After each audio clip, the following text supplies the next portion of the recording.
He does not have the time or the personnel to oversee new craft.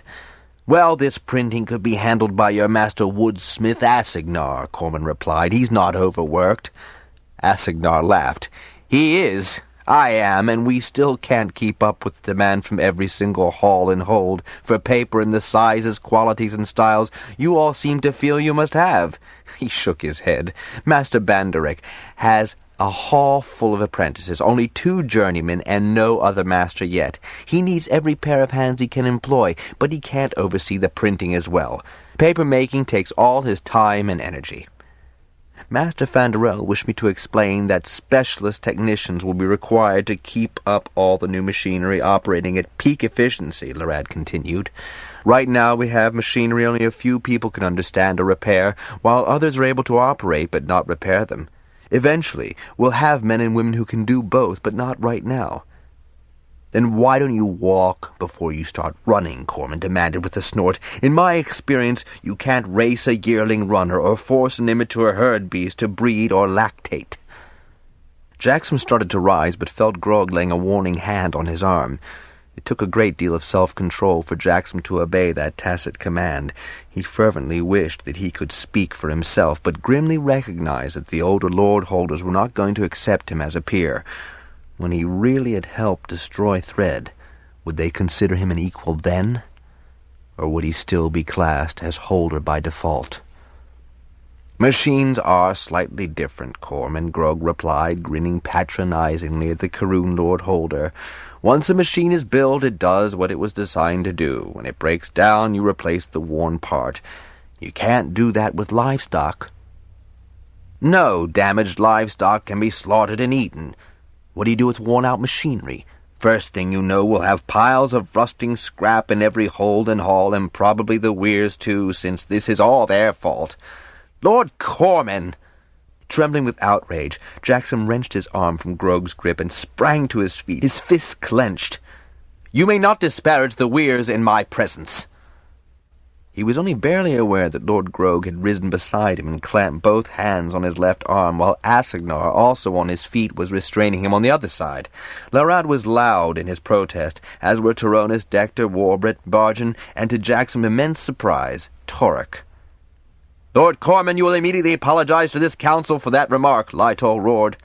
With 10 lord-holders on their feet in protest, Corman had no option but to apologize. When he mumbled a phrase, Lytol icily demanded that he speak loud enough to be heard. Then Lytol stared at each of the standing lord-holders until they sank back into their chairs. "If we are to eliminate the menace of Thread, it will be necessary to have the equipment we are able to manufacture, operate, and service with which to achieve that elimination. That has already been the ambition of every Weyr since Fort was first established. It is the end to which every hold and hall has worked. If to destroy Thread completely causes some reevaluation of ways and means, a displacement of useless or archaic traditions, the price is not too high for the reward of thread-free skies." Lytol paused a moment, as if surprised by the vehemence of his own rhetoric. "There will be no mention of this incident when the council is adjourned. Now," he continued briskly, "let us show some unanimity of purpose and encourage 2 new halls. How say you, lords? Right yea or nay?" Corman sat hunched in on himself, glowering, and his was probably the one blank sheet turned into Lytol. There were 2 boldly printed nays, but the yeas signified the approval that would be passed on to the 2 master craftsmen involved. "Who decides who are to be craft masters and pay for the establishment of these halls?" Nessel asked. "Craft masters have not yet been chosen, but there are suitable candidates. Empty buildings at Landing have already been altered for both new crafts," Lytol went on, consulting his notes. "And the additional halls will be built by those seeking to apprentice themselves to the new crafts. Anyone wishing to transfer to either the printer hall or the technician's hall will need the permission of their master craftsman and the master of their present hall." "What about those working without their master craftsman's permission?" Sangle asked disparagingly. Everyone knew he meant Marilton. "That is an internal craft matter," Lytol said, "and will be resolved by the parties involved, not by this council." "But what if we can't get glass?" there's no shortage of glass, Grog said curtly. We buy what we choose from whom we choose. Simple as that. And there's many of us who patronize one hall in preference to another. Always have, always will. It's only sensible. Human nature being what it is. Master Robinson wants to know what's delaying the announcement, Ruth said to Jackson. Talk. The choice has been made, but Lyt'll peel me if I usurp his prerogative. Just hearing Ruth's voice helped soothe Jackson, who was seething at the subtle and not-so-subtle currents. At least he now knew which holders to watch. Corman, Nessel, Sangle, and Begamon. Corman was blunt enough to speak his mind, but the others had been nursing their resentment and grievances, and that wasn't healthy. Did their intransigence stem more from fear of AIVAS, or from a stubborn, intractable resistance to change? "Is there any other business before the council?" Lytle asked, as procedure dictated. "I have a question," Torek said, rising. "Yes, Lord Torek. Who is to be Lord Holder of Landing?" For once, even Lytle lost his composure and gawked at the southern holder. Torek gave a faint smile of satisfaction. "Certainly a place as important as Landing cannot be left without proper supervision." He sounded eminently reasonable, but Jackson almost guffawed at the shock registered on the faces of the other holders. The expressions were even more indicative of which holders felt Landing was important. Jackson noted those who did not, confirming his guesses. Sangle, Nessel, Sigamal, Corman, Begamon, and Lottie, though the Eigen holders seemed more diffident than antagonistic. "You've not been keeping up with such minor details in the East," Jackson heard himself saying in an amused drawl. "Lord Warder Lytle, Master Harper Robinson, and Dram, Turruth's rider, jointly administer Landing and equitably represent the interests of Hold, Hall, and Weir. The shared authority works well. You have always been welcome at Landing, Lord Torek." The moment the discovery of AIVAS was made, Lytle said, firmly taking charge, a meeting was called on the site. The 8 Lord Holders, 8 Craft Masters, and 7 Weir leaders unanimously decided that, in view of its historical significance and its current educational status, Landing would remain an uncontested area. Corman growled irritably to Nessel, but when Lytle gestured for him to speak up, he morosely subsided. "How much of an area?" Torek all but pounced on Lytle with the question.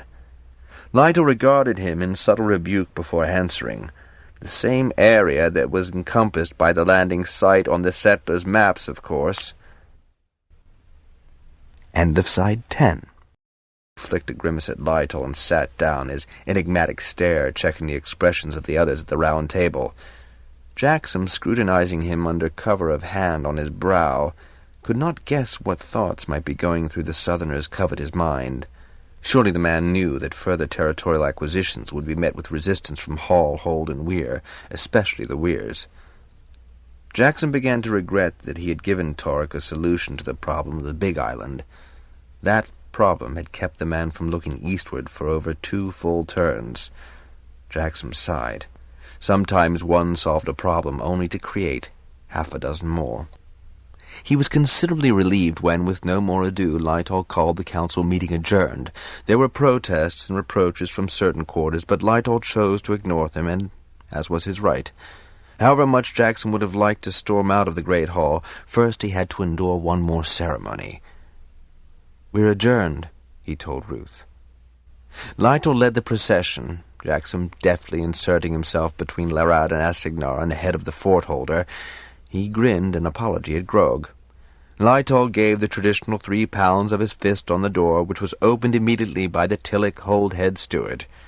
Privately, Jackson decided that all stewards shared some arcane instinct that allowed them to sense the ending of a meeting. Lytle nodded, and the men at either side of the great doors wrestled to turn the metal lock wheel and haul the halves apart. The bright sunlight was almost as dazzling as the finery on the people crowding the steps. Foremost of those were the 3 contenders, Blesserell commanding a position in the exact center and looking far too smug, Tarantel standing a length to his left and wearing an almost imbecilic expression, and Ranrell standing quietly at far right. Behind him stood Master Robinson, Shara, Seville Meneley, and the Bendon Weir leaders. Jackson lifted his lips in the merest of smiles and saw the relief on their faces even as Lytle began his formal announcement. "On the 3rd vote, A majority of 12 was achieved, he said, when the crowd's babble had died sufficiently for his voice to be audible. The council has elected a new Lord Holder. Lord Ranrell, may I be the first to offer my congratulations on your succession to the honor. While jubilant cheers echoed off Tillich's granite walls, Ranrell looked genuinely stunned, and none too sure he believed what he heard. Blesserell looked murderous, and Tarantel merely shrugged and, turning on his heel, pushed his way through the crowd to the nearest wine keg. From the fire heights the dragons bugled their congratulations, and the air overhead was made hazardous by fire lizards zipping and darting and singing their high descants to dragon sound. Lord Ranrell was immediately surrounded by well-wishers, thumping his back, pumping his arms, and shouting congratulations. Blesserell was surrounded, too, by Sigamal, Sangel, Nessel, and Begamon. Jackson didn't bother to check Blesserell's reactions. Sigamal's face was frozen with displeasure and a cunning that boded no good for anyone crossing him that day. "Was it very bad?" Shara asked as she embraced Jackson. "Ruth said you were angry and upset, but he didn't know why." "I was, and I am. Give me your cup," he said, needing a steady draught. "Let's get to Sebel and Master Robinson. There are things they should hear as well. Your brother wanted to know who'd be made Lord Holder of Landing." Shara rolled her eyes in dismay. "He'll never learn, will he? So what was he told?" "The truth," Jackson replied. "You'll remember we asked Bridie to be sure Torok knew AIVAS was an important discovery." Shara wrinkled her nose, a mannerism Jackson still found engaging. He was so livid over Denel occupying his island that he could think of nothing else. Then she cast a sharp look at her husband. "You told him about the irrevocable grant." "I didn't. Grog did. We needed his vote cast for Ranrell." "He wasn't voting for Blesserell, was he?" Shara said aghast. Jackson gave her a flash of a grin. "What happens in council is not to become public knowledge." "Since when is your wife public?" They made their way through the crowd and onto the quiet corner where Robinson and the others were waiting. "My harpers, too, report resentment from those holders, Jackson," Sebel said when Jackson had finished summarizing the proceedings. "I told Master Robinson and Lytle as much earlier today, and I've every apprentice with any wit whatever keeping his or her ears open here today." "It's almost a relief to have the dissenters identified," Master Robinson said. "Is it?"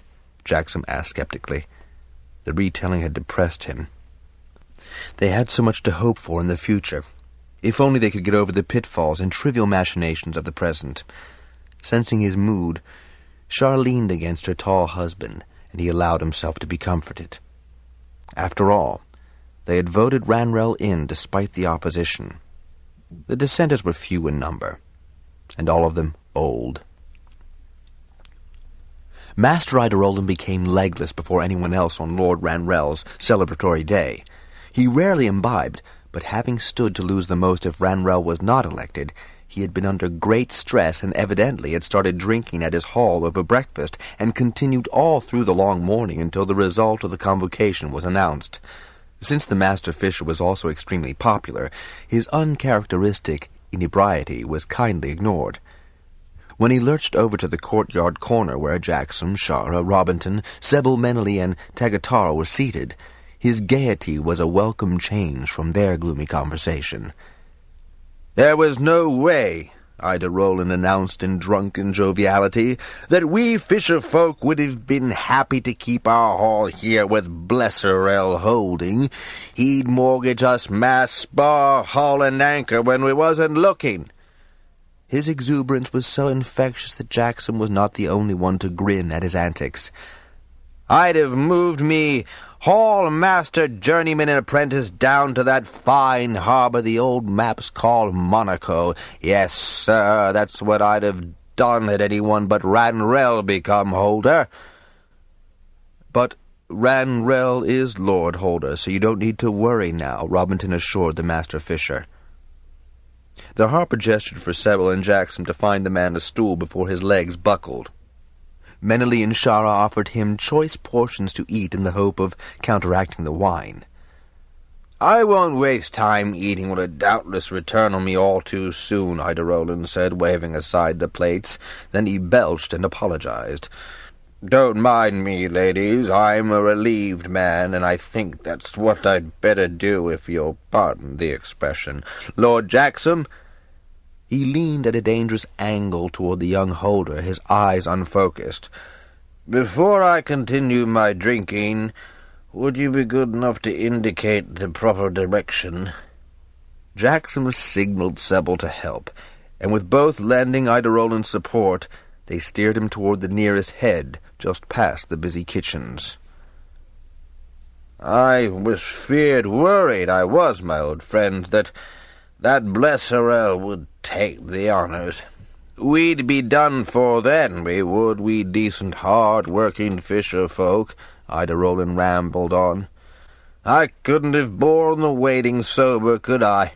So I had to take a hottener or 3 or 4, he added, grinning with a fine appreciation of his present state. "But you know me, lads, I never drink on board, never, nor do any of my masters, them as are on the craft hall rolls, that is." Jackson got him into a stall, Sebel deftly adjusting his clothing. Then they both politely looked away. Ida Roland began to sing some sort of a sea-song, but though his speech was clear for a man well gone in wine, he couldn't do more than mouth the lyrics in a hoarse bass voice. He took his relief for such a long time that, despite themselves, the two old friends locked eyes in amazement at the older man's bladder capacity. Jackson's grin became a chuckle, and then Sebel started to laugh. Oblivious to them, Ida Roland continued his wild garble. Then abruptly the master fisher completed his business and sagged between them. "Oops! Hang on to him," Jackson said urgently, just managing to throw Ida Roland's limp arm across his shoulders as the man started to slide to the paving. "He is gone, Jackson, gone," Sebel said, grinning broadly and shaking his head. "It might be kinder just to leave him here to sleep it off. Master Robinson would never forgive us. Slip into the kitchen, Sebel, and grab a pot of claw. We'll sober him up. Why should he celebrate only half a day? The best part's still to come." Closing the lid, he eased Ida Roland onto the stool, one hand on the master fisher's chest to keep the flaccid body from falling. "Be right back." Sebel slipped out of the stall, carefully closing the door behind him. Jackson heard his boot scraping on the stone floor, and then the second door opened and closed. Jackson rearranged Ida Roland into what he felt would be a more comfortable, or at least more manageable posture, but the man was as slippery as a fish on deck. Jackson adjusted boneless arms and hands on the man's lap, all the while holding his torso upright on the stool. The knees were together and the toes pointing in. Even in the soft court leather boots, Ida Roland had big feet. Jackson noticed for the first time.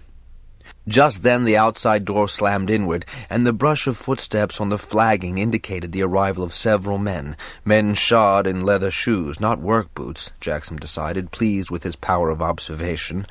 Wishing to spare Ida Roland embarrassment, he quickly leaned forward to slip the bolt of the stall door shut. "Well, he's not the only heir. He's not even the direct heir," one man was saying. "We know that," a second man said in a gravelly voice.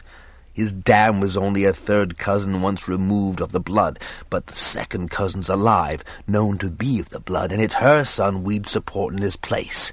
The lad'd be dead easy to manipulate. Fancies himself a true blood." "Which he is," a lighter voice said. "Don't forget her son has sons who are in direct line, even if his mother disqualified him to the succession," the gravel voice said. Jackson couldn't figure out who they meant, for there had been no question of Ranrell's lineage.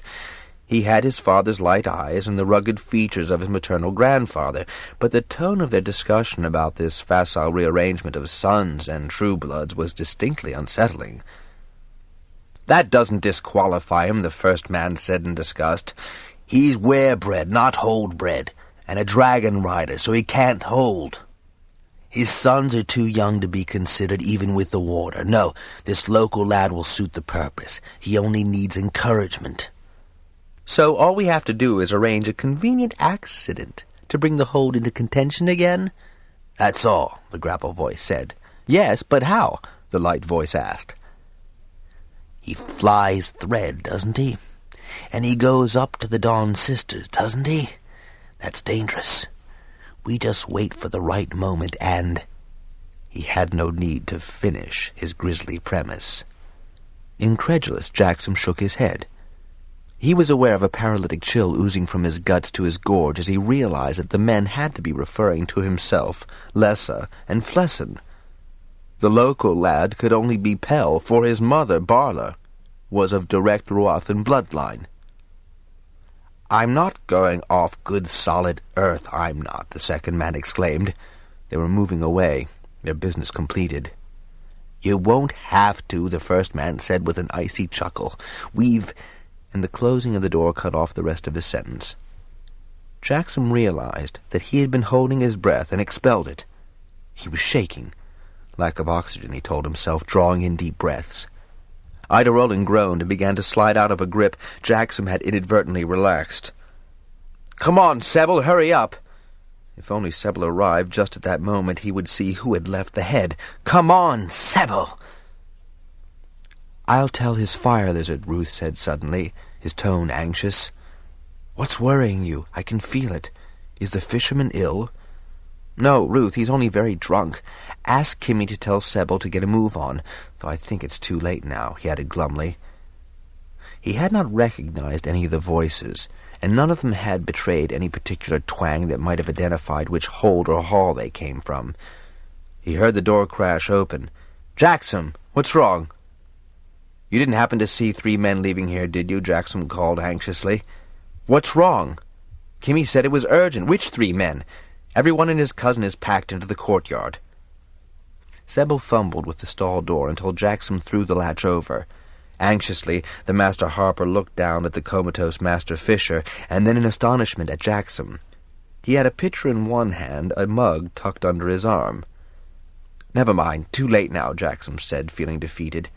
He decided not to worry Sebel by reporting a conversation that might well have just been disgruntled speculation. Talking was harmless, he told himself, though the conversation he had overheard had sounded anything but harmless. He sighed in fateful resignation. What happened? Sebel's Harper instincts were very good, Jackson thought grimly. But then the man was trained to observe, to hear the unsaid. Jackson managed a detached manner. "I suppose one has to expect that not everyone is happy about Ranrell's holding." Sebel gave him a shrewd look. "No, but here's one who is. Hold his head up. Maybe the aroma of claw will revive him, and we've got reinforcements coming." "I don't mind," Jackson began. He hated people to think him pretentious and unwilling to cope with an inebriated friend.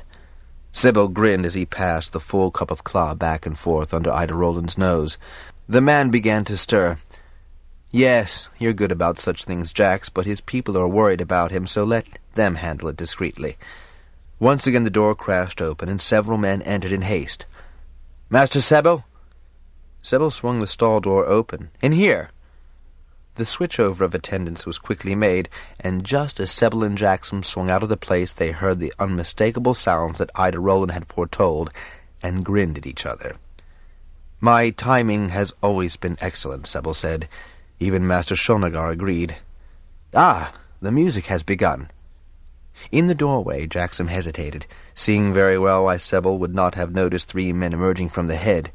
In just the short time that they had been assisting Ida Roland, the courtyard had filled up with celebrants, all merry with wine and stuffing themselves on whatever was on the trays the drudges were carrying. "When are you and Meneley doing a turn?" Sebel winked. "Whenever the good Lord Ranrell asks us to." "A new song?" "What else for a lording?" Jackson took heart from Sebel's merriment. No use borrowing trouble. It had probably just been talk, but he would keep his eyes open. Jackson was feeling decidedly better by the time he and Shah reluctantly retired from the dancing square, but duty called. Threadfall was scheduled to begin over water, but creep forward over the southern border of Ruatha Hold. Jackson never missed flying against Thread, no matter how involved he was with AIVAS at landing, and obligingly joined the wings of Tigellin's eastern weir when Thread fell there. It wasn't simply a point of honor with Jackson. Both he and Ruth were stimulated by the implicit danger of fall, and reveled in being part of a fighting weir. "Look, Jackson," Shaura said as they readied themselves to leave the hold. She pointed upward to the mass of dragon bellies just visible in the glow of the myriad lights that had blossomed at sundown on every wall, hold, cot, and ship. "I'll bet that's all of Fort Weir going home." Jackson was trying to adjust the riding straps so as not to damage Shara's gown, and spared only a glance. "You'd be right about that." "Don't worry about my skirts, Jax, not after all the dust they've picked up from the dance square." Jackson humphed and felt Shara's hand ruffling his hair. Then he grinned. He had worried that she had worn herself out with the dancing, but if she was still so playful, she wasn't too tired. They would get back to Aruatha in good time. "Ruth, I'll time it for you for good reason, but that isn't—" "Oh, and isn't it?" Jackson swung up on the white dragon with a huge smile on his face. Shara smiled back as she wrapped both arms tightly about him, trying to work her fingers up under his flying jacket to his bare skin. "You've time enough in hand." And Ruth sprang lightly from the ground, his wings making that crucial downward sweep. "It's so beautiful," Shara shouted in Jackson's ear. "Ask Ruth to hover. We'll never see Tillich look so beautiful again." Ruth considerately began to glide in a wide, slow circle, head down, so that he, too, could enjoy the sight. Jackson could see that the white dragon's eyes were sparklingly blue. Each of the many facets of his eyes reflected tiny points of the bright lights of Tillich. The hold, all the cots, and every ship in the harbor were outlined in radiance. There couldn't be a glow basket left indoors. Jackson felt Ruth sigh through his buttocks, and replacing this with a vision of Ruatha's unadorned heights, told Ruth to take them there.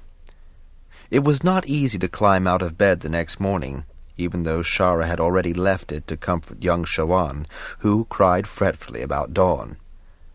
Fall was not due until early afternoon, so Jackson allowed himself a few more moments to savor the first morning cup of claw. Shara came in with Shawan, once more a cheerful child. Jarol appeared the moment he heard his father's voice and bounced across the bed, demanding a tickle, his cheeks still rosy with sleep and his curly hair mashed on one side of his head. The tickle duly administered, Jarol followed his father as he washed and dressed. By then breakfast was ready in the main room of their apartment. Jackson sent Jarol to request Bran's company. Now was a good time to clear up any urgent hold business that might have come up in the past 7 days of his latest absence from Ruatha. With Shara and Jarol planning to accompany him back to landing the next day, there were other details to be arranged as well. It was while Shara took the boys off on her rounds that Jackson remembered the strange conversation in the Tillich head. "Tell me, Brand, what's young Pell, Barla and Dowell's son, doing with himself these days?" "Learning his craft from his father, but he'd rather be in landing." "Like half the northern youngsters," Jackson replied, leaning back in the fine wooden chair that Dowell had carved for him. "Has he any ability as a joiner?" "He's capable enough when he gets into a task," Brand shrugged carelessly. "Why do you ask?" "In the head at Tillich, I heard a rather odd conversation. It could be no more than disgruntled supporters spouting disappointment with the decision, I suppose. Pell would have a good claim to Ruatha, wouldn't he?" Brand sat up, a look of consternation on his face. "What are you talking about, Jackson?" he scolded, in the tone he had used to scold the erring boy that Jackson had once been. "There's not a thing wrong with you, and you've 2 fine sons, and probably more to come," he scowled. "What exactly was said? Have you told Lytol?" "No, and you're not to either. This is between us, holder to steward, as well as friend to friend, Brand. I want that understood." "Yes, of course," Brand hastily assured him, then waggled a finger, "but only if you tell me what you've heard." It was a relief to unburden himself, for Jackson trusted Brand completely. He had hoped that, in the telling, the sentences would lose their burden of dread, but Brand took the implications quite seriously.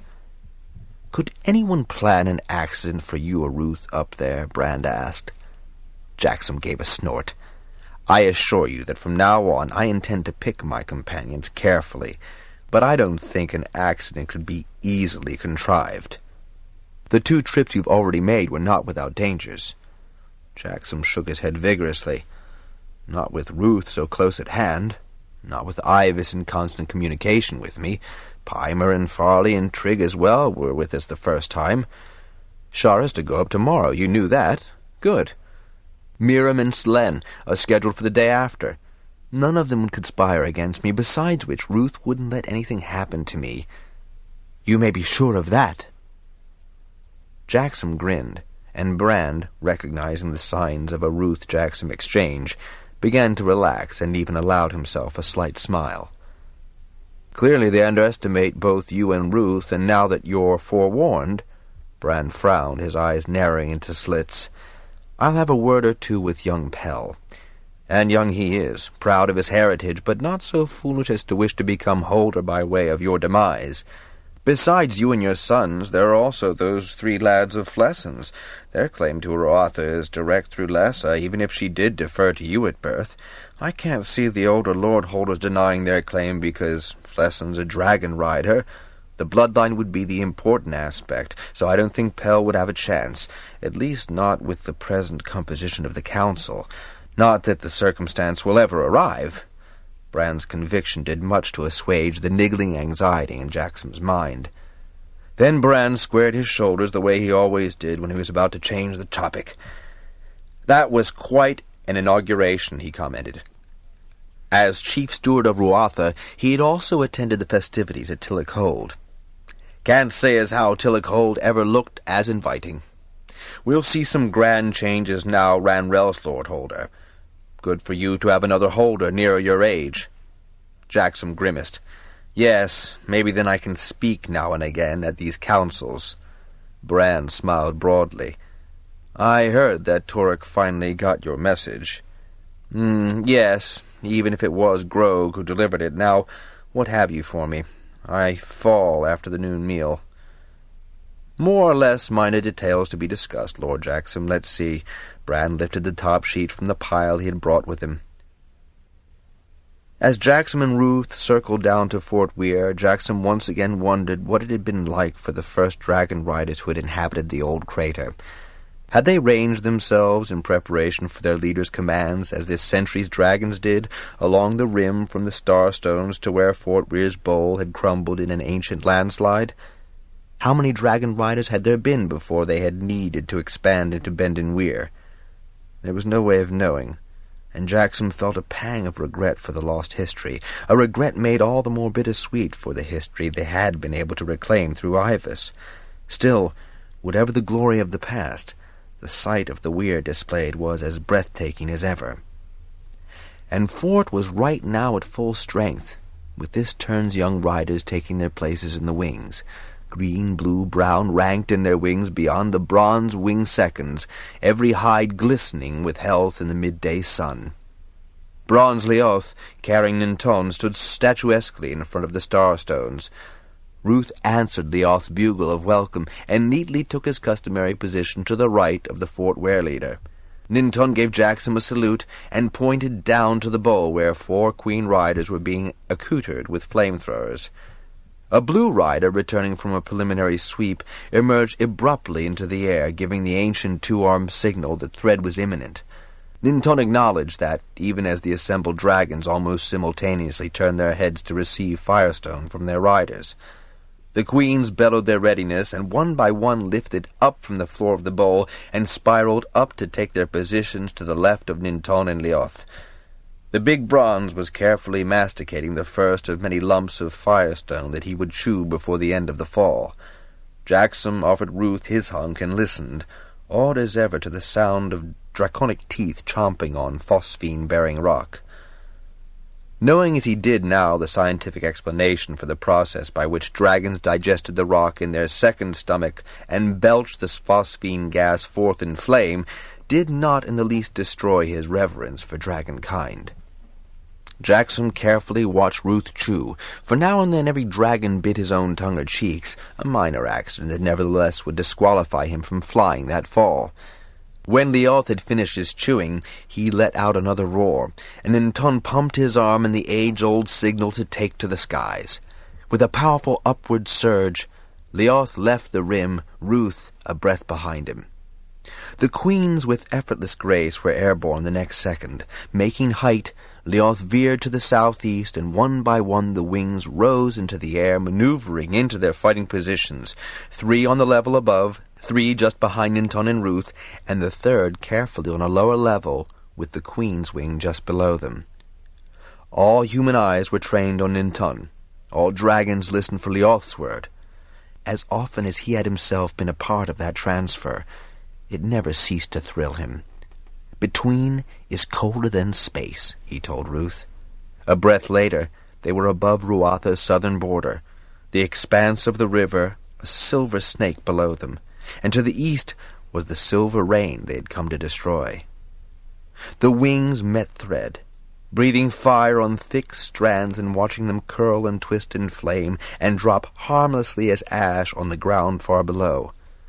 The upper wings streaked across the sky, and at the lowest level the Queen Riders sent flaring gouts of liquid fire after those few threads that escaped the upper wings. Once again, Jackson and Ruth were part of the ancient defense of Pern, falling into its rhythm, escaping its hazards, flicking in and out of between, weaving across the breadth of thread, flaming swathes through the deadly rainfall. Together they acted by reflex, born of long practice, quite apart from the conscious direction of either partner. They had done at least 8 traverses of the fall, drifting farther and farther south and east, when a blue dragon just ahead of them screamed and ducked between. Jackson tensed and waited a heartbeat, scanning for the blue's return. The blue re-entered hundreds of lengths below this point of exit. His left wing sail was dotted with thread char. "He's badly hit," Ruth told Jackson as the blue winked out again, no doubt to return to the weir and the waiting weir folk who would drench his injury in numbweed, ending his pain. "One of the new young riders. There's always one who doesn't keep his eyes open." Jackson wasn't sure if Ruth meant the rider or the dragon. Suddenly Ruth veered, the riding straps cutting into Jackson's left thigh as the white dragon evaded a thick clump. He did a reverse turn, almost on his tail, and flung himself down at the receding cluster, blowing mightily. Righting himself, he turned his head peremptorily to his rider, and Jackson obediently offered more firestone. Chomping as he rose to see where his flame would next be useful, Ruth swerved to his right once again, throwing Jackson's weight against the riding straps. Abruptly Jackson felt the front strap stretch, leaving him far too loose in the saddle. Quickly he grabbed a neck ridge with his right hand, clamped his legs tight to the saddle, and hung on tight to the left-hand straps.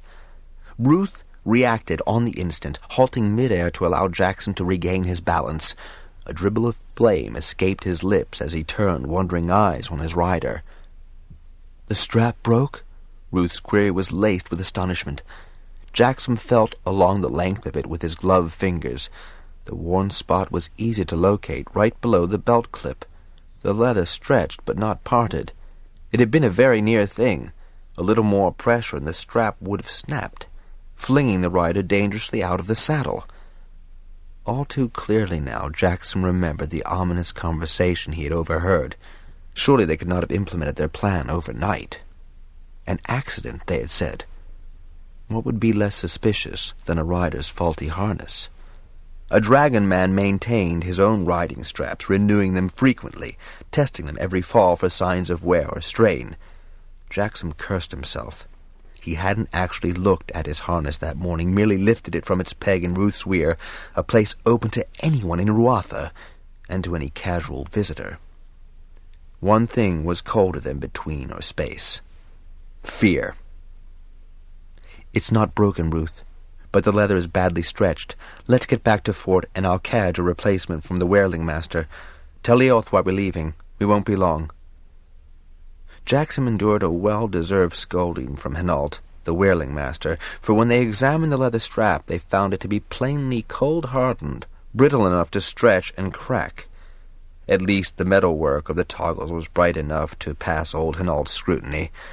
Relieved that in this instance the problem had been caused by ordinary wear and tear, Jackson and Ruth joined the weir and fought till the end of the fall. The first thing Jackson did when he reached Ruatha was to cut new straps from thick, well-tanned leather made in his own hold.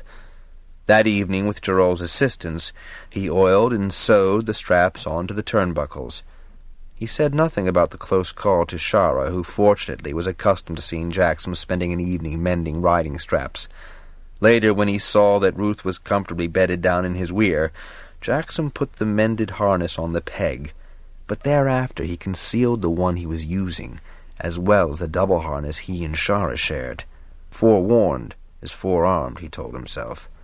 Waking hours before dawn in Ruatha for the trip to landing, Jackson helped Shara wrap a sleeping Tyrol in his warm flying gear.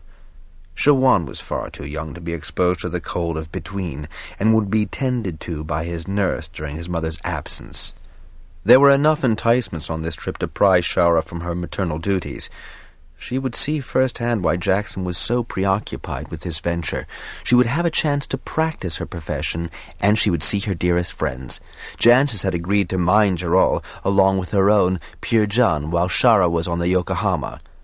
Her two fire lizards, Bronze Mir and Brown Tala, were even more excited than she was, and were rebuked for their agitation by Ruth as he launched himself from the dark courtyard at Ruatha.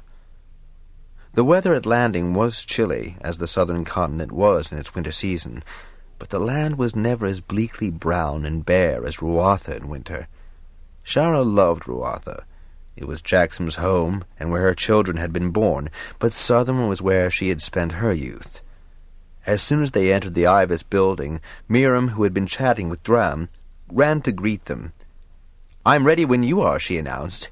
"Easy, girl," Jackson laughed. Her association with Tigellan had calmed her considerably, but she still tended to become a bit overzealous in her enthusiasms.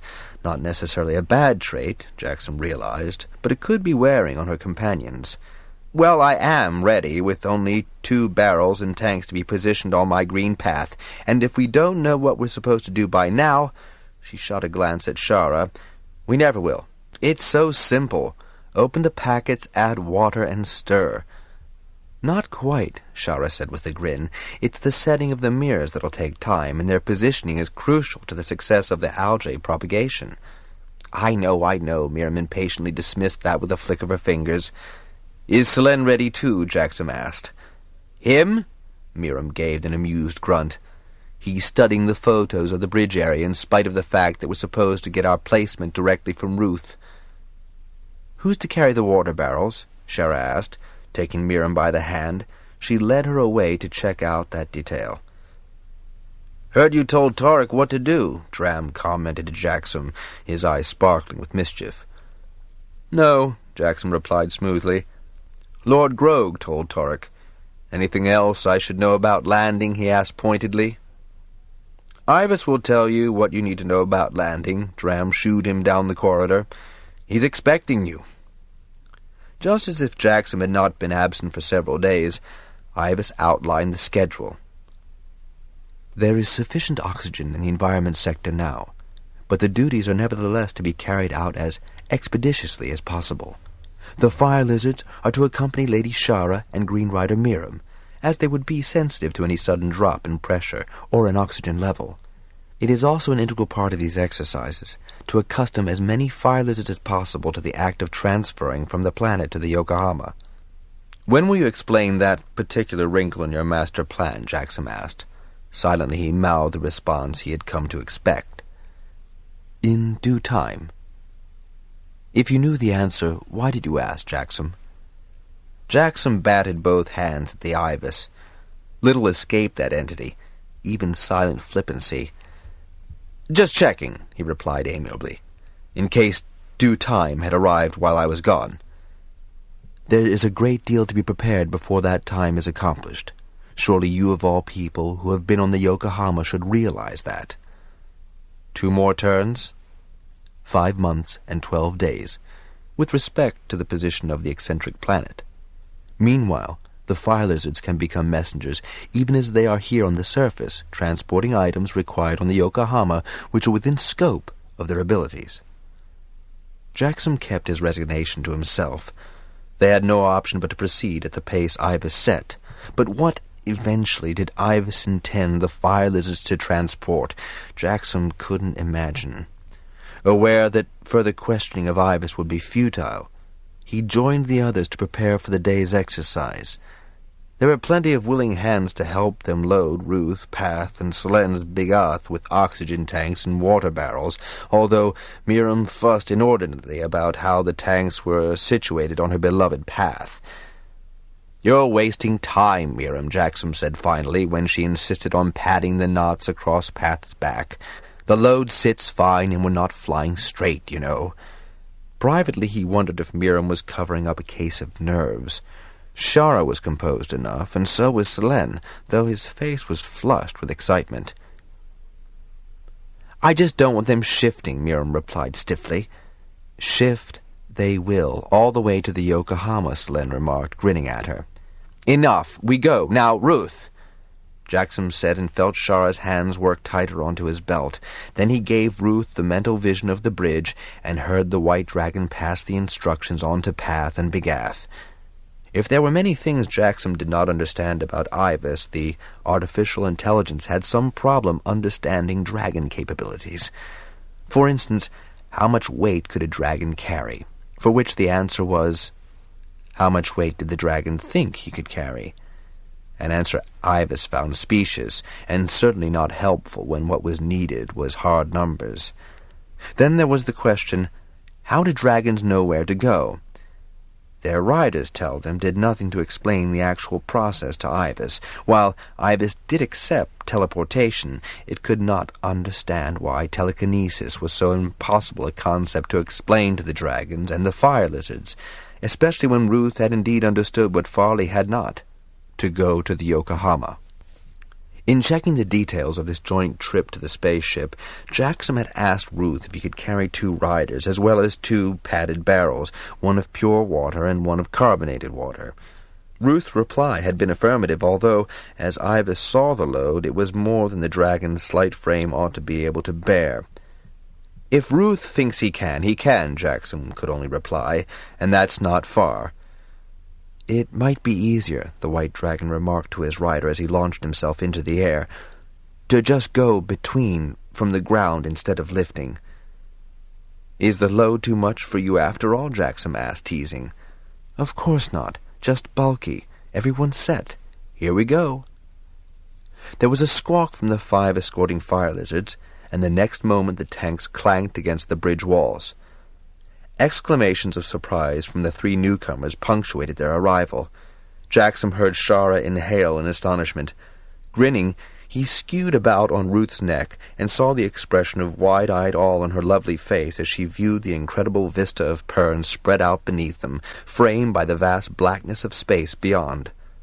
Mir and Tala, her fire lizards, plus Miriam's 3, Repa, Locke, and Tolly, had made the successful transfer and were tumbling about, shrieking with delight at the experience of free-fall.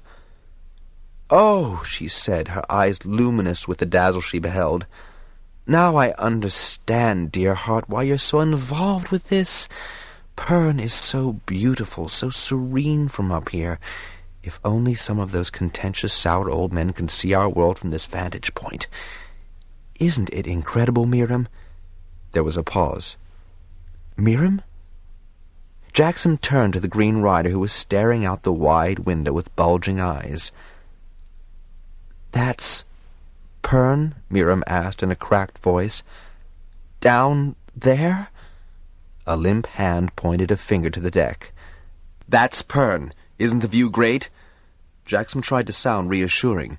Miriam was patently overwhelmed. "Selen, you all right there?"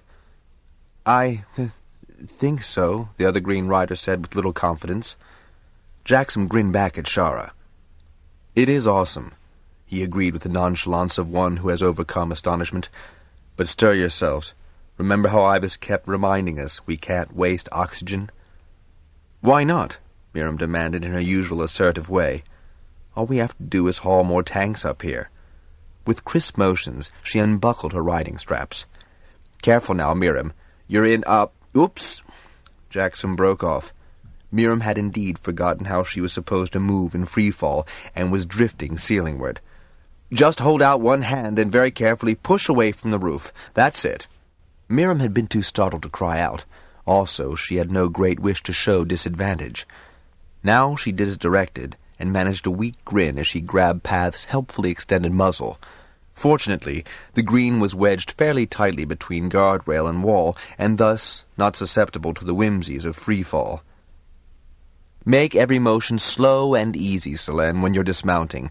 Hang onto neck ridge or something, Jackson advised. Before he detached his riding straps, he nodded to Shara to follow the same advice. Keeping up a running line of encouragement and advice, he supervised the unloading. Selene crowed in delight when he realized that the heavy tanks could be shifted by the judicious prod of one finger. "They're still awkward," Miriam said, poking one of the tanks toward the storage area.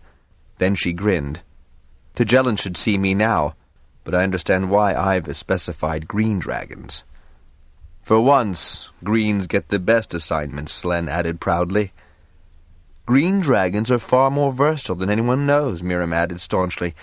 "Can't say the same for green fire lizards," she went on, sourly observing the absurd antics of Repa and Locke, who were tumbling end over end overhead, chittering ecstatically. Mir Tala and her own brown Tolly had abandoned such nonsense and were plastered against the window, their wings limp in their utter fascination with the view. As soon as the dragons had been unloaded, Ruth encouraged Path and Begath to join him at the window. While the white dragon floated serenely from the upper level, Path and Begath had a few problems that the human observers found hilarious. "They get the hang of it quickly enough," Jackson said, watching approvingly. "After all, they're used to flying." Once the oxygen tanks had been secured, the others had a chance to view the magnificence of the vast planet beneath them. "Does the view stay the same?" Miriam asked. "I can't see Bender from here." "Or Ruatha," Shara added. "I can barely make out Eastern Weir," Selene put in, "and I thought it was pretty big." "That's what a geosynchronous orbit means, my friends. The ship stays in the same position relative to the surface of the planet," Jackson said. "However, if you'll move over to that first console, easy does it." He grabbed Miriam before she could propel herself too forcefully away from the window. "We can see the coast of Nerat and something of Bendon on the rear screen, but," he added with a nod to Shara, "Southern holds over the horizon." "Then don't let Torek up here, because all he wants to see is Southern spread out before him," she replied with a wry smile. They all managed to transfer without incident to the navigation console, where Jackson activated the rear screen. "That's nothing," Miriam said bluntly. "Too small." "Just a minute," Jackson replied, holding up one hand as he mentally rehearsed the procedure for altering the view on the main screen. He tapped it out, and was gratified to see the screen alter. "By the egg, that's incredible," Selene sighed, eyes round with amazement. "How'd you do that, Jackson?" Jackson recited the sequences, and Selene nodded, repeating them in a mutter. "Now I'll help the girls get the barrels to environment, if you'd rather Ruth and I accompanied you to the Byrine." No, that's hardly necessary," Selene said, affronted, and started to fasten his jacket. Selene mounted Begath. "Ruth, check their direction, would you?" Jackson asked his dragon. "Begath knows exactly where he's going. Be easy," Ruth replied, without turning his head from the window. When Begath and Selene had departed, Jackson clapped his hands briskly. "All right, girls, let's get these barrels down to environment," Jackson said, beckoning to them. "The section we're using is only one level down. It would keep the bridge supplied in case of emergency." They got the barrels into the lift and down to the next level. "I thought you said AIVAS warmed this place for us," Shara exclaimed, rubbing her arms vigorously. Jackson grinned. "It's warmer than it was, believe me." Miriam's teeth started to chatter, and she rolled her eyes and hurried to palm open the doors just in front of the lift. "Wow!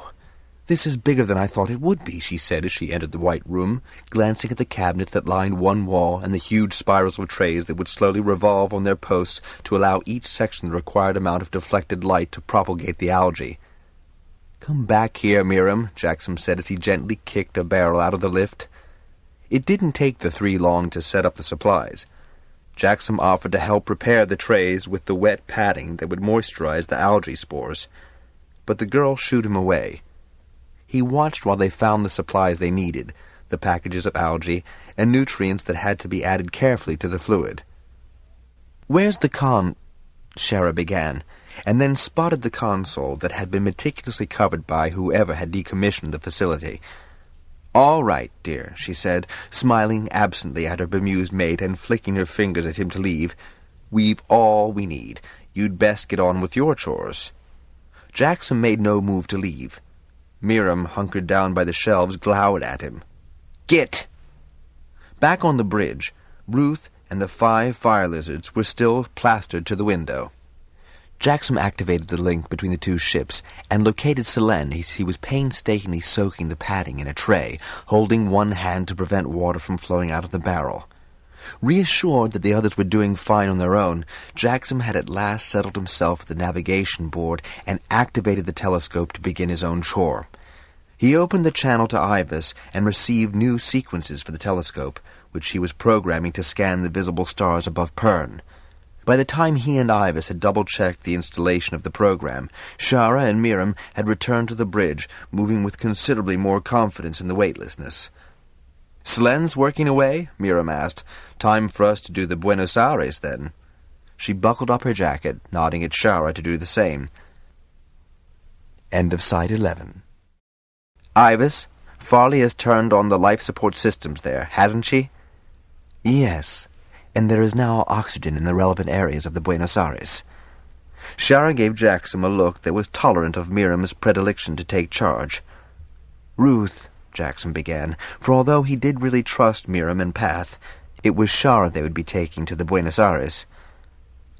"If Path caught me looking in, Miriam never forgive you," the White Dragon replied, giving his rider a doleful stare. All right, I trust her or I don't, and I do, I'll restrain myself." "So will I," and the White Dragon dropped his jaw in a draconic grin. When the girls were mounted on Path, Miriam gave him a salute. "Don't wait for us. We'll go straight back to landing." Before he could protest, Path disappeared, along with the fire lizards. Jackson's fingers flew on the console, calling up the link to the Buenos Aires just as Path with the girls and the fire lizards arrived. Ruth gave such a scornful snort that he blew himself slightly away from the window. "All right, then, Big Eyes," Jackson said, closing down the console. "Since my work's finished, we can go back to landing." When Shara and Miriam returned to landing, Breck and Master Oldive were there. Breck, Fenor's introverted wife, had agreed to learn more about the treatment of wounds, since she often worked as an aide to the Bendon Weir's healers. "Master Merilton delivered the Petri dishes today," she told them. "AIVAS says that if you're not too tired, he can elaborate on his last lecture about bacteria and how to overcome them with what he calls antibiotics." Shara and Miriam exchanged glances, but they were more exhilarated by their morning's work than tired. Shara had been fascinated with the concept of isolating certain bacteria and finding ways to combat infection by developing special bacteriophages. So they filed into the laboratory room and exclaimed in pleasure at the sight of sufficient microscopes for all. Breck smiled quietly. "We won't have to take turns," Miriam cried. "For my eye only." Slipping onto the high stool, she peered through the eyepiece. If you're looking at nothing, that's what you see." "Please, take positions at the microscopes," AIVAS told them in a tone that meant they should listen carefully. "Not only has Master Merilton been able to deliver the Petri dishes in which you may culture the bacteria of your choice, and the microscopes so that each of you may progress at your own speed, but Master Fanderel has contrived an ultrasound device by which we can break the bacteria up so that we may examine their structures chemically. Master Fanderel has put to good use his studies in electromagnetics. This is but one application, but for you, a very important one. The bacteria collected for today's lesson come from wounds," AIVAS went on, oblivious to or ignoring the grotesque face that Miriam made. "Wounds that you will have seen in your independent areas. Wounds that become infected. By separating the bacteria, it is possible to discover the parasites, mostly symbiotic, which exist in the bacteria. By altering these symbiotic little parasites into pathogenic forms, making them like predators— you do recall the lesson on determining which is a predator and which is a parasite." "Yes, indeed, AIVAS," Miriam said, grinning, "whether you admire them or they disgust you." "You can always be counted on to remember such distinctions, Miriam. It is to be hoped that this skill will extend into this area of your studies." Miriam wrinkled her nose impudently, but AIVAS continued. So, one can disimprove a symbiotic parasite, turning it into a predator, and have a useful organism to destroy that particular bacterium. This is often more useful than using antibiotics, as you will see. How many bacteria are there? Breck asked. More than there are grains of sand on all your beaches. And we have to find every one of them? Miriam was not the only one aghast at that prospect. You will have ample chance for independent study to do so if you desire. This is, however, one step to take along the road toward the reduction of bacterial infections. Now, you will begin by culturing the effluent from a wound or blood-containing medium, then isolating one kind of bacterium. I suppose we should be grateful that there are still so many youngsters who'd prefer to be Dragonriders in spite of the competition from landing, Lessa said wryly as she looked out over the 62 candidates standing in the hatching ground. Flar looked down at his diminutive weirmate and grinned. Anyone is available for Ramoth's clutches. Grog was almost dancing when his youngest daughter was chosen on search. He'll be insufferable if she impresses the Queen, Lessa said with a chuckle. Such a pretty child. Wonder where she got her looks. Lessa, Flar said, pretending shock. Grog shouldn't expect a clean sweep of the honors. After all, Benelek was elected first master of the technical hall, and Grog's got another son and daughter doing very well in AIVAS' study group. At least Grog keeps his sense of proportion. Here he comes now. She pointed to Lord Grog, who was leading the Fort Hold contingent into the hatching ground. His attire was almost sober in the midst of the other gaudily dressed folk. Lessa nodded approval. And he's sensibly wearing boots, she went on as she watched the sturdy Lord Holder striding out across the hot sands, while others in his party minced, lifting their feet high in an effort to cool their leather soles. The dance of the hatching ground sand, she added, stifling a laugh. Come, we'd better get to our seats, Flar said, extending his arm to her, and see if the insoles Master Liggin's so proud of really do insulate the foot against heat, as well as the cold of between. Lessa spared a critically admiring look at her new red boots before she took his arm. It's the plant fiber he used for the felt that provides the insulation for either extreme. She had a complete new outfit, in a deep wine red for this hatching, Ramoth's 35th, especially as this clutch included a queen egg, the first in 12 seasons. The great queen rarely laid fewer than 20 eggs. This clutch appropriately numbered 35. The 8 weir leaders had already agreed on the necessity of the foundation of a 9th weir. The existing 8 were completely full, with some 2-year-old dragons still living in the weirling cavern for lack of space. While weir leaders were proud to be flying at strength, dragon dignity required independent quartering. Not only were there no more suitable sites in the north, but since so many people were taking up holdings in the south, it was agreed that a new weir should be located in the vast southern continent, preferably equidistant between Givon's southern weir and Tagellan's eastern. The grubs might protect the land and vegetation, but dragons were still needed to repel threat from human habitations and beast holds. A little reshuffling among existing weirs, and there would be plenty of older dragon riders to balance out the young ones. Dragons and riders would appreciate quarters in the south, where the climate was kind to aging bones and the stiffness of old injuries. Lessa experienced a flush of pride for what had been achieved over the past turns by an ex-drudge from Ruatha Hold and the bronze Bendon rider whom no one had wanted to believe. She glanced up at her mate, noticing that even more silver strands had appeared in Flar's crisp black hair. The sun creases around his eyes had deepened, additional touches of aging, though he seemed to have lost not a jot of his vitality. Maybe they should resign Bendon to the energy of younger riders, she mused. With fewer responsibilities, they could devote more time to all the splendid projects at Landing. Not that she had thought she had a chance of coaxing Flar away from Bendon until he had eradicated threat from the skies forever. Flesson had spent some time explaining to her that once there was a breathable atmosphere in the cargo bay on the Yokohama, even as big a dragon as Ramoth would be able to jump between, to view Pern from space. Lessa wasn't sure either of them wanted to go that far, though she was more than pleased to find her ebullient son becoming a responsible and dedicated part of the AIVAS team.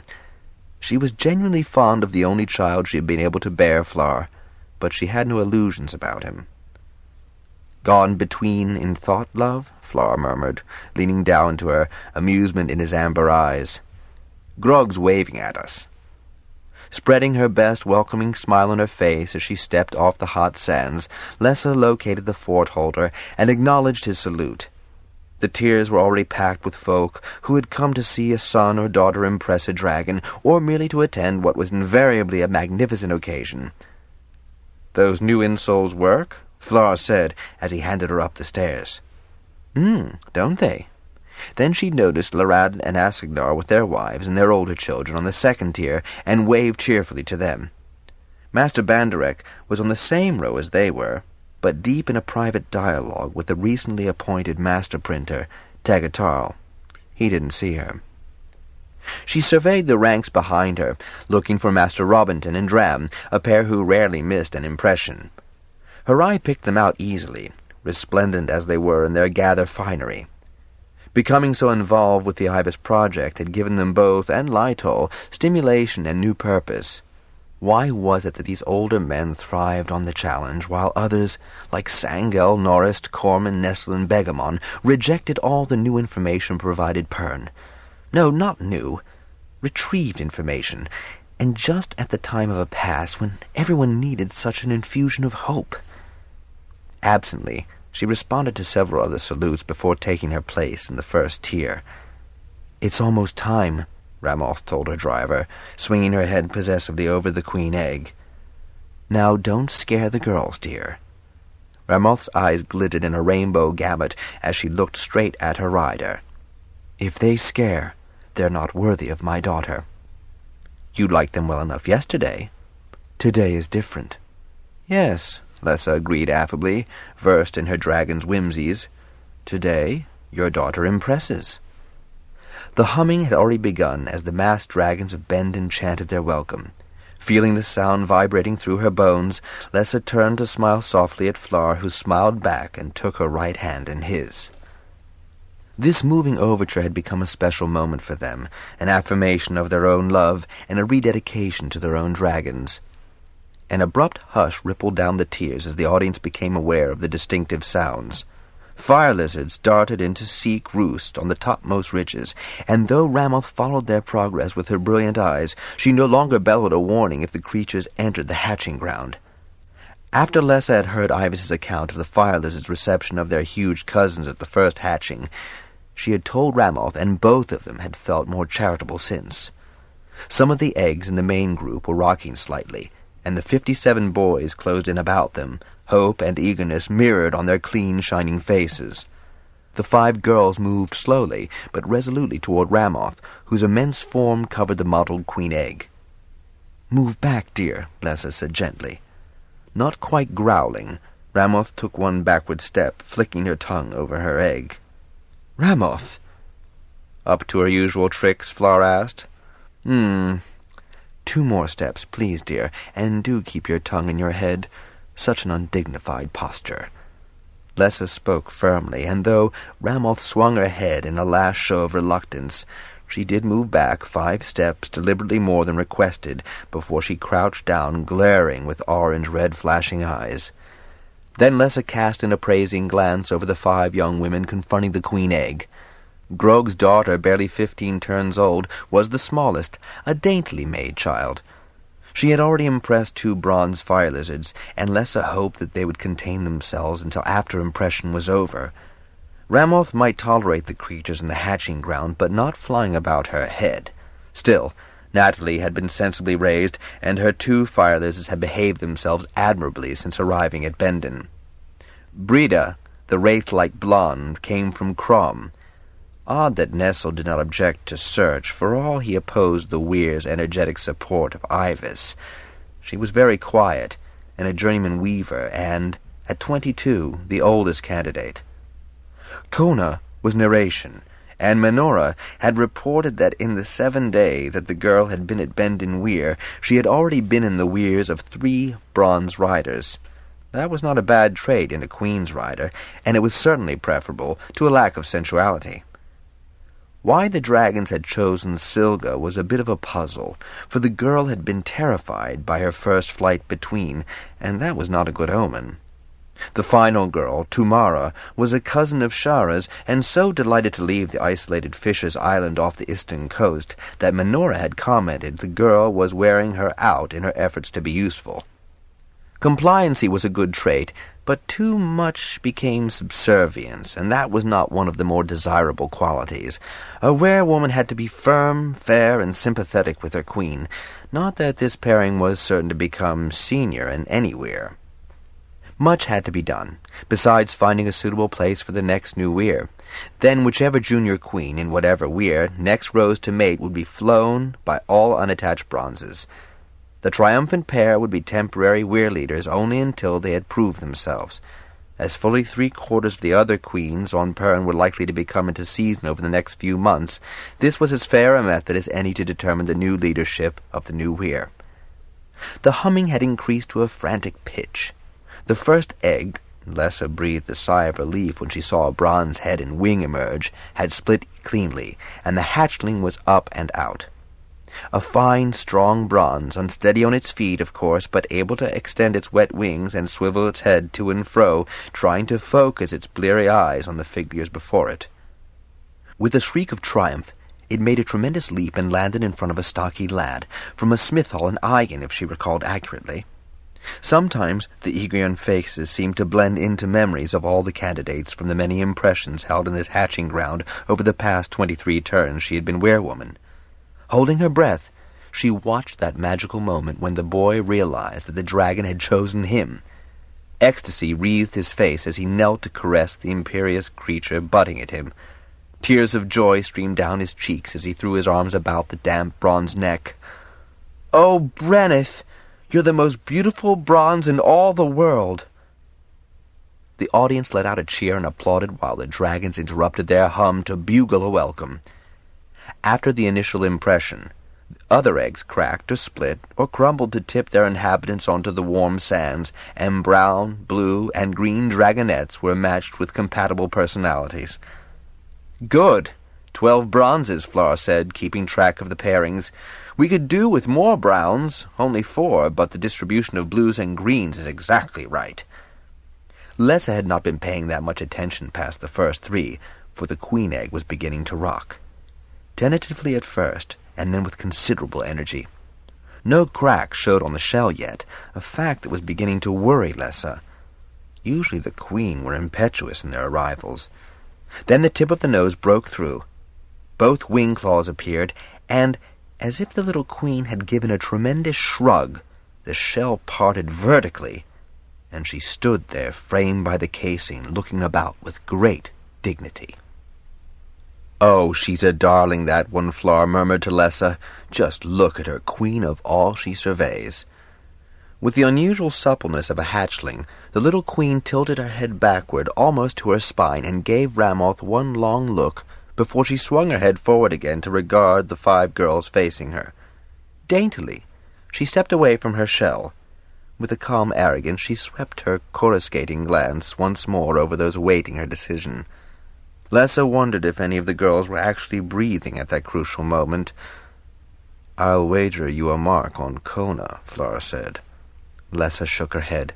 "You lose. It's Natalie. The 2 are perfectly matched." However, the little queen was quite an individual. She stalked to one end of the semicircle of girls, giving each a close scrutiny as she passed. She never even made it to Kona and Natalie. She paused at Breda, extending her neck and pushing her head very gently against the tall girl's body. "That," Flora said with a snap of his fingers, "for our choices." Lessa chuckled. "The dragon always knows." Then she gave a little gasp as Breda knelt to clasp the little queen's head to her breast. Her rather plain face had taken on a beatific glow that transformed her into a radiant beauty. Eyes luminous, Breda looked up at Lessa. "She says her name is Amaranth." "Well done, Breda. Felicitations," Lessa called, having to shout above the applause that greeted the queen's impression. "Are you satisfied?" she asked Ramoth, who was staring dourly at the pairing. "The girl wouldn't have been searched if she wasn't suitable. We'll see how she copes with Amaranth. This one is a true daughter to me." From his high perch, Nementh added a stunning triple-noted bugle. Ramoth craned her head up at him, her eyes dazzling with pulsating color. "You flew me well." Flar grinned at Lessa, for they had both heard the remark. "We'd better get on with our day's duties, love," he said, using that excuse to put an arm about Lessa's slender waist and guide her down the stairs and out onto the hatching ground sands. In an unusual display of maternal approval, Ramoth followed Lessa and Flar, as the weir-leaders helped Breda escort Amaranth out of the immense cavern. "Never for a moment did I think I'd be chosen, weirwoman Lessa," Breda said. "I've never been out of Crom, not even to a gather. Did your family come?" "No, weirwoman Lessa. My parents are dead. The Hall raised me." In an uncharacteristic gesture, Lessa laid her hand on Breda's arm.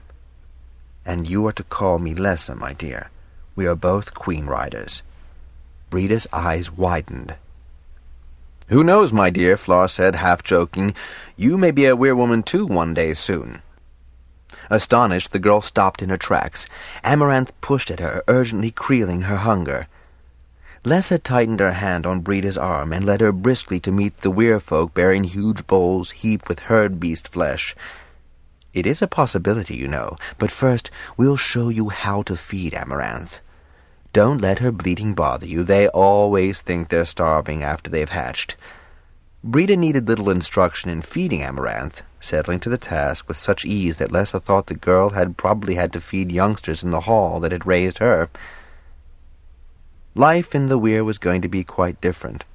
Breda had just acquired a huge family.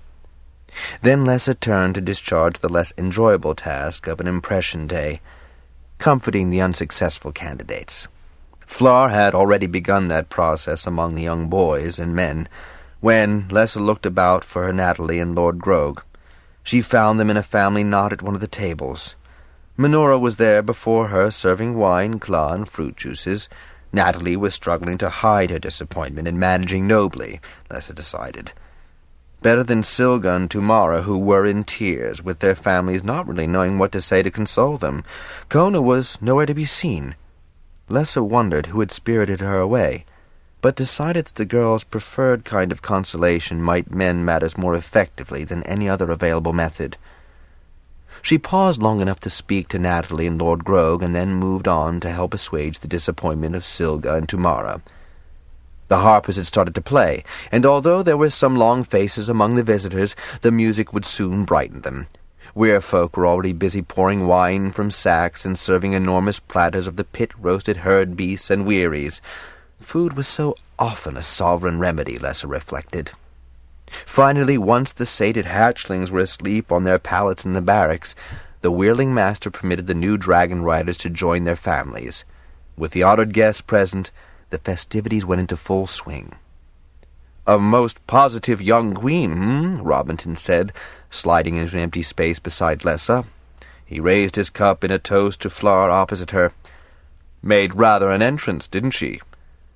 Lessa smiled and offered to fill Robinson's glass from the skin of Bendon White that hung on her chair. "Is Amaranth why Flesson's been so interested in the vacant stakeholds in the south?" Robinson delivered his query in the guileless fashion that told Lessa and Flar that he guessed a new weir was required. Flar gave a knowing snort. "He offered." "He is more in Landing than he is here," Lessa added wryly. With 3 sons by as many weir girls, Flesson had need to be absent from their entreaties. He had provided well for each of his children, but he was no more ready to settle down with one than any young handsome and popular bronze rider. Minora had even suggested that the absence of that young charmer for a while might result in one or more of the girls settling for an older rider in a more stable, lasting attachment. Robinson cocked an eyebrow, suggesting to Lessa that he already knew about the demands on Flesson. He's an excellent choice of explorer. Is a weir situation the only thing he's to investigate? Flar picked up on that. Why? Is Torek restless again? Robinson took a judicious sip from his cup. Not really. Now that Denal's tenure of the Big Island has been settled, Torek's making up for lost time with AIVAS.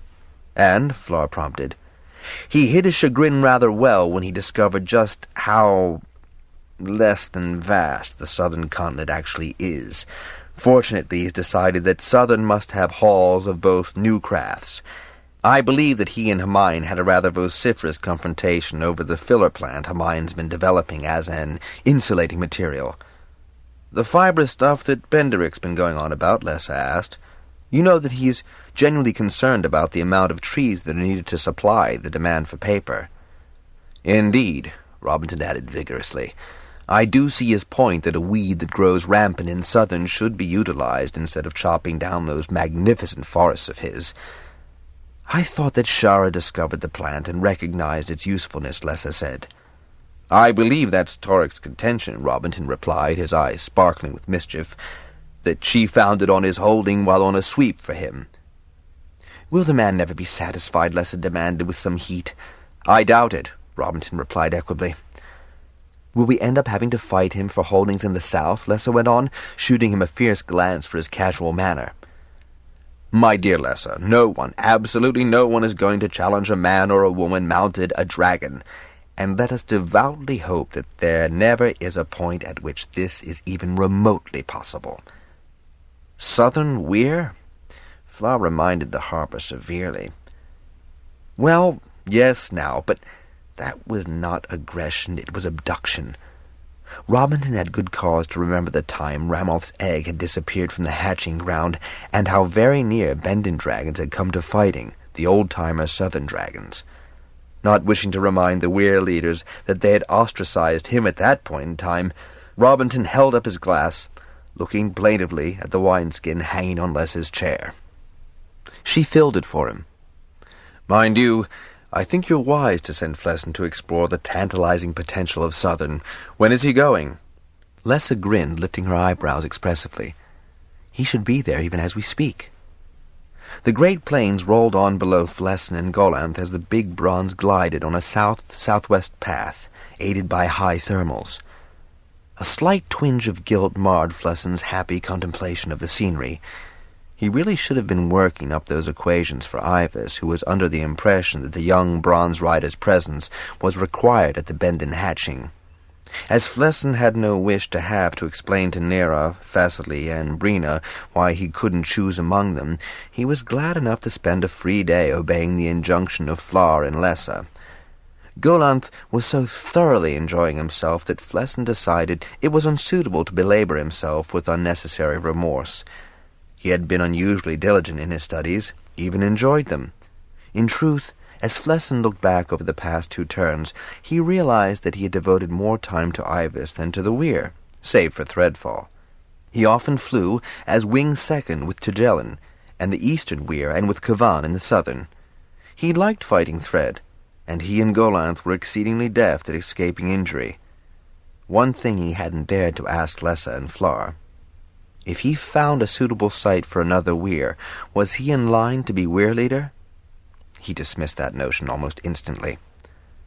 Flesson had few illusions about himself. He was a good wing leader. He understood draconic abilities.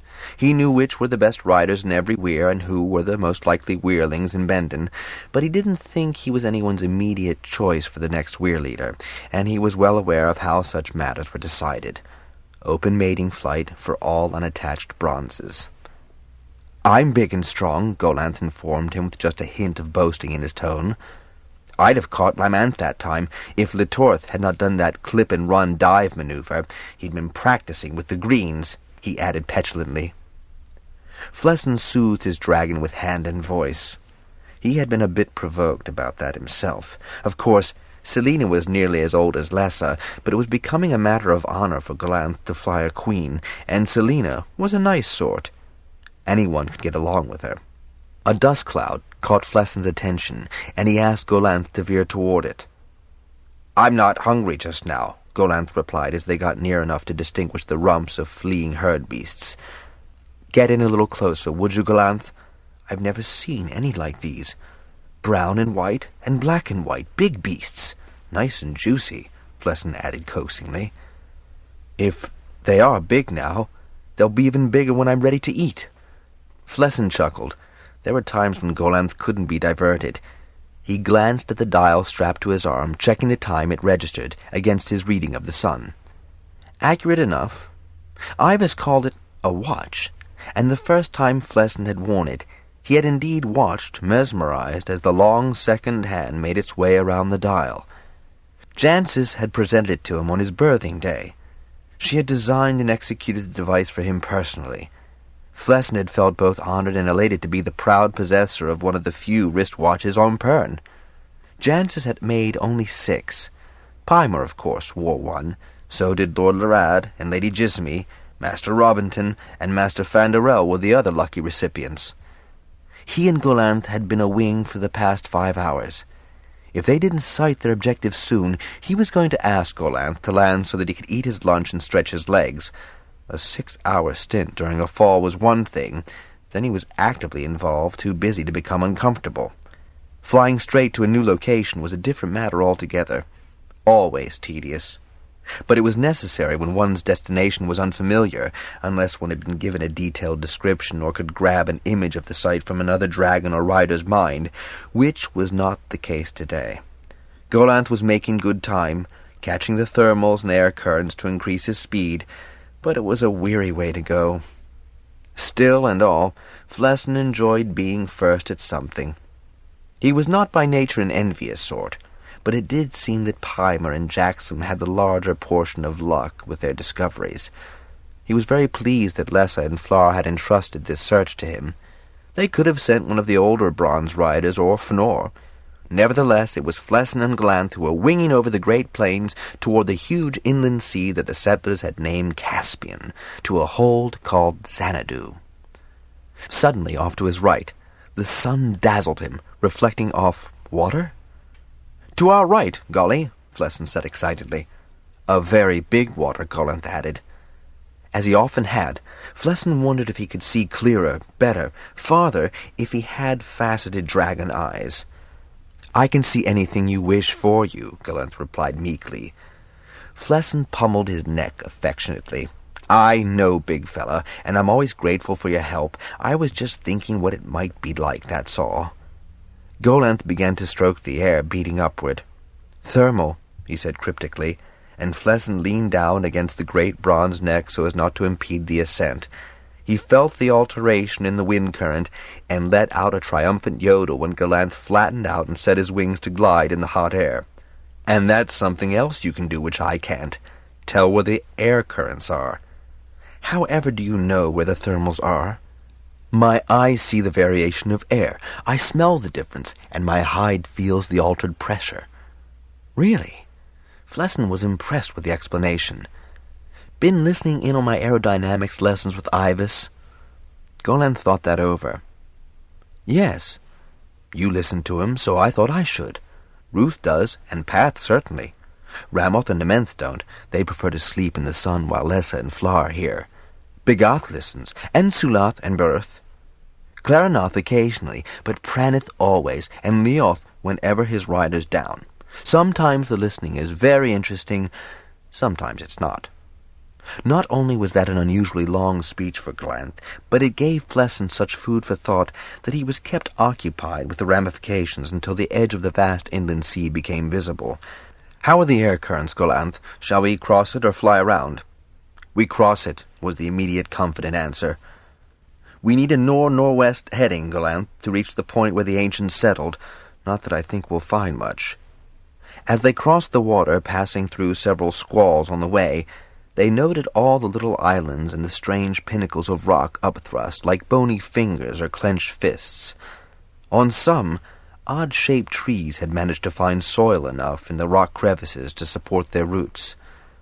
In 2 instances, naked roots twisted down the spires, seeking additional dirt and sustenance. The trees, with their closely packed heads, leaned precariously away from the prevailing winds. Or were those branches that were seeking the summits and sunlight? Shara would want to know about these. She liked such oddities. The western coastline was visible at last, a high palisade of cliff.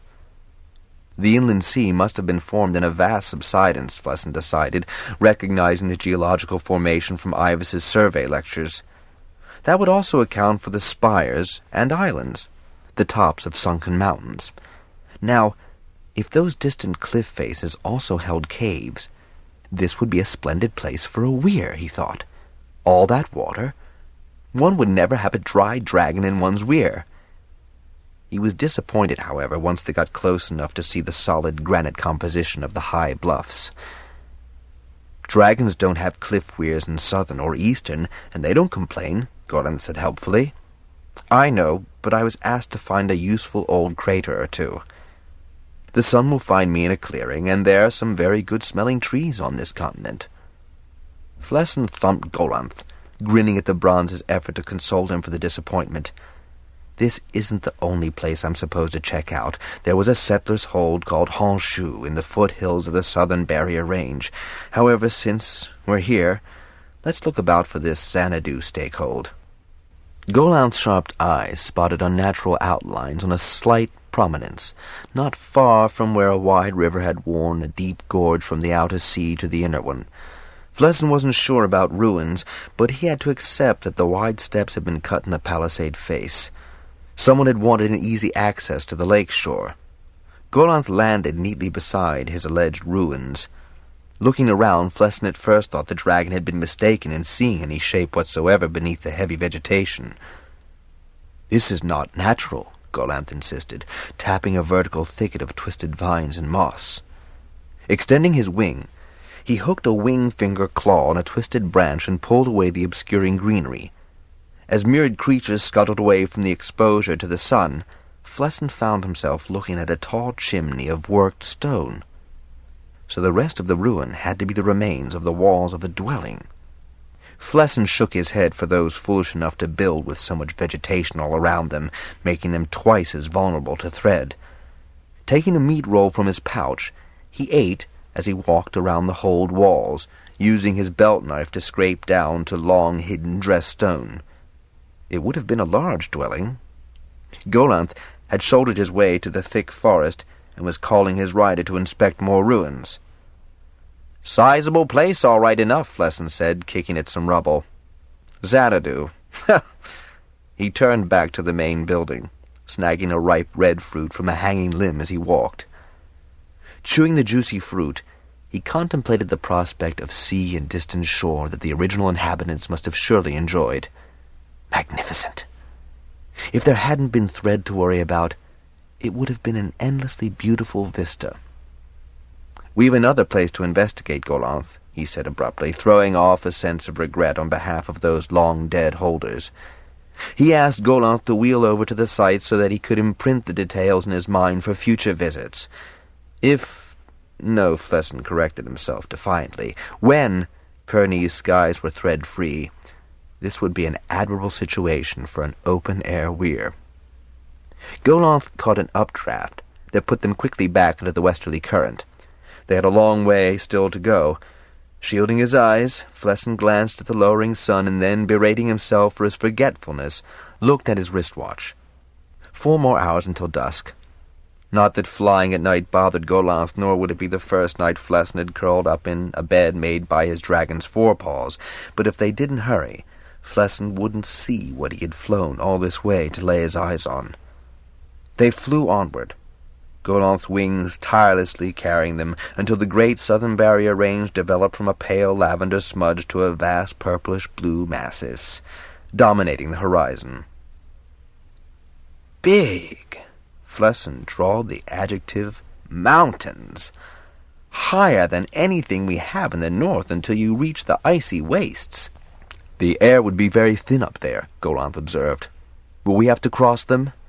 "I don't think so." Flessin rummaged in his jacket pocket for the map AIVAS had printed out for him. It flapped so badly in the wind of their passage that he had trouble reading it. "No, this Honshu holding is in the foothills below the real range. We're just not close enough to distinguish them." The last of the brilliant sunset illuminated the general area of their destination. Only because sharp-eyed Golanth saw a line of herd beasts ambling through a wide doorway in the foot of a cliff did they locate Honshu. "Are you sure you saw what you said you saw?" Flessin asked in surprise. Surely they would have taken their beasts with them when they left. "Maybe wild ones found the way into a place of safety," Golanth suggested. Speeding up his wing strokes, He reached the foot of the sheer cliff just as the last of sunset drained from the western skies. There was no mistaking the wide track worn smooth by usage that led to the cliff face, and through a wide entrance angled into the cliff. Peering inside, Flesson coughed at the stench of the place. High in the walls, window slits did not give him enough light to see much, and the smell alone was enough to discourage investigation. The herd beast bawled in surprise at his entrance, and milled anxiously deeper into what he guessed was an immense cavern. Choking and with eyes streaming from the intense ammoniac smell, Flesson backed out. Leaning against the cliff, he breathed deeply of fresh evening air. "Looks like you found me hors-shoe, Gallant," he said, running his hand up the beast-hole entrance. This was cut as neatly as a hot knife in cheese, just like Fort Hold and the Weir, when the ancients still had power for their stone-cutters. So this has to be hors-shoe. His fingers also located a door, neatly retracted into the wall. They left the door wide open, after all. "Well, Gallant, let's find a place to camp for the night. A fire'd be right cheerful on a black night like this. I don't know if those big felines Shara and Pymor talked about range this far south, but—" "No feline would challenge me." "Not one who wishes to see tomorrow," Flesson said with a laugh as he peered into the dark for some place to settle down. "Follow me," Golanth said, and ambled off to the left of the cliff face. "You're better than a torch," Flesson followed, taking care not to tread on his dragon's tail. Dead wood was easy enough to find, and rocks to contain a fire, so very shortly Flesson was comfortably settled against Golanth's shoulder, munching on his travel rations and sipping some Bendon wine he had talked Benora into putting into his bottle. Then, because there was nothing else to do, Flesson unrolled the fur that padded Golanth's neck ridge, nestled himself snugly between Golanth's forelimbs, and went to sleep. He woke up just as the eastern skies were brightening. Enough embers remained from his fire to be coaxed back into sufficient warmth to allow him to heat his morning claw and break his fast with warm meat roll. Golanth ambled down the river and drank deeply. "This will be a good place to swim once the sun is up," he said with the air of an expert, "and the cliff a good place to warm after a swim. The sun will catch the stone and radiate heat." Flesson grinned as he sipped his hot claw. "You have been learning a thing or two from listening." "Only the things that make sense to me." Then Flesson heard the low bleating and moaning of the animals sheltering in the hold. "Stay there, Golanth, or the animals won't come out, and I want to investigate this place."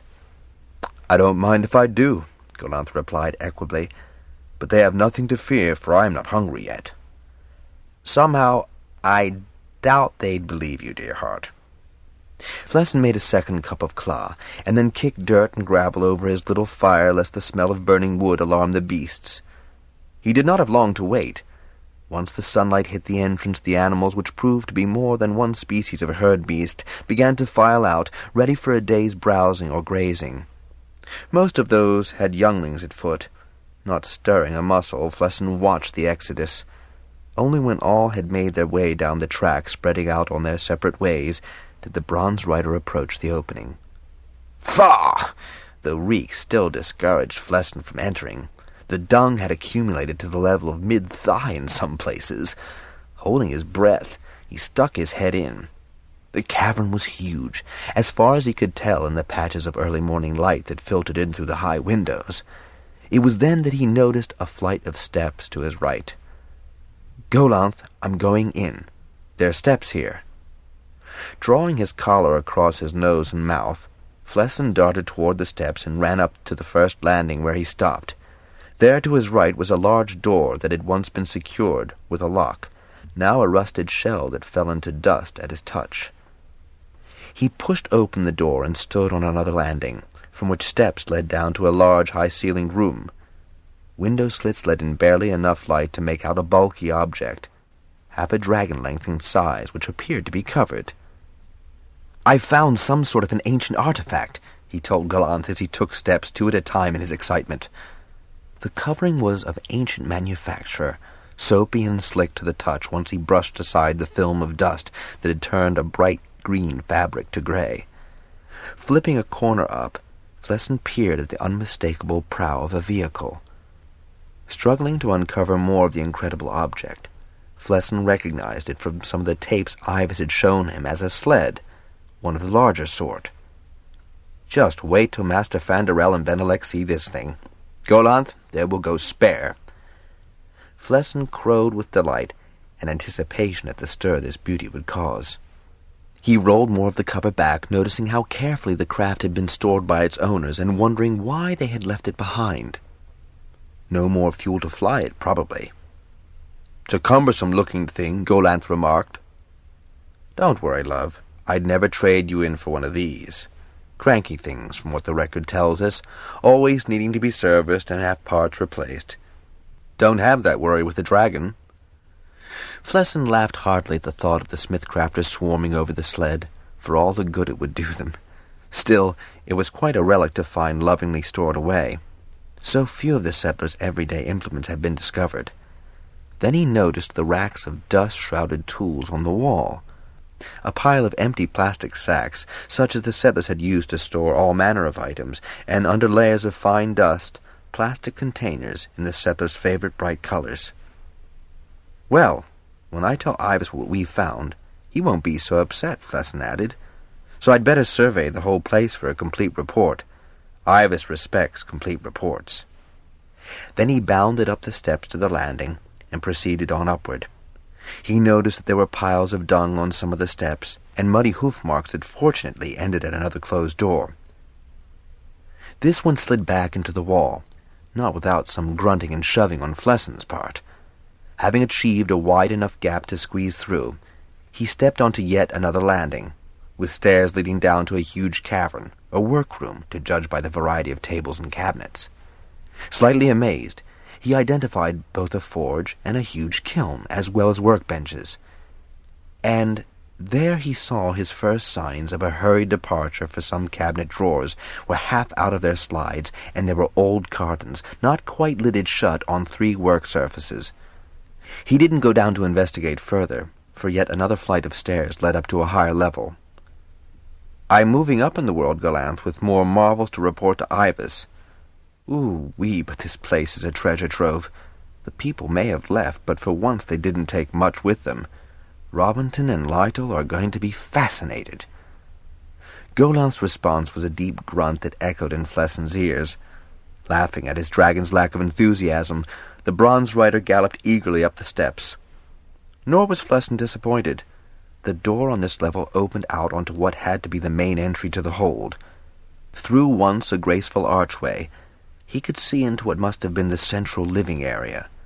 For the first time, he felt like an intruder as he stepped into the immense room and stopped in the doorway. He heard the slither of tunnel snakes, retreating from his presence. Peering into the room, he could distinguish little beyond shrouded forms in the darkness, but he could see the thin lines of light around window apertures. Retracing his steps to the hall, he threw open the wide double leaves of the main door, blinking at the brilliance of the early morning sun. The hold faced northeast, as a southern hold should, and an early breeze ruffled a thick cushion of dust on the floor. End of side 12. With that light to help him, he found the windows, which were set far above his head. He also found the long pole that opened them. He had opened 5 of the 10 large windows before his eyes fell on the space above them. "Golanth, you should see this. It's amazing." "See what? Where are you now? Is there room for me?" "I think so." Flesson heard his own stammer echo back from the vaulted ceiling, a ceiling that had been decorated in brilliantly colored murals that had lost nothing of their brightness. And he now knew part of the story they depicted. "This ought to shut up the doubters. An independent verification of what AIVAS told us," he murmured, more to himself than to Golanth, as he gave the walls a fleeting glance before beginning a more studied perusal. So involved did he become with the mural scenes that it took him a moment to realize that the scrabbling noise he heard was Golanth's claws on stone. "This door's not wide enough for me," Golanth said, sounding distinctly annoyed. Flesson glanced around and stifled a guffaw. Golanth had got head and neck through the opening, but not his massive shoulders. "You're not stuck, are you?" the bronze rider asked solicitously. "They could have made the door a bit higher and wider, since they made it as big as they did." "I don't really think they had dragons of your size in mind when they built it, Golanth. But can you see the murals? There's even a scene about dragons right overhead. Oh, you can't quite see it, but these murals are amazing. They're panels for every major event." Flesson pointed out the appropriate panels as he explained.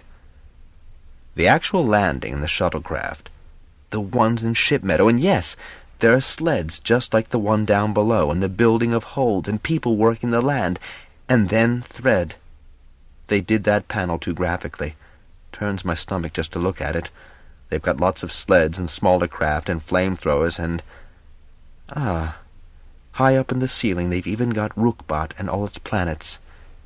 If only we'd found this place a long time ago. Flesson was silent a long moment, his eyes moving from one beautifully painted panel to the next. "They'll all want to see this place," he said at length with infinite satisfaction. "We did good, Golanth, dear heart, and we were first here." He looked around one last time, deciding not to investigate further so that others might have the pleasure of seeing the place as it had been left. Then he carefully closed the windows. Golanth crammed into the doorway. He had been trying to see what he could. As Flesson approached him, he carefully backed out onto the broad shelf that jutted out from that level. Flesson closed the doors behind him, marveling at the workmanship that allowed the heavy metal to pivot so easily after so many centuries of disuse. He gazed up at the sweep of the hold. 3 more levels of windows were visible. Neither weir nor hold, but it would serve, Flesson said, remembering the point of his search. That is, once the artifactors and craftmasters get their look in. "Dragons would find this spot eminently suitable, Flesson," Golanth assured him. "There is the river, which is deep, clear, and tasty to drink, and there are many ledges that face the sun all the day long." The bronze dragon swung his head to the left and right to bring those places to Flesson's notice. "This would make a very good weir indeed." "And so shall we report." The discovery of Honshu was partially eclipsed by Selen's discovery of 18 usable spacesuits in the Yokohama EVA Ready Room. In Master Robinton's opinion, AIVAS had received that news with a great deal more excitement than he had displayed when hearing about Honshu's state of preservation. AIVAS said that the suits gave his schedule considerably more flexibility and dispensed with some rather awkward and possibly dangerous alternatives. However, some folk in the Smithcraft and many in the Harper Hall considered Honshu the more important, and certainly more immediately useful, discovery. While AIVAS was revising his plan, Jancis and Mayan were appointed by Master Fanderel to inventory the tools at Honshu, and if their use was not immediately apparent, to decide what function they had had. AIVAS did take time to print out a manual for the sled, out of respect for the keen interest shown, but added the qualifier that any such investigations were esoteric, since he could give no assistance in powering it.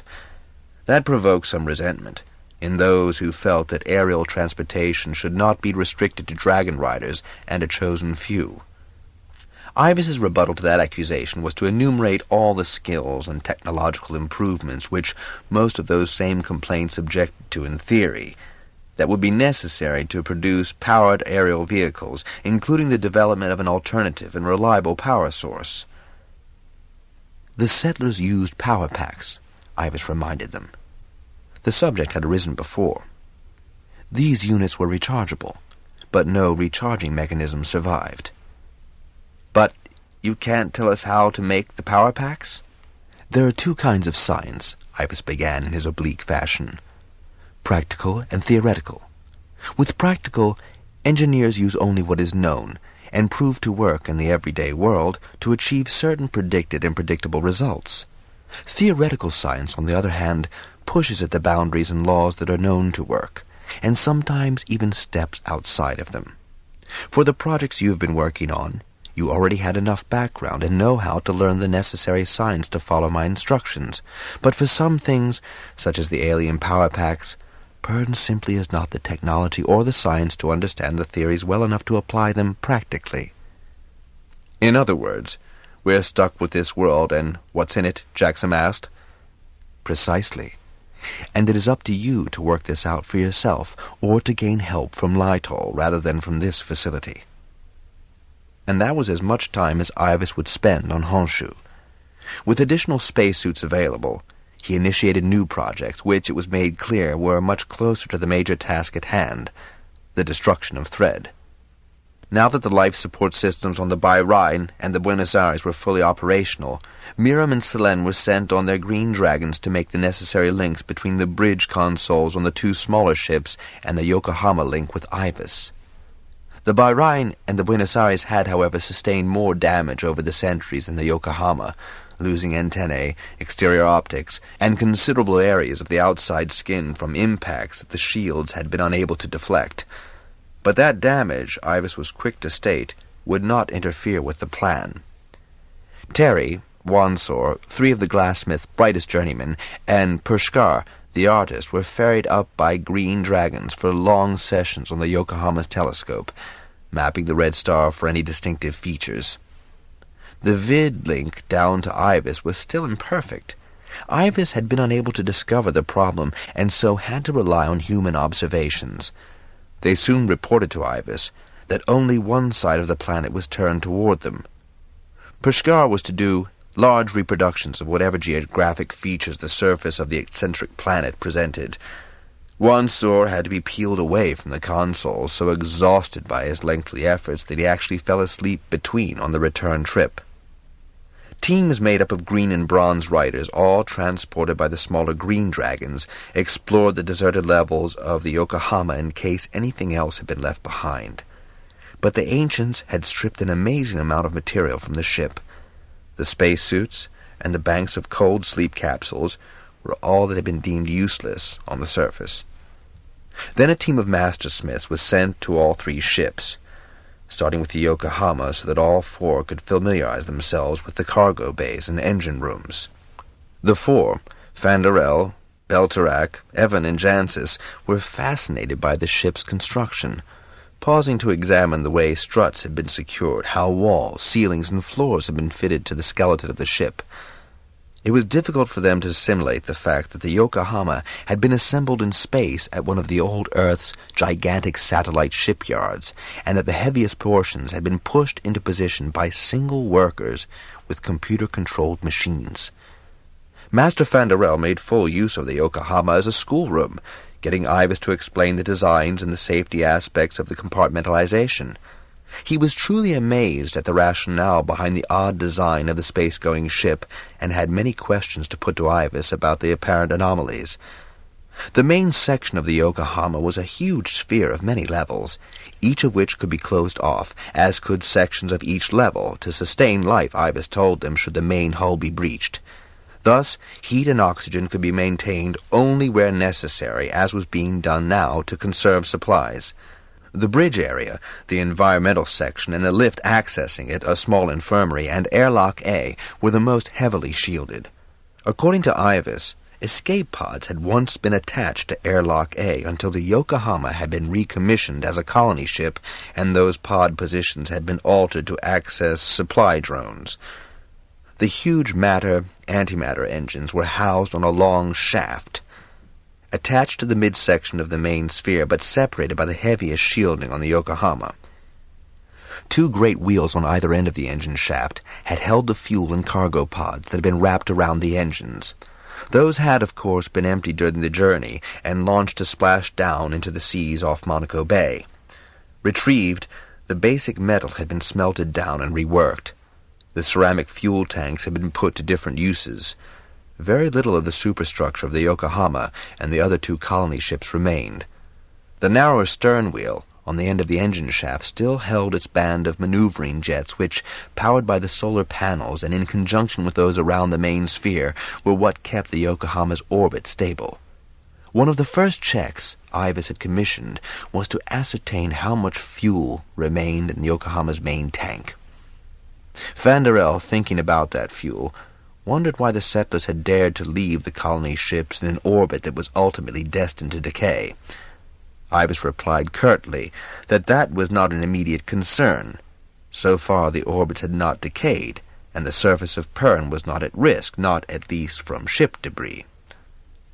It was while Jancis was busy patching the main engineering board into AIVAS, while the others were examining the readiness run of the great propulsion units, that one of the Green Riders activated the red alert from the bridge. Jancis's bronze fire lizard Trig became so agitated that she had a hard time calming him down enough to make sense of his response.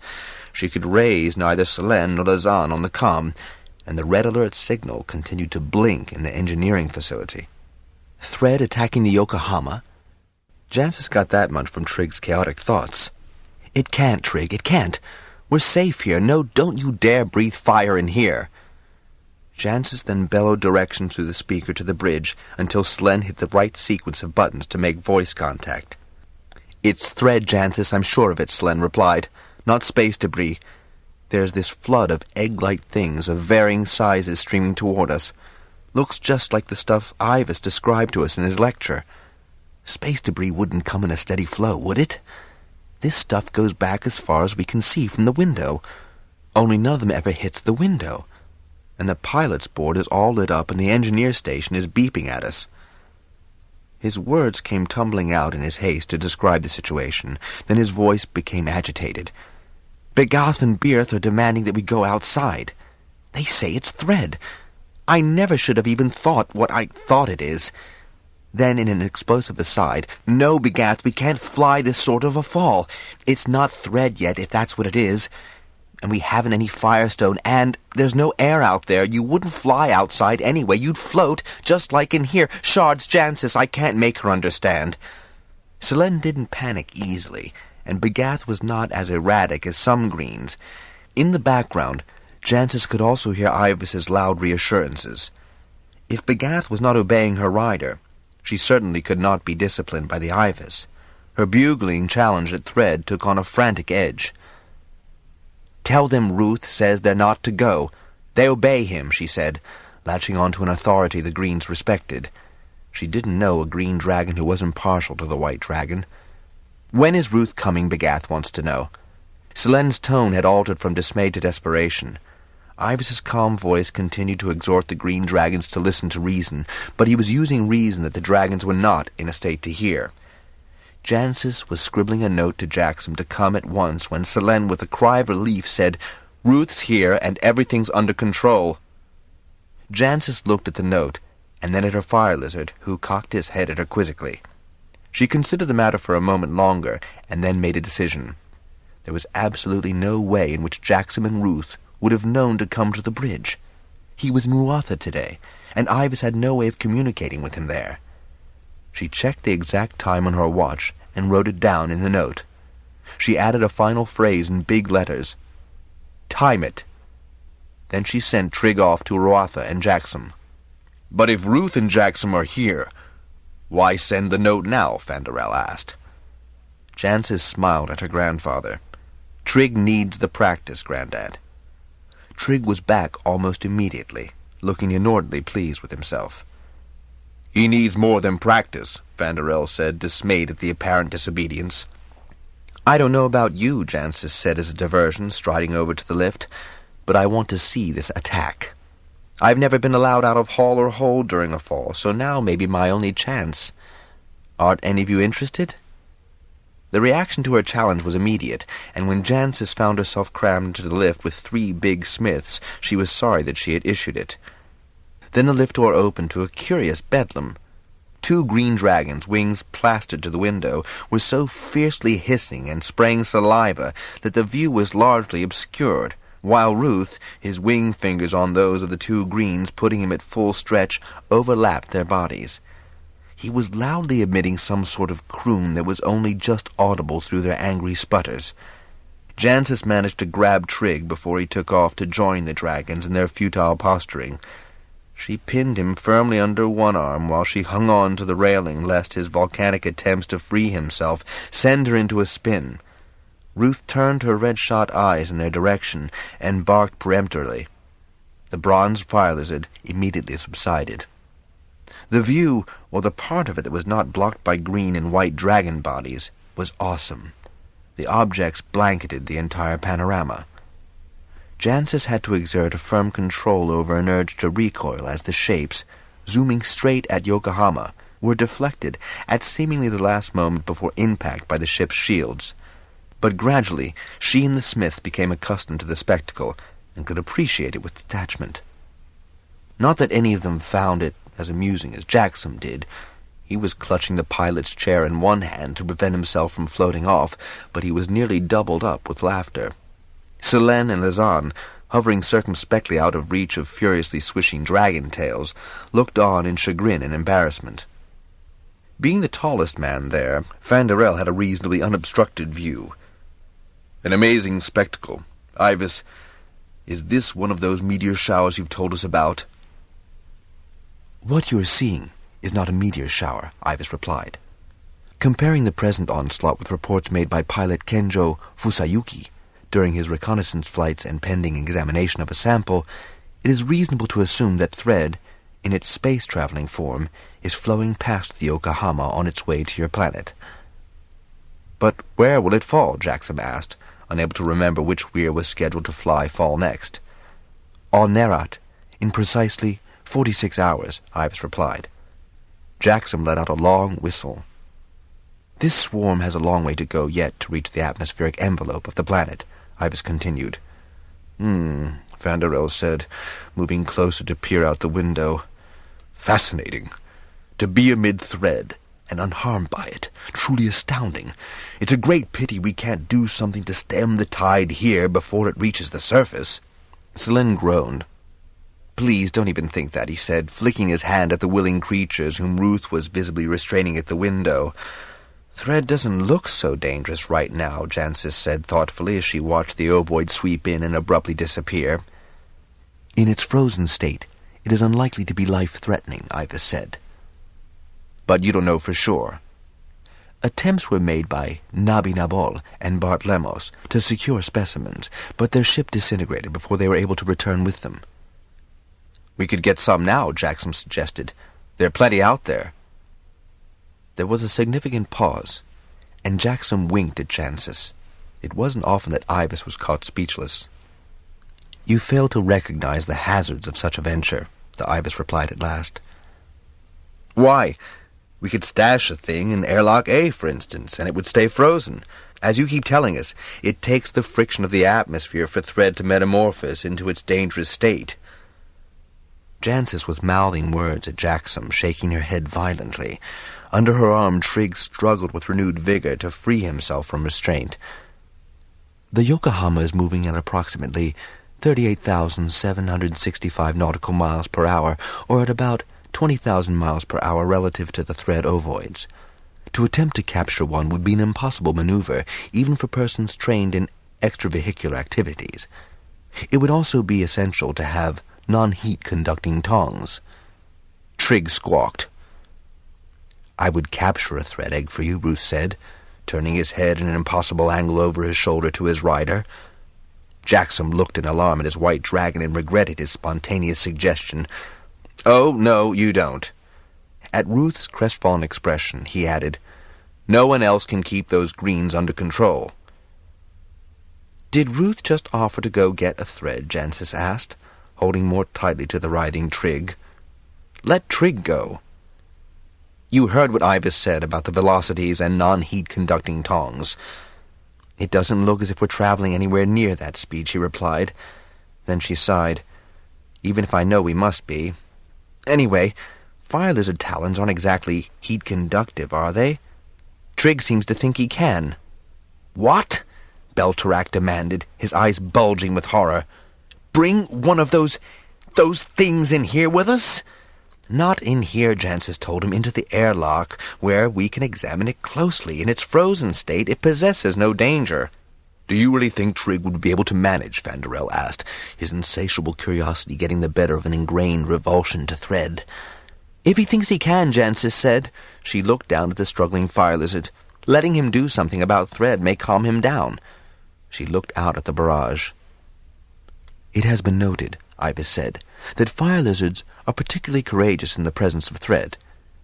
It has also been noted that in both fire lizards and dragons, the thought becomes the deed by some method which does not bear investigation, If Trigg should think he can retrieve a specimen, despite the obvious difficulties, it would greatly facilitate a useful examination of the organism. Placing it in airlock A would, of course, keep the specimen frozen, dormant, and impotent. Then it could be examined at leisure, a procedure your ancestors scheduled but did not implement. It would complete their biological investigations of this organism. Jackson looked warily at Jancis. All in all, he wasn't sure they should ask this of Trigg. Didn't they know as much as they needed to know about Thread? And yet, to have a Thread impotent at their disposal, locked in a primal form, would be subtly gratifying. It wouldn't be at all hard to do, Ruth told Jackson. Ruth! Jackson vetoed that with a sharp chop of his hands. You stay out of this fire, there's an assignment. Show off. To his surprise, Jancis laughed. Does Ruth think he'd fit in airlock A? She asked, grinning at Ruth's reproachful expression. First, let's see if Trigg is certain he can manage. Now, dear. She lifted Trigg up a level with her eyes, took his triangular head, and pointed it toward the window. We want you to get one of those big eggs and put it in airlock A. You remember where that is? It'd be like catching a Weary mid-air. I'm telling him, too, in case he doesn't understand, Ruth said, turning a reproving eye on his rider. I'd be perfectly safe. I'm much bigger than Thread eggs. I wouldn't be thrown off balance as a little fire lizard would be, and it's no more than a jump between. Trigg gave a cheep, turned his head toward Ruth, and cheeped again, the whirling of his eyes speeding up with anticipation and resolve. He understands. He says he can easily do that. Ruth has now briefed Trigg thoroughly, Jackson told Jancis.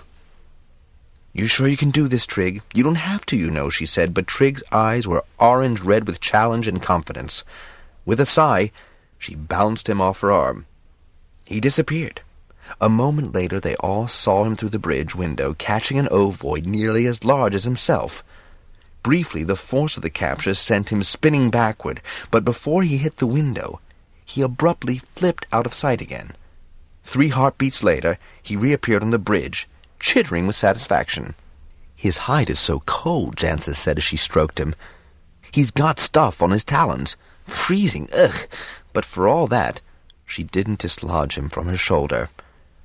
Everyone made much of him, including Ruth, with the notable exception of the 2 Greens, who were sullenly rumbling their discontent at being kept inside the Yokohama. Apparently, the extravehicular activity was successful? IVAS asked. Jackson activated the optics in airlock A and saw the ovoid floating gently above the lock floor. Eyes widening in surprise, Jancis jiggled her finger at the screen showing the airlock. "Look!" she exclaimed. It took a moment for the others to realize that the ovoid was gliding across the lock. It hovered briefly by the wall and returned to approximately the same position in the center of the facility. "Excellent demonstration of an incident of magnetic levitation," IVAS remarked. "And congratulations from Master Robinson and Dram. Warder Lytall's already mobilizing a team to examine the specimen." "Is he indeed?" Jackson asked flippantly, wondering who Lytall would tag with the unenviable task. "The extent and destiny of this stream would be useful knowledge," IVAS went on. "Jancis, such readings can be taken from the navigator's console by activating the exterior optics using the exam EXE code." "It occurs to me, IVAS," Jackson began, winking at Jancis, "that this phenomenon was not on your agenda for today in space." He was amused to see Fanderel regard him with astonishment for such an impudent question. There was so profound a silence from IVAS that everyone on the bridge exchanged amused glances. Twice in one day they had confounded IVAS? Fanderel began to chuckle, a deep rolling sound, when an answer finally came. "Regrettably, this facility did not compute that possibility, although calculations now indicate that the Yokohama and her sister ships have been in the line of thread showers every 4th fall." "Well, imagine that," Jackson remarked, his eyes glinting with mischief. He had never thought to catch IVAS unprepared. With what Jackson decided was considerable aplomb, IVAS asked, "Is the shield destroying the ovoids, or is it deflecting them?" "Deflecting," Jackson replied. Then he absorbed the nub of that remark. The shield has a destructive mode? We could destroy what's raining down on us? What an ingenious concept. There'd be just that much fewer to fall on Nerot, and that might persuade old Begamon that all this, he gestured about the bridge, is worth the effort. Jackson, the destruct capability can be activated from either the captain's chair or the pilot's console. Call up the shield function program and alter DEFL to DEST. I hear and obey, Jackson said eagerly, his breath quickening as he slid into the pilot's seat and activated the console. Program altered. For a moment, he let his finger hover above the Enter tab. Engaged. In the next instant, the pellet streaking toward them dissolved in puffs, clearing a path so that the width and depth of the stream became all too visible. If you will activate the rear-view screen, Jackson, IVAS went on, you will see how effective the destruct mode is. Plainly, a wide swath of thread had been eliminated. That's beautiful, just beautiful. Charring thread in the air is one thing. This is much better, Jackson muttered. He turned the forward view back on and continued to watch the visible destruction of thread with intense satisfaction. The green dragons had stopped spitting and were rumbling in delight. Is there any way to extend this destruction beyond the Yokohama, Master Fanderel asked. No, IVAS replied. The shield's main function is to deflect ordinary space debris. Considering the width, breadth, and depth of the stream, it would be analogous to trying to destroy a snow shower with a candle. Then how, IVAS, do you propose that we shall destroy this menace, as you promised we would? Jackson demanded. By removing the vector that brings thread to Pern. That should have been obvious to you all by now, IVAS chided them. The path of the eccentric planet must be altered sufficiently so that it does not come close enough to spin thread into Pern's orbit. And how can we possibly do that? Master Fanderel demanded. That will become apparent as you continue with the plan. Everything you have learned, every seemingly simple exercise either here or on the ground, is directed toward preparing you for that end. No amount of wheedling or blustering could move IVAS to elaborate. You cannot run before you walk, he repeated to almost every rephrasing of that question from Fanderel, Jackson, Jancis, and Belterac. Finally, Jackson desisted and turned to the immediate situation. Don't the Buenos Aires and Bahrain have similar shields? They do, IVAS replied. Well then, Jackson rubbed his hands together in anticipation. Now wait a minute, Lord Jackson, Jancis said. You're not going to have all the fun today. I want my turn at destroying thread. And I, her grandfather said, a rapturous grin replacing his usual composure. It would be a dangerous task for a young woman, a young mother, Belterac said, glancing anxiously at Fanderel to support him. I will not be done out of my opportunity on those grounds, Jancis said, her stance so belligerent that Belterac nearly recoiled in surprise. Besides, I fit into a space suit. You're much too big, Belterac. I'm not, Evan said, speaking up for the first time.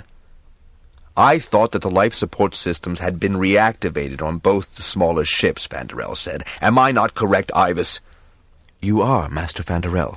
Well then, spacesuits are not required. A knowledge of the sequence is, Grandad, and you always leave console work to someone else. Fanderel drew himself up to his full height, swelling his massive chest importantly. It did not seem too difficult. A few pecks and then enter. He threw a quizzical glance at Jackson. Cease, Jackson said, throwing up his hands and nearly propelling himself out of the pilot's chair by mistake. As Lord Holder, I outrank everyone else, and so I will make the decision. Master Fanderel deserves a chance for many reasons, and Jancis too. However, Bigoth and Beerth brought all you Smithcrafters up here, so they can just haul you across to the other ships as well. You, he pointed at Belterac, can be trusted with switching the screen from deflect to destroy. And you, he indicated Fanderel, can then engage. Jancis, you reprogram the shield, and Evan, you can hit the enter key. So you'll all take part. It must be pointed out, IVAS said, that the amount of thread that would be destroyed, even utilizing the destruct mode of the shields on all three ships, is only 0.09% of an average fall. Is this trip necessary? That's 0.09% the draggers don't have to worry about, AIVAS, Jackson said jubilantly. Then let us make this efficient use of the available technology, Vanderel said eagerly. It is apparent that such participation would give immense psychological satisfaction, far outweighing either the risk or the actual destruction ratio, AIVAS said. Immense satisfaction, Jackson agreed. Raising morale to a new height, Jancis put in, and to think I can have a part in it. That is, Jackson said, turning to the Green Riders, if you and your dragons are amenable. Selene and Lazan were even more than amenable. Jackson drilled everyone onto the steps necessary to alter the shield to destruct mode. AIVAS did insist that everyone was to take along emergency oxygen equipment. The atmosphere on the two smaller ships was only minimal, and oxygen deprivation could not be risked. When the Greens, well laden with riders, departed, Jackson found the bridge remarkably quiet. Jackson, AIVAS began, how much weight can the green dragons carry? Their burdens today weigh more than their body weight. A dragon is capable of carrying as much as he thinks he can, Jackson replied with a shrug. So, if the dragon thinks he can carry an object, irrespective of its actual weight, he will? I don't think anyone's actually tried to overload a dragon. Didn't you tell me that the earliest ones were used to transport loads out of landing following the eruption? That is true, but they were never, as you surmised, permitted to carry great weights. In fact, Sean O'Connell, the leader of those early riders, resented the fact that the dragons were used in such capacity. Why? That was never explained. Jackson smiled to himself. Dragons can do a lot of inexplicable things. For instance? And AIVAS's voice altered subtly. Arriving in very timely fashions? Jackson chuckled. That's one. How did you contrive such a serendipitous entrance? Jancis was clever enough to put down the time. When I visualized the bridge for Ruth, I also visualized the bridge clock, Jackson pointed to the digital face, at a minute before the one she gave. So, of course, we arrived. He chuckled again. In time. Tell AIVAS that I always know where in time I am, Ruth said, and Jackson duly repeated the message to AIVAS. A most interesting ability. Mind you, AIVAS, that is for your ears only. This facility has no ears, Jackson. The discussion was interrupted by the jubilant return of the teams, the green dragons looking as gratified as their passengers. When Thread has passed by, AIVAS said, someone must return to the other ships and reset the shield to deflect. The solar panels do not supply unlimited power and will need to be fully recharged. There was a unanimous agreement to that suggestion. By then, AIVAS had assessed all the data he required. The thread flow had diminished to a few stray globules, and the green dragons returned the teams to reset the shields.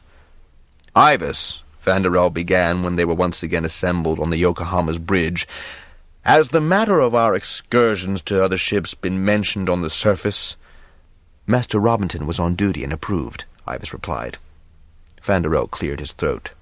No students listening to the exchange? Only Master Robinson was in the chamber at the time. Why? We can count on his discretion, then. This interesting facet of the Yokohama should be discussed before it is made public, Vanderel said. I've found it most exhilarating to initiate the destruction. Wouldn't it serve to convince the doubtful that these projects are useful? Jancis asked. That is the question that must be discussed, Vanderel told her. Jackson and Ruth made their farewells and left the bridge. As Jancis and the other Smiths returned to the engine room and their disrupted tasks, she fleetingly wondered if he had timed it back to Ruatha. Jackson did not immediately return to Ruatha. He felt obliged to inform the Bendon Weir leaders of the incident. Ruth was thoroughly in favor of a Bendon destination, as he always enjoyed visiting his native Weir. Ramoth and Nementh are happy to see me, he told his rider, as they circled into land at the Queen's Weir. Lessa and Flower within. Then he turned his head up to Nementh, and the two dragons touched noses. Nementh says that Flower will be very pleased to hear what we did on the Yokohama. He and Ramoth are. As Jackson entered the Queen's Weir, Ramoth was watching for his appearance and rumbled a greeting. She greets you as the bearer of very good tidings, Ruth told him. How about letting me deliver my own surprise, Jackson muttered with mock irritation.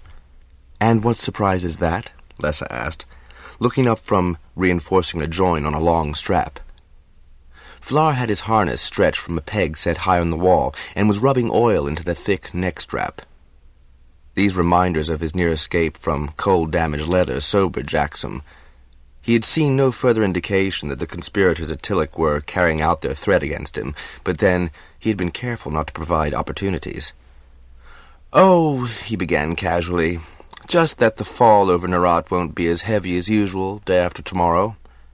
"How's that?" Flar swiveled about, giving Jackson his complete attention. Lessa's stare suggested that the young holder had better be quick with his explanation. Grinning because it wasn't often that he could astound this pair, he related what had happened. When he had finished, and the two Weir-leaders had questioned him closely on details, Lessa looked less than pleased. "I'd say we were very lucky not to have lost 2 green dragons, and don't tell me you didn't time it, Jackson." "Then I won't," Jackson replied. "Bloody lucky Ruth's so clever at it." Lessa opened her mouth to remonstrate with him, but Flar held up a hand. "And there can be a reduction in the density of fall using the destruct mode of the shields," the Weir-leader said. It certainly looked that way to us, out the back window, as it were. Then Jackson halted in dismay. "You know, if I'd had the sense of a fire lizard, I'd have reprogrammed the telescope and gotten a good look. It takes time to become accustomed to using all this new technology. Anyway, we'll confirm it at Nerat," Flar said, smiling as he pushed back his errant forelock. "This'll be heartening news, Jackson. Fall's right now at its densest, and unless thread can reform, which I doubt, during its descent through the upper strata, the wings will have a brief breather, and that'll cut down on our casualties." "It may increase them," Lessa said with a scowl, "if we decide to take advantage of this capability.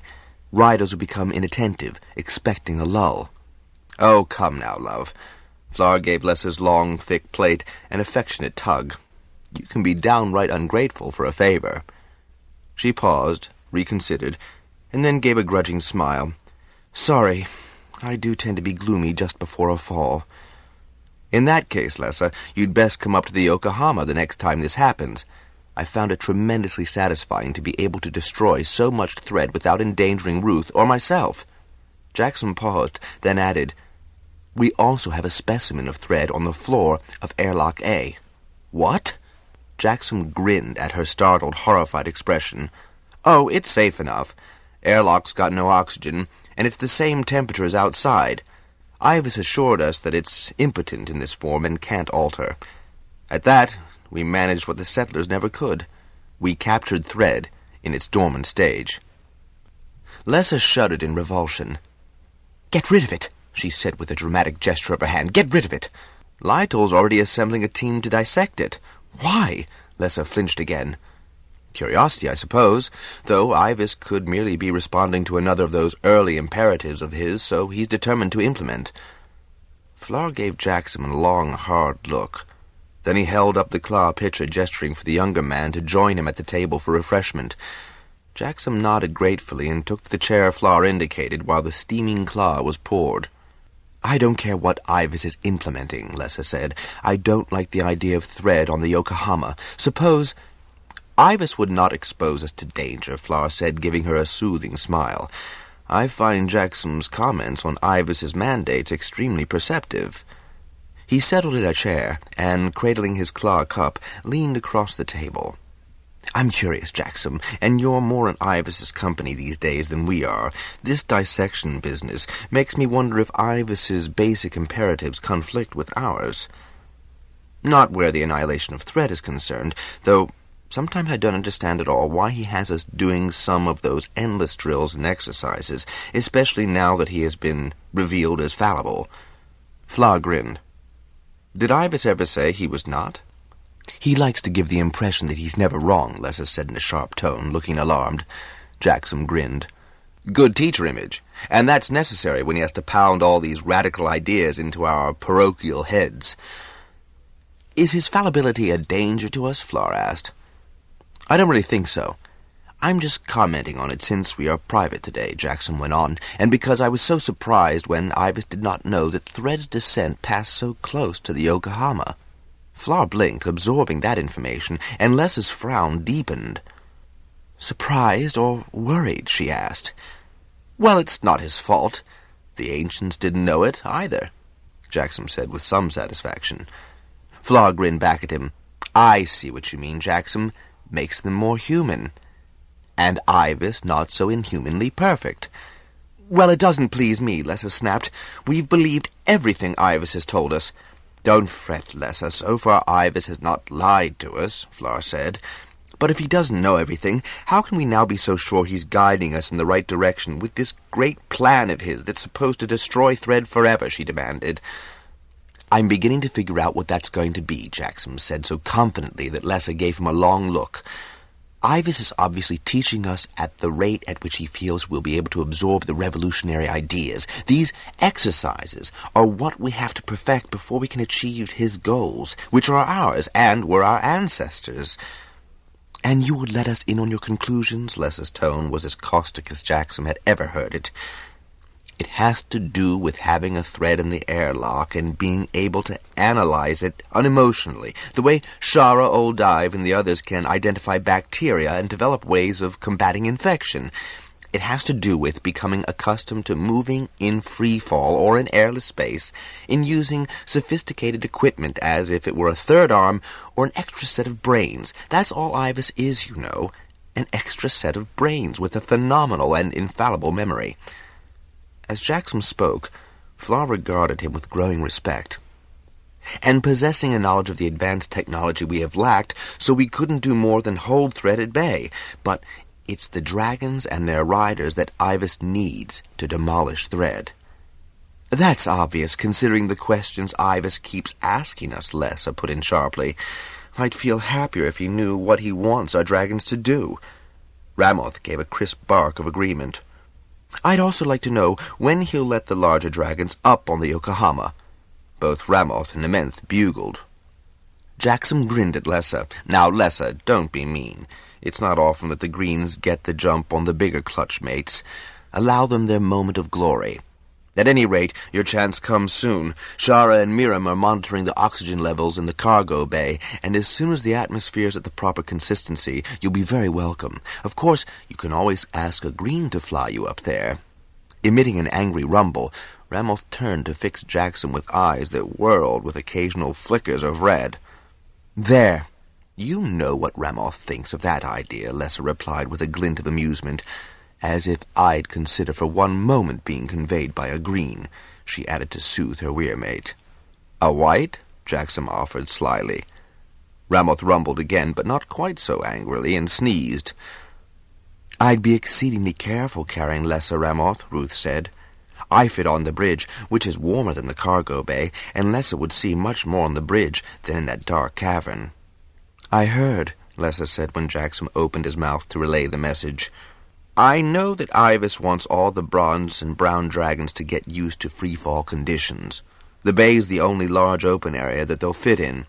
The algae farm is developing beautifully, so it shouldn't be long now." Lessa cocked her head at Jackson, her expression thoughtful. "Does IVAS plan for the dragons to move those ships?" "Move the ships?" Jackson asked, surprised. "Why? How?" Floor asked. "Remember, Floor, when IVAS insisted that the dragons should be able to move things telekinetically?" "Dragons can only move themselves, their riders, and what they carry," Floor said categorically.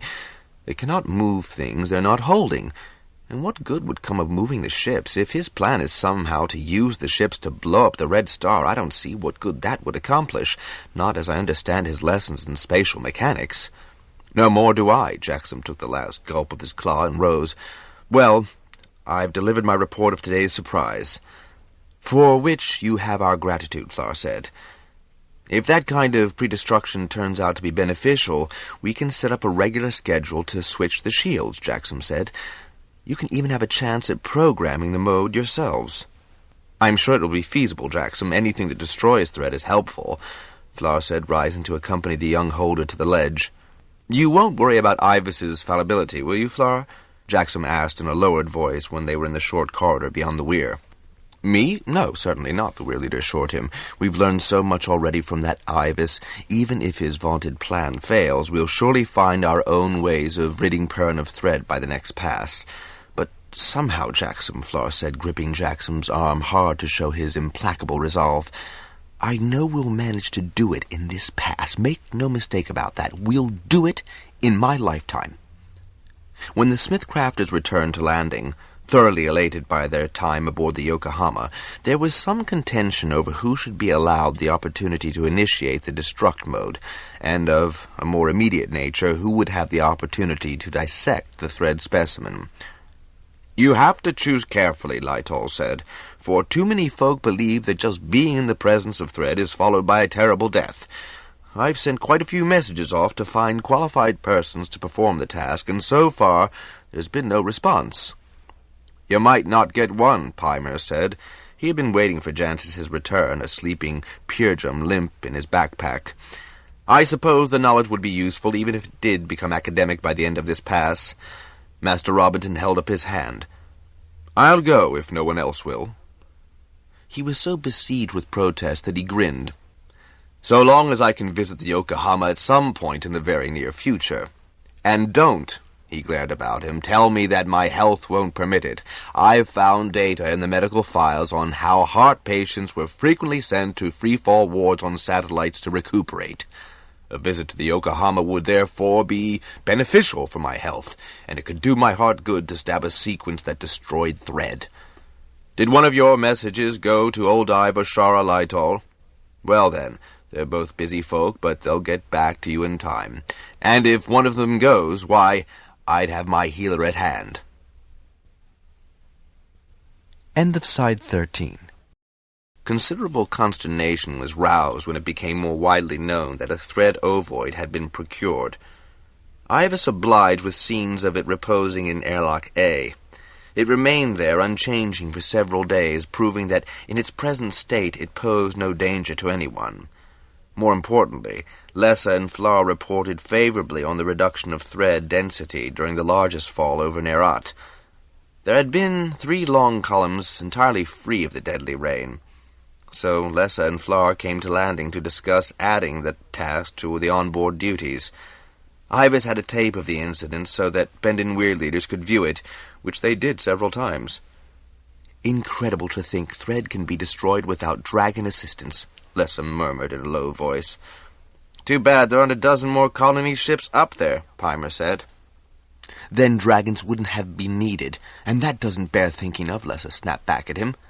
I spoke as a harper, Weirwoman, Pymer said courteously, as I, for one, am very glad dragons do exist. I think, Flar, that we should go to the Yokohama, Lessa remarked.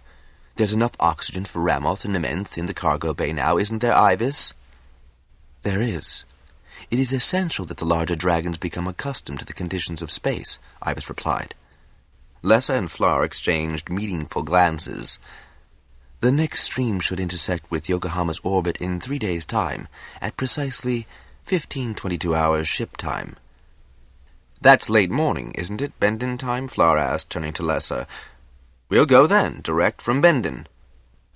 Who's going to take me then? Robinson asked, sitting straight up in his chair and looking aggrieved.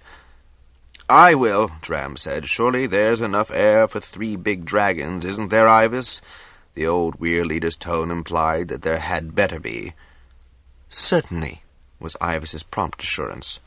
Well then, Robinson said, brushing his hands together in complete satisfaction, that takes care of that. Lessa was just a trifle put out when Ruth, with Jackson, Shara, and old Ive astride, joined the 3 big dragons the morning of their first ascent to the Yokohama.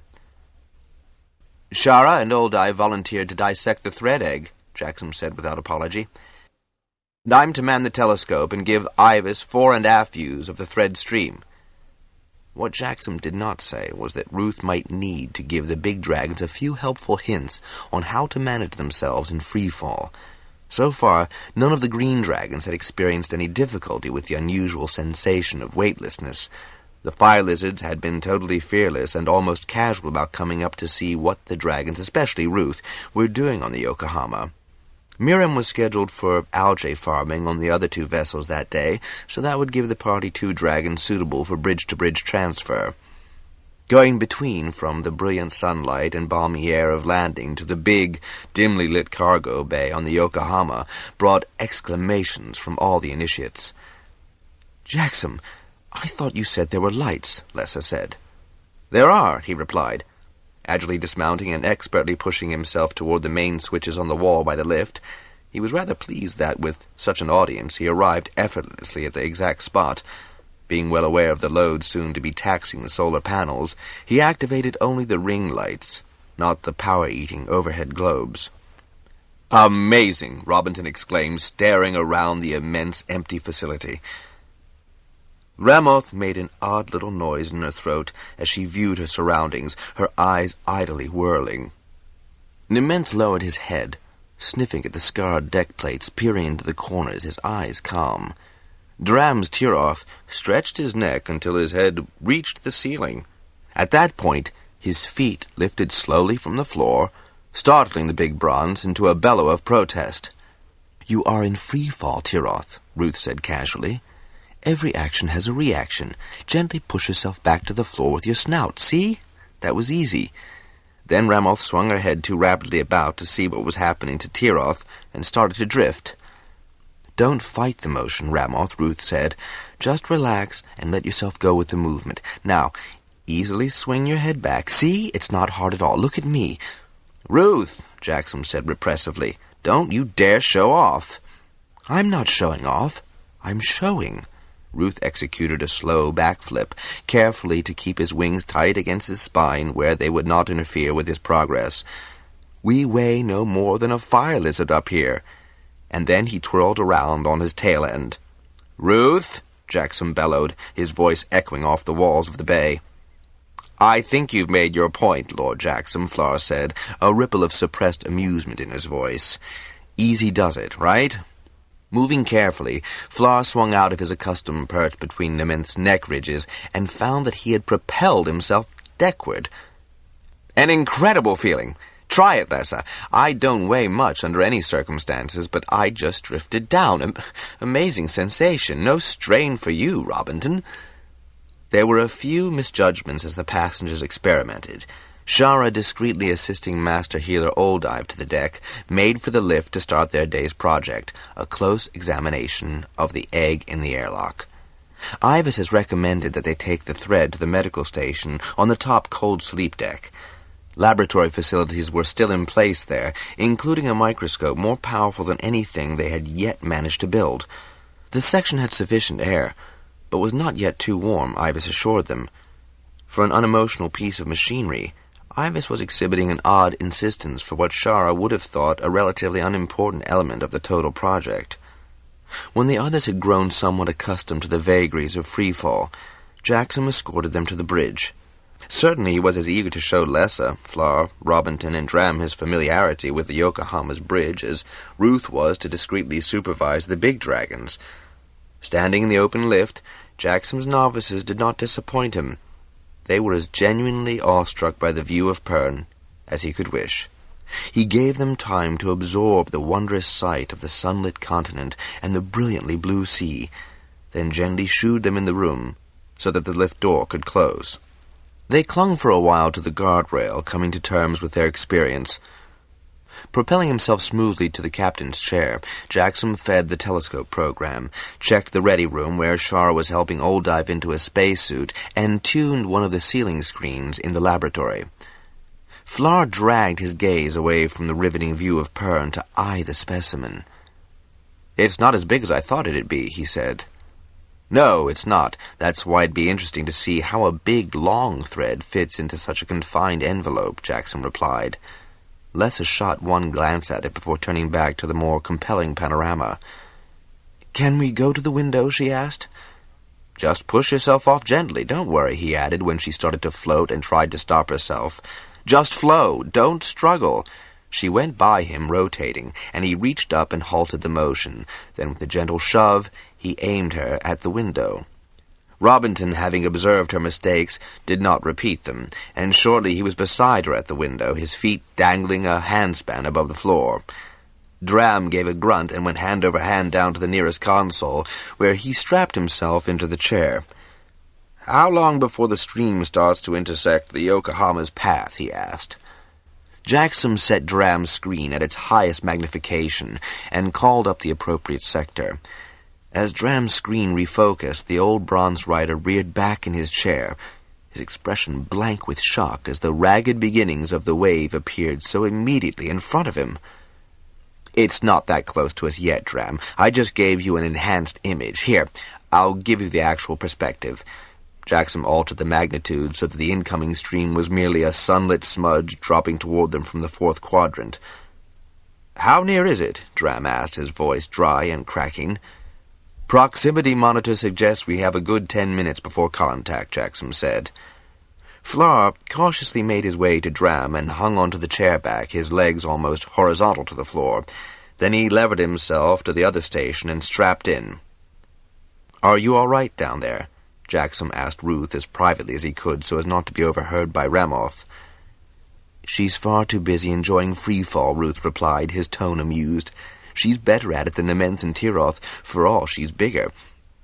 She's not using as much shove. I think they're doing much better without their riders watching. Watch your wings, Ramoth. Not much room in here." Jackson grinned, then froze as he caught movement in the lab. Shara and Old Dive were entering the room, Shara moving as gracefully as their magnetic boots would allow, one gloved hand guiding Old Dive's jerkier progress. Jackson watched, rapt, as they attempted to penetrate the hard shell of thread. Then Miriam, on green path, arrived on the bridge.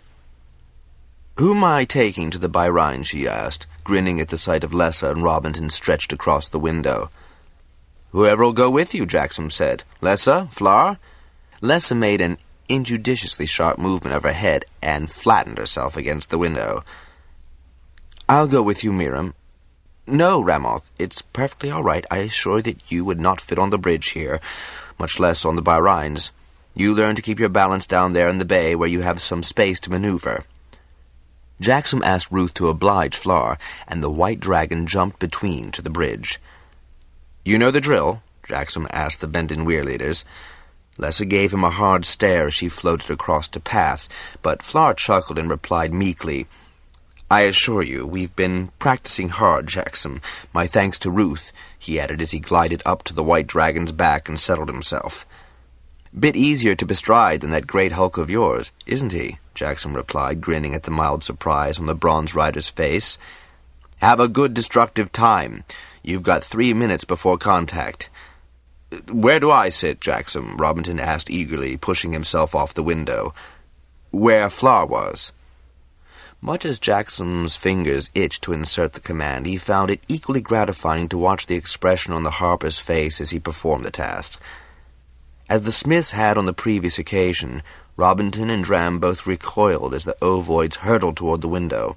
Dram grunted as the first puff signaled the destruction, then sat with arms folded across his chest, his eyes narrowed, a look of deep satisfaction on his face. "You know, Dram, we really ought to get Lytol to come here one time," Robinson said. "It might ease his heart to destroy Thread. He never had the chance as a rider." "Might do him some good at that," Dram remarked thoughtfully. "AIVAS," Jackson opened the channel to landing. "Are the pictures coming in clearly enough?" "Yes, Jackson, and the density is up by 7% or more on the previous fall." "Then this pre-destruction will be welcome." Jackson turned his attention to the cold sleep laboratory, where the two healers were having trouble penetrating the shell of the Thread with the instruments they had brought with them. "We've pounded, we've chipped, we've scraped, and we've not so much as scratched the surface," Shara told Jackson in disgust, waving a chisel in frustration. "So much for those who fear it would leak out and devour us," Old Dive said. He sounded more amused than frustrated. "Amazing envelope, impervious to everything we thought would easily cut through it." "Diamond cutters?" Jackson suggested. "You know, that might be just the thing," Old Dive said, pleased. "Well, I certainly won't mind coming up here again. I've never felt so mobile." Although he generally paid no attention to his physical handicaps, his hunched back and crushed pelvis had given him uneven leg length and a crabbed gait. In weightlessness, those problems were neutralized. "This is an instance," Ivas said blandly, "when the teleportational abilities of the fire lizards would come in exceedingly useful." "Mir and Tala wouldn't know a diamond cutter if it bit them," Shara said ruefully. Then Jackson heard her ruffled breath of a sigh. "I doubt even if that sort of an edge will have any effect on this thing. Its casing is impervious." "Not to heat," Jackson reminded her. "There is no way, Lord Jackson of Ruatha," Shara said, settling her hands on her hips in a characteristic posture, "that you will get us to heat that thing up to simulate the friction of an ovoid's passage through atmospheric levels. Not that one could use a flamethrower in such a confined space as this lab." "You do not have the technology necessary to produce a narrow heat beam, such as a laser, that would be effective on such a casing," Ivas added. "Another area in which you will have to make great progress over the next turn." "Oh, why?" Jackson asked, noting the quick interest of both Robinson and Dram. "There is no point at this juncture to elaborate on device or need," Ivas replied. "It is a matter that has been placed in the Mastersmith's hands, but doesn't have priority over the other, more essential projects." "Haven't you any helpful suggestions for us?" Shara asked caustically. "The diamond cutter edge will be effective." "Then why on earth didn't you suggest that we bring one along on this trip?" she demanded. "The question was not put to this facility." "The trouble with you, Ivas," Shara continued with some asperity, "is that you only tell us what you think we should know, not necessarily what we all need to know or what we want to know." A long silence ensued, during which she and Old Dive left the laboratory, sealing the door behind. "Shara's right, you know," Dram remarked at last. "Indeed," Robinson said. "But would we have thought that a diamond cutter would be necessary, considering the selection of edged tools Shara and Old Dive did bring with them?" Jackson asked, though he agreed completely with his mate and was rather proud of her for speaking so bluntly. It was significant, too, that Ivas had not refuted the accusation. Robinson shrugged in answer to Jackson's question. Dram, however, pulled at his lower lip. "Diamond cutters are used for gemstones and glass etching. Why would we think to use them to cut open a thread capsule?" the old weir leader asked. He lifted his hands, expressing inadequacy. "Master Fanderel would have," Robinson remarked. Then he sighed. "We have so much still to understand, to learn, to appreciate. Is there ever an end, Ivas?" "To what?" Master Robinson turned a wry smile to Jackson. "The question was rhetorical, Ivas." From Ivas there was silence. Later, when the group returned to Cove Hold, the consensus was that the sojourn on Yokohama had been eminently successful. The dragons had become more comfortable in freefall. The humans had had the gratifying experience of cutting ship-shaped tunnels through the incoming thread at no risk to themselves or their dragons. Once their riders had dismounted, the dragons headed for the warm water of the Cove Lagoon, and the humans themselves were by no means averse to a relaxing swim. Fortunately, Lytol had anticipated these needs and arranged for the meal that he had ordered to be delayed until everyone had been refreshed. Ramoth had become so accustomed to fire lizards by now that she did not object when the wild ones came to assist the riders in scrubbing their dragons. In fact, she insisted that, because she was the largest, she needed more to help Lessa scrub her, Lessa being not as big as the other riders. "And Ruth has Jackson and Shara to bathe him," she added imperiously. When a laughing Lessa repeated Ramoth's remark, Robinson announced that he was more than willing to scrub a queen. Then Dram said that there were far too many fire lizards helping Lessa, whereas Robinson had been flown to the Yokohama by Tiroth, and so the harper ought, out of courtesy, to wash the bronze. In the end, all the apprentices and journey folk working at Cove Hold, save Lytol, waded in the waters and helped bathe the 5 dragons. After a very pleasant evening meal spent in most congenial company, Jackson, Shara, and Old Dive reluctantly departed for Ruath. Jackson was growing as accustomed to these long days as Shara. Making use of the extra hours allowed him to acquit his hold responsibilities, while continuing to indulge himself in the AIVAS schedule. While Shara and Old Dive dealt with the patients in the hold infirmary, he located Brand and oversaw the enlargement of the beast hold at Riverside and checked over the improvements to 2 more minor hold properties. Having put in a 20-hour day, he was not best pleased then to be awakened in the black of night by an urgent message from Flesson, relayed to him by Ruth. Golanth says that the roof of Honshu caved in and something very curious and possibly very important has been discovered in a secret room, Ruth said, faithfully repeating what he had been told. Golanth has informed Lessa, Flar, Kavan, and Tjellen. Messages have also been sent to Master Fandarel and from Master Robinton to relay to AIVAS. Jackson did not move for a long moment. Though his mind actively considered the information, he resented being roused from much-needed rest and yearned to go back to sleep. Golanth does not ever bother us unnecessarily, Ruth added almost contritely. I know that, Jackson replied warily. Any indication of AIVAS's response to this message? If you are not in AIVAS's presence, I can't hear what he says. Ruth was silent for a long moment while Jackson argued with himself about leaving the warm bed and his sleeping wife and making an adequate response to this new summons. Tiralth is bringing all three from Cove Hold with him, the White Dragon went on at last. He says that Lytor believes this could be very important. AIVAS was insistent that these sacks be investigated as soon as possible. Ramoth and Nementh will come. Everyone who is asked is coming. Stifling a groan, Jackson eased himself out of bed, careful not to disturb Shara. She needed the sleep as much as he did. Maybe this wouldn't take long, and he could get back before she discovered him gone. She and Old Ive were keen to return to the Yokohama with a diamond cutter. He would hate to disappoint them because he had been called elsewhere. He dressed, putting on light clothing under his riding gear in anticipation of the warmer weather in Honshu. He was pleased that, sleepy as he was, he could remember such details. But he did not, as he frequently did, check the riding harness, that he always left openly on the peg in Ruth's weir. With the deftness of long practice, he rigged his covert gear on Ruth and, throwing open the wide doors to the weir, followed the White Dragon out to the courtyard to mount. The Watch Dragon, the Watch Weir, and some of the Hold's resident fire lizards silently observed their departure, bright eyes gleaming blue or green spheres in the night. What a time to send for folk, Jackson thought as Ruth leaped skyward. What time is it in Honshu? Ruth asked. Sun-up, probably, Jackson replied testily, envisioning the facade of Honshu Hold that Flesson had vividly described to him. Between, Jackson shivered despite his fur-lined riding jacket. 2 breaths later they were hovering above a sea of mist, with the dawn just breaking. Around them were other dragons, clinging to pinnacles that rose above the obscuring vapor.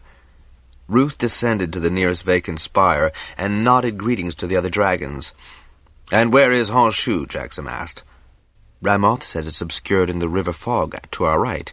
I knew where I was going. It just isn't visible yet," Ruth replied. "Today begins beautifully, doesn't it?" he added unexpectedly, gazing eastward, where the sky was a lighter blue. Grudgingly, Jackson agreed as he contemplated the view. To his left, both moons were visible, half full, hanging in a sky of an unusual clear and cloudless blue as night retreated westward, where he could still be in his bed, he thought ruefully. He suppressed the urge to lean forward in his saddle, rested his head on Ruth's neck, and go back to sleep until the mist cleared. But the longer he looked on a day so beautifully beginning, he hadn't known that Ruth could be so lyrical. He found it increasingly difficult to look away. More dragons arrived, hovering in surprise to discover their landing site so totally obscured and eventually settling wherever they could. "Golanth apologizes," Ruth informed Jackson. "The mist rolled up from the river just as day broke. He says that once the sun is up, this will clear away. He says that he will go stand near the place where the roof collapsed." The White Dragon turned his head in the appropriate direction, and Jackson spotted Golanth's bronze shape rising out of the mist to settle on a still invisible surface. "Golanth says that there is hot claw and porridge waiting, and so few of us have seen Honshu that we have a nice surprise coming. He says there is very good hunting in the valley when it's visible." Ruth's qualifier touched Jackson's sense of humor, and he chuckled himself out of irritability, just as the sun rose, shooting bright, hot rays across the mist. Then a breeze picked up energy, and very shortly the mist cleared away, revealing at last Honshu's cliff face and Golanth perched on the heights. "Golanth says for us to land you on the upper level by the Hold's main door. There should be enough room for all. More of the roof might collapse, and on the lower level the beast hold hasn't been completely cleaned out yet. Flesson doesn't want anyone entering that way." Almost as one, the waiting dragons laughed at themselves. Perhaps it was the downdraft of great wings wafting away the last tendrils of mist, but by the time the dragons were ready to land, the vapor had cleared right up to the second tier of window slits. Flesson and the other weir folk who were making Honshu livable were waiting in the wide doorway, cheering the arrivals. "Thanks for coming so promptly," Flesson said, grinning broadly. "I don't think you'll be disappointed. Sorry to get you out of your bed, Jackson, because I know you had a long day, but you'd hate me to leave you out of this." The young bronze rider threw a companionable arm about Jackson's shoulders, his expression so uncharacteristically anxious that Jackson felt obliged to reassure him. "It's thoughtful of you to have food and claw laid on, Flesson," Lessa said as she crossed the entrance hall, "but I'd rather see your discovery first." Flesson pointed to plastic sacks on the long table in the main room. "You can see the secret room, too, if you don't mind a long climb up winding stairs." Everyone but Jackson hurried to the table. He stood on the threshold, staring up at the amazing murals, their colors as brilliant as the day they had first been applied. Vaguely, he recalled Lytle and Robinson talking about the decorations at Honshu, but he had not expected anything nearly so magnificent. "Rather spectacular, isn't it?" Flesson asked, turning back to his old friend. He spent a long moment admiring it, too. "The place is not really big enough for a weir, though Gallant says that there are plenty of good ledges to lie on, and good eating." "Southern Weir had less than this originally," Jackson reminded him. "True, but it's arranged as a hold. I just don't want anyone lording it in here," Flesson said with unexpected fervor. "People know they can come and go freely in a weir. Come on, you'll want to see the stuff I found, and now that I've got you here at last, you're going to see the whole place. It is remarkably well preserved and full of the most fascinating tools and equipment. All the smiths are drooling over them." "I've had the complete inventory from Jancis," Jackson said with a wry grin. Flesson's find was most unusual.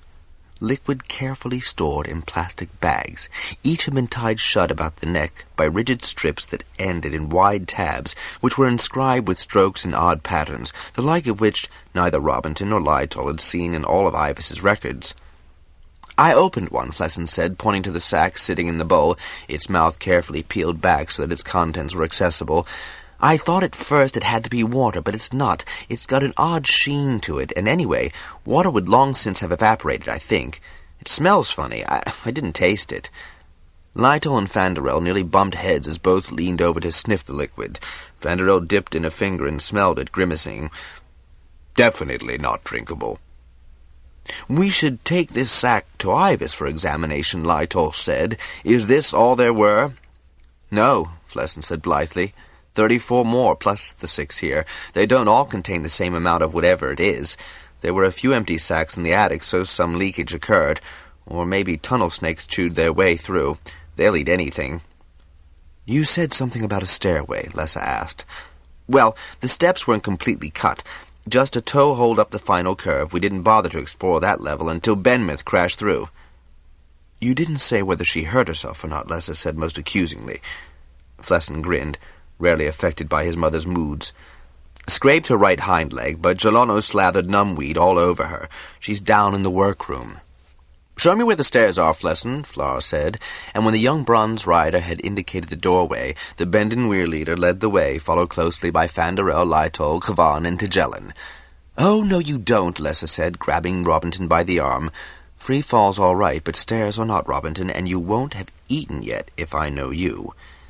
Not fancying a long hike, Jackson added his persuasions to Lessa's, and Flesson insisted that Robinson would insult the weir folk if he didn't sit down right that moment and enjoy Honshu's hospitality. "It is fuel," AIVAS said, and Robinson could have sworn he heard the jubilation in his voice. "Fuel?" "Yes, but is it any good after so many centuries?" Fanderel asked.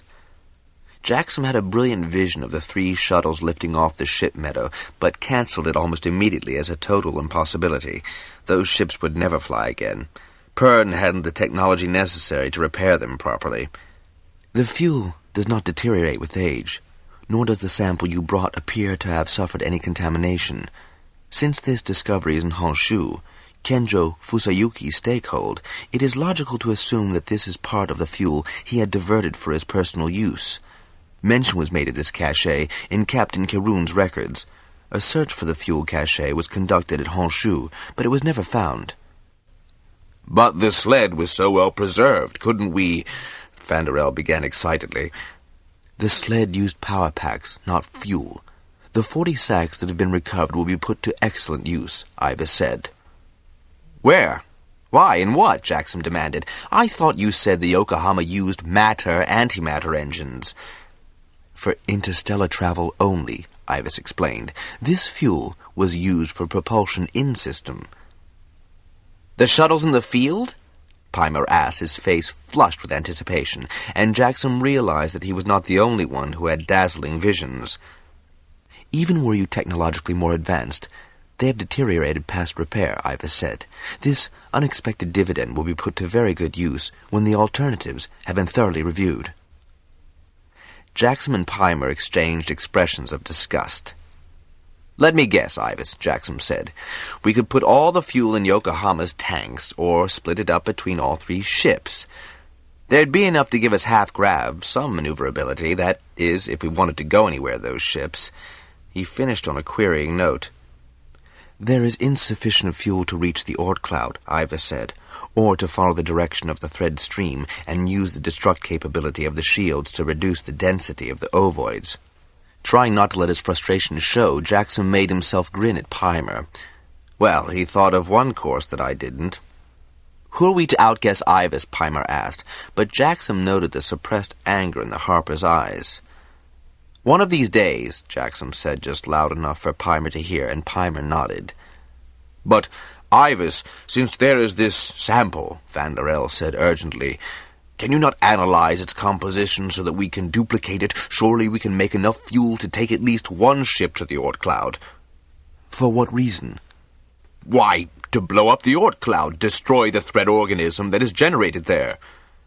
Another of AIVAS's curious silences ensued, and then suddenly the Rookbot system came up on the screen, the sun dwarfing its satellites. Abruptly the picture altered, the brilliant sun diminishing to a pinpoint of light, the planets reducing out of the visibility on the new scale, and the swirling nebulosity of the Oort cloud appearing to flow across the screen, blotting out even the distant Rookbot. As in so many previous demonstrations, a red line began to describe the orbit of the red star, moving through the Oort cloud and back into the system, swinging around the primary inside Pern's conventional path. AIVAS certainly knows how to cut us down to size, Peimer murmured. Oh, Van der El said, resigned. It is indeed difficult to appreciate the massive scale of the cloud and the insignificance of our tiny world. So what do we destroy to be rid of thread? Flour asked. The best way to reduce the threat of thread is to alter the orbit of the eccentric planet that brings it into Pern's system. And when will you tell us how to accomplish that? The research and technology required will shortly be completed. Then, finding the fuel makes no difference? Flesson slumped in disappointment, his usually merry expression glum. It may make a difference in another area, Flesson. It is always good to have alternatives. You have all done exceedingly well. That, from AIVAS, was praise indeed. Do not succumb to apathy. What should I do with all these fuel sacks, then? Flesson asked dispiritedly. They should be transferred to a safe storage facility in Landing. I shouldn't put them into anything else. Those sacks are old. If they have lasted 2,528 years, they will suffice for another. A chart appeared on the screen. Now, here is the schedule for bronze and brown dragons to jump to the cargo bays of all 3 ships. The latest readings indicate sufficient oxygen levels to allow every dragon and rider some experience in freefall. Why? Flour asked. It is essential for the success of the plan that all the dragons of Pern learn to handle weightlessness. The schedules were forwarded to the weir leaders of all 8 weirs, and there was a good deal of jubilation from all but a few, and those were mainly riders of elderly dragons for whom even hunting was becoming difficult. The weirlings were ecstatic, and the weirling masters hard put to maintain discipline. Each group was sent up with someone experienced in freefall. Even Jancis, Peimer, and Shara were sent as monitors.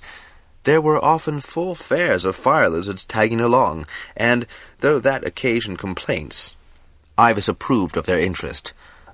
A new enthusiasm swept through all the weirs, overcoming the mid-pass apathy.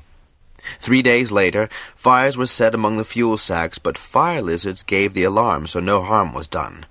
On hearing of the near disaster, AIVAS was unperturbed and, in an offhanded tone, informed the agitated Lytol and Dram that the fuel was non-flammable. The relief was palpable, but when Fanderel heard, he immediately wanted to know exactly how such fuel provided the desired effect. AIVAS responded with a lecture on the intricacies of 7 kinds of jet engines, from the simple reaction engines they had learned about, which made little sense to even Master Fanderel, to the more complex multi-stage affairs. That evening, Master Merilton dispatched his fire lizard with an urgent and horrified message that someone had destroyed all the lenses his hall had ready to be installed in microscopes and telescopes, ruining months of hard and patient work. Later the next morning, Master Fanderel found that the metal barrels he had been producing to house the lenses had been thrown into the forge fire and distempered overnight. It was as well that the orientation program for dragons was going so well, or morale would have hit a new low. Then Oldive and Shara at last were successful in penetrating the shell of the thread egg with the black diamond cutter. "I'm not much wiser," Shara told Jackson when she returned home that evening. "It's a complex organism, and it's going to take us time to analyze it. We have to work so slowly. I think that may be why AIVAS taught us how to culture bacteria. Good training for this investigation." "What did it look like? Inside, I mean." "The most astonishing mess," she said, frowning in perplexity. Then she gave a disparaging chuckle. "I don't know what I thought it looked like. In fact, I never thought about it at all. But the ovoid is coated in layers of dirty, rock-hard ice with all kinds of pebbles and grains and junk mixed up. It's sort of whitish, yellow, black-gray. Is the yellow helium? Were you there for those lectures on liquefying gas? No, that was Pimer and Jancis. At any rate, there are rings that wrap round and round. You can separate the rings from the other material. There are tubes and patches of bubbling stuff. AIVAS said it was a very disorganized life form." Jackson laughed in surprise. "It certainly disorganizes us." "Silly, he doesn't mean it that way. But we couldn't do much today, because we don't have the proper tools to work in 3-degree absolute temperatures." She grinned in reminiscence. "The tools we brought sort of went brittle and disintegrated in the cold." "Metal turned brittle?" "Good Smithcraft steel, too. AIVAS says we have to use special glass." "Glass, huh?" Jackson thought of all the time AIVAS had spent with Master Merilton and grinned. So that was why. But how could AIVAS have known then that we'd capture thread when he didn't even know we could? "I'm not sure I followed all of that, Jackson." "I'm not sure I did too, Lovey. I wonder who's getting the bigger surprises, AIVAS or us?" The next morning, Shara asked Jackson if he would mind letting Ruth convey her to Master Oldive to confer on who else they would need to assist them in their study. Ruth was always glad to oblige Shara, so Jackson was free to remain behind in Ruatha to preside with Brand over a long-delayed whole disciplinary meeting. He was just taking his seat in the great hall when he caught a glimpse of Ruth departing with Shara on his back. He bounced back to his feet in alarm. "The harness, Ruth! Which harness did Shara use?" At the same moment that Ruth replied, "She's safe," her 2 fire lizards screamed so loudly that Lamoth, the elderly bronze on Ruatha's heights, bugled a warning.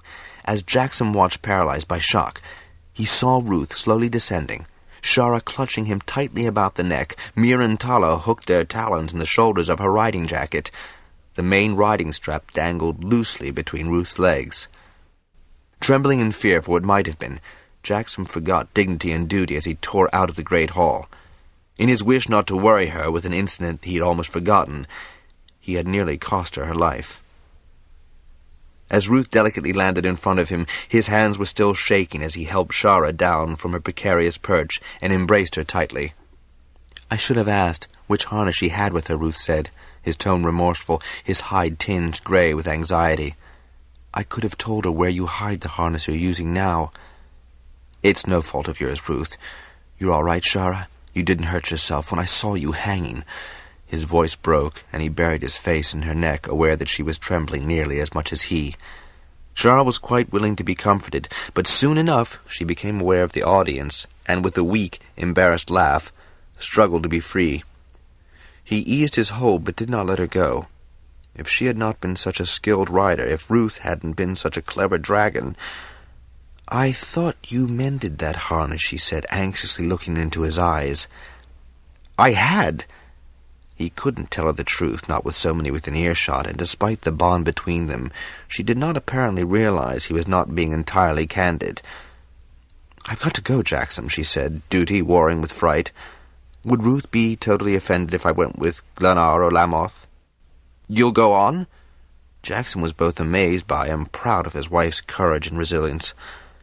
"It's the best thing I can do, Jax, to get over this shock." She leaned across him to stroke Ruth's nose. "I know it wasn't your fault, dearest Ruth. Please relax. That shade of gray is not becoming." "I felt the strap go as I leaped," Ruth told Jackson. "I should have asked her which strap she used. I should have." "It's all right. You saved Shara," Jackson repeated, never more grateful to his dragon than at this moment. "She still has to get to the Healer Hall, on Lammoth with Glennar." Ruth eyed his rider, the orange of panic beginning to recede. "He's all right for an old-timer," Ruth allowed grudgingly. "I wish that Dunluth and Cigar were back." "You know that Pear can't fly thread now. Glenor's failing, and Lammoth can barely chew his food anymore, much less Firestone." Jackson didn't think of more of Ruth's comment, but then tactfully called to the elderly dragon and rider to convey Shara to the Healer Hall. He stripped off the dangling harness and rolled it up until he could examine it. He watched the three until Lammoth went between, Mir and Tala following without fuss. Then he retraced his steps to the great hall while Brand and the understewards gestured for those attending the court to settle themselves.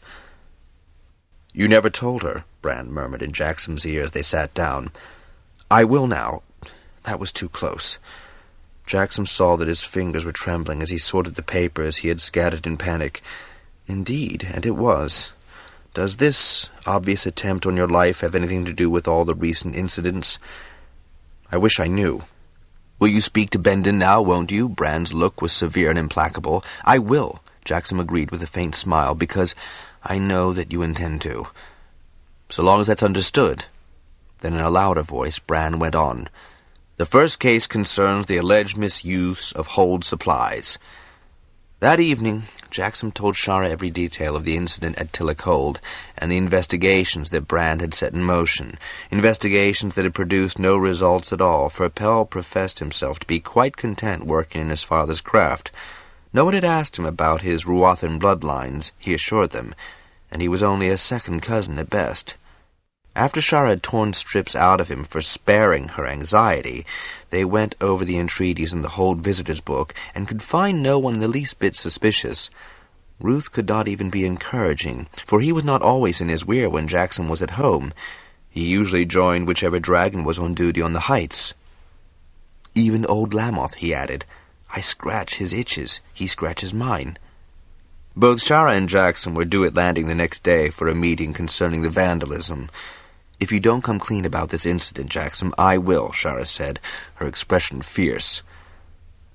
"That was about succession, Shara," he objected. "The destruction is a different matter entirely."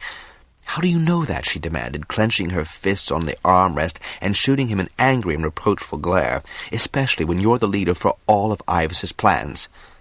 "Me, the leader?" Jackson stared at her in complete surprise. "Well, you are, even if you don't realize it." Then her severe expression softened. "You wouldn't." She gave him a sweetly condescending smile. "You are, though. Take my word for it, and everyone on the planet knows it." "But Oh, don't get fussed, Jax. It's one of your most endearing traits that you don't get puffed up with importance and irritate people with an inflated self-importance." "Who does that?" Jackson rapidly thought of all those working so diligently with him. "No one, but you have the right to." She came to sit on his lap, coiling one arm about his neck and stroking his frown smooth. "That's why you might well be a target for the dissidents. You certainly can't hide from the fact that dissatisfaction about AIVAS' far too long-term project is increasing." Jackson sighed, for it was but one more thing he had tried to play down. "I'm all too aware. In fact, it's almost a relief to know they've come out in the open." Shara stiffened in his arms. "You know who they are?" He shook his head. "Sebel knows who's likely to be involved, but none of his harpers have been able to produce any evidence, and you can't really accuse a lord holder without pretty substantial proof." She murmured agreement, and laid her head down on his shoulder. "You are being careful, aren't you, Jax?" she asked in a low and anxious voice. He hugged her to him. "More than you are." "How many times have I told you to check the riding harness before you use it?" he asked. He met her outraged reaction with a grin. When the meeting convened the next day in Landing, AIVAS took charge, first ordering the building cleared of all but those immediately involved. "While these incidents are clearly directed at the new technology you're developing," AIVAS said, "none so far threatens the success of the main drive of your efforts." "Not yet," Robinson said darkly. "I disagree," Shara said, and fixed Jackson with a steady glance. When he hesitated, she added, "Someone's trying to kill Jackson." When the commotion subsided, Jackson gave a full and concise report. "That is disturbing," AIVAS said, raising his voice over the babble of questions. "Is not the White Dragon protection against such attempts? Can he not prevent them?" "Don't get so upset," Jackson said, annoyed at the fuss, though he wanted to set his mind at rest over any further threat to Shara. "Ruth knew the moment the leather went, and he saved Shara's life.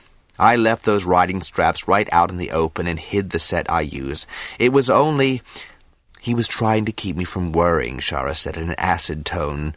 "Brand is trying to find out who could have sliced the leathers. It was done very cleverly by someone who knew exactly what stress would be put on the riding straps."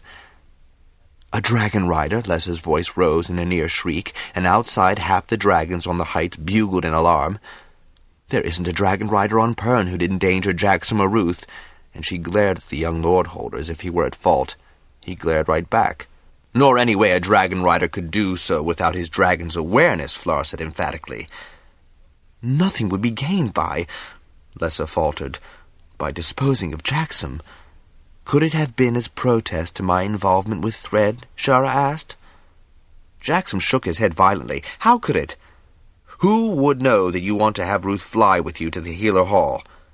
"Since it is usually Jackson who flies Ruth," AIVAS's calm voice said, "it is logical to assume that he was the target. No further attempts on his life must be permitted." "Mir and Tala have their orders," Shara said resolutely. "What about Ruth?" Lessa demanded, and was silenced by a cacophony of bugling from the masked dragons at Landing. She blinked in surprise at their belligerence. "And it would appear every other dragon on Pern." Then she leaned across to lay her hand on Shara's arm. "We're alert to the danger now." She swung her glance to Jackson and radiated rebuke. "We should have known much earlier, young man." "I have not been in danger," Jackson protested. "I have been very careful." "You would be wise to increase personal vigilance, Jackson. Also, proper security measures must be promptly inaugurated to prevent further vandalism in every craft hall that is undertaken to do specialized work," AIVAS said sternly. "The recent destruction certainly delays the completion of useful equipment, but the vandals were, fortunately, not aware of the true significance of other crucial projects. The space helmets, the oxygen tanks, and the additional spacesuits which are vital to the success of our endeavor." "All that work is divided among several halls and different locations," Vanderel said with an air of relief. Then he shook his head, his expression doleful.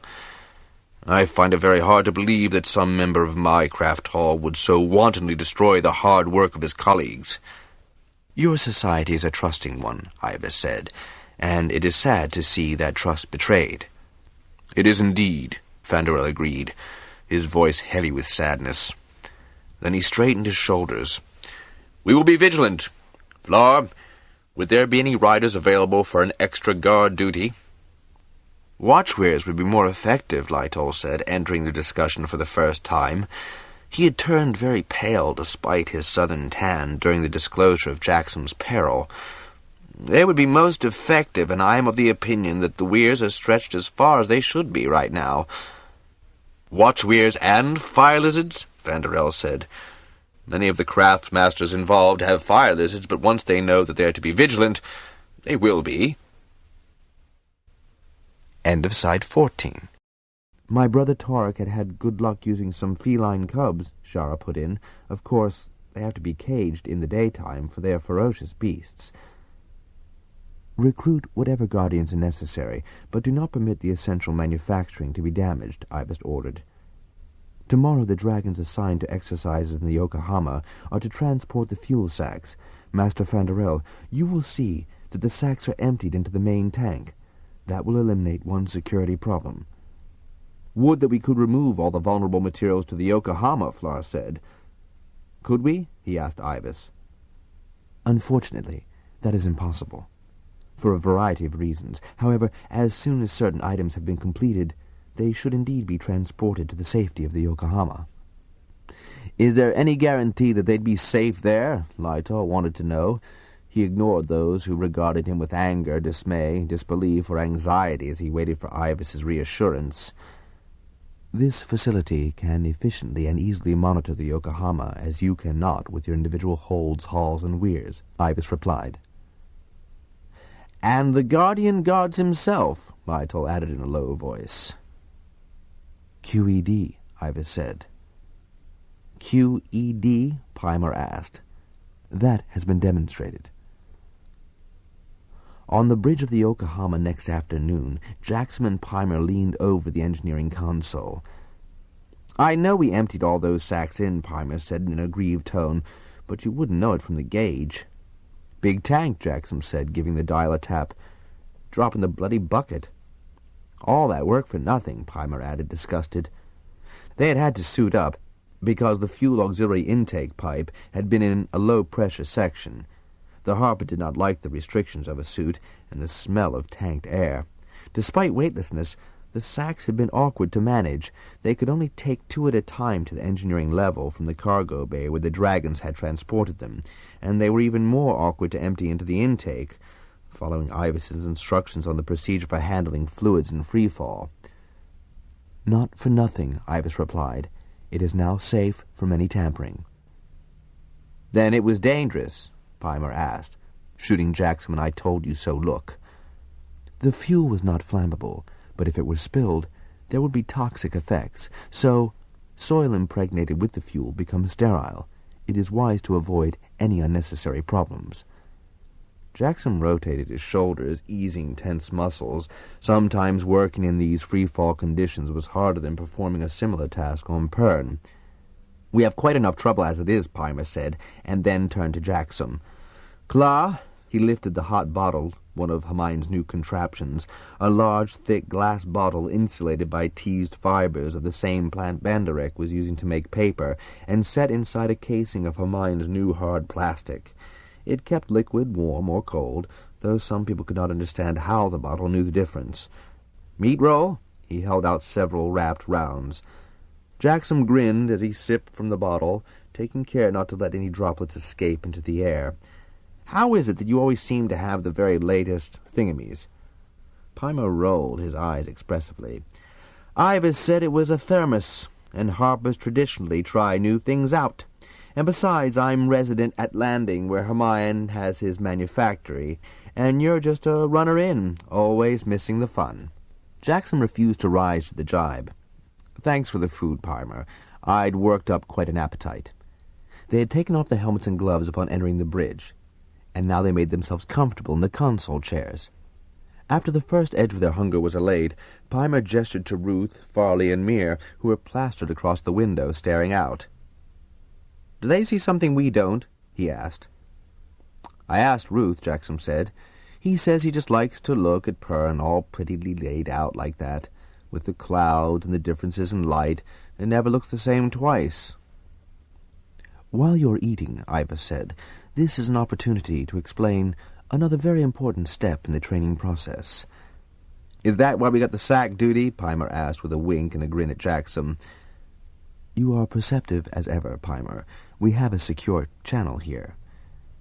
We're all ears, Peimer said, and then added hastily, figuratively speaking, naturally. Accurate. It is essential to learn how much time dragons can spend in space, unprotected by such suits as you are now wearing. I thought you'd figured that out, IVAS, Jackson said. Ruth and Farley suffered no harm at all during the time they were on this bridge. They didn't seem to notice the cold, and certainly weren't in oxygen debt.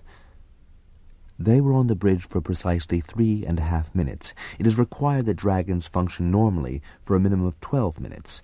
15 would be the upper time required. "For what?" Jackson asked, leaning forward, elbows on his knees. Pimer's eyes were bright with excitement. "The exercise is to accustom them to being in space." "Having already become accustomed to weightlessness?" Jackson asked. "Exactly." "So we're at the walking stage?" Pimer asked. "So to speak. The level of adaptability of your dragons is commendable.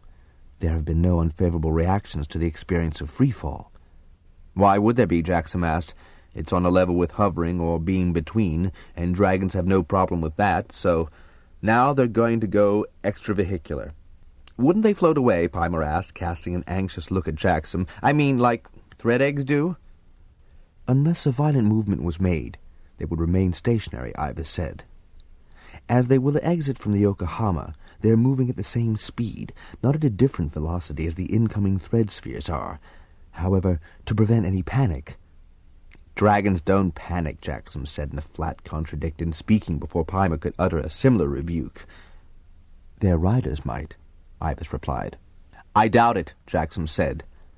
"Perhaps Dragonriders are a breed apart, Lord Jackson," AIVAS said at his most formal, "but records of many generations indicate that some humans, despite training and reassurance, can find themselves overwhelmed by agoraphobia. Therefore, to prevent panic, the dragon should anchor itself." "Himself," Jackson automatically corrected. "Or herself," Pimer added, waggling a finger at the White Rider. "For the dragon to be anchored securely to the Yokohama," AIVAS finished. "Lines. Can we get rope or some of that strong, fine cable Fandarel's been extruding?" Pimer suggested. "That will not be necessary, as something suitable is already available." "What?" Jackson asked contritely, realizing that their banter was delaying details that they had wanted to hear for turns. The screen in front of them lit up, showing a graphic of the Yokohama profile. The display altered to a close-up of the long shaft on which the engines were fitted and the framework of spars that had once held the extra fuel tanks in place. "Dragons can hang on the frames," Jackson cried. "That would definitely offer a secure grip, and, unless I've misread the dimensions, those rails are as long as a weir rim. Imagine all the Weyrs of Pern, Pimer, out in space along those girders. What a sight!" "The only drawback to that," Pimer said pragmatically, "is that there aren't enough spacesuits for all the riders of Pern." "There will be sufficient spacesuits available when required," AIVAS informed them calmly, "though not quite all the dragons in the Weyrs of Pern will be needed. Since you are still suited, Lord Jackson, and have taken nourishment, perhaps you and Ruth would attempt an extravehicular activity today." Pimer's eyes grew wide and round as he assimilated AIVAS's astounding suggestion. "By the first egg! It's not the humans you've got to be wary of, Jackson. It's AIVAS who's trying to kill you." "Nonsense," Jackson replied hotly, but he had felt his stomach leap almost in time to the accelerated beat of his heart at the notion of an EVA. "Ruth? I'll see a lot more from there than I can from the window," was the White Dragon's thoughtful response. With a laugh that was only a trifle shaky, Jackson told Pimer what Ruth had said. The harper gave him a long, incredulous look and sighed. "I don't know which of you two is more outrageous. You dare anything, the pair of you would." Then in a wry tone he added, "And I'm supposed to be the reckless one." "But you aren't a dragon rider," Jackson said gently. "The dragon makes the man," Pimer shot back. Jackson smiled, sending a loving look at Ruth, who was watching the two humans. "With a dragon to guide you and guard you, you tend to feel secure." "So long as your riding straps hold," was Pimer's quick retort. Then he shook his head. "Come to think on it, with AIVAS as your mentor, you don't need to worry about what mere men could do to you." "Lord Jackson will not be in any jeopardy, Harper Pimer," AIVAS said with the customary composure. "So you say." Then Pimer fixed Jackson with a fierce stare. "So you're going to do it? Without checking with anyone?" Jackson glared right back, anger rising. "I don't need to check with anyone, Pimer. I've been making my own decisions for a long time. This time I get to make it without anyone else's interference, not yours or Flar's or Les's or Robinton's." Shara's? Pimer cocked his head, his eye contact unswerving. It doesn't seem to be a hard thing AIVAS asks us to do, Jackson, Ruth said. It is no more dangerous than going between, where we have nothing to hold on to. My talons are strong. My grip will be secure for both of us. Ruth sees no problems. If he did, I would certainly listen to him, Jackson said, very much aware that Shara would undoubtedly share Pimer's reservations. I don't know why you're upset about it, an EVA. I thought you'd want to be first. Pimer managed a flicker of a smile. 1, I don't have a dragon to reassure me. 2, I dislike being trussed up in this thing. He flicked his hand at the spacesuit. Then his expression changed to a cocky grin. And 3, it's just likely I'm one of those humans who'd panic out there with solid Earth 1,000,000 dragon lengths away from my feet. So, he finished, rising to his feet and reaching for Jackson's helmet, since I can't talk you out of it, go and do it, now, before I get myself in a knot. Jackson gripped his shoulder. Don't forget that AIVAS cannot endanger human life, and we've seen tapes of spacemen doing EVA drills. So let's go. Ruth pushed himself away from the window with just enough force to arrive by Jackson. He peered down at Pimer's scowling face. Tell Pimer that I won't let anything happen to you. Ruth says he won't let anything happen to me, Jackson said. With a roughness born of anxiety, Pimer adjusted Jackson's helmet, securing the fastenings, checking the oxy-tank unit, and gesturing for him to turn on the helmet's audio. Keep up a running commentary, will you, Jackson? He asked. Not if you can hear me all right. The sound of his own voice echoing in the confines of the helmet still sounded unnatural to Jackson. Pimer nodded, his expression carefully blank. AIVAS, show us where we're going so Pimer can watch. Jackson gave his friend one more buffet, and then, pulling first one foot and then the other free of the deck, he floated up to Ruth. Hauling himself into position, he attached his riding straps to the toggles that had been designed to hold snap-on equipment for EVA. You're wearing the right riding harness, Pimer asked acidly. That's the second time you've asked me that today. Bears repeating. Can you see the screen perched up there? Pimer's tone was even more acerbic. Jackson wished the Harper wouldn't worry so much, but that was yet one more difference that only another rider would understand, the supreme confidence one could have in one's dragon's abilities, and Ruth had more than most. I can see it, he said, his voice high and tinny to his ears. Do you know where we're going, Ruth? Certainly. Shall we go? Jackson was accustomed to very short passages between, but this must have been the shortest they had ever taken. One moment they were on the bridge, the next they were surrounded by a different sort of darkness. For one heartbeat, Jackson tasted as deep a fear as he'd ever known. But Ruth's head, erect and swinging around as he surveyed the scene, was all the token of reassurance Jackson needed. Then he became aware, unlike the total lack of sensation in between, of his legs pressing against Ruth's neck and the tug of the straps against his belt. I won't let go, Ruth said as calmly as ever. I could hang by my claws. The metal is so cold, it feels hot. Jackson peered down over the low edge of his helmet and saw that Ruth had indeed curled his talons about the spars, 2 different spars. Carefully the white dragon had extended his forepaw talons to grip the upper bar and had arranged his hind feet on tiptoe, one in front of the other, for a purchase on the lower one, stretching comfortably between the 2 levels. I'm holding my breath, but I am in no discomfort, Ruth continued as he gazed alertly around. His left eye was whirling ever so gently in the blue of interest. Above, Jackson could see more horizontal spars, a longitudinal framework that circled the engines. Their mass was behind the grid, an immense rectangular box-like structure in which the matter-antimatter drive provided propulsion for interstellar travel. Are you all right, Jackson? AIVAS asked. Perfectly, Jackson replied. He would have been unwilling to give any other response, but in truth he felt his muscles relax just a trifle even as he spoke. After all, nothing had happened. Ruth suffers no discomfort. He says not. He's holding his breath. I wish to climb higher for a better view. There's nothing to be seen here but the engines. They're very uninteresting.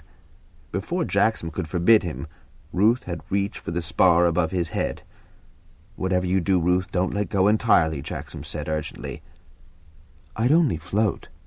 Jackson wondered at his dragon's nonchalance in this new and dangerous environment, but then, didn't dragons meet danger head-on every time they flew thread? At least there was none of that here to score the white hide or pierce a fragile wing or his spacesuit. "See?" And Ruth did begin to float, or rather climb upward. Jackson was so surprised by his dragon's initiative that he could think of nothing to say. "And it doesn't matter if I float," Ruth went on, "because all I have to do is jump between whenever I need to go. Is it not beautiful up here?" Jackson had to agree. Ruth had them perched on the topmost rail, and before them the globe of Pern glowed in brilliant greens and blues. He thought he recognized the Paradise River Hold estuary, and just at the curve of the horizon the purple hills of Rubicon and Xanadu. Above were the stairs. Behind him, shining far too brightly, was Rukbat's blaze. He thought he caught sunlight glinting off one of the other ships, the Bahrain, no doubt. And far, far above him, at an impossible distance, was the red star in the Oort cloud that the erratic planet would penetrate yet again in another 100 or so turns. Abruptly, Mir and Farley appeared floating beside Ruth, blinking out a moment later only to reappear, hanging onto the spar with their claws, daintily keeping their flesh from contact with the absolute chill of the metal. Their eyes began to whirl into excited reds. "We're not staying much longer. You better go in. You can't hold your breaths as long as I can," Ruth told the two fire lizards. "They say space is much too big," he said to Jackson. "It is also colder than between. I think we will go in now. I feel the need to breathe." Once again, before Jackson could direct the proceeding, Ruth had executed his intention. Almost without any sensation of transfer, they were back on the bridge of the Yokohama. "That was splendid," Ruth exclaimed, chirping happily. Pimer's complexion, Jackson noted, was noticeably pale under his southern tan, and his expression was unusually grim for a man who traversed the southern coast for months with only a gold fire lizard and a runt runner beast for company and never lost his sense of humor. "Did you have to make Farley and Mir come?" "They came of their own accord. Ruth says they think space is too big." Jackson laughed at their understatement. "Ruth thoroughly enjoyed it," he went on, realizing even as he said it how inadequate the comment was. "And so did I," he added staunchly, picturing again that vision of grandeur and immensity, once I got used to it. He undid his helmet and grinned down at Pimer. "No difference really from between, and not really as dangerous. As Ruth pointed out, all he has to do is go between whenever he wants. We never really be in any danger in space." "You sound to me a bit like a man convincing himself against the evidence of his own senses," Pimer said, regarding his friend through narrowed eyes. "Well, it does take getting used to," Jackson repeated, running his fingers through sweat-damp hair and grinning in what he hoped was a more convincing fashion. He wouldn't admit to Pimer that he had been apprehensive, though he could now appreciate the sour smell of sweat rising from his suit. "I wonder," Pimer went on, "just how Shara and Lytol and Lessa and Flar and Robinton will view your latest escapade. Once they've tried it, they'll see that it's not really dangerous. It's just a different aspect of travel on a dragon." Pimer let out an exaggerated sigh. "And if you and Ruth can do it, every other dragon and rider on Pern will feel required to follow your example. Is that what you wanted, AIVAS?" "The result is inevitable, given the friendly competitiveness of Dragonriders." Pimer raised both hands in a gesture of resignation. "As I said, with a friend like AIVAS, you don't need enemies." Jackson had let himself in for a series of harangues once they got back to landing. "True Harper instincts," he remarked acidly to Pimer when the journeyman bellowed the news to Lytol on the duty desk. His old guardian turned pale and stern, and Jackson had the satisfaction of seeing Pimer blanch. "Just let's keep this all in perspective, shall we?" he added, striding to Lytol. "I'm all right, really I am. Ruth wouldn't put me in any danger any more than AIVAS would. Someone," he raised his voice, "I need some help here. Jancis came running down the hall, halted as she took in the scene, and darted into a side room. She was back in a moment with a hot bottle and poured Lytle a cup of claw.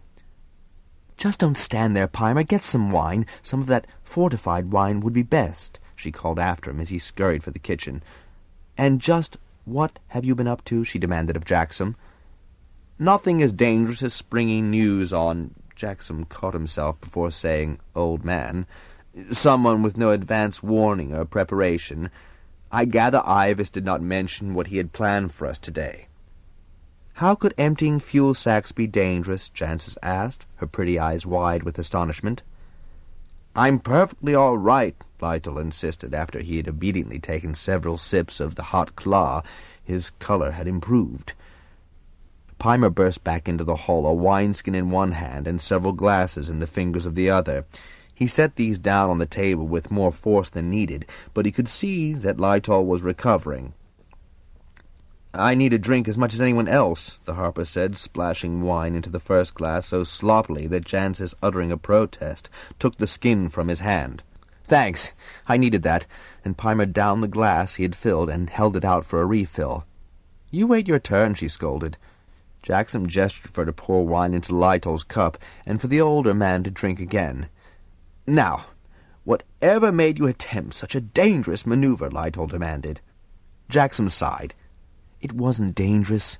AIVAS asked Ruth and me to do an EVA, and we did. Ruth and I were quite safe. He had his claws hooked onto that framework around the engine section, and I was hanging on to him." Jackson grinned at the consternation on Jancis's face. "Dragonriders!" In that tone, Jancis's single word was a profound condemnation. "Wouldn't you agree, Lytle, that a dragon won't endanger his rider? That a dragon can take himself and his rider anywhere between to safety?" Suddenly Jackson realized that this was the first time in many turns that he had asked Lytle to verify draconic abilities. He could see the muscles along his guardian's jaw clench, and wondered if he had overstepped the bounds of tact. Lytle exhaled. "On occasion I have thought that Ruth acted too much on impulse, but you, Jackson, have always been cautious. Thus the two of you balanced each other. He would no more endanger you than you would put his life in jeopardy, but your extravehicular activity should have been discussed beforehand."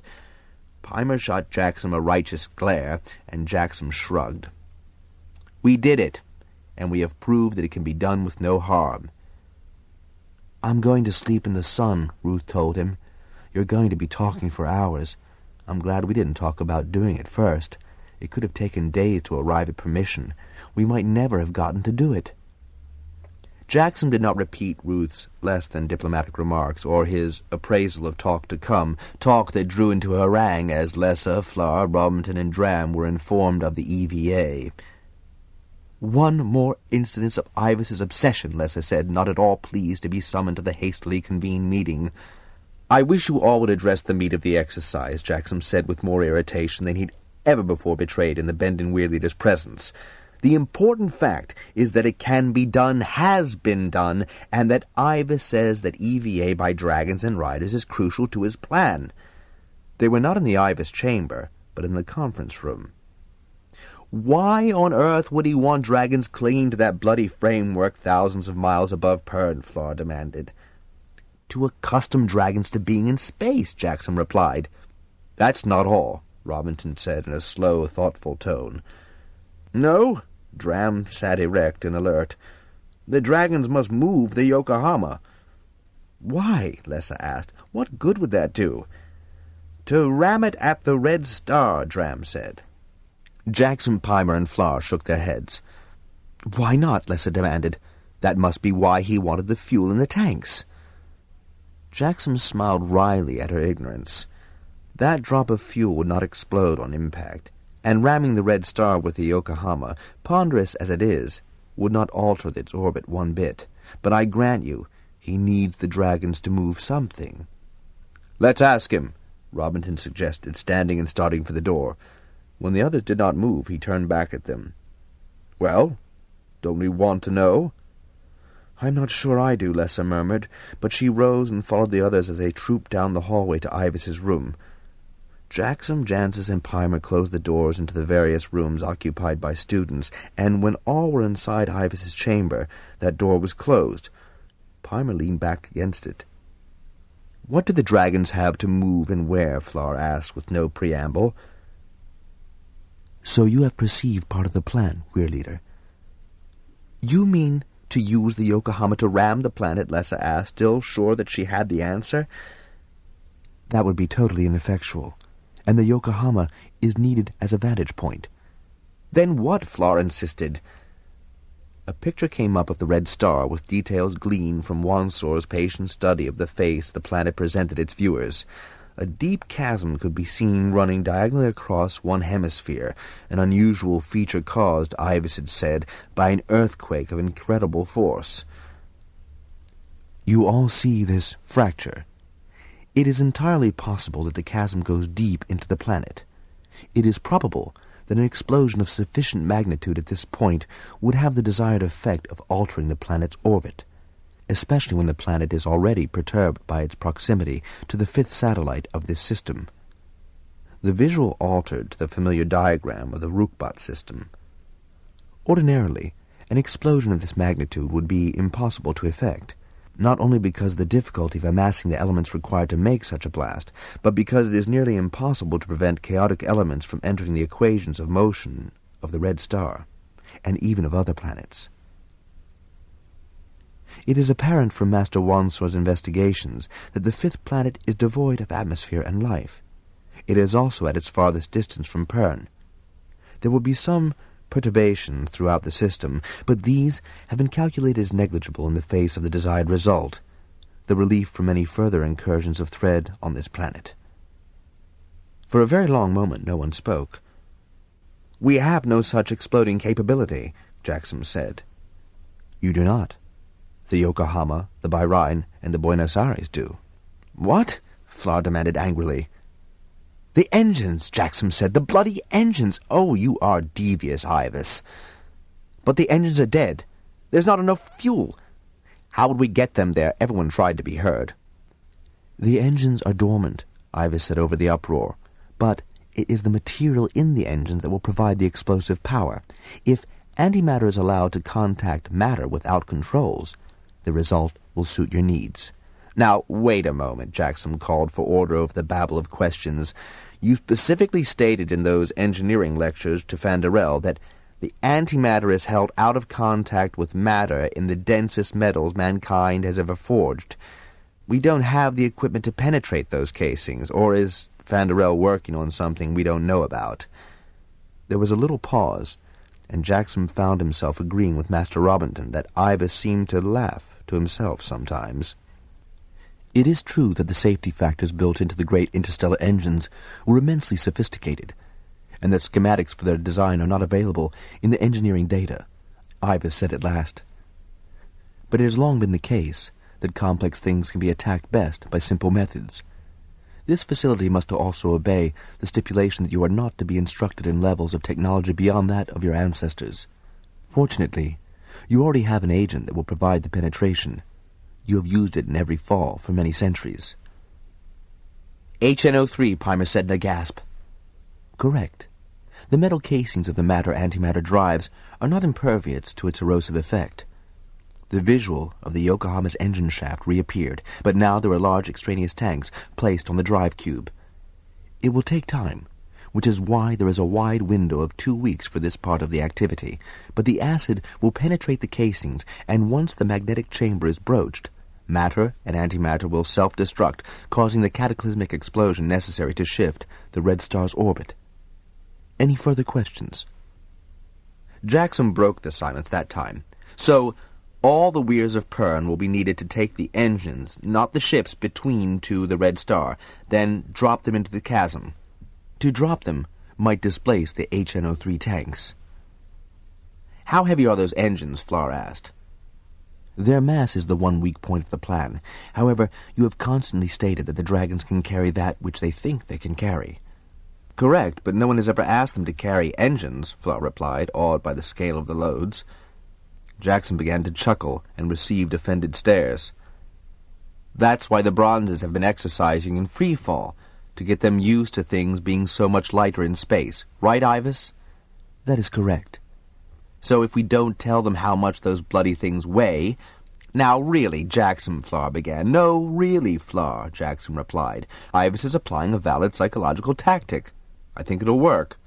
Especially if we think it can work, right? He gave Flar a challenging look. Jackson makes a good point, Lytle said. Beside him, Dram nodded accord.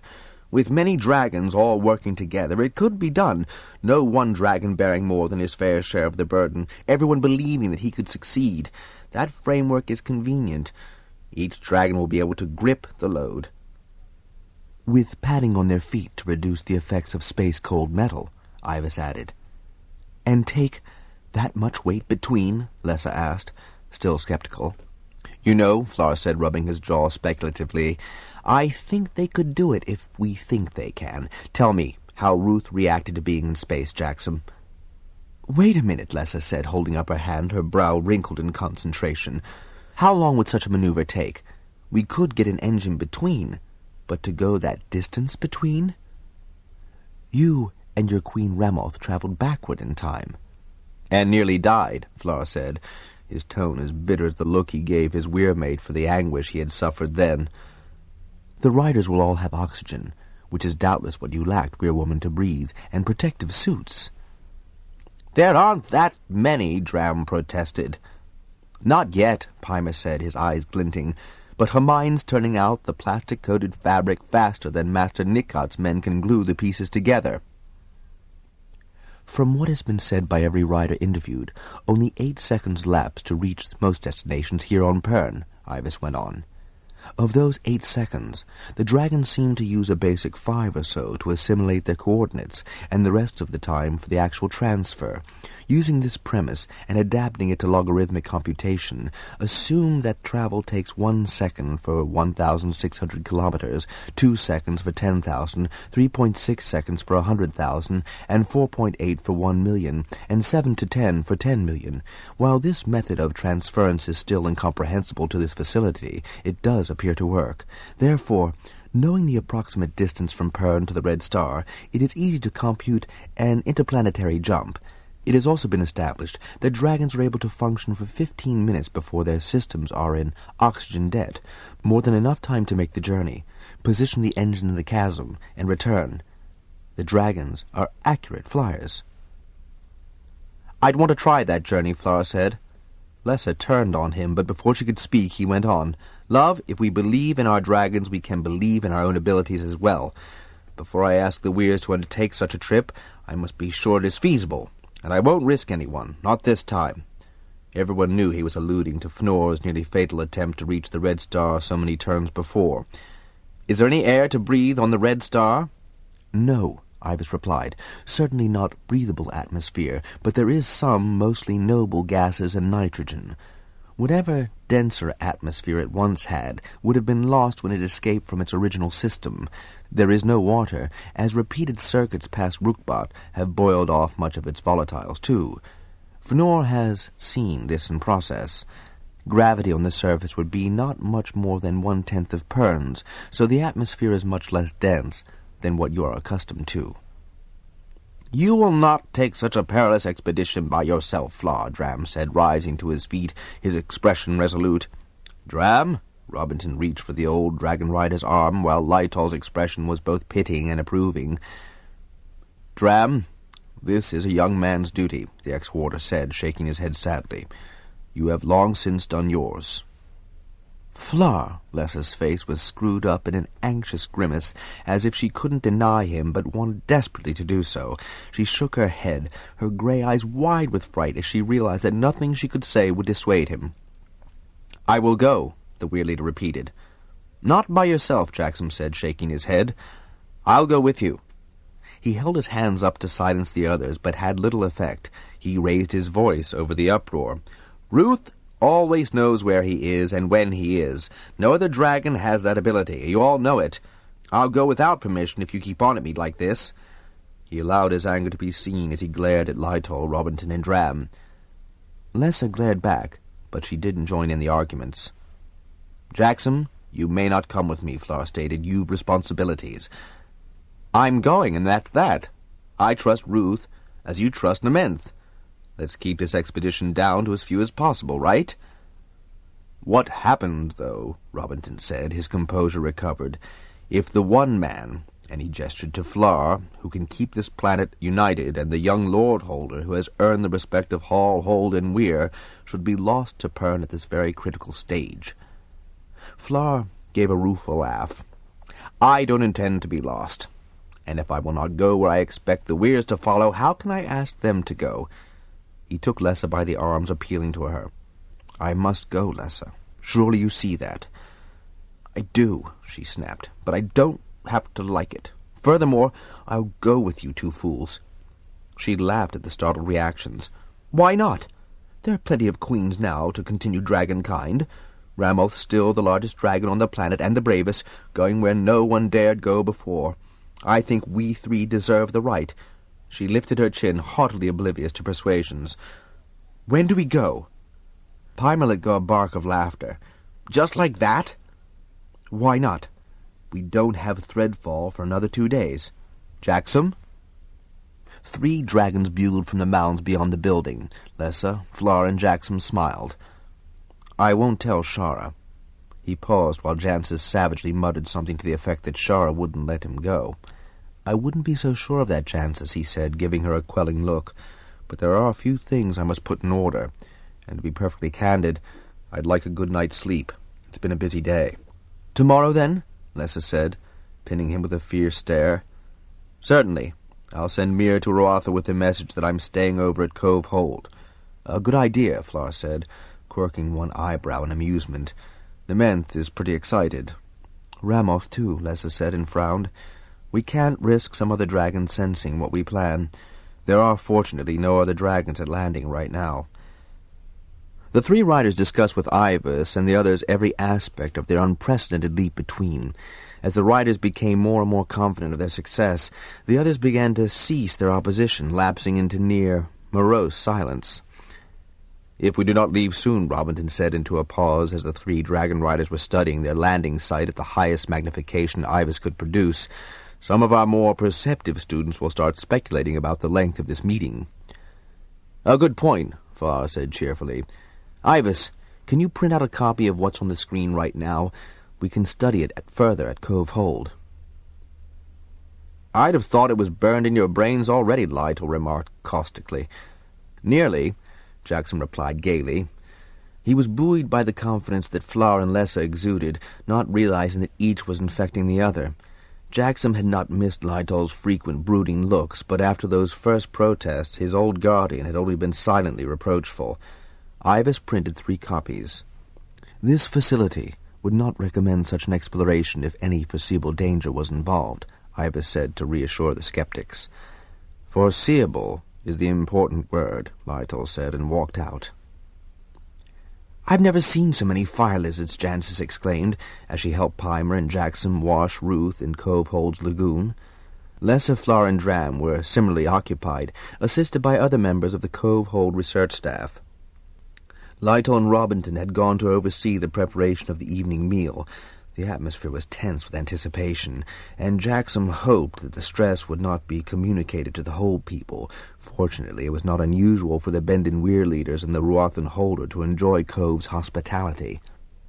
Ruth, have the fire lizards twigged tomorrow's journey? Jackson asked. He refused to think of it as an attempt, which implied the possibility of failure. They're excited because I am. Ramoth and Nementh are too. Look at their eyes. But the little ones don't know why they're excited. Jackson put some extra effort into scrubbing Ruth's left wing. There were hundreds of questions rattling about in his brain, but to settle on any one of them was to find an answer that was beyond him. This was not at all like the day that he and Ruth had gone hunting for Ramoth's queen egg.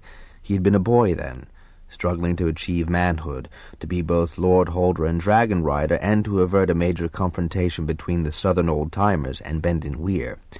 This also wasn't as spontaneous an acceptance of challenge as that morning's EVA had been. This was a planned expedition to be made in the company of 2 of the most important people on Pern. And the 3 best dragons, Ruth added. Aware that his roiling thoughts might also leak to the fire lizards, Jackson earnestly pulled soothing images to the fore in his mind. Just then a filer had arrived from between with the faint pop of re-entry. It was Mir. In all the excitement, Jackson hadn't even noticed that he had disappeared. So it did not exactly surprise him when Shara strode into the hold while they were finishing their dinner. Still, he had no idea what Mir might have conveyed to her, so he decided he would be best off playing innocent. "Darling, what an unexpected surprise," he said, rising to greet her with an embrace. "There's nothing the matter at Ruatha, is there?" he added with a fair pretense of alarm. He ignored Pimer, who was rolling his eyes. "No, nothing's wrong at Ruatha," Shara said in a tone that always made him wary, but she smiled with a genuine warmth at the others. "It's just that the biology team is starting the dissection tomorrow. Miriam said she'd convey me up.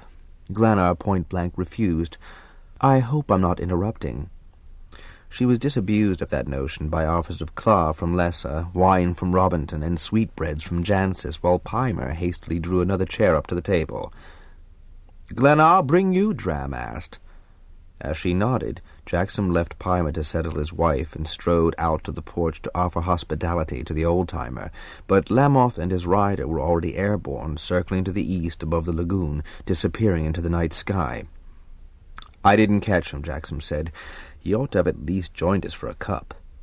Dram brushed away Jackson's discontent. "Glennar always was a surly one. How does he happen to be at Ruatha these days?" Jackson grinned.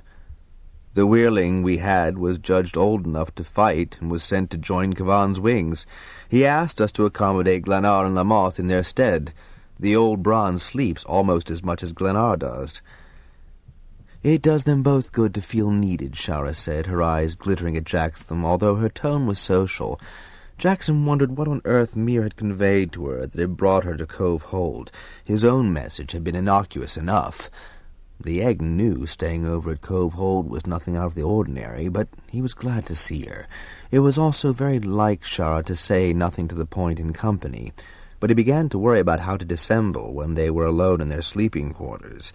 As the Dragonriders whiled away the after-dinner hours, no hint of their morning's plans was raised, partly because the young men and women of the archive were present, but especially because Shara was there. "I have a new song from Meneley," Master Robinson said, gesturing for Pimer to bring him his guitar and to get his own. He unrolled the score, passing a copy to Jancis to put on the rack for Pimer. "An odd tune, unusual for our Master Harper Meneley. She says the words were written by young Harper Elimona," he went on, plucking the string to tune the instrument. Pimer corrected the pitch of his, and, reading the music, soundlessly fingered through the chords. "But a lovely haunting melody, and words to lift hearts at this point in a pass." Then he nodded to Pimer, and they began. Having sung and played so often together, they interwove and harmonized as if they had rehearsed the brand-new song 100 times already. "A heart that's true in Harper blue makes song from heart's own fire, and though betrayed is not afraid, in danger leaps up higher." Jackson suppressed the start of surprise the words gave him, and dared not look at either Lessa or Flar. No world is free of minstrelsy, nor noise, nor rage, nor sorrow. A harper must discharge his trust before he asks to borrow. My harper hall is free to all who serve with song and playing, but you who'd hide your song inside are very sadly straying. At those words, Jackson wondered what cryptic message Meneley and Elimona were giving, and to whom. The next verse was even more germane to the problem of those who considered AIVAS to be the abomination.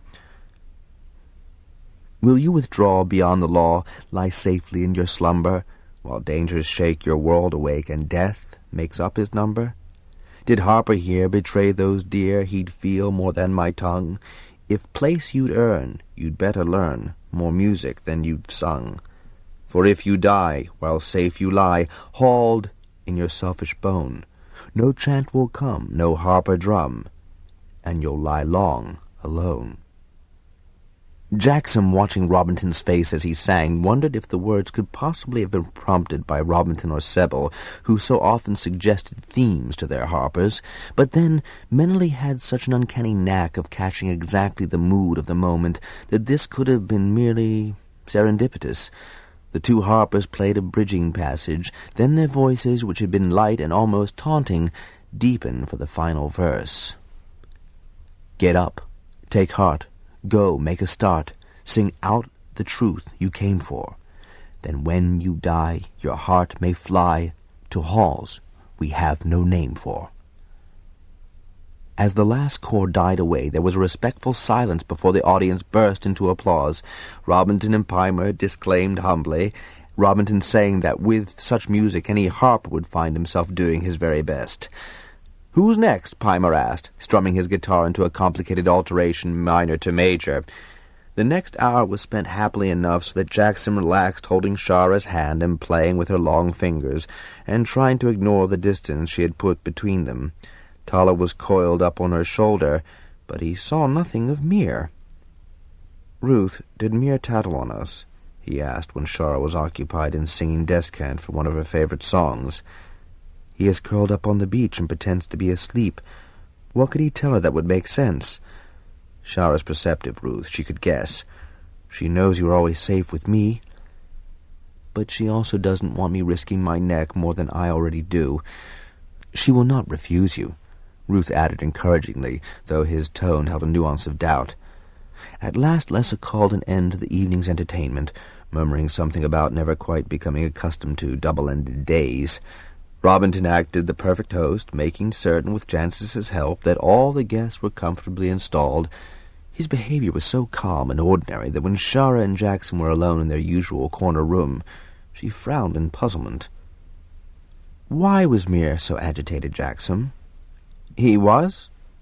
Not much happened today." He began to pull his shirt off, which served to muffle his voice and hide his face lest his expression give him away. Shara had become adept at reading him, a skill that usually smoothed matters between them, but this time he really didn't want to risk upsetting her unnecessarily. He had written notes for Brand and for her and given them to Pimer, not that he expected that Pimer would have to deliver them, but he had to plan for contingencies. "Anyone at Rotha got a Randy Green or gold?" he continued as nonchalantly as possible. He could see her considering the possibility. "I don't think so," she said finally. "Are you all going up to the Yokohama tomorrow?" "Yes." Jackson gave her his best grin, which he expanded into a yawn as he gestured for her to climb in first. When she was settled, he lay down and put his arm around her, cushioning her head on his shoulder as he so often did, only now when he did it consciously, not merely in response to the habits of 5 turns. End of side 15. "What's the schedule?" she asked. "Oh, more of the same, getting accustomed to freefall." "Why?" "Well, AIVAS let us in on that today," Jackson said, choosing his words carefully. "Seems like all the Weyrs of Pern are going to be needed to hoist the engine part of the ships to that big rift on the Red Star." "What?"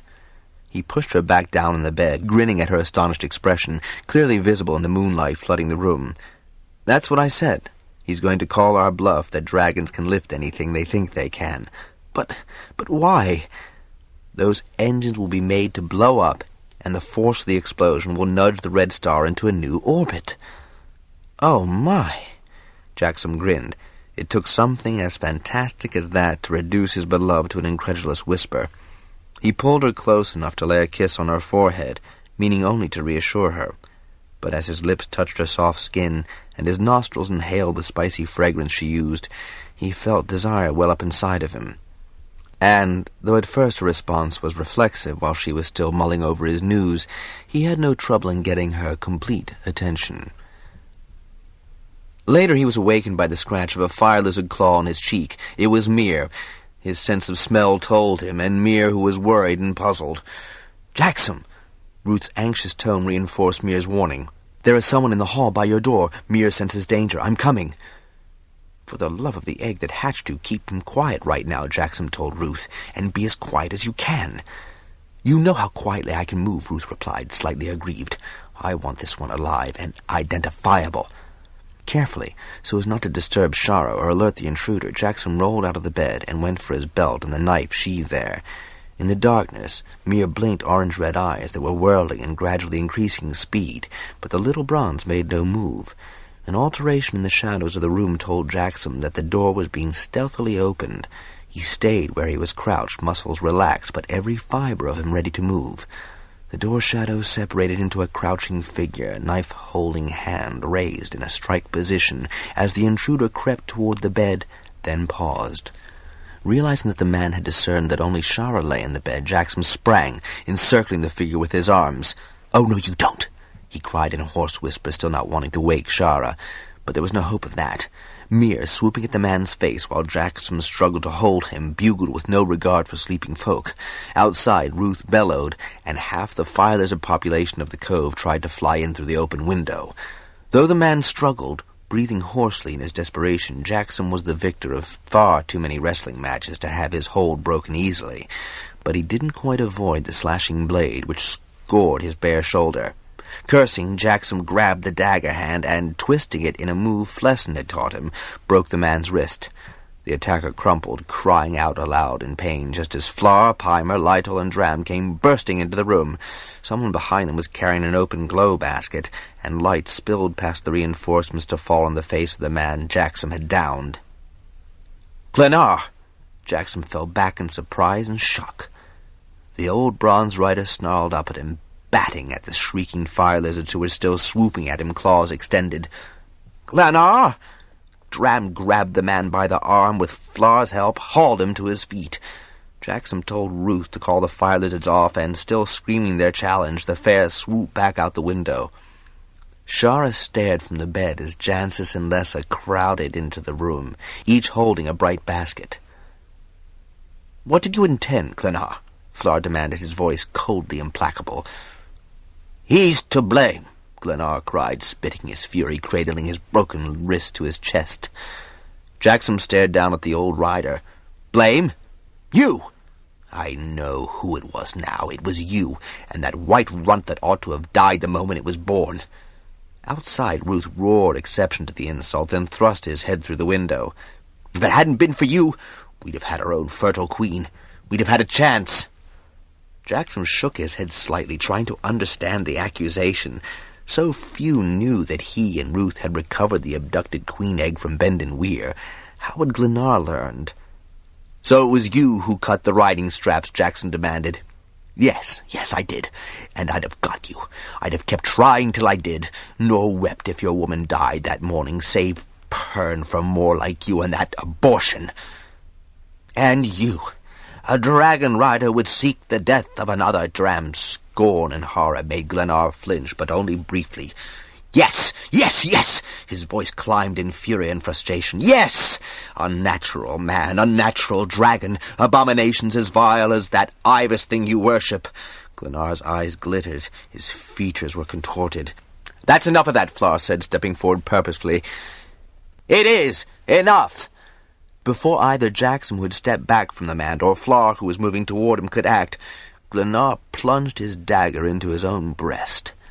His action shocked everyone to immobility. "Oh, no," Jackson breathed, dropping to the man's side and feeling for a throat pulse. With the rider dead, the dragon was suicide. Had Glenar's thrust been true?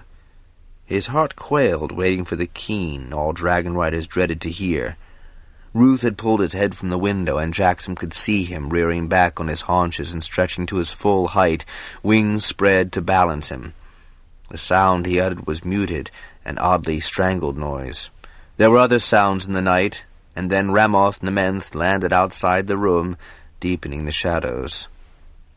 Lamoth dies in shame. Ruth sank back to the ground, wings limp against his back, his head low. They were mistaken to steal Ramoth's egg. We only set matters right. I am not an abomination or unnatural, and you are a very natural man, Jackson. How can AIVAS be wrong when he does everything to help us? Lessa moved to Jackson and lifted him up from the dead man. Her eyes watered with tears, and her expression was dreadful, but her hands were gentle. Shara, wrapping the sheet around herself, ran to him and put her arms around him, draping a corner of the sheet over his nudity. "I don't understand this," Dram said, running trembling fingers through his thick grey hair. "How could he so corrupt the truth? How could he seek the life of another dragon rider?" "There have been moments," Lessa said in a broken voice, "when I wonder what good I did bringing the 5 Weirs forward." "No, Lessa. Dram recovered from regret to touch her shoulder supportively. "You did what was necessary. So did Jackson, though I never realized it was he who saved that situation." He shot an approving look at the young Lord Holder. "Why did no one realize that Glennar harbored such a grievance?" Fleur demanded. "I'm going to get to the bottom of this," Lessa said resolutely. "I'd thought the Weyrs were united in this project. Surely even old-timers are. They fought 2 lives' worth of thread." Dram was scrubbing at his face, shaking his head, his shoulders hunched against the knight's treachery. "Every old-timer I've spoken to, and there are a few of us old ones now, and all the young riders are definitely in accord with Bendon. Everyone sees the help, the training, the promise AIVAS holds out as the culmination of the Weir objective since the first egg hatched. The project has given us all hope at this critical point in a pass." "Ramoth has started speaking to the other queens," Lessa said, her voice strained. "We'll know by morning if there are any other disaffected riders in any Weir." "I'll take care of this," Fleur said, gesturing to Pymer and Jackson to help him with Glennar's body. "No, I will," Dram said, stepping over the corpse to heave it over his shoulders. His face was devoid of expression, but his cheeks were tear-stained. "He was a good rider before he went south with Marda and Teton." The other stepped back so he could pass with his sad burden. Shara handed Jackson his long-tailed riding shirt, and as he slipped into it gratefully, she hurriedly pulled on a tunic. The night breeze was chilly. She went past Jackson to the door. "A cup of hot wine is indicated," she said, and Jancis followed her to the kitchen. Shara had added something to the wine, Jackson decided when he woke and found morning well started. She was still asleep beside him, so he assumed that she had taken her own medicine, a boon for him since he had no intention of delaying that day's plan. He eased out of the bed, scooped up his clothing, and went to dress in the head. When he entered the main room, he found Lessa cradling a cup of claw in her hands, while Fleur, a set expression on his face, was spooning cereal into his mouth. Without a word, the weirwoman rose and filled a cup and a bowl for Jackson. "Is everyone else still asleep?" Lessa shook her head. "Pymer and Jancis have gone to landing with Dram and Lytol. Robinton's to sleep himself out." She took another sip of claw. "Ramoth says the Queen's report no other traitors in our midst." Her tone was as bleak as her eyes. "She says that Southern's Queen is inexperienced and Adria too young to understand Glennar's grievances. However, apparently old Glennar had begun to get quite testy, going off a lot on his own after Tillich. When Thrawn was due to join the fighting wings at Southern Weir, Glennar begged for the duty at Ruatha. That would have made me suspicious." "Why?" Fleur asked. "Ruatha's the duty everyone wants." He gave Jackson an encouraging smile and spooned more sweetener over the remains of his porridge. Noticing that, Lessa opened her mouth to scold, then shut it, looking away in her disgruntlement. Fleur winked at Jackson, pretending relief. "No. The old-timers who choose to go south with Mardra and Teton were already antagonistic to Bendon's aims," the Weir leader said, "as much because Bendon suggested them. Glennar would have brooded long enough, ripe for any scheme to support his grievances, and we already know there is a fair number who see AIVAS as an abomination." "There may be more after today," Lessa muttered. Fleur dropped his spoon with a clatter. "No one's going to know about today." She shook her head, surprised at his remark. "I didn't mean what we planned to do," she said with some exasperation. "I meant Glennar's death. Well, the Weirs know the old fellow died, but certainly not why. We can at least keep the attack quiet." Fleur shot an anxious look at Jackson, who shrugged acquiescence. He certainly didn't wish to have the story bruited about. "That's what Dram's going to ensure, that everyone thinks old Glennar suffered a brainstorm." "That's lame. The dragons'll know." "Ramoth says not. Lamoth had gone to sleep in the clearing, totally unaware of what Glennar was doing here.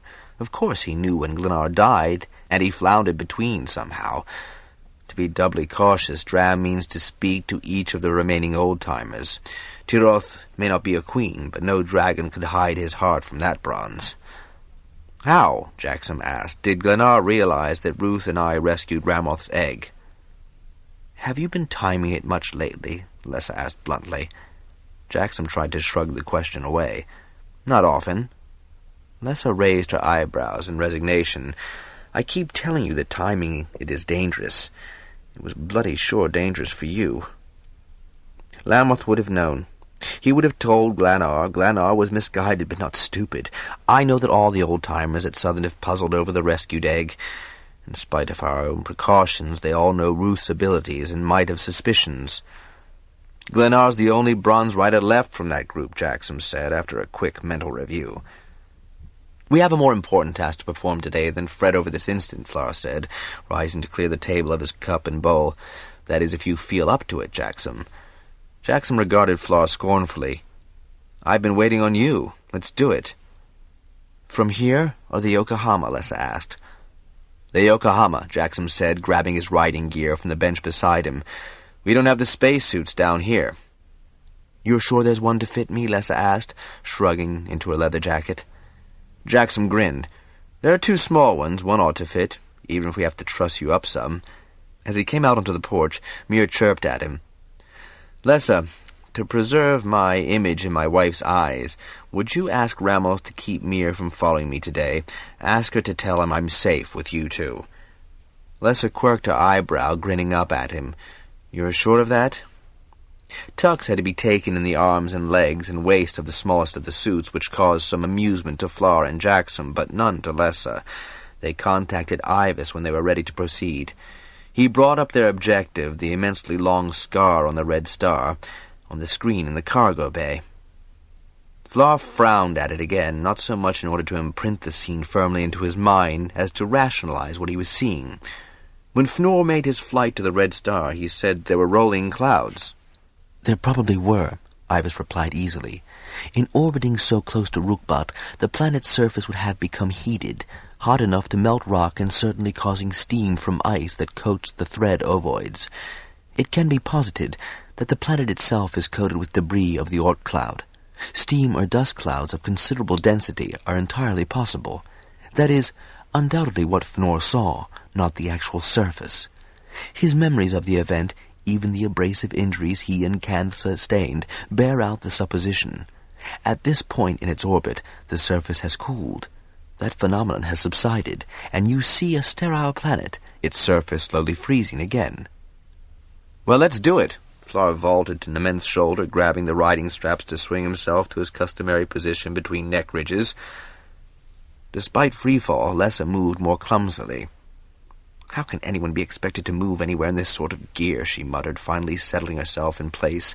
She had a bit of trouble snapping the riding straps onto rings lost in the folds about her middle. I can't see what I'm doing, trussed up like a weary for the spit, and this helmet obscuring my sight. Jackson grinned at her and looked toward Flar. Are you leading this expedition? Something like a growl came over Jackson's helmet comm, and he chuckled. Do our dragons know where we are going? Lessa asked. She held her suited arm high above her head, looking first to the left at Flar, and then to the right at Jackson. All three were concentrating on the image of that tremendous fault. Very well, then let's go, and she dropped her arm. Jackson counted as Ruth shifted them between. He remembered to continue breathing, an exercise he frequently suspended on such trips. He didn't think of the blackness or the frightening cold or the familiar oblivion. He thought only of where they were going. I know where we're going, Ruth assured him patiently, and how long it was taking them. Jackson had counted 27 slow seconds, seconds that seemed an eternity. He wondered if Lessa had counted when she had gone back 400 turns to... And then the three dragons emerged simultaneously over a chasm that made Ruth extend his wings uselessly in an attempt to slow his entry into the light gravity and thin atmosphere. "Ivas!" Jackson cried, though in the next second he knew that they were too far from Ivas for any contact. "Shards! Jackson, we can handle this without his supervision," Flaw roared. He moderated his tone as he went on. "There are times when I think we've gotten too dependent on Ivas. Slow your descent, Jackson. We want to land on the edge, not in that bloody rift." Just beyond Ruth, the rift widened into a crater more immense than the ice lake. Jackson's body gave a massive shudder, and he had the most incredible feeling that he'd expected to see that crater all along, though the detail had not been on the visuals. To center his wandering attention, he concentrated on the rim below, and in the next breath, Ruth obediently glided to the hard-packed surface of the planet, his wings fully extended. Nementh and Ramoth, necks stretched out and eyes whirling in a brilliant rainbow expressing their consternation, landed gracefully beside him. "Quickly now, mark those boulders." Flar pointed to the huge stone shafts that made a rim like so many immense jagged teeth across the mouth of the huge aperture. "That crater's a fine landmark," Jackson commented. "This place is strangely familiar," Ruth said, walking forward to peer over the ridge. "Watch it!" Jackson warned his dragon as Ruth's feet sank into what appeared to be a mass of oval shapes. "Look, Flar, thread ovoids." Flar peered over Nement's shoulder, while the big bronze dropped his head to examine the surface under his feet. He didn't appear particularly concerned. "I don't like this place," Lessa commented. Ramoth seemed to share her distaste, placing her feet with extreme care as if she were walking through putrid mud. "And watch that edge, too," Jackson, Flar added. Ramoth was looking straight ahead, trying to see the other side of the gorge. Jackson could not see the far side of the dim light available. When he looked over his shoulder toward Rukbat, he had no trouble looking directly at the dim sun, but it did give sufficient light for him to pick out details of the terrain beyond the canyon. Not that there was much to see. The surface of the red star was pocked and slagged, minor fissures and fractures spreading out from the immense fault across what looked more like bare rock than sand. The black chasm stretched in both directions into the tenebrous distance. Jackson looked behind him. There were some jagged projections from small terraces to grat sheets that would have taken up most of Benden's bowl. An appallingly sterile landscape. Jackson could almost feel sorry for the battered planet. "It's a long way across, isn't it?" Ruth remarked. "You can see across it?" Jackson asked, squinting in the dismal gloom at the shadowy far edge. "There isn't much to see, but more of the same." "See how those levels are situated?" Flar said, peering down. "We could settle the engines among them." "Are they stable enough to hold that sort of weight?" Lessa asked. Flar shrugged. "I don't know why not. Don't you feel how much lighter we are here? The engines should weigh less, too, and look at the size of the slabs. Gigantic. Like teeth. You know, this looks as if some force broke the planet's surface as you or I would open a red fruit," Lessa said, her voice awed. "Ruth, can you drop down to that first level of rock? Take it easy now. We want to see how stable the protrusion actually is." "Easy now, Jackson," Flar cautioned, raising one hand as if to cancel the experiment. There was plenty of wing space, and Ruth delicately lowered himself in the thin atmosphere past the lip of the canyon and down onto the first stone sheet. He dislodged a small boulder, which continued to fall. Jackson listened for a long moment. "Have you got all your weight on this, Ruth?" Jackson asked. Jackson could feel Ruth grunting as he bent his knees and pressed downward. "It's not going anywhere, and I don't weigh so much here." "True." "We should have brought some lights," Jackson told the others, peering along the stone protrusion. "But this shelf looks plenty long enough to hold even the Yokohama's engine. Do you want me and Ruth to see how far down we can go before the canyon closes up?" "Shards, no," Flar said. "What you are doing is dangerous enough." "How much time has elapsed?" Lessa asked. "The dragons have only so much air in their bodies." "We're only 7 minutes here," Jackson said after glancing at the built-in suit chronometer. As a leader, he was wearing one of the original spacesuits, not one of those Hermione had so cleverly contrived. "Come up out of there," Jackson, Flar said. "If the jaws of that canyon would snap shut—" Jackson, who'd been thinking the same thing, was quite willing to comply. Beating his wings much faster than he'd need to on Pern, Ruth rose from the black chasm, facing the two other dragons. "This would be one likely sight, then," Flar said. "I'll go up, you go down. Lessa, see what the other rim is like. How much time, Jackson?" 5 minutes, no more." Jackson found it somewhat unnerving to fly over this aperture, knowing that it likely extended to the depths of the planet. He kept his eye open for unusual extrusions to use as landmarks, but the sides had sheared clean for almost 4 minutes of flight. Then, a dragon length below the lip, he saw another long, thick sheet of pale, mottled rock. He asked Ruth to mark it in his mind. "Ramoth says we must return. They've found a third place," Ruth told Jackson. "Then our mission's accomplished. Let's join him and go back." Rammel says to jump back from where we are. Are you all right? Jackson asked. Are they all right? I'm all right, they're all right, but it would be good to get back to the Yokohama and breathe. Let's go, then, and Jackson thought with longing of his own for the safety of the cargo bay. A fraction of breath after Ruth and Jackson arrived, the two big Bendon dragons appeared. Even in the dim light of the cargo bay, Jackson could see that their colors were grayed. Apprehensively, he looked down at Ruth, but no fading was visible. Then he saw that their journey had had an elapsed time of 20 minutes. Are you all right? He asked, leaning forward on Ruth's neck, aware that the white dragon's mouth was wide open as he inhaled and exhaled great deep breaths. Jackson could feel him trembling. Jackson, Lessa, Flar. Ivas's voice sounded very loud in the helmet. We're here, Jackson replied. We're all right. We've found 3 points for the engines, well down in the chasm, wide ledges.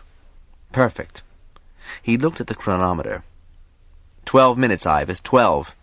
Strange place, he added, recalling what he had seen of the lifeless surface of the jumbled, tortured terrain with the vast canyon like a gaping wound that killed the planet.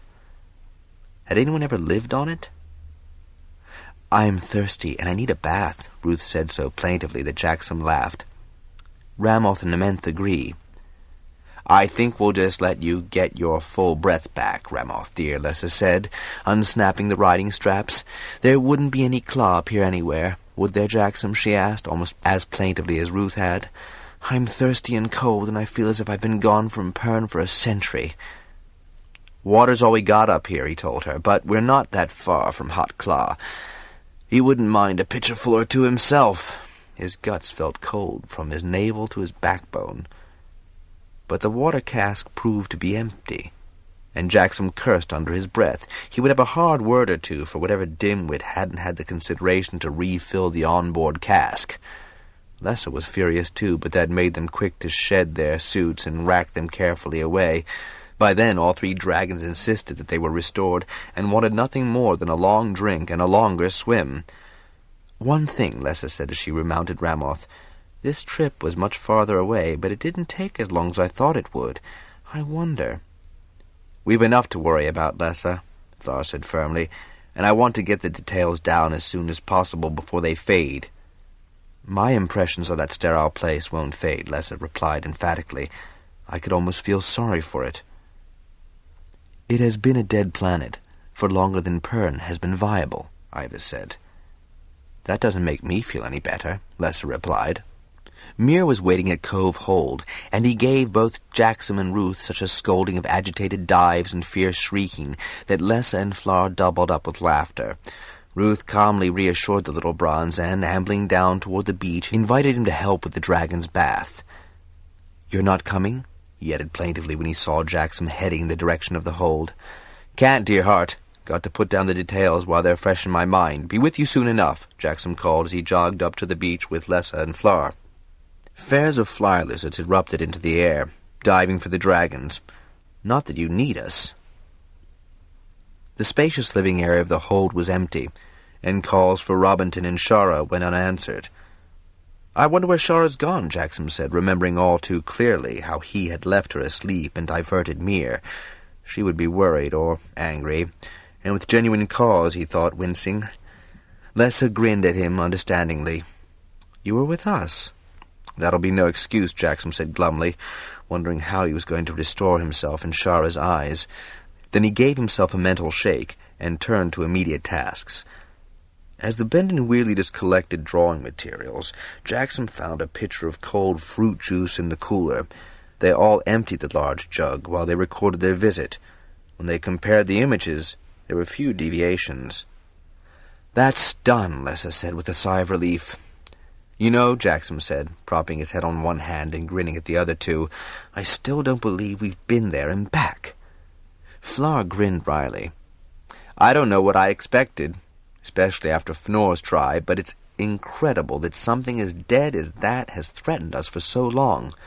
Well, it has, Lessa said, planting both hands on the table and pushing herself to her feet. She picked up the sketches and thrust them at Jackson. Put them somewhere safe until you can show Ivas. Now, I'm going to swim. Though he wanted to swim as badly as the others did, Jackson detoured through the room he had shared with Shara, hoping that she had left him a message. There was none, and he felt more dejected than ever. He shucked off his clothes, thankful that he always kept a spare change at Cove Hold, and made his way down to the lagoon. Mir and Tala separated themselves from those scrubbing Ruth and circled his head, chittering happily. Not entirely encouraged by their response, he waded out to Ruth. "Shara's above. She wouldn't let Mir or Tala go with her. They'd get in the way," Ruth told him. Jackson slapped his forehead in dismay. She had told him, too, and he had forgotten about it, once again so immersed in his own business that her doings hadn't quite registered in his brain. He laughed in self-deprecation. At times he knew he didn't deserve a woman like Shara, and this was one of them. How conceited he was. He missed her. Even if he couldn't have told her about the marvelous journey he had just taken, he missed her. "I'm here," Ruth said in subtle reproach. "Indeed you are, my dearest friend, as you always are." And Jackson waded out in the warm water to help the fire lizards give his life-mate a good scrubbing. When Miriam had come to collect Shara for the trip to the Yokohama to begin their own project, she had found Shara still asleep. "Shara? We're going to start this dissection business, remember?" Miriam had said as Shara groggily roused, plainly disoriented. "You know about Lamoth and Glenar?" Miriam wrinkled her nose. "I feel sorry for the dragon. Didn't know one would die of shame. You get dressed. I'll get you some claw." As Shara quickly dressed, she hoped Miriam's feelings would be shared by others. She found some reassurance in the knowledge that Miriam would not necessarily side with Jackson if she felt he was wrong. "You'd better eat, too," the Green Rider said, returning with the claw. "And let's bring some food, fruit, and juice. I thought I'd faint with hunger during the last session AIVAS put us through. Maybe he's sophisticated, but my stomach's not. It's real primitive. It likes to be filled at regular intervals." Shara smiled over the rim of her cup. That was Miriam talking up a storm to hide her real emotions. The death of any dragon for any reason upset all riders. Shara just let her friend talk on. Then, with the claw stimulating her, she lent Miriam a hand to pack provisions. "No meat rolls," Miriam said with a dramatic shudder as Shara reached into the cupboard for some. "I'll puke if I have to eat any more. Thank goodness Master Robinson likes proper bread and sliced meats and raw vegetables." They placed fresh fruit in the special quilted sacks that were a spin-off product from Hermione's search for space-suited paddings, and filled thermoses with cool drinks. "All right, then, let's lift." "Isn't Brett coming with us?" Shara asked. "No. Fnor's to do something aboard the Yokohama today," Miriam grinned. "Probably the same thing Jackson and Tajellan are doing, only I'm not going to ask." "Is it dangerous?" Shara spoke casually, but she knew Jackson well enough to know that he had not been telling her something the previous night, a something that had fretted Mir badly enough to send the little bronze skittering back to Ruatha in fright. "I doubt it. Riders take good care of their dragons, and the reverse is true. The dragons are all very happy with themselves. I wouldn't let today worry me, Shara," Miriam said sympathetically. More bolstered by Miriam's breezy tone than by her words, Shara followed her friend out to where a path awaited them. Her green hide gleaming with undertones of deep blue, her dazzling eyes in a green that exactly matched her hide. "Does she often do that?" Shara asked, pointing to eye and hide. Miriam flushed and ran a hand over the short front locks escaping the tie-back. Sometimes, though she had a slight grin on her face, she wouldn't meet Shara's eye. Tajellan was very good for Miriam, Shara thought. When the two women arrived at the Yokohama, Miriam left path to amuse herself at the big window over the bridge, an occupation that would engross the green dragon for hours on end. Hefting their provisions, they made their way to the first level of the cold sleep storage facility, where they and the others Master Oldive had inducted to assist in the project would attempt to understand the complexities of thread. It was a project that would take far longer than any of them had estimated. It would occasionally cause them to wonder over the next few weeks why they had started such an investigation in the first place. Whenever she could, Shara cadged a ride back to Ruatha to spend a few hours with her sons, whom she missed terribly, when she had time to miss anything. She was relieved that Jackson seemed so involved in his own project that he apparently didn't notice or mind her preoccupation. Sometimes, when she and the others found themselves working long hours, they stayed up on the Yokohama. Miriam, of course, had to fly threadfall, but the others had been released from any other duties for this important investigation. Other times, when the team had to perform endless, boring tasks, they grumbled about AIVAS's obsession with the biology of the thread organism, especially as once the primary task of shifting the red star's orbit was accomplished, the thread would be relegated to a myth with which to threaten disobedient children. But AIVAS repeatedly insisted on the necessity of this research, how vital it was to understand the organism. They were all, including Old Dive, so accustomed to obeying an AIVAS directive that they complied. Castellan, who now sported journeyman's knots as well as a unique pattern of tiny white scars on his tanned face, did comment about the irony of their grabbing a few hours' sleep in the very capsule that had brought their ancestors to Pern. Skillfully guided by AIVAS, they had sufficient successes to keep a high level of enthusiasm and interest, and to ignore discomforts. As Ivan often reminded them, the routines they were learning in dissecting the very complex organism that had menaced their world for centuries could be applied to other organisms. So the discipline was an end in itself. AIVAS did insist that they bring one ovoid up to normal temperatures in an airlock on the far side of the Yokohama, away from the sections that were normally being used. With no friction to destroy the tough outer layer, the ovoid remained inert. The friction, then, AIVAS observed, is essential to free the organism. "Let's not free it," Castellan suggested drolly. "It is as well," Master Oldive remarked thoughtfully, "to know that it is helpless." "At our mercy," Shara added, grinning. "The observation will be continued," AIVAS said. Besides Castellan, Shara, Miriam, and Oldive, Breck had volunteered and brought Tumara, the unsuccessful queen candidate, for the girl did not seem to mind monotonous tasks as much as others did. Two more healers, Cephal and Durak, and Menotti, a smithcraft journeyman, completed their staff. There were times when they could have used twice the number, but all had been trained by AIVAS and soon worked well together, smoothly and efficiently, and in good spirits. Initially, they had the barest essentials for the task at hand. In the laboratory there were 2 cubicles.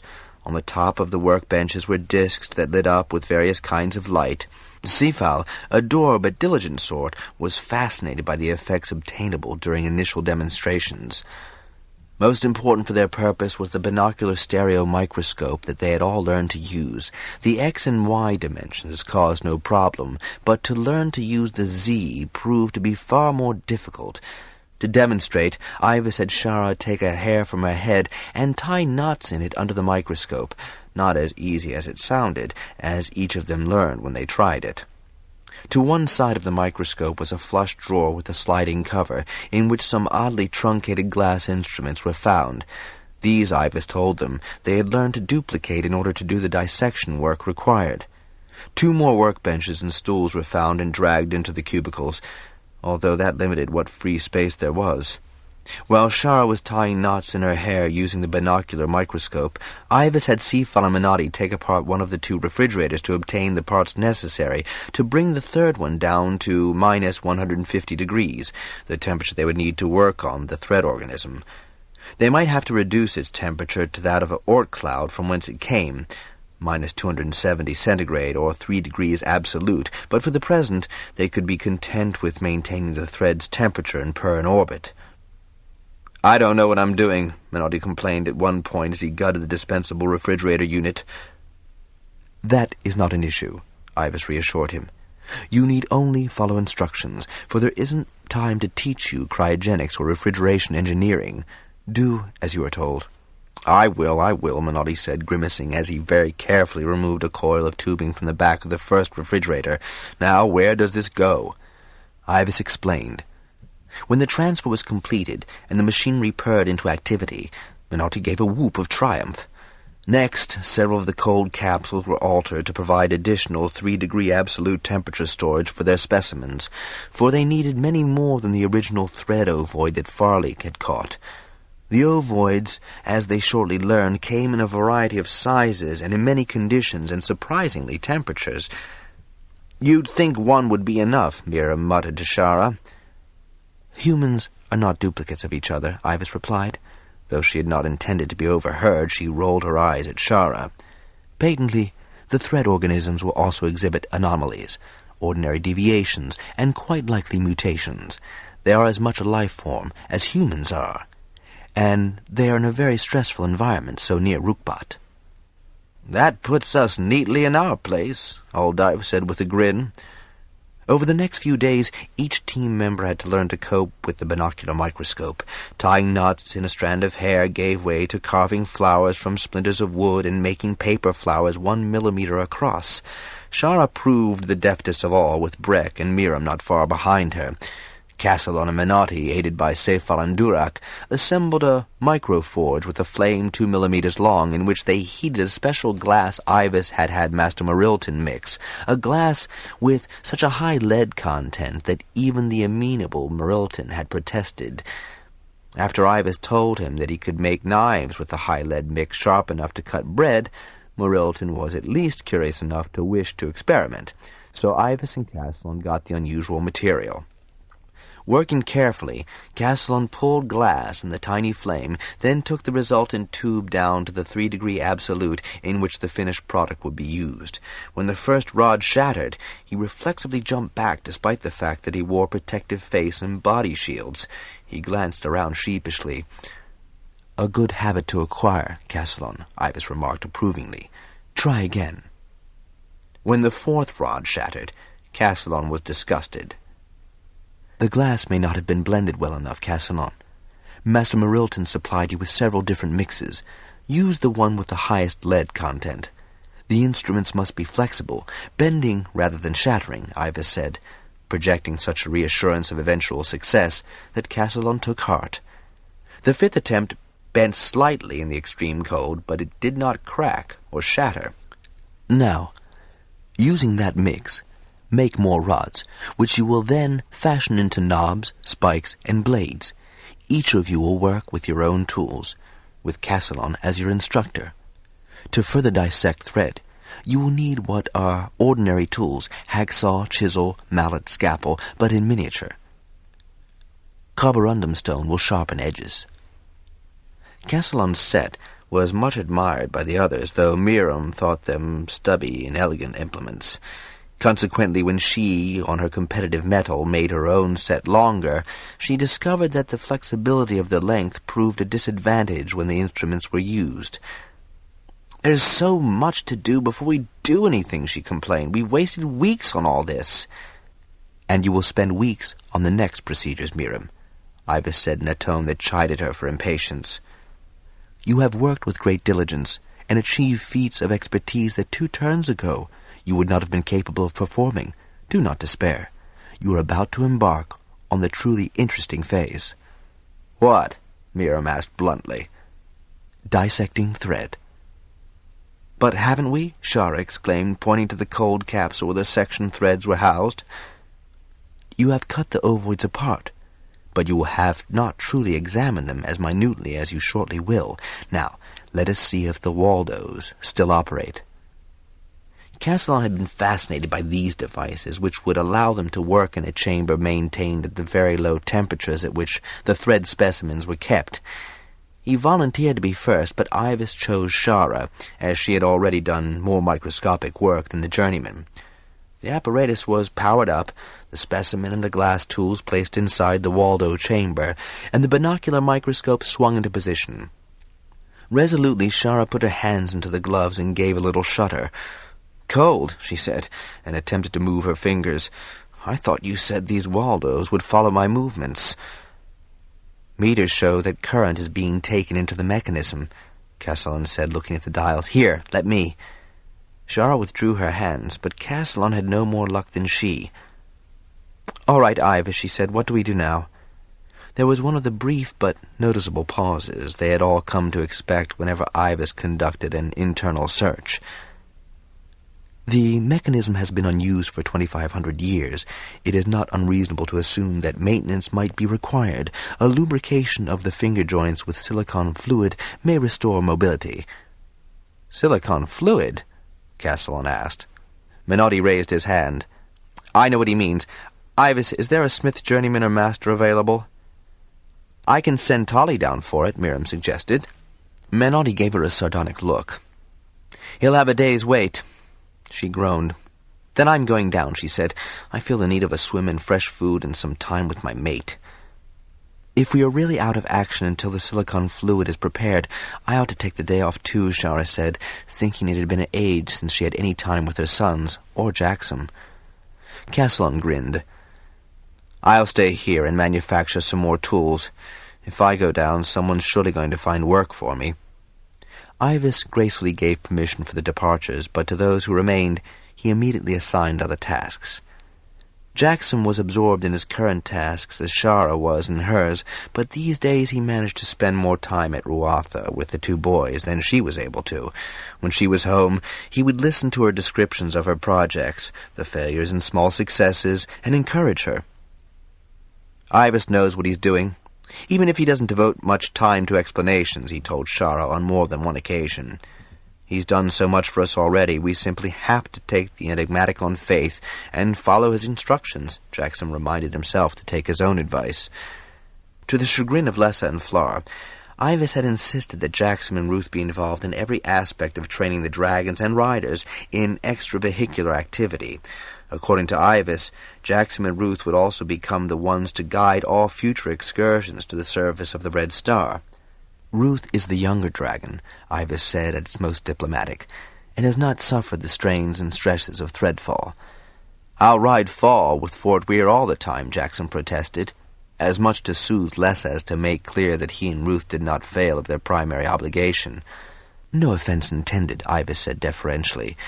"Be all as it is not recommended that such a long journey be made without good reason."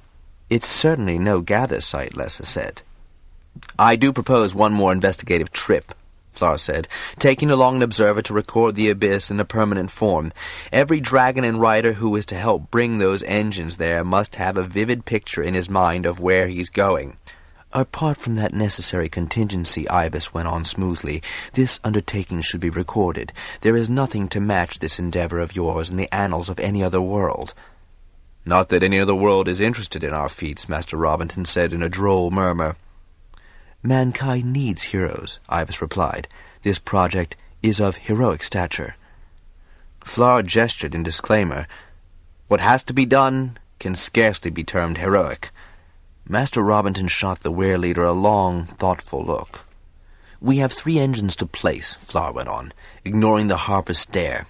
"So the leaders of each group need to visit the place. I lead one." "Jackson leads another," AIVAS said crisply. "All right," Flar allowed. "And I lead the third," Lessa said. Flar immediately objected. "You've risked yourself and Ramoth enough already." Lessa's expression hardened. "If you go, I go. Ramoth's scarcely the only queen on Pern these days." Suddenly Flar's resistance dissolved, which surprised Jackson, but not Ruth. "Why not?" Jackson asked his dragon privately. "Lessa would not risk Ramoth if she is in clutch, would she?" Jackson hurriedly covered his mouth with his hand and turned a guffaw into a cough. No wonder Flar hadn't pressed the point of Lessa's involvement in the event, and Nementh would cooperate by getting Ramoth in clutch. Flar had learned subtly in handling his weirmate. "On this one admissible expedition," Jackson said, "I think Fnor ought to be included."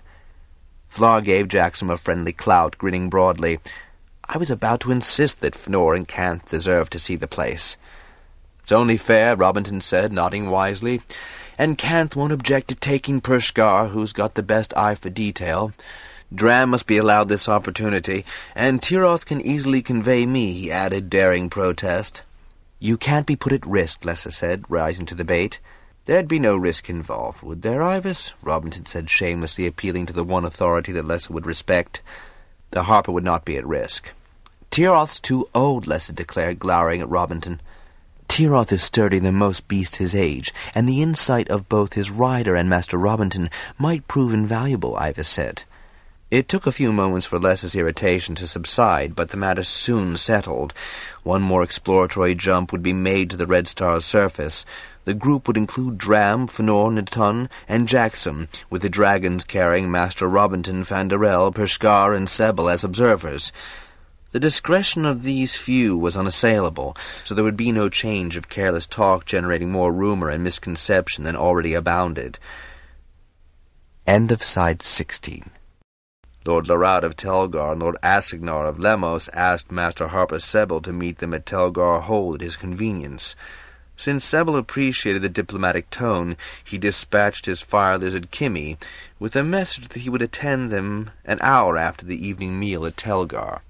"What do you suppose is bothering them?" Meneley asked when Sebel told her of the meeting. "Rumors have abounded lately, pet," Sebel said with a sigh. Meneley leaned back from the lectern on which she composed much of her music, and grinning slyly, cocked her head at her husband.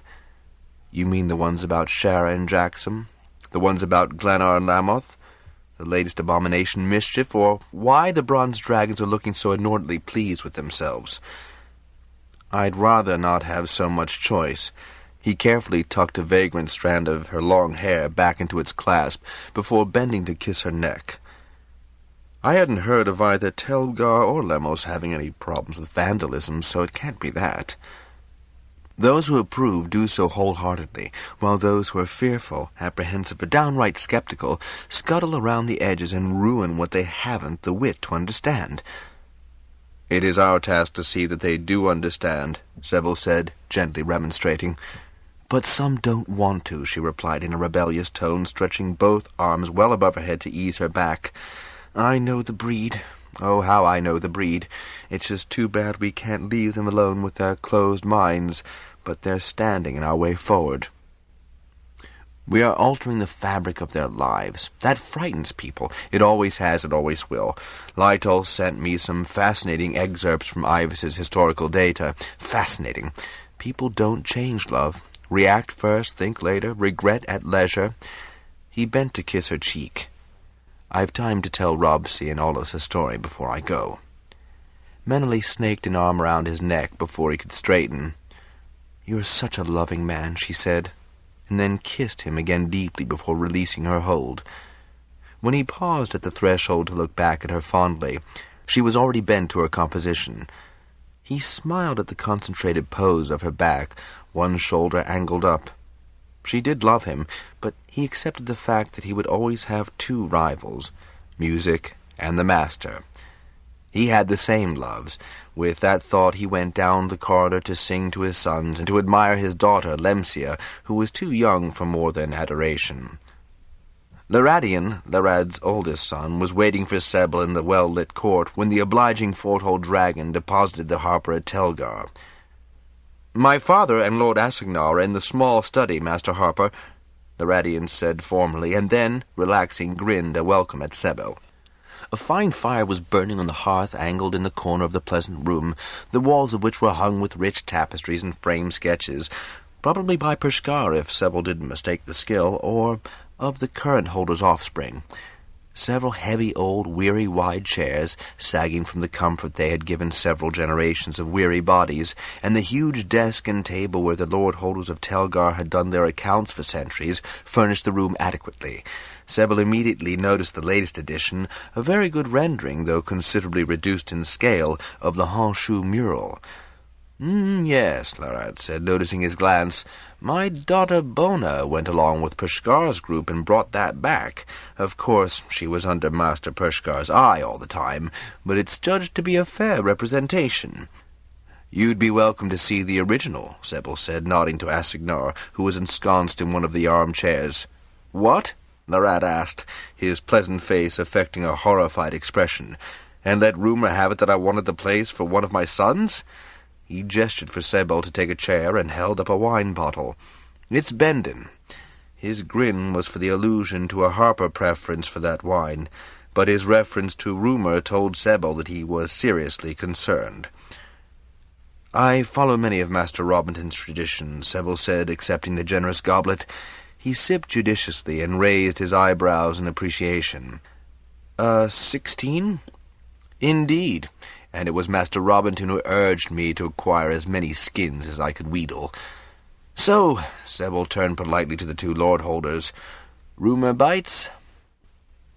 "I wish it were only rumor, Sebel," Larad said. He took a small message roll from his sleeve cuff and handed it to the harper. "This is far more serious and demands your urgent consideration.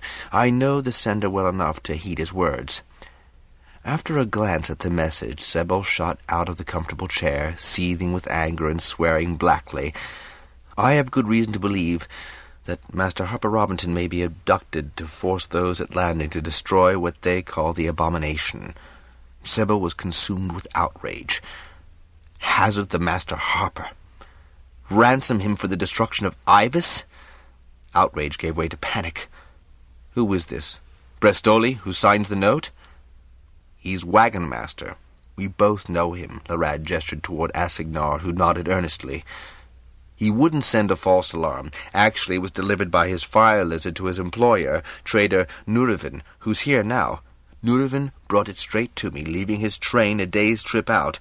He said that he'd had to leave Bristoli at Bitra with a broken leg and cracked ribs from a wagon accident. Nurivin's just outside. I'll ask him in, Asignar said, and slipped out of the room. Larad gave a wry smile. Nurivin felt you would heed this message more if we presented it to you.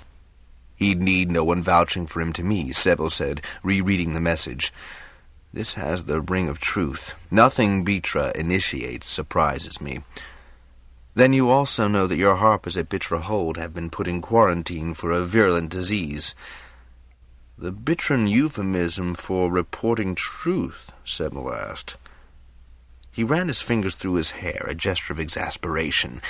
We haven't heard from them recently by the usual route. I should have sent at least one who had a fire lizard. Our master soloist can mount a rescue mission if you'd like, Larad suggested. If that can be done without jeopardizing Bristoli, Sybil replied. Larad raised his eyebrows and grinned slyly. Surely you know Sir Lewis's abilities. Indeed I do, Sybil said with an assuring grin. Then you may be certain that he'll be adroit in the matter. Nervin came in just then, preceding Asignar. I've not had occasion to pass time with you, Trader Nervin, Sybil said, smiling as he extended his hand and returned the strong pressure given, but I can tell you that the Harper Hall is more than grateful to you for passing this message. Brestoli's not the sort makes things up for mischief, Master Harper, Nervin said, cocking his head to emphasize his opinion. He was a swarthy man of medium height, with grizzled hair worn in a long plait that had recently been neatly redone. His clothing was of excellent quality, but road-worn. So I knew I'd best get it to someone who could see it was handled proper. I hated to leave him in Bitra Hold, but he'd broken his leg in 3 places, mangled his arm, and cracked some ribs when a cart overturned. I caught a wheel of uneven flags in Bitra Court. Sheila said he couldn't be moved, so I paid the brewer both good marks and trade goods to tend him. Brestoli's one to keep his eyes and ears open. Despite he talks such a streak, you wouldn't think he'd hear it for the constant sound of his own voice. But if he's heard what that message says he heard, then he's heard it.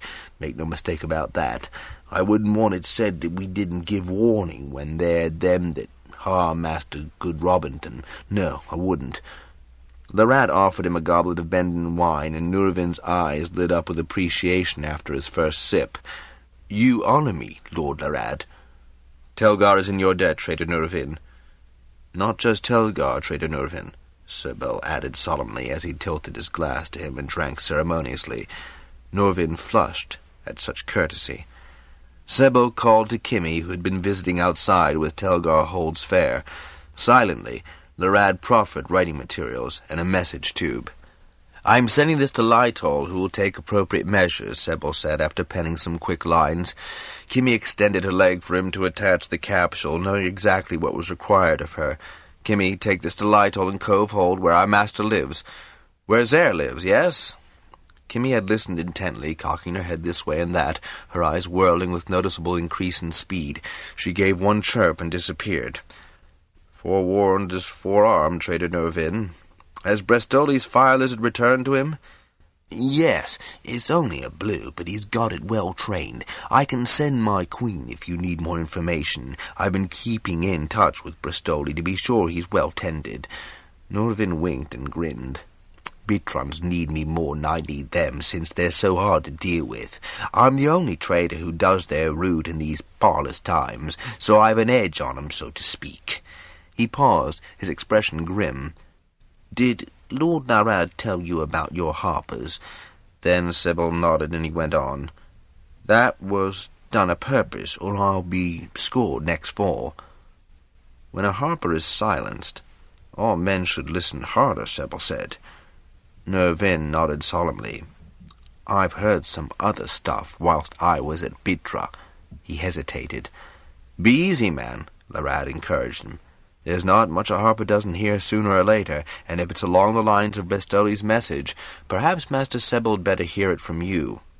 Well, it's them rumors. Nervin paused again, obviously not happy to utter them, but by gesture and expression all three men encouraged him to speak. It's said that Lord Jackson and that white dragon of his killed Glenar and Lamoth. Deliberate. Shards! How could anyone repeat such a foul slander? Asignar asked, incensed. Oh, there have been worse, Sebel said, but he turned to Nervin. Master Robinson was there himself and told me that Jackson was victim, not assailant, and Lamoth died of shame that his rider would turn on another rider. Any more?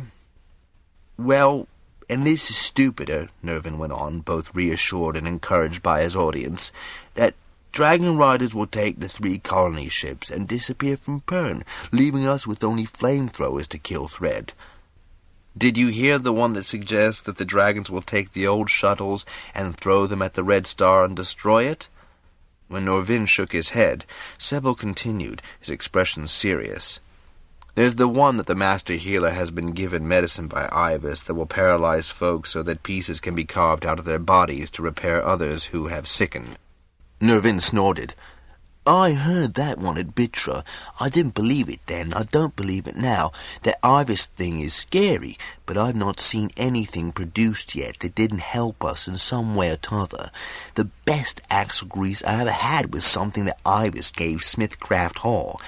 And that new metal for cotter pins that don't bend or snap when the wheels are stressed? Huh. Kimmy re-entered, chittering about the success of her trip and stroking her golden head on Sebel's cheek before she held out her message-laden leg. Excusing himself, Sebel read the message. Late as it is there, I'm bid to Cove Hold, if you'll excuse me. He was ushered out by 2 lord-holders. You wonder sometimes, don't you, Asignar, Larad said sadly as they turned to re-enter the warm, comfortable room, why people can be so ornery. I think it has to do with a resistance to being done good to. Not if they're putting Master Robinson at risk, Larad said, still horrified by that possibility. He's never harmed anyone in his life. This world would rise up to the least child to protest such infamy. Which, unfortunately, makes him the most useful hostage, Asignar said with a sigh of regret. By the time Sebel reached Cove Hold, it was early morning there. He and the brown dragon who was conveying him were immediately greeted by swarms of chittering fire lizards as dense in the sky as thread. Tiroth, ensconced on the grassy sward before the hold, blinked orange-laced eyes until he and brown Folrath identified each other. Sebel was pleased to see so many guardians already in place. Not that the Willom abductors could as yet have gotten as far as Cove Hold, given the journey they would have to make from Bitra, or even from the nearest seaport. Every glow basket in the main room was wide open, shedding light on Robinson, Dram, Lytol, and Tagellan, who were sitting at the big round table. A collapsed wineskin indicated that much discussion had already taken place. Sebel was glad to see the Eastern Weir leader present. "Ah, Sebel!" Robinson cried, raising his arm in welcome, his expression so merry that Sebel thought the harper was perversely enjoying his jeopardy. "Any more news of this scurrilous scheme?" Sebel shook his head, grinning at his reception, but noting immediately that the harper's ebullience was not echoed by others at the table. "You know as much as anyone, though Nervin has assured me he'll keep in touch with Brestoli by Fire Lizard in case the man hears more to the point." "I've sent Zer with a message to Master Ida Roland," Robinson said, "in hope that he can intercept the conspirators." "We've had quite enough of petty vandalism and wanton destruction of property," Lytle said, a deep, angry scowl on his face. "This time we must catch the scofflaws and discover everyone who's aided and abetted them. For anyone to even contemplate harming Master Robinson, a man whom all Pern owes a very great debt." Now, Lytle," Robinson said, circling Lytle's stiff shoulders with a soothing arm, "don't carry on so. You're embarrassing me, and this whole scheme only shows how basically stupid our detractors are, as if they had a chance of penetrating my loyal minions." The harper gestured to the storm of fire lizard fares outside the window. "I know they can't reach you," Robinson Lightoll said, banging his fist on the table and making the goblets jump. "But the fact that they would dare—" Robinson grinned maliciously. "Maybe I should let myself be captured, hauled off unceremoniously," he began as Lightoll stared at him aghast. "Taken to wherever they plan to incarcerate me, and then—" He lifted his free hand and clenched it suddenly into a fist. "Let the avenging wing swoop down on the despicable rabble and carry them off forthwith to be dropped into the deepest of Larad's mines, condemned to toil off their misspent energies in useful work." Lightoll's expression turned to resignation and disgust. "You should take this seriously, my friend." "I do, I really do." Robinson altered his mobile face. "I'm deeply saddened that I or anyone on Pern could be victimized in this horrendous fashion. But," he added, holding up one finger, "it's more ingenious than trying to burn space engine fuel or sabotage AIVAS. We really ought to ask his advice, you know." "If it weren't for AIVAS," Lightoll began heatedly, then broke off when he realized what he had said. Djellin and Sebel tried to smother their spontaneous guffaw. Lightoll abruptly got to his feet and strode out of the room. When Sebel made to go after the old warder, Robinson held up his hand, and the younger Harper settled back into his chair. "He has every right to be upset," Dram said in a slow, sad voice. "It is terrible to think that there are people who oppose all the good that AIVAS has done for us, and would go to such great lengths to destroy him, and those of us who have the vision to appreciate the potential." "Look, I see no real chance of anyone reaching Master Robinson," Djellin said, leaning forward on his elbows across the table. "They cannot have thought this through very carefully. They can know nothing of Cove Hold or how many people are in and out on a daily and—" he gave Sebel a wry grin— "early morning basis." "Have you forgotten the raid on landing?" Sebel asked. "Horses, gear, experienced mercenaries. If AIVAS hadn't his own defenses, that could have succeeded. We can't allow ourselves to be complacent." "Well said," Sabel Dram replied. "However, what Robinson suggested so glibly has merit. If we wish to find the ones behind these attempts, it would be smart of us to set no apparent," and he held up his hand to emphasize that adjective, "reinforcements, to make no obvious alterations of our daily routines." "Agreed. And the while making certain that Robinson is never left alone." "As if I ever am," Robinson said, feigning an outraged glower. "I apologize in advance," Sebel said in a contrite tone, for suggesting this, but if Glenar was disaffected— Dram raised his hand in understanding, but it was Djellin who answered, his expression bleak. Ramoth herself spoke to the remaining old-timer dragons. "They're the only ones who might still be contentious enough to cause problems, but every one of them was appalled by Glenar's action," the bronze rider said, "and none can dissemble before Ramoth." Sebel looked immensely relieved. "Then we can rule out that possibility." "Somehow that doesn't greatly reassure me," Dram said in a lugubrious voice. "We're not dealing with fools." "No, we're dealing with fearful men, and they're more dangerous." The silicone fluid worked well into the joints of the Waldo gloves, restored mobility, except in the third finger of the left hand. A limitation of that posed no great problem. "What would we have done if the silicone fluid didn't work?" Menotti asked, winking at his colleagues to indicate that he was teasing their mentor. "There is always an alternative course of action, though it may be less efficient and productive," AIVAS replied. "Now, Shara, be good enough to place a thread section in the chamber, and using a blade, slice the specimen at a slant, thus exposing all layers. Now, what do you see?" "Rings, springs, and the shapes you called toruses," Shara said. "An odd goo, a yellow liquid, some strange paste, and peculiar shades of yellow, gray, and white, and some other substances that seem to change color." Tumara made a revolted noise deep in her throat and turned away.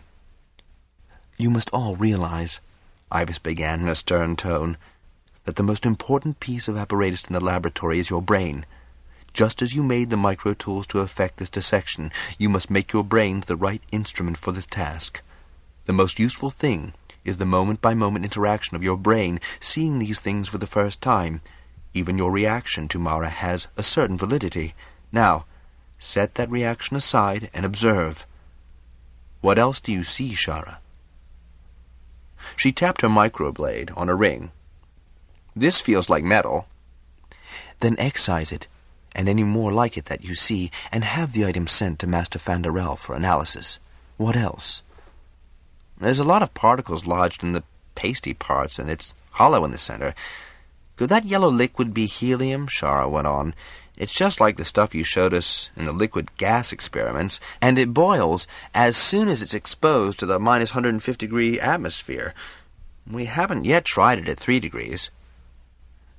There is no reason why it cannot be helium. Helium is liquid at temperatures that thread inhabits. Isolate a sample, and a positive identification can be made. This whole thing resembles those micrographs you displayed, AIVAS, Miriam said. You're quite right, Miriam. This is the real thing, though not a slide. Continue, Shara. How? Dissect another ring. Slice it so that you can go through more than half the torus. That will show more of its composition. That's odd, Breck said. Compare that ring with the other one. The first has all kinds of springy-like things, sorts of layered, while in the other they're all twisted up. Ooh, shells. Shara had prodded one of the rings, and suddenly it flipped away from the tool, sticking to the wall of the examination enclosure. This could be their method of reproduction, AIVAS said, or it could be a parasite escaping from the dying organism. But this is quite interesting. Try another ring to see if the reaction is the same. Though Shara's second prod was more tentative, there was another eruption.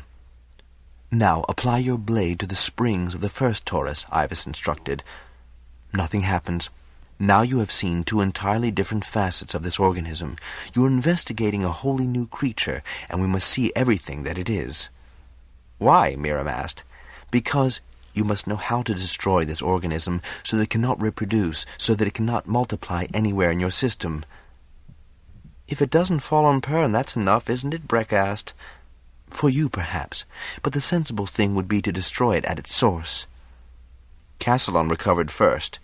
But if the red star is moved, that doesn't destroy thread. It only removes its vector. Your task is to discover how you can destroy the thread organism itself. Isn't that a bit ambitious for us? Shara asked. The means are available. Even in your very brief investigations today, you have discovered much about the organism. Each day you will discover more. It is possible that some of those bits are parasites, smaller entities built on the same plan. Parasites are progeny, or predators. Like those limpets on the tunnel snakes? Old Ive asked. The ones that attach themselves to the snakes and eat their muscle tissue and then leave when they're sated? A good example. Were they predators, or were they parasites? I don't think we ever decided, Old Ive remarked. According to your definition, a parasite does not always cause its host lasting harm, and tends to be unable to survive apart from this host, while a predator usually kills its victim and moves on. As the snake limpet leaves its host victim alive, able to heal, it's more a parasite, not quite a predator. What must be found are parasites that can be made into predators, guaranteed to kill their hosts, just as you isolated bacteria and altered it to create bacteriophages to reduce wound infection. I still don't see the purpose, Miriam muttered. There is one, AIVAS said so emphatically that Miriam grimaced in dismay, pretended to be frightened. Shara, have you isolated those parts that must be subjected to other tests? I've got a lot of messy bits and springs and metals and lumps and bumps, if that's what you mean. Good. Place them on the petri dishes, and we can proceed with the investigation. You're to examine them under high pressure with inert gas, xenon, which we have in that cylinder, to discover if those tubes are full of helium. Now that you've opened the containing tubular vessels, you're losing all the helium, if that's what it is, very rapidly. When Lessa and Flora learned of the threat against Master Robinson, they were all for sending him up to the Yokohama or to Honshu or back to Harper Hall. I'm not a child, he said, considerably incensed by such protectiveness.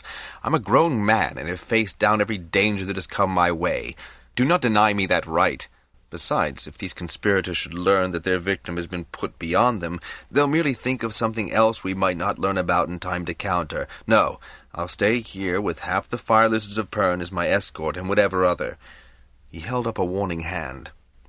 Discreet guardians you choose to appoint. Beat a cowardly retreat? I will not. With his head up, his eyes flashing, his breath rapid, he forestalled all other further protests. If he noticed those set to guard him in the following weeks, he did not register the surveillance with so much as a flicker of his eye. Master Rider Roland, as arrayed as everyone else, sent messages to all harbor masters, consulted at great length with his most trusted captains, and dispatched his faster courier ship to Monaco Bay. Menely sent Rocky, Diver, and Mimic to assist Robinson Zare, and Swacky and 2 other big mercenaries were established at Cove Hold. Master Robinson continued his duties at landing and on the Yokohama, pretended to be highly intrigued by the biological team's exacting work. How IVAS learned of the threat no one knew or admitted, but it gave Fanderel the schematics for a small device that Master Robinson was to wear at all times. A locator, IVAS termed it. Wearing that, you can be traced anywhere on this planet, and as far as the spaceships.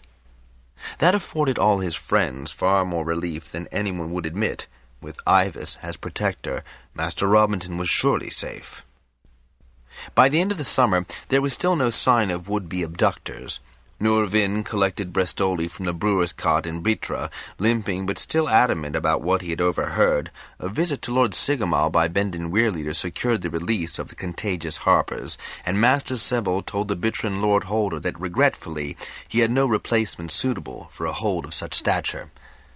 Several other crafts withdrew their masters, leaving the Bitran Hall staffed by minor journeymen and apprentices of local origin.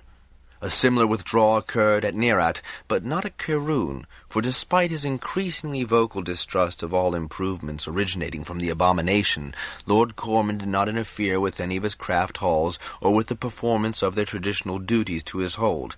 He also made plain that he was distancing himself from Sigamal and Begamon. Every weirwoman kept her queen on her mark, and every harper tracked down the faintest whisper of clandestine activities. Major craft halls discreetly doubled security measures, and Dragonriders continued to drill outside the Yokohama, the Bahrain, and the Buenos Aires. Hamayan and his crews worked overtime producing protective covering for riders, as well as a garment that would fit like a glove on dragon hind paws to shield flesh from the burn of ice-cold metal. Oldive, Shara, Miram, Breck, and others labored under IVAS's close guidance to analyze and describe the peculiar organism that was Thread, or rather that became Thread, as it met its fiery, frenzied doom in the skies of Pern. Shara tried to explain to Jackson the task IVAS had set his investigators, as much to hear herself explain what she was doing as to make it clear to her mate. We had one marvelous day when Miram discovered the beads under the microscope. IVAS was excited, too, for he feels certain that the beads are the genetic information of the Thread organism. She grinned as she remembered that moment of triumph.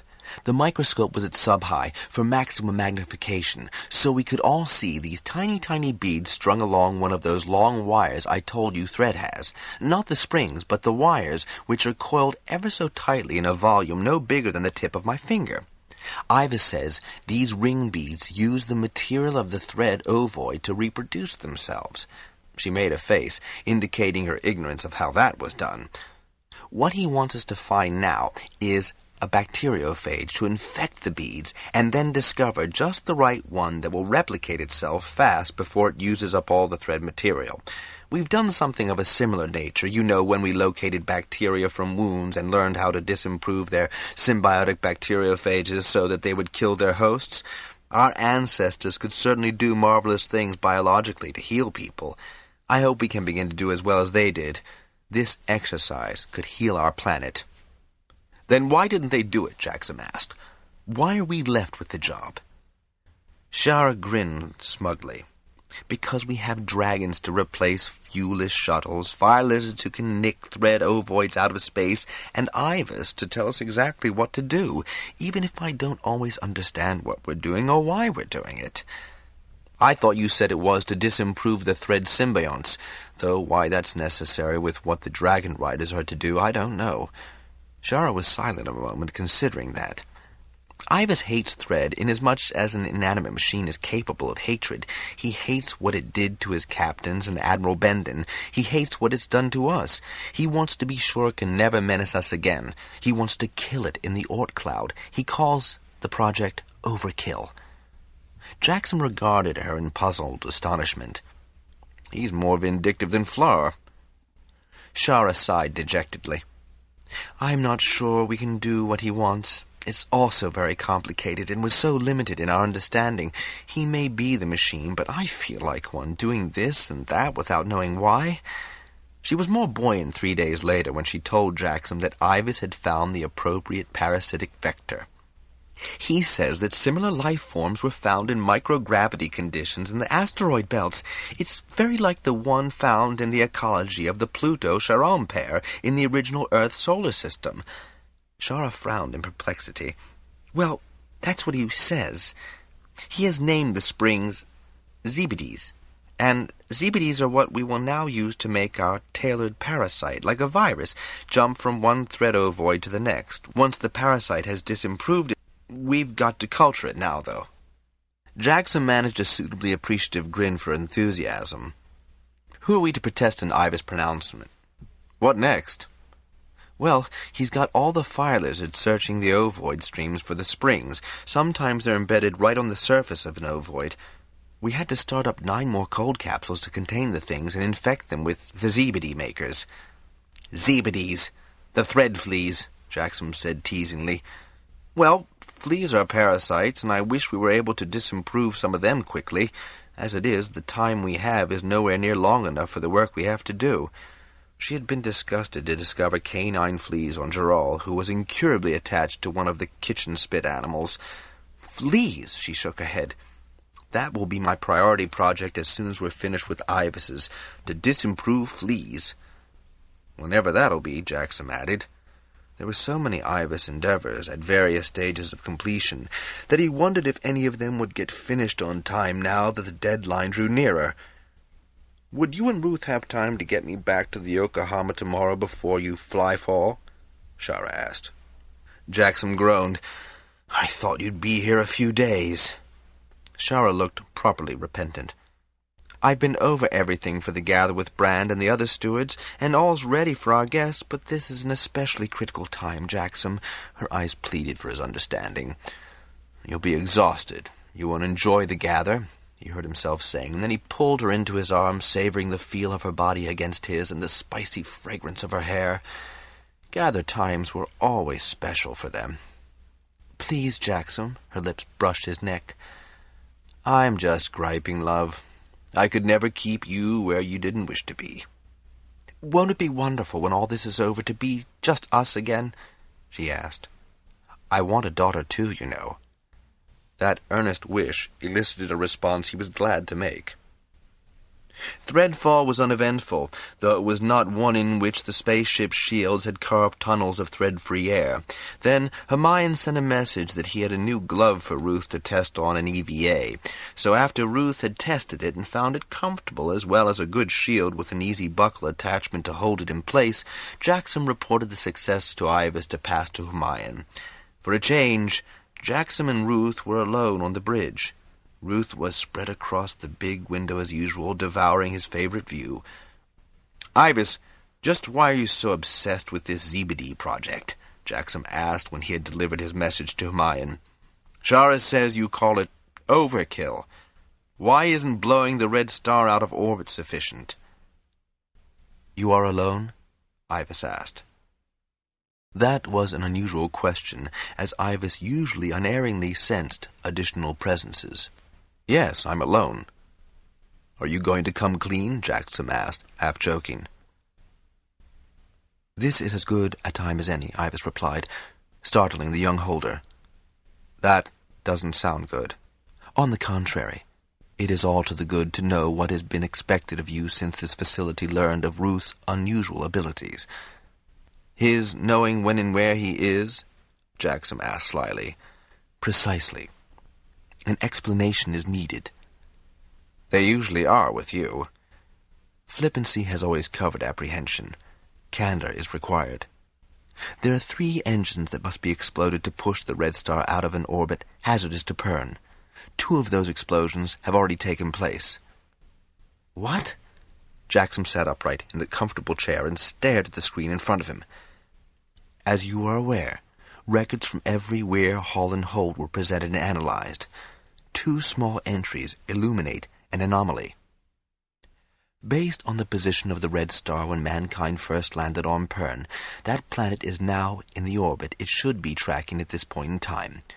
Repeated calculations were made during the first fall by Captains Caroon and Tillich. Eccentric it might be, but its current position differs from an extrapolation of those original calculations.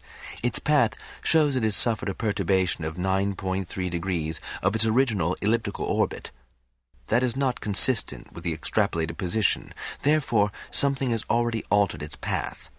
Substantiation occurs in 2 minor references found in Istan and Caroonian records in the 4th and 8th passes, which were each prior to a long interval.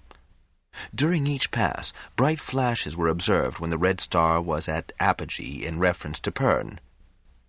Bright enough to be remembered and noted.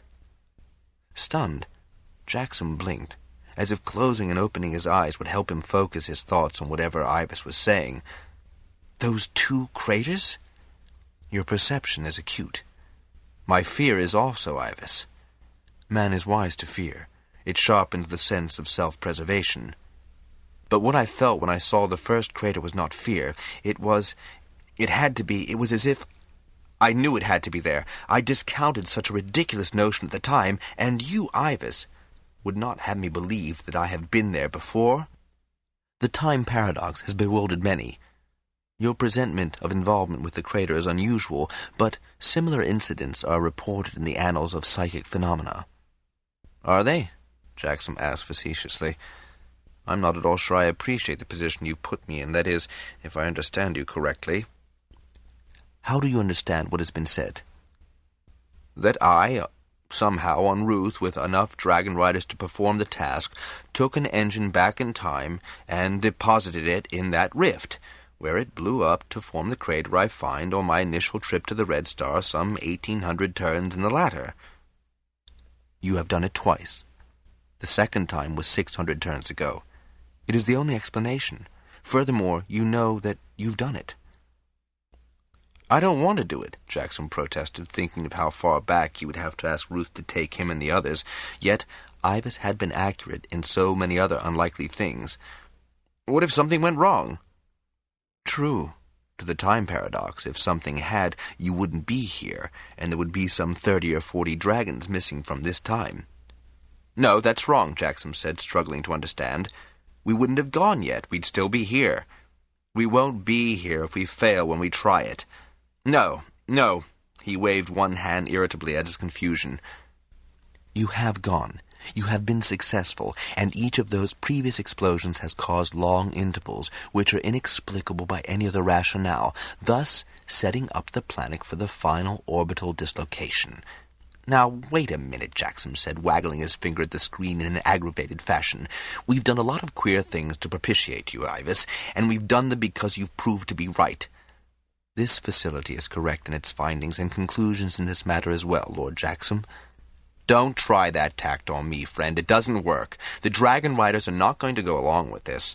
Timing it has always been extremely tricky. You know that Lessa nearly died going back 400 turns. You want us to go back 1,800?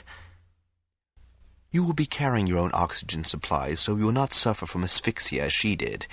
You are aware of the sensory deprivation syndrome and will not be disturbed by the disorientation. Jackson kept shaking his head. You can't ask bronzes to do that, even if they're able to. I don't think Flaw times it. In fact, the only one I know who has is Lessa. And you're Ruth. Furthermore, you've been proud of the fact that the White Dragon always knows where and when he's going. You have said that Ruth always knows where and when he's going. I have, but if Ruth knows where and when he's going, and specific guides are available, he can supply the necessary visual coordinates. But I know that the other riders won't stand for this. They will not know. Jackson stared straight at the screen for another long moment. How, he asked at last, in a very impatient, saccharine tone, will they not know? Because you will not tell them. And since you now have been to the Red Star on several occasions, and since the distance in terms of travel between will not be appreciably longer than what they would expect, they will not know that they have been transported back in time and to the Red Star in the position required by the equations that cover the two disparate explosions. Jackson mulled that over, inhaling deeply, realized that in his state of shock he had not been breathing regularly. "I think we can do it," Ruth remarked with more confidence than Jackson was feeling at that moment. Jackson turned toward his beloved friend. "You may think we can, but I'm going to be bloody sure we can. Now, Ivas, let's go through this again. The other riders are not to know the time of our destination, but there are to be 3 teams of us taking the 3 engines. Hermione will not have sufficient spacesuits for the 300 beasts required to shift all 3 engines at the same time. You will lead 2 of the 3 groups. Fleur will, as planned, head the 3rd. He will be the only one depositing an engine in this time. As you know," Ivas went on, overriding Jackson's protest, "the locations chosen are not in sight of each other. Since Fleur will think that you are at one end of the rift, and Nton at the other, he will not know what you are doing." "The timing's wrong, Ivas. I cannot be in 2 places at once, nor do that kind of timing without a respite. Ruth doesn't have auxiliary oxygen." "You missed the point about insufficient spacesuits. Your team will have to get out of their suits and turn them over to the members of the 2nd unit. That should allow Ruth sufficient time to regain energy. You will, of course, be certain that he eats well beforehand and can feed immediately afterward to restore himself." "I could do it the way Ivas suggests," Ruth said amiably. "I haven't said I'll risk us," Jackson roared, bringing both fists down on the console with such force that he hurt his hands. Rubbing them, he grumbled to himself, "You already have. Or there would not be 2 craters on the rift, and there would not have been records of bright flashes." "You're inveigling me, Ivas, and I'm not going to let you." "You already have, Lord Jackson. You are the only one who can, could, would, has. Think this proposal over carefully, and you will see that the project is not only within the capabilities of yourself and Ruth, but feasible and essential.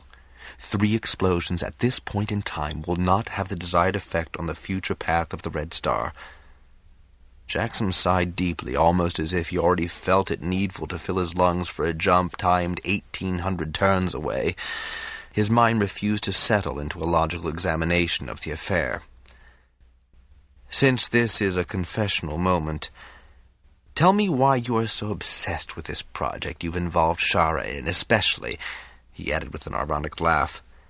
"If you say you know, I've already succeeded before I've even begun." "You do succeed, and 3 is an easy way to prove it," Ivas said, his tone not quite ingratiating, but as close to that as Jackson has ever heard. "No. First explain to me about these ZBD things." "It is extrapolated by the closer examination of the thread ovoids that there is life, not as you know it, and not even as we see it brought here by the Red Star, but a whole ecology of life forms throughout the Oort cloud. Some of them are probably quite intelligent, judging by the complexity of their nervous systems, but when they arrive here, they have lost most of their liquid helium, and so can be termed only rude mechanicals. It is these degenerate, warmth-tolerating forms that make it to the surface of Pern. They don't live long enough to replicate themselves there, of course, or on the Red Planet. It is only these mechanicals that can reproduce without helium in Pern's orbit. But if these mechanicals could be contaminated, infected with our disimproved parasite, they would carry it with them to destroy all similar life forms in the Oort cloud itself, probably including the more intelligent ones, too. Then, no matter what happens, Pern will forever be freed of this menace. That is why there were long intervals. The disimproved ZBDs that you will establish have established long ago, on the surface of the Red Planet, twice in the past and once in the future, will infect the cloud when the Red Star cuts through it twice in every orbit. I am also to be a disease carrier? Jackson was not sure which he felt more keenly, indignation, fury, or incredulity at the audacity of Ivas's scheme. You will seed the Red Star 3 times. That is why it is so important to breed up the disimproved ZBDs, a triple thrust, in 2 different areas. But if I'm to blow the planet out of orbit, the perturbation will be slight, and you can seed the ZBDs at sufficient distance from the rift to ensure their safety. There will be plenty of host ovoids on the planet's surface as well as in the orbit around it. We saw them on the surface, not in orbit. Were you looking for them? Not in space. Now, tell me how you can prove to me that all these incredible designs of yours will work, have worked. It is very simple. Access the file that gives you a graph of the red star's current orbit. Jackson had no trouble doing that. The all-too-familiar diagram filled the screen. Hold that on the monitor, IVAS instructed. Jackson pressed out that command. Now, if you will mount Ruth, you can go forward in time 50 years, turns, using the digital timepiece as your reference. No one goes forward in time. That's the most dangerous. Only if the alterations will have taken place, IVAS replied. There will be no change on the bridge of the Yokohama. That will be your responsibility. Today you will go forward in time, call up the orbit, print it out, then, with that hard copy, return here after a safe interval and compare the 2 graphs. The doors have been locked. No one is likely to come to this bridge at this moment or until you have returned. Every ounce of common sense Jackson possessed shouted resistance to a timing forward, and yet to have done so would be a feat no one else could possibly manage successfully, for he had Ruth. Did you hear what IVAS said, Ruth? I did. Given his assurances, and I know that he would not risk you, Jackson. Or you, Jackson put in. I would like to see what Pern looks like in the future. I would like to know that the future is going to be a good one. And so would I, Jackson thought. Then, before he could come up with too many arguments against this rash, foolhardy, reckless endeavor, he signaled for Ruth to float over to him. You will, of course, IVAS said drolly, be very sure to keep oxygen tanks full on the bridge for 50 turns to come. Jackson gave a grim smile. I'm not going to take any chances, IVAS. I'll just get into my suit. He was becoming quite adept at inserting himself into the space gear. He mounted Ruth and buckled on the riding straps just to be very sure in case they emerged into nothingness. He also knew that Ruth would have no trouble anywhere or anywhen finding his way back to Rotha Hold. He read the date exposed on the digital and added 50 to the year displayed, 2579. With that legend firmly in his mind, he told Ruth to transfer to that time. I know when I'm going, Ruth said cheerfully, and they were abruptly between. Jackson counted the breaths he was taking and was rather pleased that they were slow and steady. At 15, they were back on the bridge, which he had not apparently altered. The view hasn't changed, Ruth said disconsolately. End of side 17. No, it hasn't, Jackson said, surprised to see the diagram still up on the screen. The digital clock, however, definitely registered 50 full turns past his last view of it. He unhooked his straps and floated down from Ruth's back to the screen. I suppose I could have put this back up in preparation for my coming, he told himself. I'll remember, I hope. Is there air up here, Ruth? Yes, but it's not very fresh. Jackson pulled off his gloves and put them down on the console. He didn't bother to unsuit since he had no intention of remaining longer than this errand required. He tapped out the appropriate code and saw the cursor outline a second orbit, deviating by several degrees from the earlier one and with the return path intersecting the orbit of the 5th planet and spiraling in. With trembling fingers, he pressed the print command and a sheet obediently emerged, a sheet that felt subtly different from the paper he'd become accustomed to, much whiter and softer. Benderick had really improved the quality of paper over the intervening turns. Then he compared his diagram to the one on the screen. Shards! IVAS, the path of the red star has shifted. IVAS! And iciness flowed across Jackson's midsections. IVAS? How can I hear you 50 turns into the future, Jackson? Ruth said in some amusement. Oh, right, I suppose. Except he'd know when we were going. Jackson was still uneasy about IVAS's silence. I guess I have got so that I rely on him too much, but he was right. So we're stuck with this new madness of his, aren't we, Ruth? I do not think it's madness to be certain we never have thread again. We're not out of this pass yet, even if it is possibly the last one we'll have, Jackson said, pushing himself off the deck to grab at Ruth's neck and swing his leg onto the saddle. The old bridge hasn't changed, and yet it feels awful still and unused. I thought the view would have changed, Ruth said, clearly disappointed. Jackson thought vividly of the digital in his correct present, added 30 seconds to prevent an overlap, and Ruth took them between. Exactly 15 breaths later, he was looking straight at the digital, advanced the 30 seconds. He did, however, feel very tired, and as he looked at Ruth's neck, he noticed a definite tinge of gray exhaustion in the usually lustrous hide. "And?" Ivas queried him. "I must have put the graph up, because it was there when I arrived." "And?"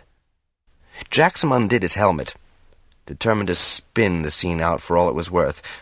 "Well, I must have remembered to keep the oxygen tanks topped up, for there was some, even if Ruth said it wasn't fresh. Shards." He looked down at his bare hands. "I left my gloves there."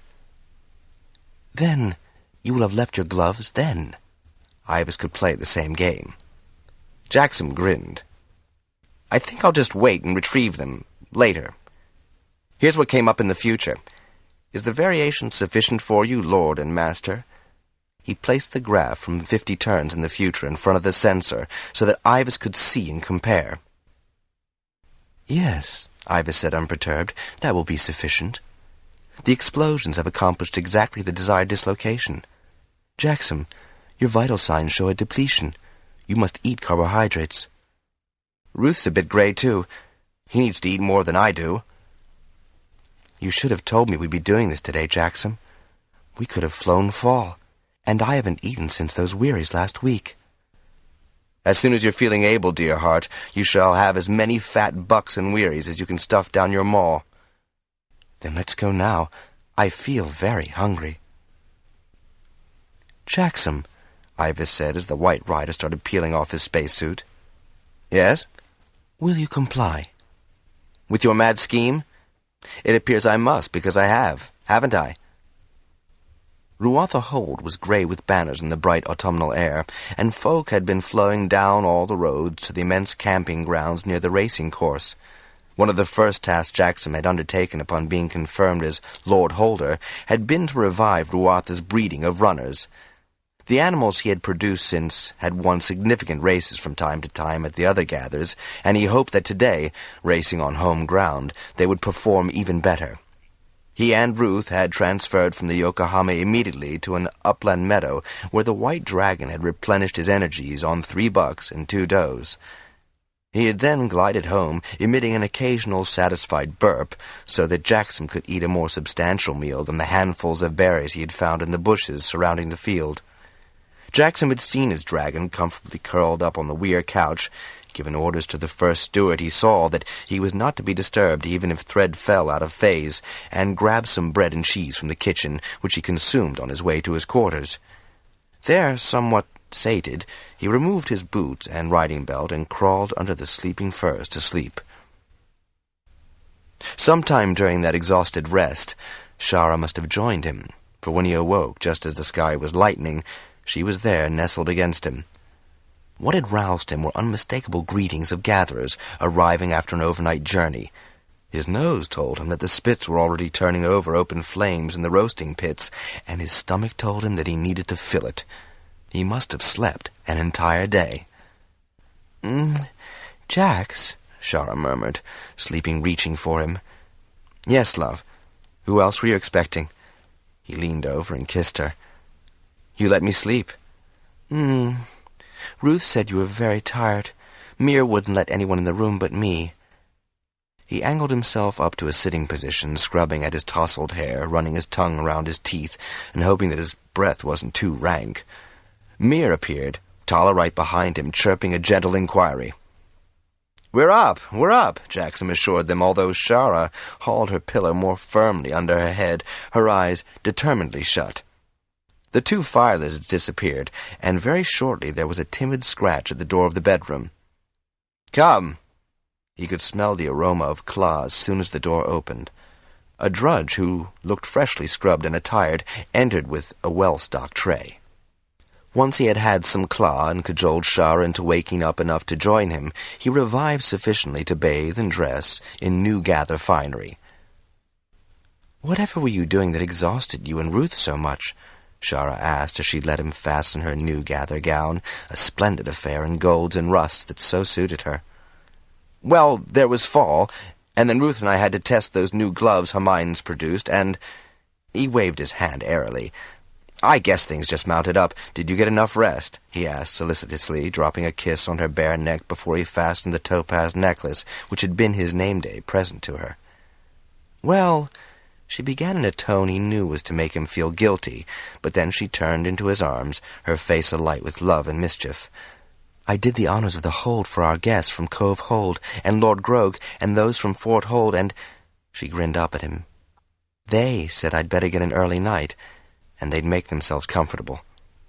Master Robinson was well on the way through the first wineskin, but he was so pleased that you had some of the 16 for him." A loud hallo from the dawn-lit road brought them to the window, and they saw a huge contingent of riders bearing Tillich's banners. "Come, we must greet Ranrell," Shara said, grabbing him by the hand, "and it's high time the Lord of Ruatha Hold showed himself to his diligent stewards and staff." The gather attracted hordes from every hold, hall, and weir. There was one of those few days when there was no fall to be met, and it would be one of the last of the northern gathers before winter weather made the roads impassable. Jackson and Shara, accompanied by Gerald and Shawan, now a sturdy toddler, walked the long line of booths until Shawan had to be carried and Gerald revived by one of the first bubbly pies out of the oven. There was an exuberance and buoyancy to the day that affected everyone, and was mirrored in the gay, new clothing and high spirits. Harpers strolled up and down the gather line, playing and singing, children congregated in knots to play their favorite games, adults settled in their own groupings or at tables around the huge dancing square, where brewers and wine sellers were doing a brisk business. Jackson and Shara hosted a midday meal in the hold, at which those lord-holders, weir-leaders, and craft-masters gracing the day were entertained. Robinson, Meneley, and Sebel gave a special performance of the latest ballads and airs with full orchestral accompaniment, conducted by Master Domick. It was a leisurely meal, and Jackson enjoyed it, though he noted that Lords Sigamal, Begamon, and Corman were conspicuous by their absence, which caused him to recall the abduction plot. The racing went very well, with one Ruathan sprinter winning in the first race, and the other runners taking placings in almost every one of the 8 starts. Among the beasts for sale, Jackson and Shara found a well-trained little runner to start Gerald riding, for they had nothing in the beast hold suitable for a beginner. Saddlery then had to be arranged with the Tanner Hall. In between these chores, Jackson and Shara circulated among their guests, speaking to all the small holders that looked to Ruatha. About mid-afternoon, young Pell brought his intended to meet his lord and lady, and Shara was warm in her response to the darkly pretty girl, daughter of a hill-holder from Fort. There was nothing in Pell's manner to suggest that he was not totally engrossed in his future as a joiner, especially after his lady showed Jackson and Shara the beautiful little coffer Pell had made her. Ruth, his white hide radiant after restoring sleep, had emerged some time in the morning and was on the fire heights sunning himself with the other dragons. Hundreds of fares swarmed about the hold, their cheerful voices a descant to whatever music the harpers were making. Whether it was the long sleep, or the stimulation of the day, or both, Jackson found himself in fine fettle for the gather exertions. He and Shara had led several of the energetic dance figures, and then he allowed Shara to be swirled away by Ninton, then Flar, while he partnered Lessa. During one of the breaks, he sat at the harper's table with Robinson, Dram, and Lytol, and made certain that the master harper had sufficient wine. A dark-haired young drudge whom Jackson did not recognize, so many were hired temporarily to assist during a gather, kept the harper supplied with food, even bringing some tidbits for Zare. It was no wonder, then, that Robinson would need a short nap, and because Jackson was busy doing his duty dances with lady holders, he only noticed as he danced past that Robinson was alone at his table asleep, Zare curled up beside him. It was Pimer who discovered that it was not Robinson asleep at the table, but a man dressed in clothing similar to Robinson's gather suit. A dead man. And it was Pimer who realized that Zare was barely breathing. his color dangerously dull and his weak breath tainted with a sickly odor. Peimer had the good sense not to alarm anyone, sending Farley to summon Jackson and Shara, then Dram, Lytol, and the Bendon Weir leaders. "This man's been dead a long time," Shara said, putting her hand on a cold cheek and testing the muscular resistance. She shuddered. "This is too macabre." "Robinton's ill?" Lessa asked in a hoarse whisper as she and Flora arrived. "That isn't Robinton." First relief and then fury distorted her features. "They did abduct him, right out of a gather." She, Jackson, Flora, and Dram altered their dragons. "Don't just jump about in panic," Lytol said, even as the big dragons landed quietly in the shadows beyond the dancing square. "Let us decide what to do and who is to search where. There are enough dragons here to cover every possibility. Why did it have to be here, where that device of AIVAS won't reach to landing?" Shara was bending over the limp Zare. "He'd find Robinton no matter where he is. Come on, Zare." "Do you need your medical kit?" Jackson asked.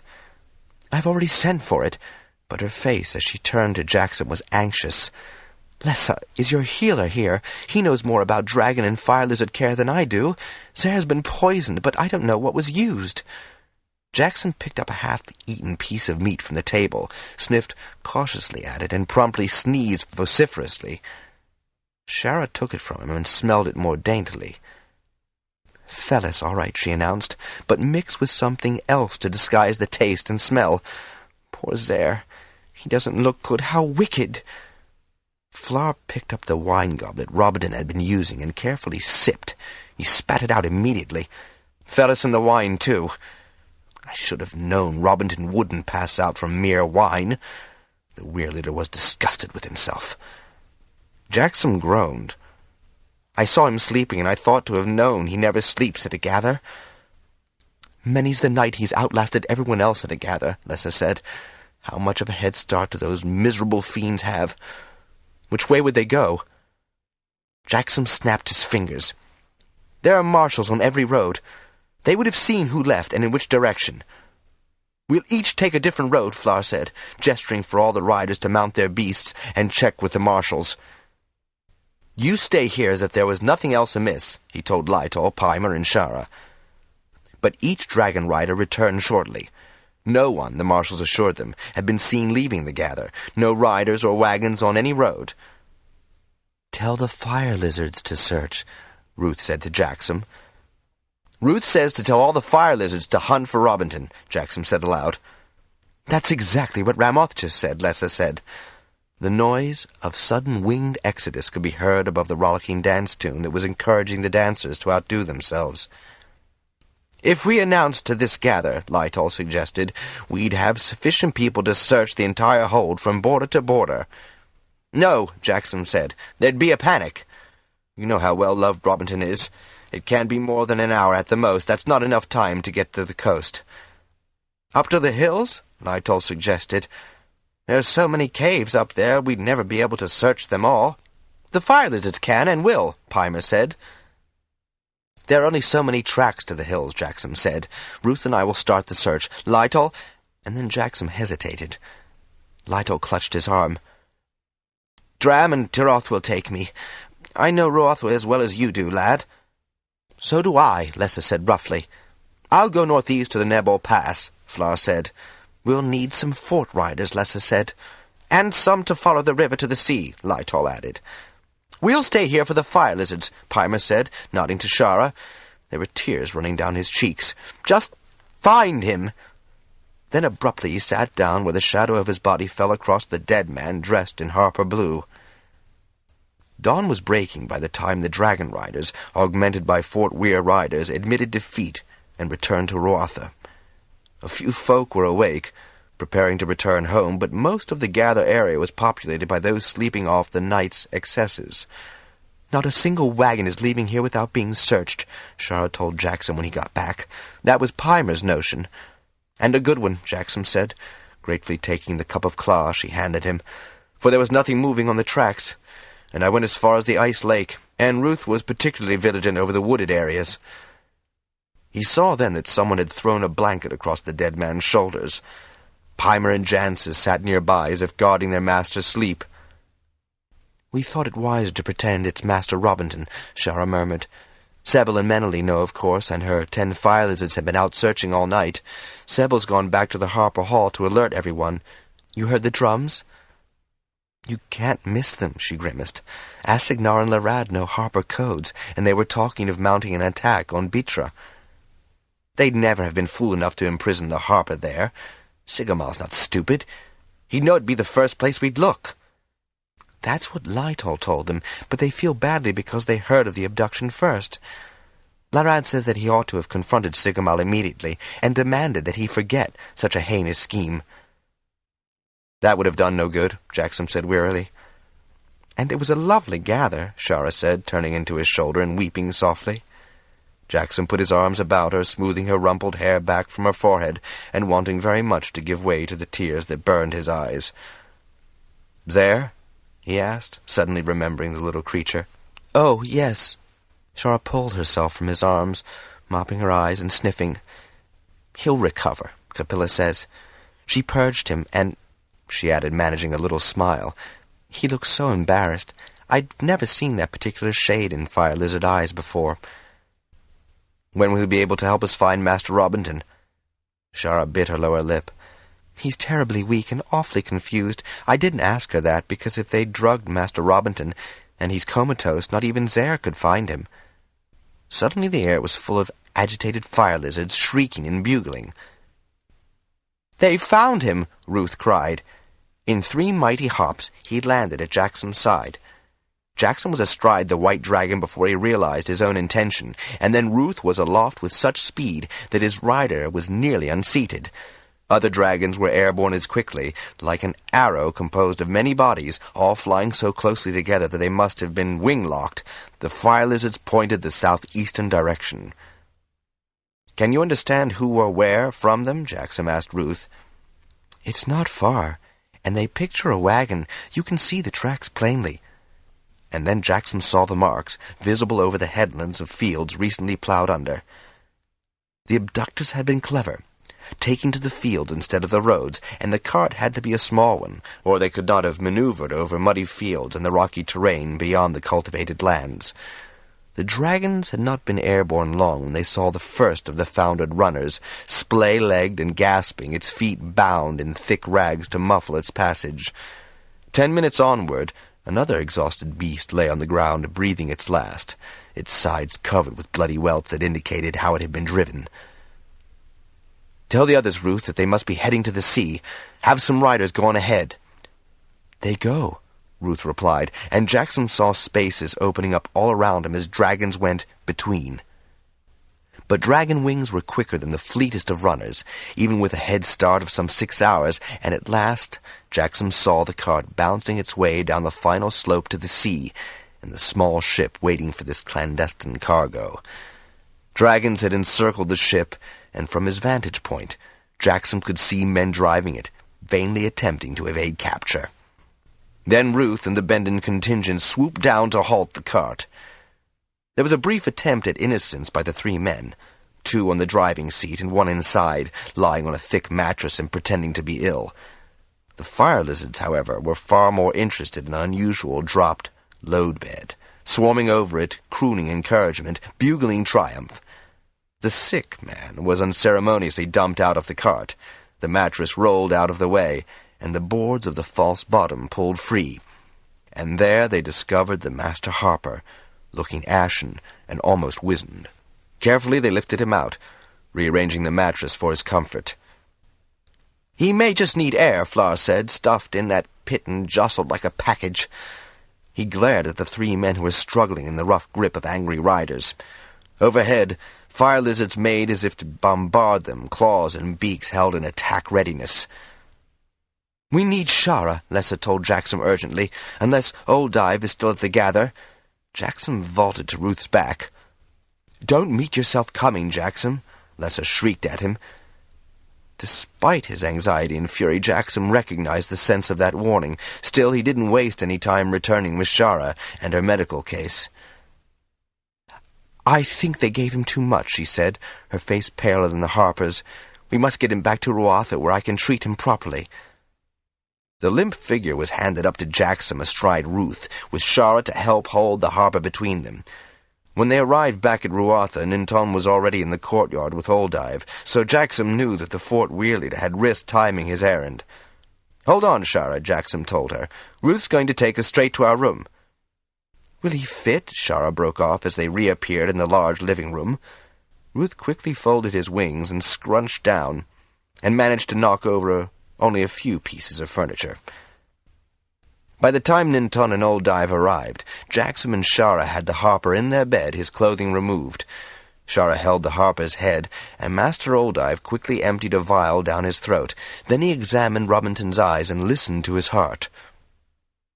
"We must get him warm," the Master Healer said, but Shara was already tucking furs about the lax body.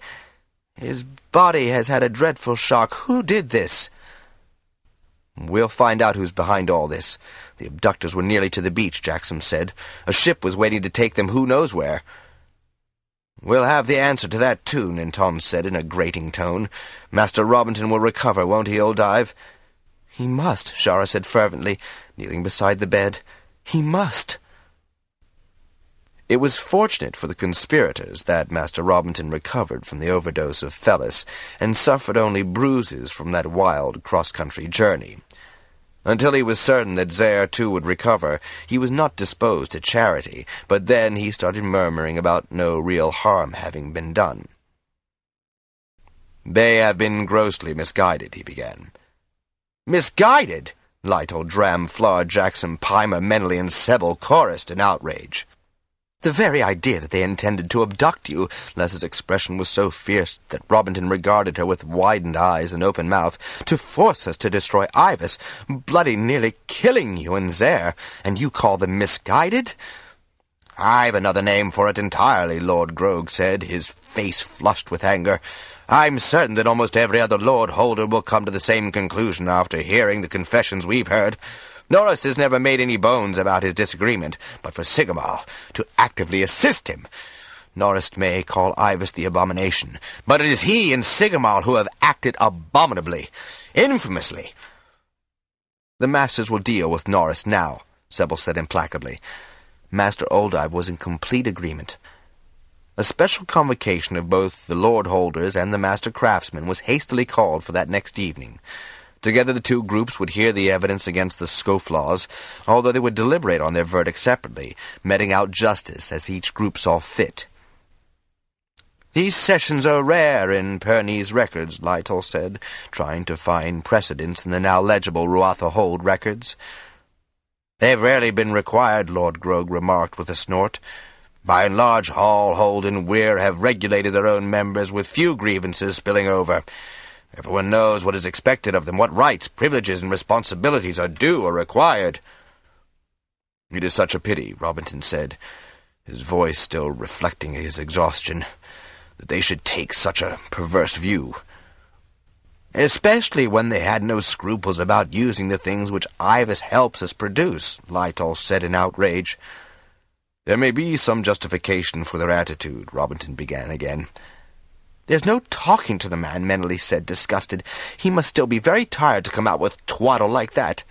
She gestured for Robinton's visitors to leave. "It's not twaddle, Meneley," Robinton replied testily, restlessly thrashing about in the bed where Oldive had insisted he remain. Zaire, curled up comfortably in the furs by the harper's feet and looking considerably more bronzed than tan, chirped a protest. "We harpers failed somehow." "Failed nothing," Meneley said, furious. "Those misbegotten idiots nearly killed you and Zaire." She caught Robinton's scowl. "Ha! At least you care about him, even if you don't give two hoots and a holler about your own skin. Out, everyone. Robinton must rest if he's to be fit for the council." With so much excitement charging the air, few had left Ruatha's gather site when the Dragonriders returned with Robinton and his captors. The riders had been forced to protect the 9 men from being torn to pieces by the incensed crowd. Jackson had them interned separately in some of the small, darker inner rooms of the hold, supplying them with only water and dim glow baskets. The little drudge who had served the harper, the drugged food, was found, and although she was plainly of very limited understanding, she was also placed in confinement.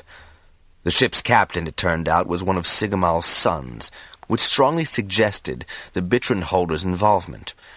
It was remarkable, Ninton commented, how willing a man became to talk after he'd been dangled a while in mid-air from a dragon's forearm. When a wing of Bendon Dragonriders had appeared at Bitra Hold, Sigamal loudly and indignantly denied any involvement with such a dreadful, contemptible business. He had bitterly denounced a son who would bring so much dishonor to his sire and his hold. Flar admitted later that he had come very close to smashing Sigamal's lying mouth. Only Nementh had saved the man. The big bronze dragon had been so incensed by his rider's anger that a little curl of flame had escaped his lips, which had had the immediate effect of silencing Sigamal.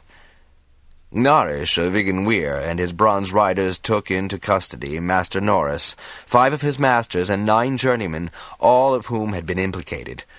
By then the abduction cart and the abused runners had been brought back to Roatha. 2 would have to be put down. To compound the offense, they had been stolen out of a Roathan paddock.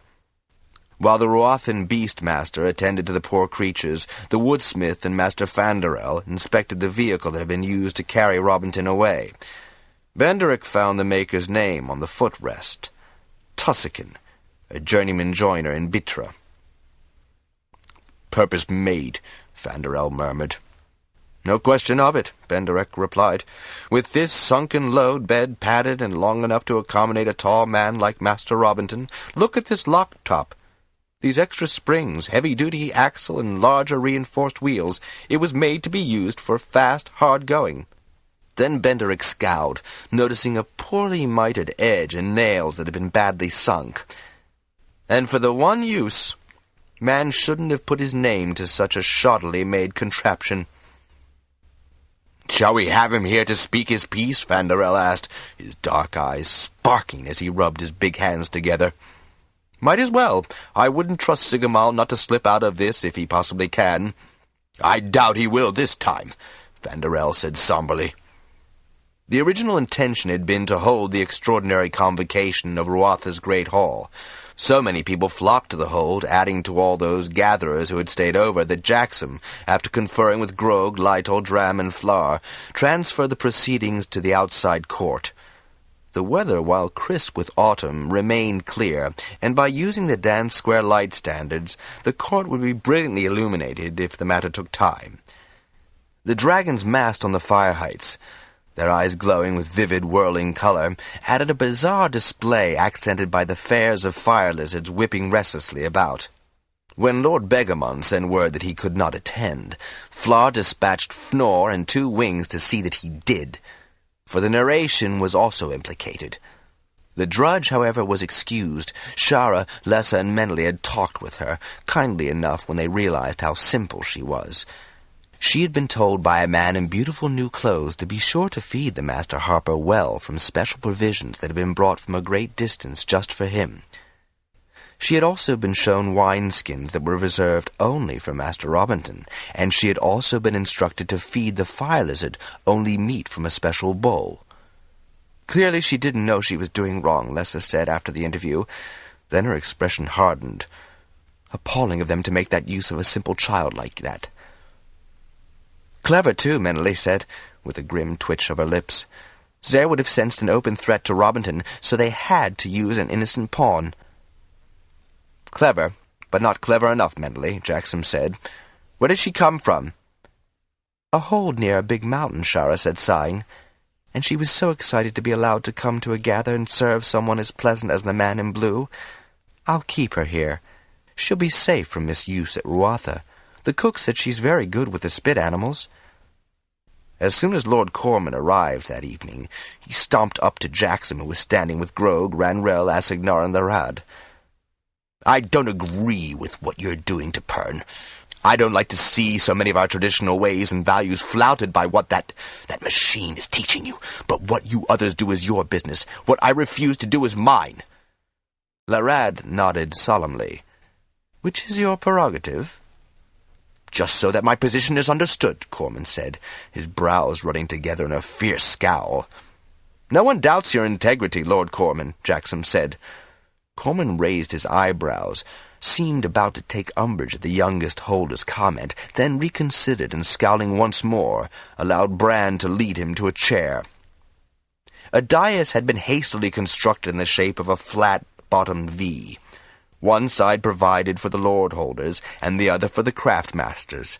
In the center, Jackson, as resident lord holder, would be seated, with Lytle on one side and Dram on the other. Robinson would sit just below them, facing the accused, who would be accommodated on benches in the space between the wings. Lytle had tried to find an impartial spokesman to represent the accused, following the legal practices about which he had been reading in AIVAS' historical files. Harpers generally performed such services, but as no harper could be truthfully called impartial in this case, and no one else could be found to perform that function, it was decided that the accused would have to speak for themselves.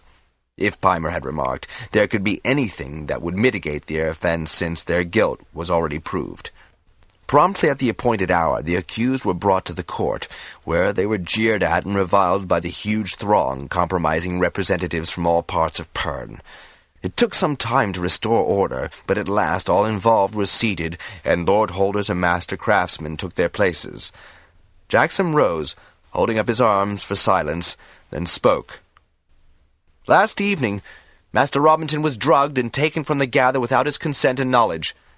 A dead man who has not been identified was left in his place, wearing similar clothing. So there are two crimes which must be answered tonight: abduction and murder. These three men," Jackson pointed to each of them, holding his hand up to still the angry murmur from the crowd, "drove the vehicle which transported Master Robinson without his knowledge or consent. These 6 men," again Jackson pointed, "were aboard the ship awaiting them, to take Master Robinson to a place of concealment without his knowledge or consent. I now read their statements, taken in the presence of a harper, myself as Lord Holder, and Master Fanderel, representing the craft halls."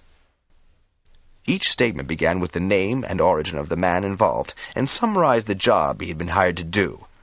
Lord Sigamal and Master Norris were named as those who had given the orders and supplied both marks and equipment. The glass masters and journeymen also assembled, had delivered messages to those involved, and passed payments on. Master Ida Rowland produced a bill of sale for the ship, signed by one Federin, Master Glassmith, and now seated among the accused. It turned out that he had also led the initial attack on the battery supplying AIVAS, and he was the older brother of one of the men involved in the assault that AIVAS had foiled. He was very bitter about his brother's punishment and deafness. Lord Begamon, too, was implicated. He was accused of supplying marks, the horses used on the abortive assault on AIVAS, and a safe harbor for the ship. Journeyman Tussican, a meek and obsequious fellow, plainly awed and terrified by the experience, pointed to Gomalsi, Lord Sigamal's son and captain of the ship, as the man who had commissioned the strange cart. The journeyman had had no idea of its purpose, and had tried to argue them into a different sort of a vehicle to carry a delicate cargo. No, he had not known that a man was to be the cargo. Brestoli had asked to be allowed to speak of what he had overheard. He further provided a positive identification of the 3 of the Bitrons from the ship as those he had overheard in the brewers. That caused a surge of consternation and recriminations among the accused. "You will each be allowed to speak in your own defense and inform the panel of any mitigating circumstances," Jackson said, pointing first to the 3 men who had absconded with Robinson. But before any of them could speak, Lord Sigamal got to his feet, suddenly rousing from his apathy. "I am innocent, I tell you. My son has been misguided, led astray by bad companions whom I pleaded with him to give up, little knowing that they were involved in." "I protest," Gamalsi shouted, jumping to his feet, eyes blazing at his father. "You told me to do what I could to discredit that machine. You told me to destroy the batteries, and where to look for them, and you gave me the money to hire men." "You fool! You imbecile!" Sigamal shrieked back, stepping forward and clouting Gamalsi so hard across the face that the young man fell backward over the bench. Immediately Jackson signaled 4 guards to force Sigamal back to his place and to help Gamalsi. "Any more outbursts, and Lord Holder or not, you'll be gagged," Jackson said sternly to Sigamal. He motioned for the guards to remain behind the 2 Bitrons. Then he pointed to the first of 3 actual abductors. "You may speak in your defense, First tell your name and your rank." There was a soundless conference, and then the oldest of the three stood. "My name is Halfor. I have no rank, no hold, nor craft. I hire my services to whoever pays enough.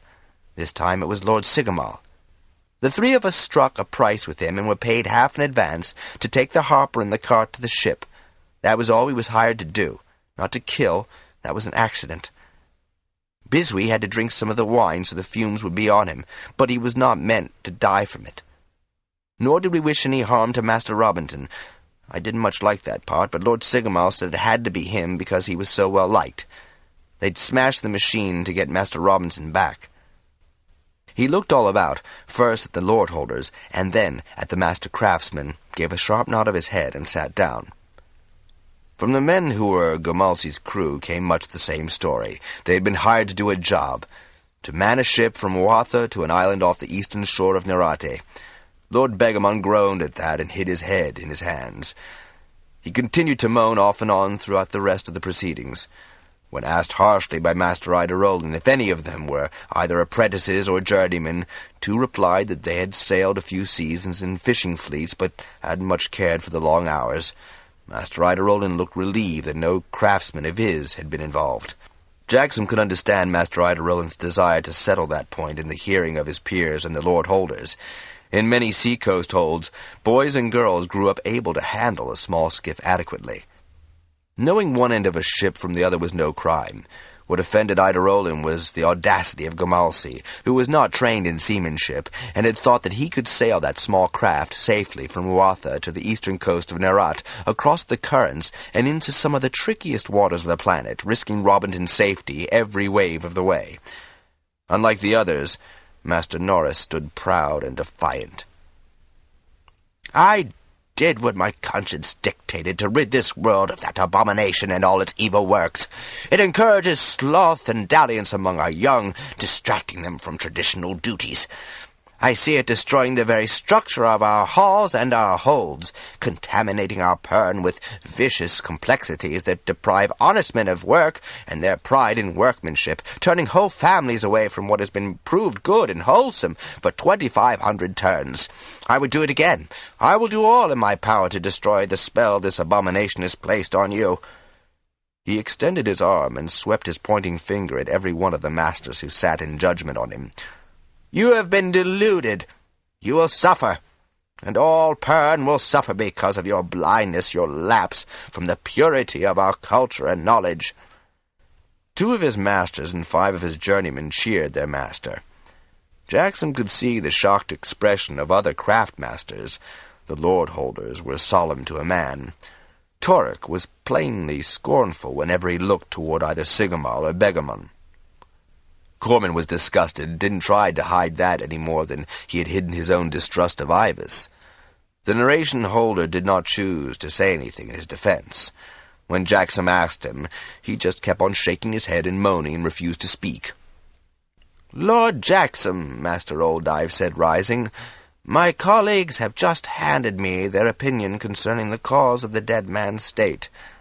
And there is sufficient bodily evidence to suggest that his end was due to a heart attack.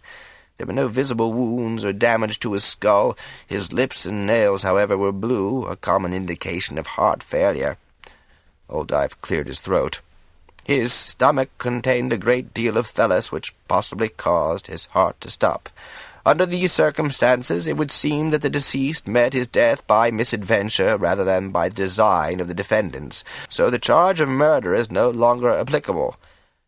Jackson noticed the palpable relief of Halfor. "Has the matter of the premeditated abduction of Master Robinson been established?" He ignored the vehement affirmative shouted, almost in chorus, from the audience. The lord holders duly raised hands, even Corman. Brand wrote down the count. Then Jackson repeated the question to the craftsmasters. Every hand was raised, Ida Roland's as high as he could push his clenched fist in the air. "Then you may retire to the great hall to consider your verdicts." Master Robinson suddenly put his hand up. Surprised, Jackson allowed him to speak.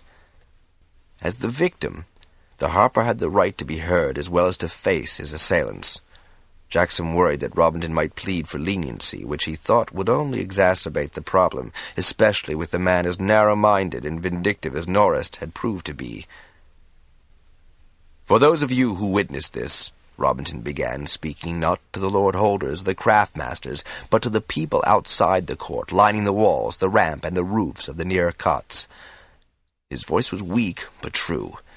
He cleared his throat and started again. "For those of you here, let me say that AIVAS has taught us nothing that our ancestors did not know. He has given us no machines and tools and conveniences that they did not have and use when they first came to Pern.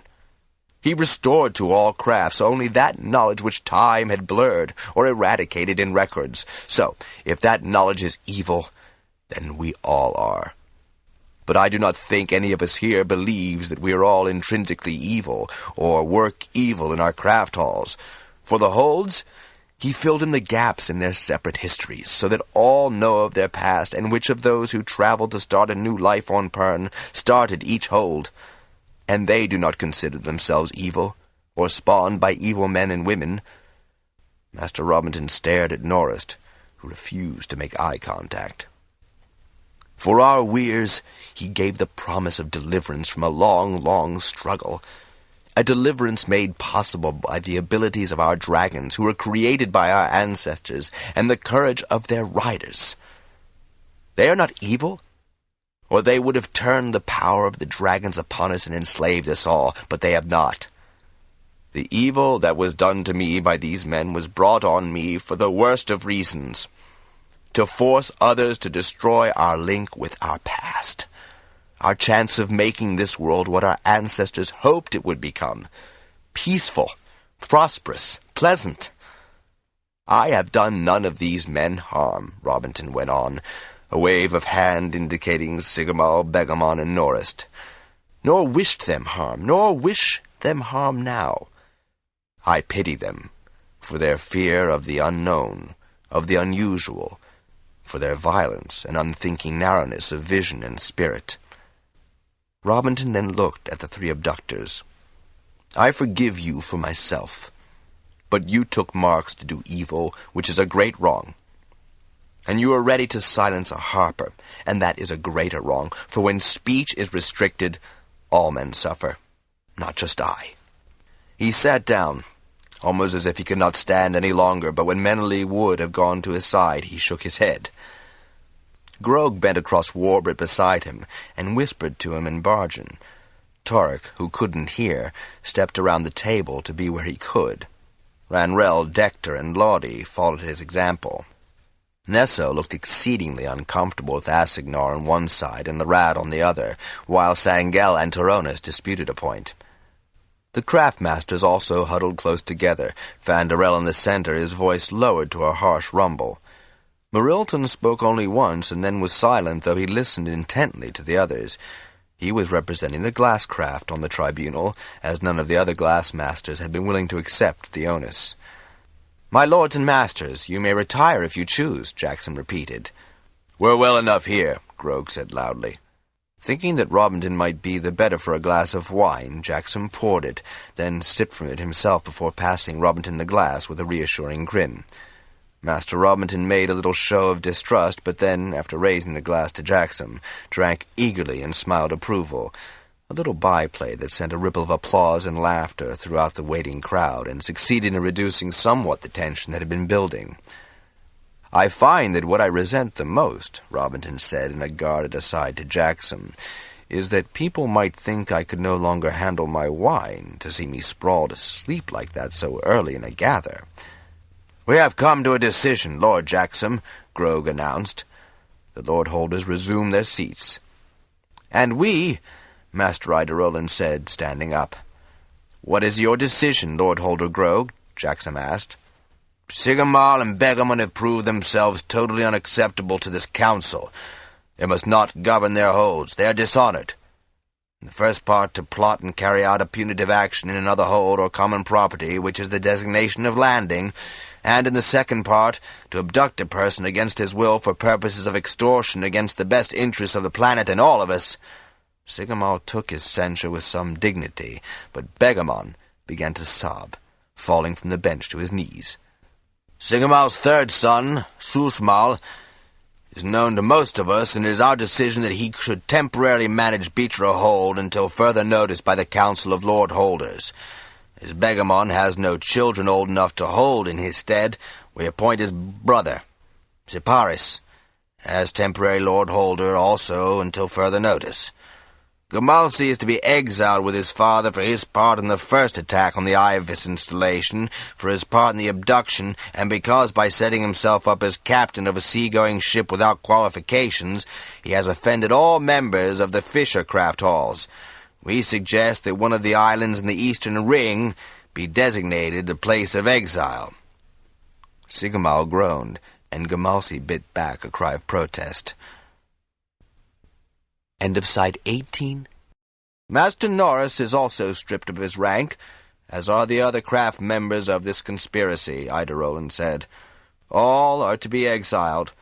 The same place would doubtless give them the company of like minds. He turned to where the other glass craftsmen were standing in the crowd. It is the decision of this body that you must accept Master Morilton as your craft master until such time as we, your peers, decide that you can choose without prejudice a man with a more open mind and forward vision than Norris. Lytle nodded at Jackson, whose task it was to pass judgment on the other scofflaws. Jackson had never had to discipline a man for the rest of that man's natural life, but he thought again of the anguish he had felt on that wild ride to rescue Master Robinson. "Exile," he announced. Most of the men accepted that, though two of the younger ones looked as desperate that Jackson added, "Your families may accompany you into exile if they so choose." He saw Shara's slight smile and Les's approving nod.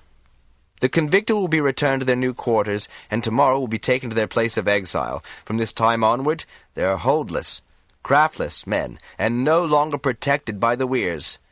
Jackson raised his voice over Beganon's frightened babble. "This court is adjourned." Guards closed in around the condemned, and judges and jury filed into the hold. Somehow food had been prepared to serve the unexpected numbers who had come to Roatha. Shara told Jackson in the few moments they had for private conversation that everyone had been exceedingly helpful, Hold, Hall, and Weir, in accumulating enough provisions to send none away hungry. "You were, by the way, my love, magnificent," she added. "It was a terrible case to have to judge, but given the evidence and the admissions, no one can fault your decision. The sentence was fairer than they deserved." Her face set in angry lines, and she clenched her fists. "When I saw the bruising Master Robinson sustained—" Would he be all right, Jackson wondered, if maybe he had been too forbearing, though he could not have ordered a death sentence. Had Master Robinson died, or had Biswee not died of heart failure, he might have had to decide differently. Lord Grogue sought him out then to reassure Jackson that he himself, had the offences happened in his hold, would have done exactly the same. To Jackson's surprise and a certain sad gratification, Lord Corman also approached him later in the evening. "Well handled, Jackson. Only thing you could have done under the circumstances." The Carunian holder did not remain for the evening meal, nor did he ever visit Landing again. But from then on he neither prevented his holders from using the new products nor objected when young folk asked to go south to study. Of AIVAS-developed items, Lord Corman purchased only paper, remarking once in his Harper's hearing that Van der Eyck had discovered a form of paper on his own before the machine had wakened. The next morning 3 Fort Weir wings arrived at Roatha to convey the convicted to their place of exile. Delivery of the letters the men had written to their families was promised. Those wishing to join their menfolk would be brought to the island as soon as they were ready. Master Ida Rowland had chosen the exile site. "Not too large, not too small, with good fishing and some game, though weary makes a dull diet. Plenty of fruit and root vegetables. They'll have to work to survive, but that's no more than we must do." "Threadfall?" Jackson asked. Master Ida Rowland shrugged. "There are a few caves, and you're taking care of the future of that problem. They can endure it, or not, as they choose. There's an old volcano, and evidence that the island has been inhabited before. It's far more hospitable than the far west continent, where they'd have only sand and snakes." When the men were mounted by the dragons, they were handed with sacks of basic tools and a few supplies. Then the wings took off between. Jackson felt enervated as never before, his spirits sunken to a bleak nadir. But as Ruatha's Lord Holder, he had to respond with courtesy and civility to others who were acrimonious in their opinions and harbored considerable rancor for the guilty. Those he admired most among the Lord Holders said little or nothing. Asignar and Toronis departed to assist young Susmal at Bitra. On their way back to Cove Hold, Dram and Robinton would drop Lytol off at Nerat Hold to apprise Siparis, who had previously acted as Begamon's steward, of his new status. Brand and his understewards were busy arranging for transportation for the many visitors, seeing to travel supplies for those who had exhausted their own, and directing the drudges to clear up the debris and repair the damage caused by the large crowd.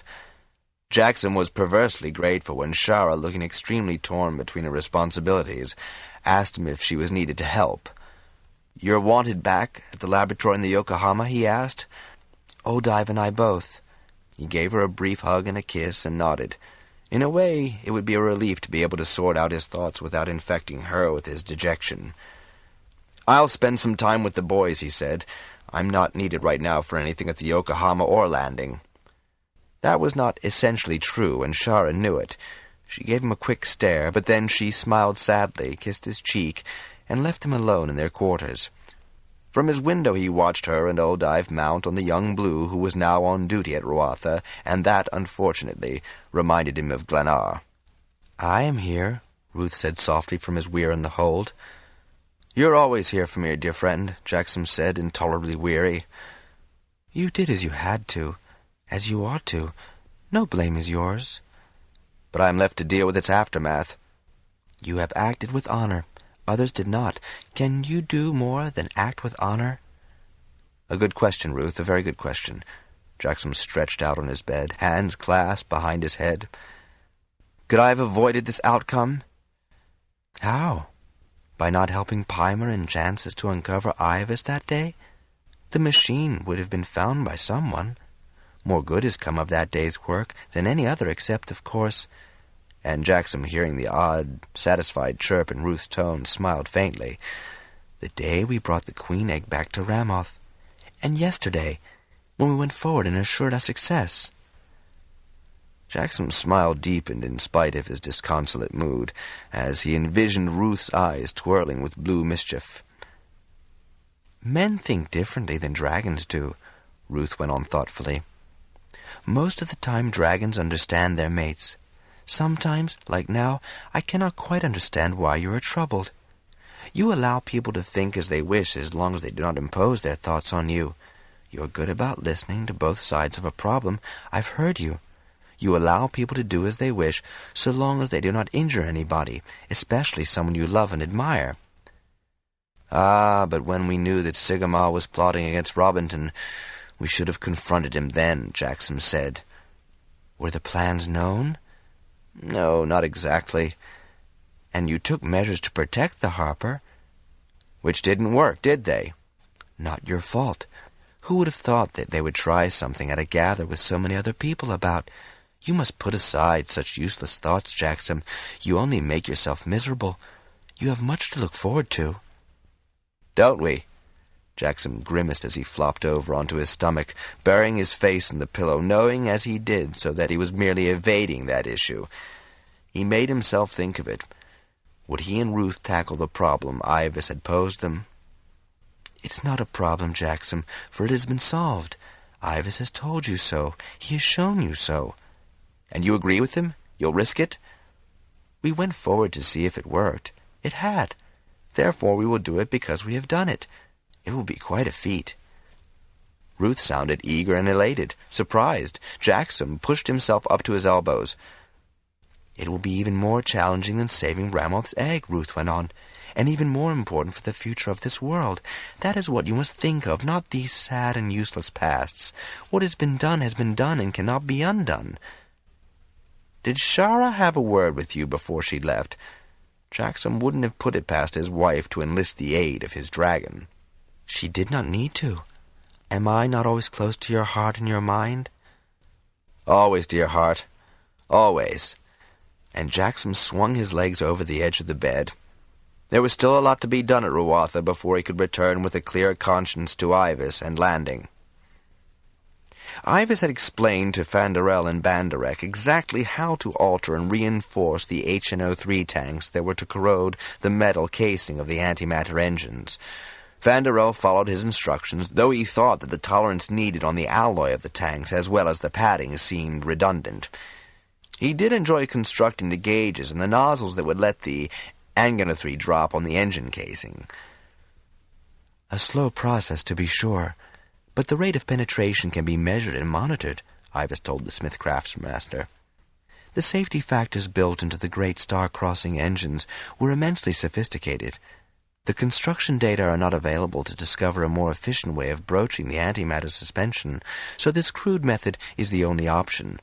Sometimes the simple solutions are best. Therefore, it is prudent to allow a wide window, which has been calculated as 2 weeks, give or take a few days. By the time the Dragonriders transfer the engines to their positions, the corrosion should have been penetrated almost to the antimatter capsule. "Now, look here, AIVAS," Fanderel began. "I know the rate at which Ageno3 corrodes metal." "Not metal such as the builders of this ship used, Master Fanderel." "That's so." Fanderel scrubbed at his closely cropped scalp. "What puzzles me is the amount of Ageno3 required to reach the antimatter material." As has been explained, a diagram appeared on the monitor in the engineering section, a massive block surrounding a ridiculously small cube in a slightly larger sphere. The antimatter material is not a large mass, approximately 200 grams. Even the suspension unit mass is only about 1,500 kilograms. Frankly, AIVAS, that's what perplexes me. How could 200 grams of anything power a ship the size of the Yokohama through space? "Do you not appreciate efficiency, Master Fanderel?" AIVAS asked in reply, in a tone that could have been interpreted as amused. Fanderel often had the feeling that the machine was amused. The matter-antimatter engine is the quintessence of efficiency. Only a small amount is ever required. "With 200 grams of black powder, even nitro, one cannot explode very much," Fanderel replied. Do not equate black powder or nitro or anything used in mining operations with antimatter on any count. There is no comparison to the explosive energy released. Despite the distance involved, you'll be able to see the flash of the explosion with an ordinary telescope when the antimatter explodes on the red star. You would see no trace of an explosion using 200 grams of black powder or even nitro. You must be assured that this facility comprehends the power that is to be discharged. Fanderel continued to scratch his pate in wonderment, nodding as he tried to accept what AIVAS had said. You are an excellent craftsman, Master Fanderel, and have advanced at an astonishing pace in the past 4 years and 9 months. Since antimatter, like the atom that you have recently been investigating, cannot be studied in laboratory situations, you must rely on explanations. It cannot be exposed to matter as you know it, or earth, gases, water. Antimatter can be contained, as it is in the ship's engine, and with control become the most efficient source of power mankind has at its disposal. At this point in your study of physics, you cannot understand these concepts, but you can use them to your advantage with proper guidance, techniques known to this facility, and the safeguards that have already been explained to you. As you pursue your studies, you will come to understand even the anomalies of antimatter, but not now. Time becomes a critical factor. The red planet must be jarred out of its current orbit, just where it will later approach the 5th planet of your system.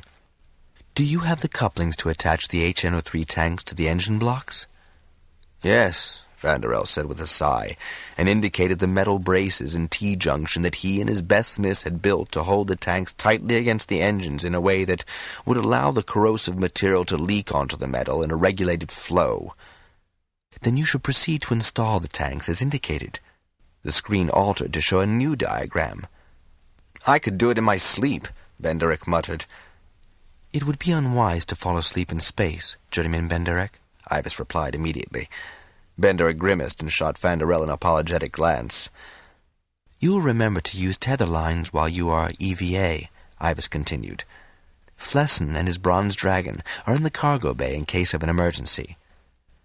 Gathering up their bundles, Vanderel and Banderek made their way to airlock E7 nearest the engine shaft. The bulky Geno 3 tanks, the largest that Vanderel had ever manufactured, ringed the wall of the airlock where the rest of the work detail awaited them, all suited up except for helmets. When Vanderel and Banderek were ready, helmets were donned and secured, each member of the 6-man team checking his mate's tank, fastening, and safety lines. At Vanderel's nod, Banderek cycled the airlock closed and then opened the outer door.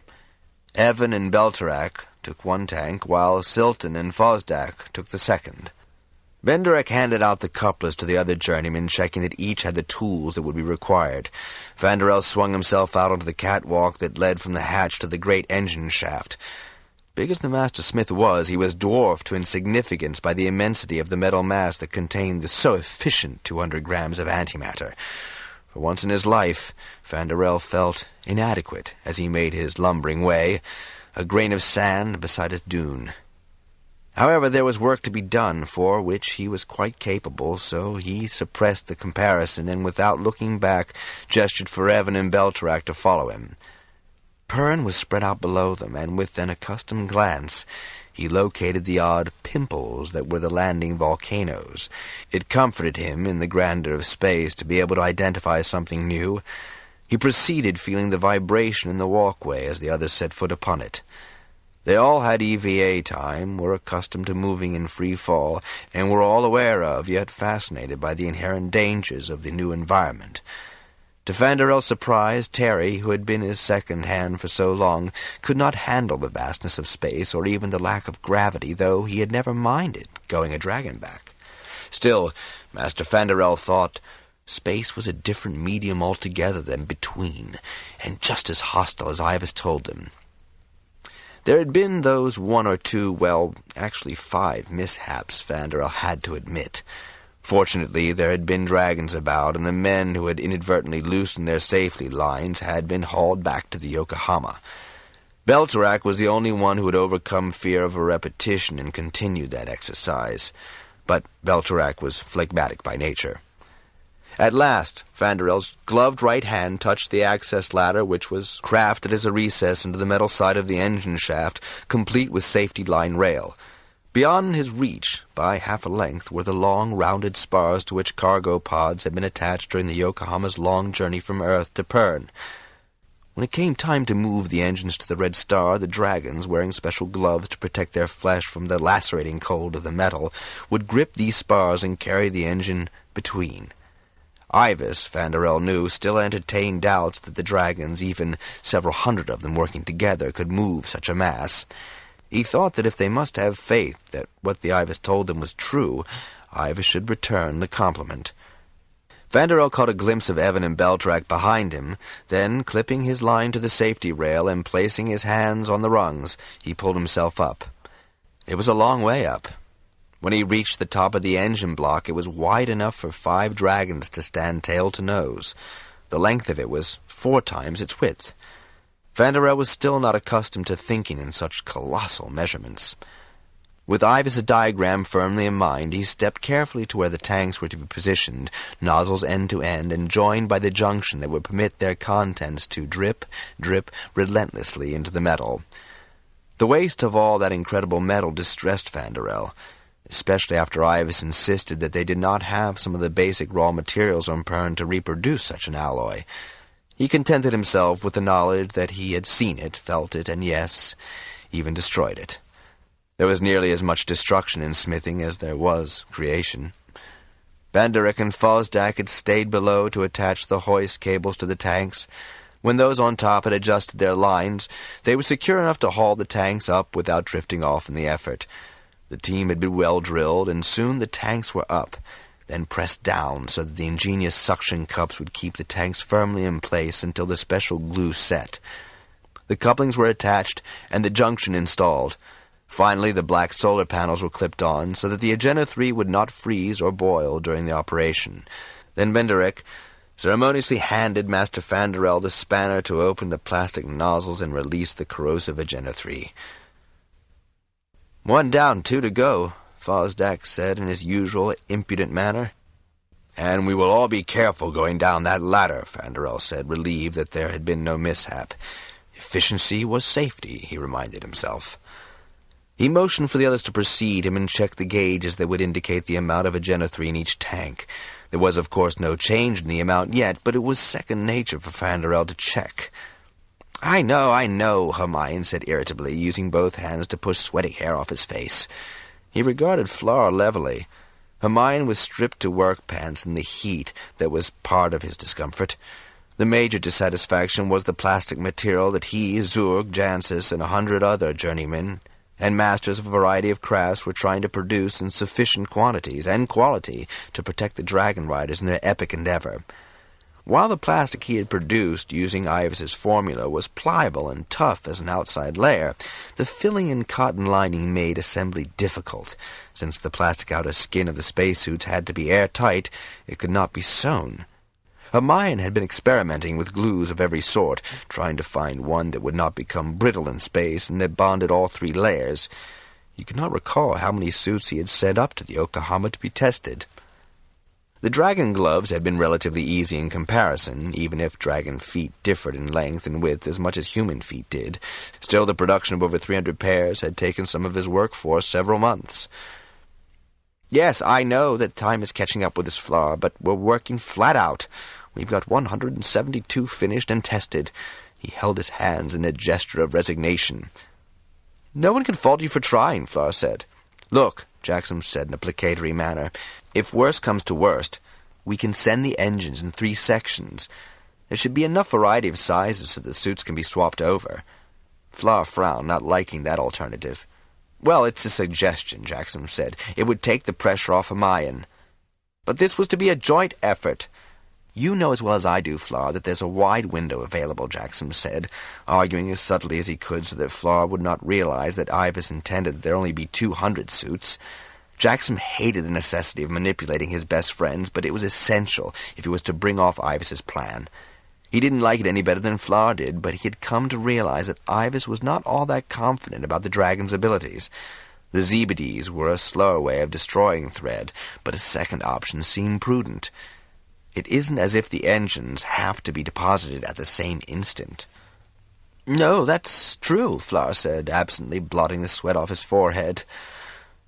How long does it take us to shuck spacesuits now? Half an hour at most, between the 2 lifts. Hermione needs only to get another 20 more, if at all possible, of course, Hermione, but we've almost enough as it is. Time's running out, Hermione said, some of the tension easing from his face and body. He had not liked to fail in this project, but so much time had been spent in the little details that no one had considered when they had blithely started. Everything takes longer and costs more. Shells, but I hate to fall down on you. Who said you had? Jackson demanded. You've got enough kits to do the job right now. Fleur regarded Jackson with faint surprise. Jackson knew that he had just usurped some of Fleur's prerogative, so he smiled as ingratiatingly as he could, giving a slight shrug. Yes, as you say, Jackson, there are enough suits to do the job right now if the riders take off. Fleur agreed. Well then, Hermione said, radiating relief, I can take time for a bite to eat. Join me? He gestured toward the trestle table set under an awning. Some of his large teams were already serving themselves, for meals were taken whenever there was time. There's always enough in the pot for Dragonriders. Although Jackson knew that Fleur was scrutinizing him all during the meal, he pretended not to notice. He intended to have a few private words with AIVAS without easing up on Hermione. The man was trying, and could have no idea that AIVAS was deliberately rejecting space gear that was probably suitable in all respects. 200 finished and acceptable units, and no more, would solve Jackson's travel problems. Although landing bore the brunt of the preparations for the final assault on Thread, there was excitement throughout the planet as the days of the last month were ticked off. Old Ive and Shara had drafted as many healers as possible, and then, at Master Nickat's suggestion, some of the gem cutters who were accustomed to the use of magnifying glasses and small tools. Efforts to find the most effective disimprover for the thread spring were redoubled. Many parasites of the thread ovoids had been found, and many of those had been infected with a variety of viruses. While some of the disimproved forms had adverse effects on the thread, none had produced virulent enough reactions, according to AIVAS. Massive reproduction had to take place, with the chosen virus changed to more parasitic form, available to replicate itself using the material within the ovoid. Everyone in the laboratory on the Yokohama or in the schoolrooms at landing worked long, hard, tedious hours, suffering eye strain, headache, and back cramps. AIVAS consoled them. Thread is a very disorganized life form, not even as organized as the indigenous bacteria you are isolating in biological studies. You cannot be expected to understand reproduction of such a life form. "We don't have the time," Miriam said, speaking through clenched teeth. It was her offering that AIVAS had just rejected. Then she brightened.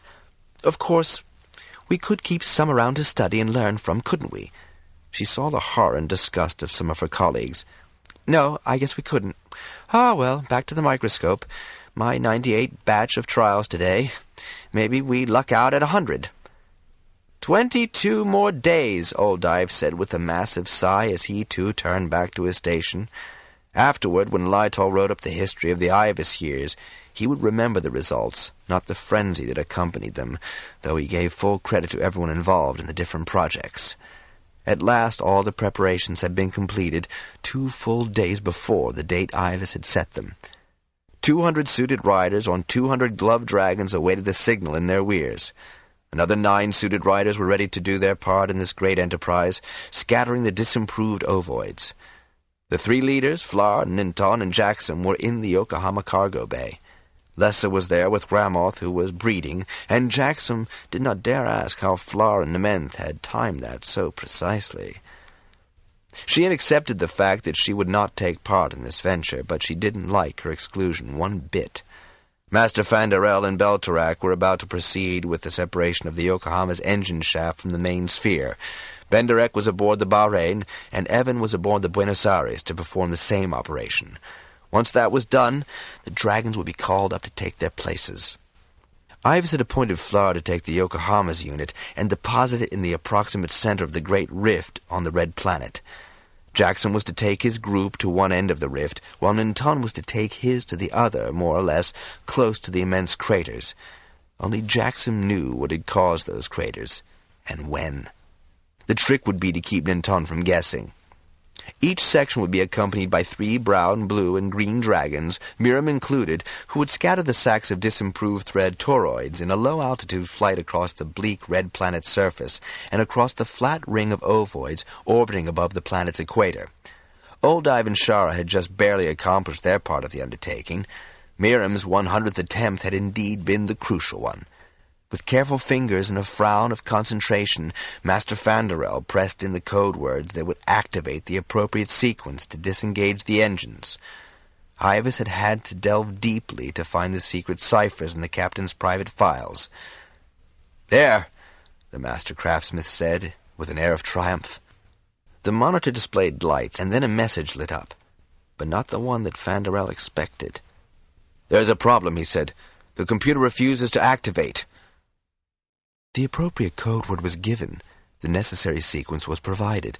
Separation should be initiated, AIVAS said crisply. "The screen says unable to activate." Unable to activate? There was genuine surprise in AIVAS's voice. "Unable to activate," Fandarel repeated, wondering what the problem could possibly be. The Yokohama's machinery, though it had lain dormant for many centuries, had always complied with the proper action for every operation requested. "I will try again." "A scan is being run to ascertain if there is any computer malfunction," AIVAS replied. "Master Fandarel," Benderek queried from the Bahrain on the ship link-up, "shall I proceed now?" "We do not have separation here yet," Fandarel said, keenly feeling the failure and hoping it would be momentary. "Should I not see if the Bahrain is more responsive?" Benderek could not quite suppress his eagerness to begin. "AIVAS," Fandarel, always a generous man. If Benderek could proceed, it would be as well. "No malfunction in the program can be discovered," AIVAS said. "It is recommended that the Bahrain proceed with separation." Benderek had a little more luck than Fandarel. "My screen says dysfunction discovered." "Dysfunction of what?" Evan, on the Buenos Aires, initiated the program in his turn and received mechanical malfunction as his message. "Which one is correct?" Fandarel asked, feeling somewhat vindicated by the failure of all attempts. "They may all be correct," AIVAS replied. reviewing. And Fanderel thought that seemed to be a good idea for himself as well, and rehearsed, without actually pressing the keys down, the sequence he had inserted. "It is a mechanical malfunction," IVAS announced. "Of course," Fanderel bellowed as he realized what it had to be. "These ships have been in space for over 2,500 years. The mechanical parts have had no maintenance." "You are correct, Master Fanderel," IVAS replied. "What's the delay up there?" Flar asked from the cargo bay. "A minor one," Fanderel answered, then paused. "Where?" he asked IVAS. "The clamps have locked, due to cessation of timely servicing." "It's not just frozen, is it?" Fanderel asked. "You have learned much, Master Fanderel. Fortunately, the clamps can be lubricated on the inside through an access, a narrow one." The screen lit up with a schematic of the area between the skins of the Yokohama. "It will, however, be necessary to use a special lubricant, for there is little heat in that area, and the oils you ordinarily use will be ineffective. A mixture of liquid neon and hydrogen and liquid helium must be made with a tiny amount of silicone fluid. That is the equivalent of penetrating oils for use in these very cold conditions. The low molecular weight of these gases causes them to evaporate first, but their viscosity is quite low, and carries the heavier silicone oil into the very thin spaces. That should affect the solution to this minor problem." "Minor problem?" For once Fanderel lost his patience. "We do not have those liquids." "You have the means to produce them, if you remember the liquid helium experiments." Fanderel did. "That will take time." "There is time," IVAS said. "A wide window was allowed for this transfer. There is time." The Dragonriders were not pleased with the delay. They had built themselves and their dragons up to this incredible effort and were impatient to go. "If it isn't one thing, it's another, isn't it?" Ninton said with a wry grin. "Tomorrow?" Jackson asked, grinning to allay Flar's irritated frown. "Same time, same stations?" Flar pushed back the lock of hair that never seemed to stay in place and acknowledged that unanticipated delay with a flick of his fingers. "We'll speak to the riders, IVAS." Despite his light-heartedness, Jackson had experienced an incredible letdown at having the expedition postponed. More than anyone else, he had had to fortify himself for the tremendous effort required of him and Ruth. "A day makes little difference to me, Jackson," Ruth said encouragingly. "The meal I had yesterday will last long past tomorrow." "That's good," Jackson replied, more grimly than the circumstances warranted. But he had been primed for action today. "Well, let's go back to Easton and tell my wings to relax." It was, in fact, several days before the penetrating oil could be manufactured. Jackson had Ruth eat at least one small wherry each evening, and Ruth complained that he would be so full he wouldn't be able to complete one jump, let alone two. "That's preferable, having you fade out on me when we're stuck between times," Jackson replied. He waited out the delay at Cove Hold with Shara, who was recovering from intense hours in the laboratory. She had lost weight and had deep circles under her eyes. At least he could occupy himself with seeing to her needs, and his, and Robinson's. Jackson was distressed to see the change in the Master Harper, a subtle one, but he could tell that Lytle and Dram were also aware of it. Robinson had recovered from the physical shock, but not from the mental one. He seemed himself when in company, but too often Jackson would catch him deep in thoughts, disturbing and unhappy ones to judge by the sadness in the Harper's eyes. Also, he seemed to drink less, and with less relish. He was a man going through the motions of living. "Zare is worried," Ruth told Jackson when he caught his rider worrying about the Harper. "It may take just a little more time for Master Robinson to recuperate," Jackson said, trying to reassure himself. "He's not as young as he was, less resilient, and it was a ghastly experience. When this is over, we'll think of something to rouse him from his apathy. Shara's noticed it, too. She'll talk it over with Oldive. You know how testy he gets when he thinks you're fussing over him. Well, we'll do something. Tell Zare. Now, just one more. Let's go through the star pattern for our first timing." "We both know those stars better than the ones above us now," Ruth said, but he dutifully did as Jackson asked. The call to assemble came in late afternoon. Fosdak, The slimmest of the Smith journeymen had squeezed his suited self into the interstices and pumped the penetrating liquid and oil into the fine crack of each of the huge clamps that held the engine shaft onto the main ship segment. By the time he had done the Buenos Aires and returned to the Yokohama to see if the application had disappeared, he was reasonably confident of success. Once again, Fanderel used code word and key sequence, punched enter, and waited. This time the computer acknowledged the commands and responded with ready to execute.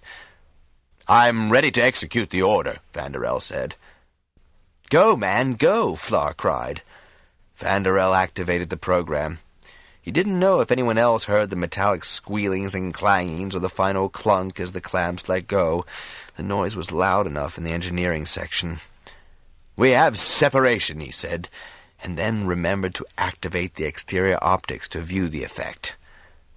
"We're alert," Flar called, and Fanderel had a fine view of the sudden appearance of the massed dragons, each dropping to prearranged positions along the upper stars. "Magnificent!" "The Bahrain has separation," Benderick cried. Fanderel could not see the Bahrain. Jackson could, for this was his responsibility.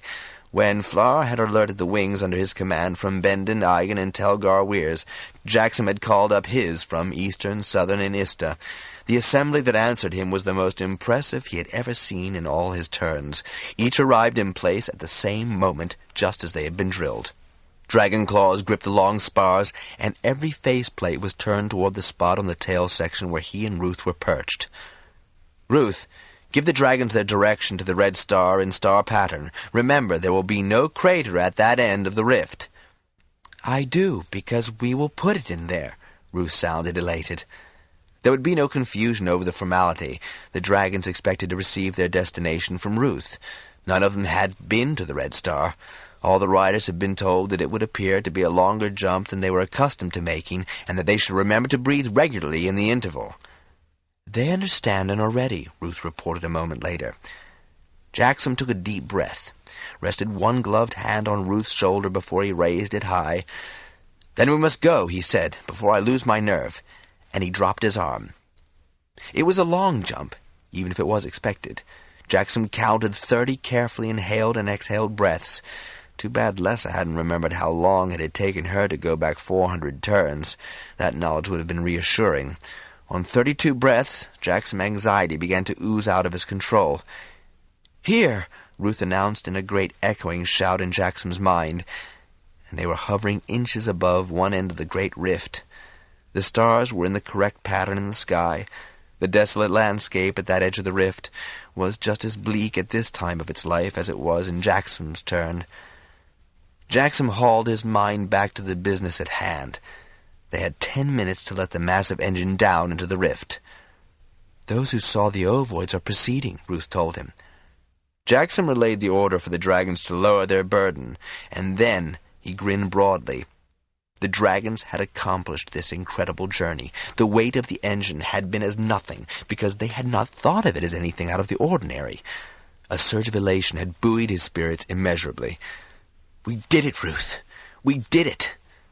"Of course we did it. Easy now, keep that thing level," Ruth added, and Jackson gestured to the rear dragons who were dropping faster than the forward ones. "Did Jelen ask how far down we are to go with this?" "Tell him as far down as we can, lower without the dragons scraping their wings. There should be some rocky protrusions that'll hold it in place long enough. Now steady now. Keep a regular rate of descent." They were well below the rim of the rift when Jackson felt the whole structure jar. "Can we drop down, Ruth, and see if this will do?" Ruth's eyes gleamed off the strata of rock, fieldspar, granite, and darker stone mixtures. Then he was below the bulk of the engine. "It will slant a bit if they release it," Ruth said, his sight more acute in the shadows than Jackson's. "Who's on the bow end?" Jackson asked. "Heth, Claranath, Silvrath, Jarlath." "Please ask them to lower as far as they can." "They have."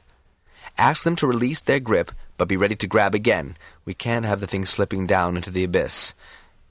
"Heth says if the stern will move forward half a length, there is a good shelf of rock for the bow end." "Give Monoth that message." "I have." Jackson could see the slight movement as the engine mass settled. "All right."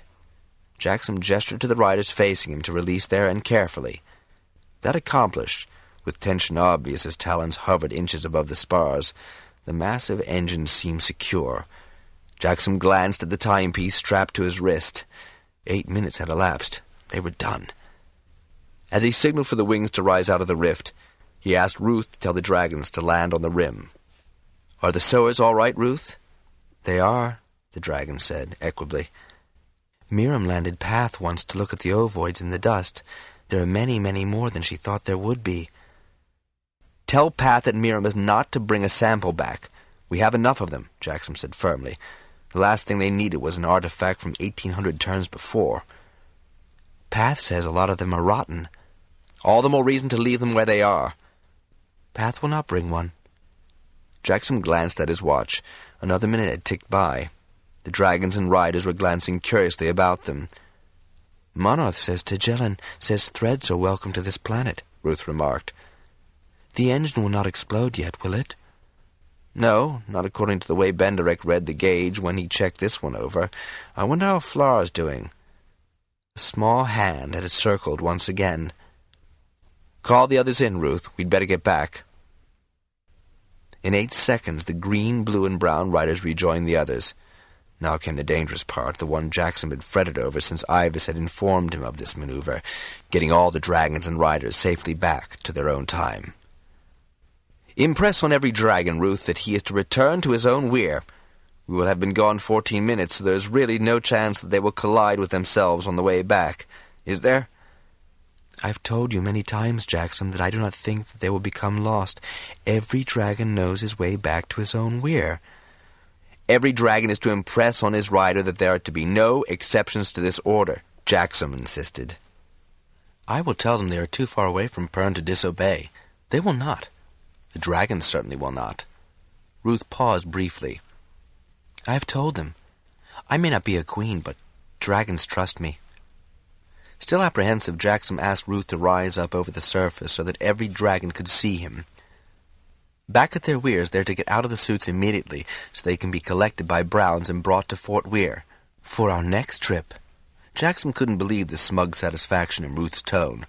So much for worrying if this double time-jumping was affecting the resilient white dragon. He saw that faceplates were turned in his direction, and he raised his arm, making a hand gesture to go between. A second later, he asked Ruth to take him back to Yokohama. Curiously, time seemed to go more slowly on the return, yet Jackson reached his 30th exhalation just as they emerged in the cargo bay of the Yokohama. The first dragon he saw was Ramoth, Lessa beside her, and to one side Flar appeared. Jackson glanced down at his wristwatch. Flar's trip had lasted the full 15 minutes that dragons could endure without oxygen. The cargo bay was lit, but not well enough for Jackson to tell if Nementh was off color. Looking down at Ruth, he saw no alteration in the lustrous coat. "We've done it," he said. "Everyone safely back below?" "Monoth tells me so." "Heth?" Ruth hesitated, and Jackson felt part of him shrivel in fear. "Heth says they're all back, but several dragons are in bad color." "If that's all, it's nothing a good meal won't cure. And you?" "I'm fine. We've done very well, so far." "Now if I can only think of some pretext for the Buenos Aires," Jackson said as he removed his helmet. "You will." Yow! Jackson was so startled by the loud cheer from Flar that he nearly lifted himself from Ruth's back. The white dragon, eyes whirling in amazement, also turned his head to see Flar propel himself off Nementh and go shouting toward the equally surprised Lessa. When he grabbed her, his momentum spun them off in a lazy twirl until they careened into Ramoth. The great gold dragon arched her neck to look down at the extraordinary behavior of the Bend and Weir leaders.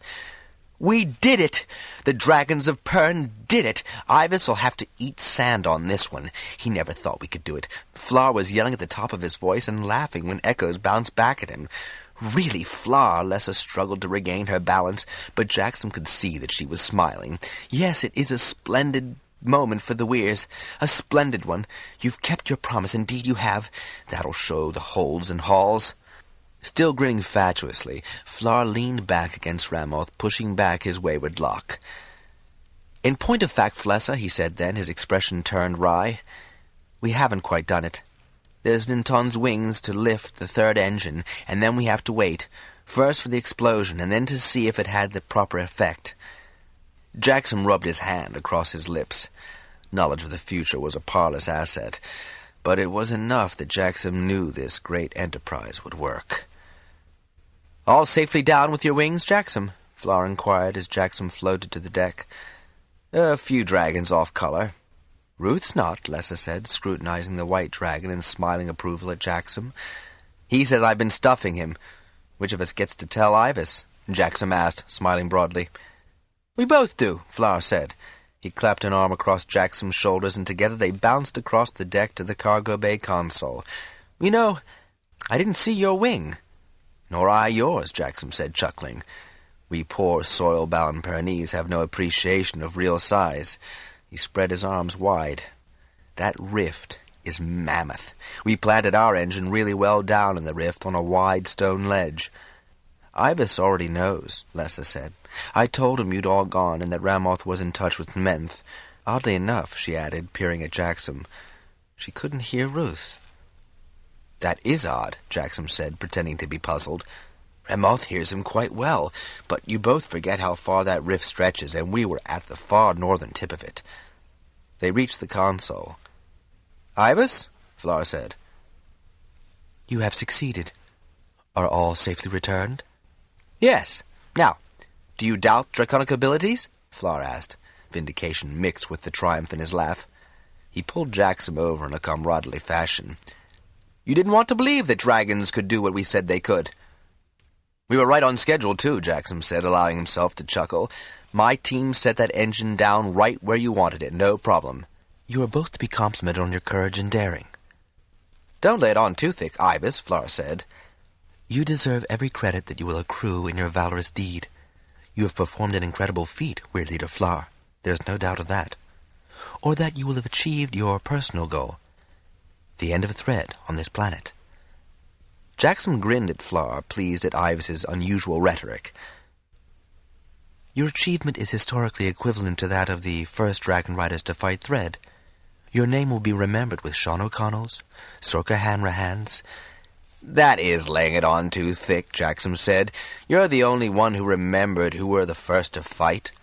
"Actually, Jackson," Flower said, grinning broadly, "Sebel showed me the corrected Harper Hall records, and the 18 riders who participated in that fall were honored in their turn. No one ran afoul of any of those dangers you warned us about," Flower added, savoring this auspicious moment.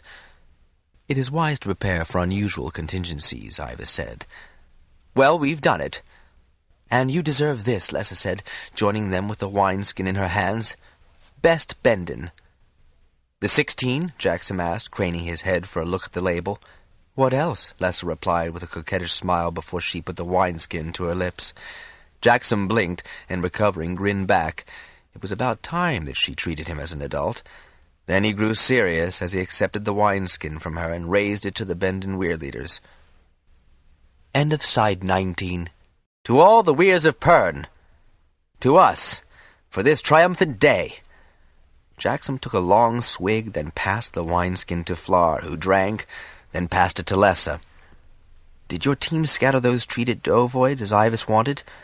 Jackson winked at Lessa. Miriam wanted to bring back some examples of empty ones she found lying about.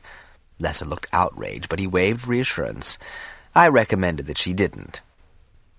"How long before the explosion, AIVAS?" Flower asked. "The HNO3 gauge readings reassure that there is no stoppage. The corrosion continues." "That's no answer," Flower said, frowning.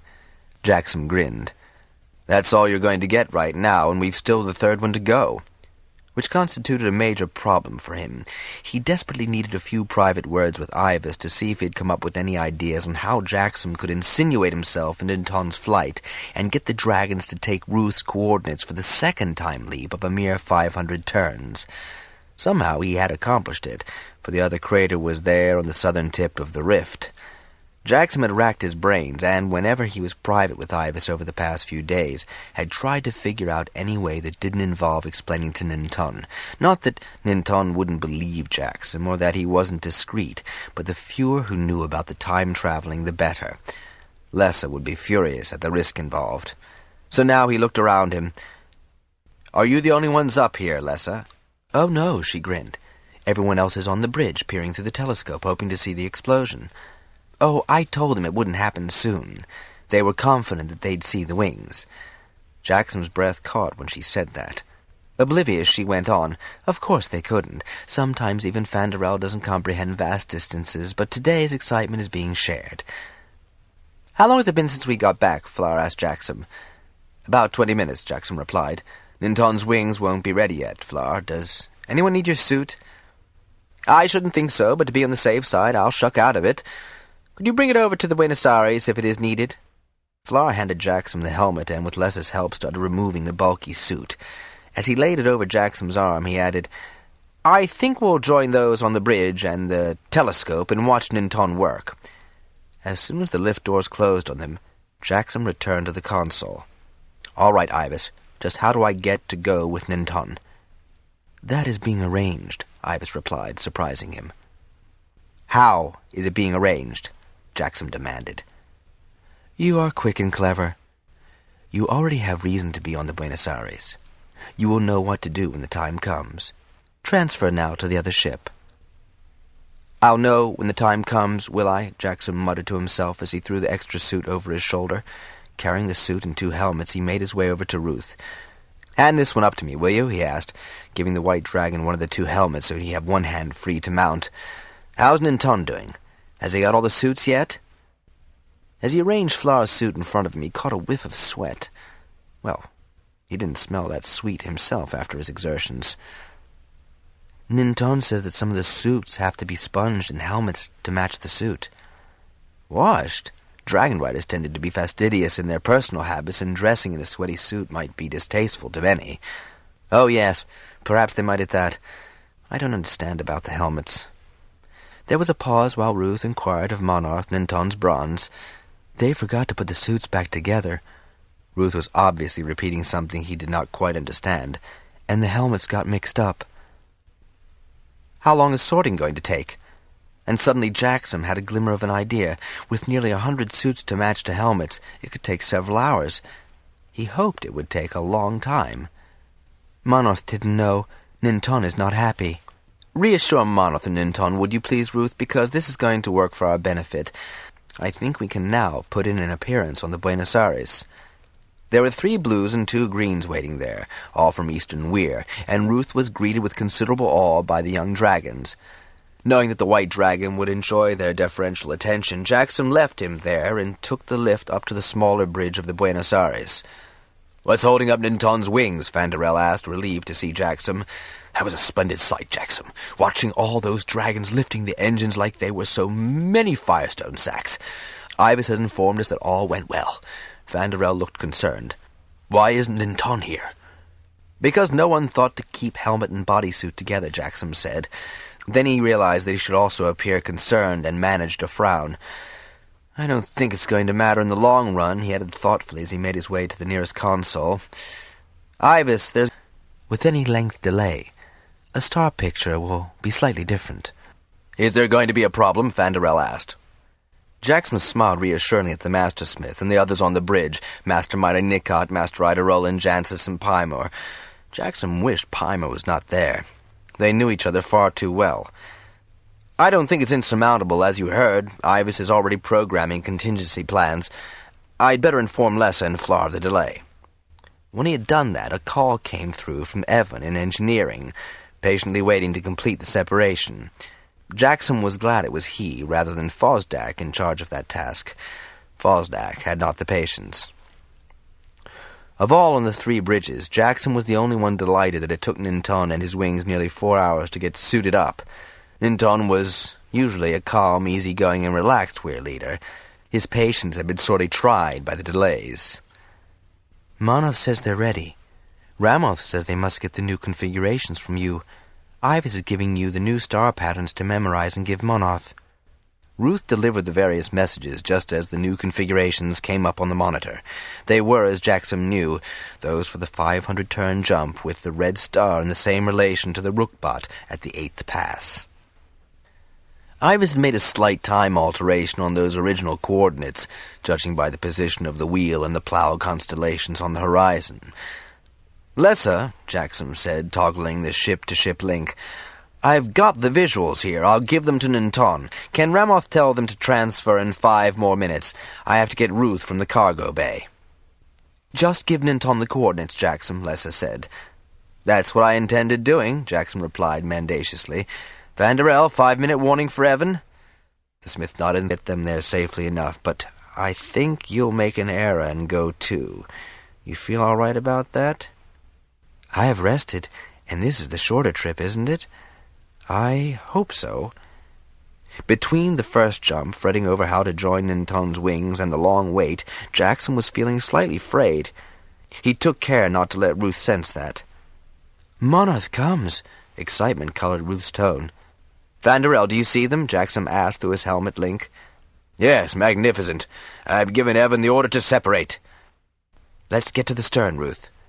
Jackson took a deep breath, but they flashed between so fast that he had not quite completed the inhalation when Ruth reappeared gripping the stern. Monarch and Ninton were beside them, and below, the bronze dragons of Fort, High Reaches, Telgar, and Ista ranged along the top spars. Jackson held the image of where they were going, vivid in his mind. "Give Monarch and Ninton my compliments, and ask Monarch to take our destination from you." Ninton threw Jackson a salute, but Jackson couldn't see the Fort Weirleader's expression, obscured as it was by his faceplate. He gave Ninton a deferential salute. "Monarch says we go." They went. The cold of between seemed to penetrate Jackson's spacesuit, and he could hear his breath coming raggedly. He forced himself to slow down. "I'm here," Ruth said in encouragement. "As always," Jackson replied, and continued to count his inhalations. 18, 19, 20, 21, 22. And then they were hovering inches above the southern tip of the rift. "Monarch says where's the crater?" "Tell him that IVAS picked this spot, so here's where we'd better deposit the engine. We don't have time to find that bloody crater." Jackson turned toward Ninton, who was looking at him, arms raised in query. Jackson gave him an exasperated shrug in reply. Jackson turned toward Ninton, who was looking at him, arms raised in query. Jackson gave him an exasperated shrug in reply. "Monarch says Ninton understands. They proceed." Ninton was signaling to the auxiliary dragons to begin their task of sowing the Zebedees. Then he turned all his attention to the lowering of the massive engine into the rift. The maneuver went well, even better than Jackson's, taking just 10 minutes. Ninton waited another few moments, allowing the dragons a chance to rest. Then he called in the auxiliaries. "I've told Monarch that everyone must return to their own weirs, but to keep the right helmets with the right suits this time," Ruth told Jackson. "We're not likely to need 200 slightly used spacesuits again," Jackson said, trying to contain his elation until they were safely back. "We must go back to the Yokohama." "I've told Monarch. Ninton said he is grateful and apologizes for the delay." "Tell him that it all worked out well in the end." "It did, didn't it?" Ruth added. "Shall we return now?" "Please, yes." Once again the return seemed longer than the outgoing journey, but it wasn't. Finally the comfort, "I forgot to tell him not to follow Monarch, but the job is now completely done." He glared back at Flora and Lessa and slid down Ruth's side, patting his foreleg. "I could certainly use another pull at that wineskin, Lessa, if you wouldn't mind." He spoke with no trace of regret or apology, and he felt rather too battered to bother with the deference the Weirleaders deserved from him. He undid the first of the suit's fastenings, knowing that they were still angry with him and hoping they would give up. "Here, I'll help," Flora said unexpectedly. "Lessa, this Lord Holder deserves another swallow of that 16. Jackson gave Flora a sharp look and then felt woefully tired after the exertions of that momentous day, pausing only long enough to let Ruth feed on a juicy buck before returning home, and no one thought it odd that he slept nearly a day.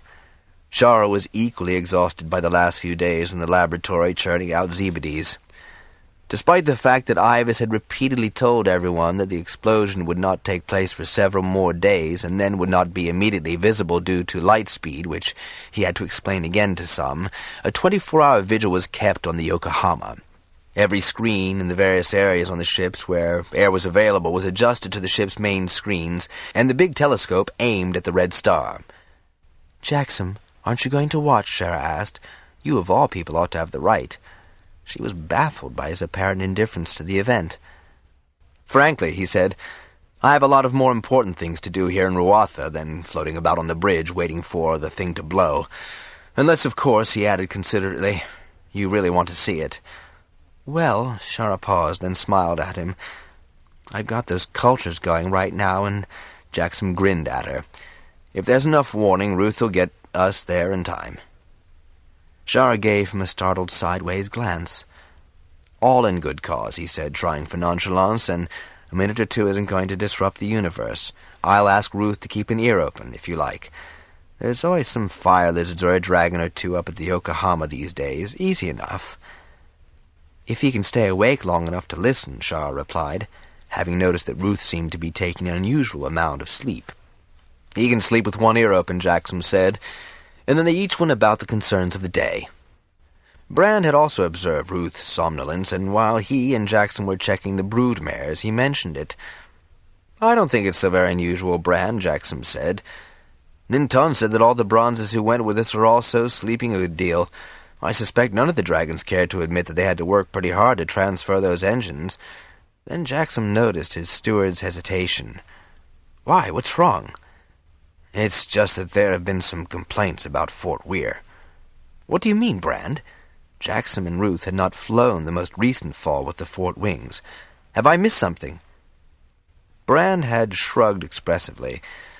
"Well, because the bronzes are a big loggy, they haven't been as diligent in chasing the airborne thread. There have been a lot of unhappy ground crews, and that's the other problem." "Tell me." "Somehow," Brand paused to frame his explanation, "a lot of people thought that there'd be no more thread now, that once the Dragonriders had done this explosion thing, thread wouldn't fall again." "Oh," Jackson made a face. "Bloody shards, Brand. Don't they ever listen? Harpers have been explaining for the last 4 turns that we can't stem this fall, but there won't be any more." "They don't see it that way, I'm afraid, from the accounts I've heard, and Holder Greville isn't a stupid man, as you know, but he hadn't understood and feels aggrieved, especially when a clump of thread came down on his best field." "I can appreciate his annoyance. Did you manage to soothe him?"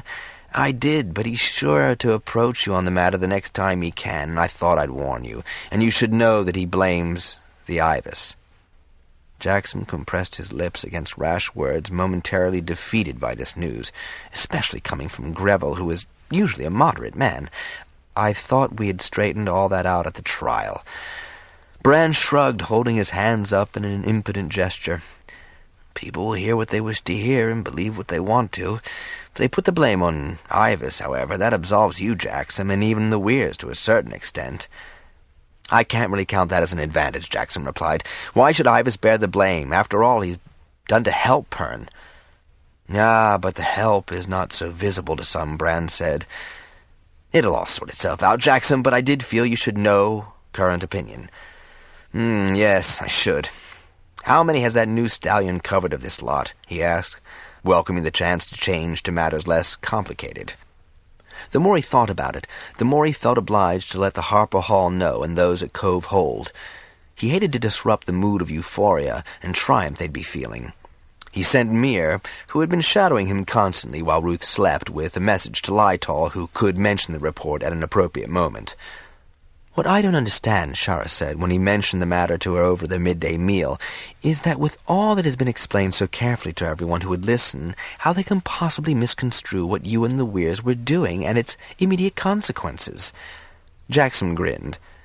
"They probably stopped listening after the words, 'Thread will be forever destroyed.'" He sipped his claw pensively. "The Yokohama to last me the rest of my life, and everyone will be crowding about up there, but you want to go?" He laughed, reaching for her hand and bringing it to his lips. "I think I won't. This moment should be Flar's." Shara eyed him long and thoughtfully, her eyes beginning to sparkle. "You're a good man, but I do not concede that is all Flar's triumph." "Don't be silly," he replied. "It took all the Weyrs of Pern to do it." "And a white dragon?" As she turned back to her soup, Jackson wondered exactly what she meant by that. Could Shara have guessed Ruth's unusual role? After so many long days of watching the round ball that was the Red Star, the explosion when it became visible was an anticlimax. An orange-red fireball blossomed on the side of the Wanderer planet. "Only one?"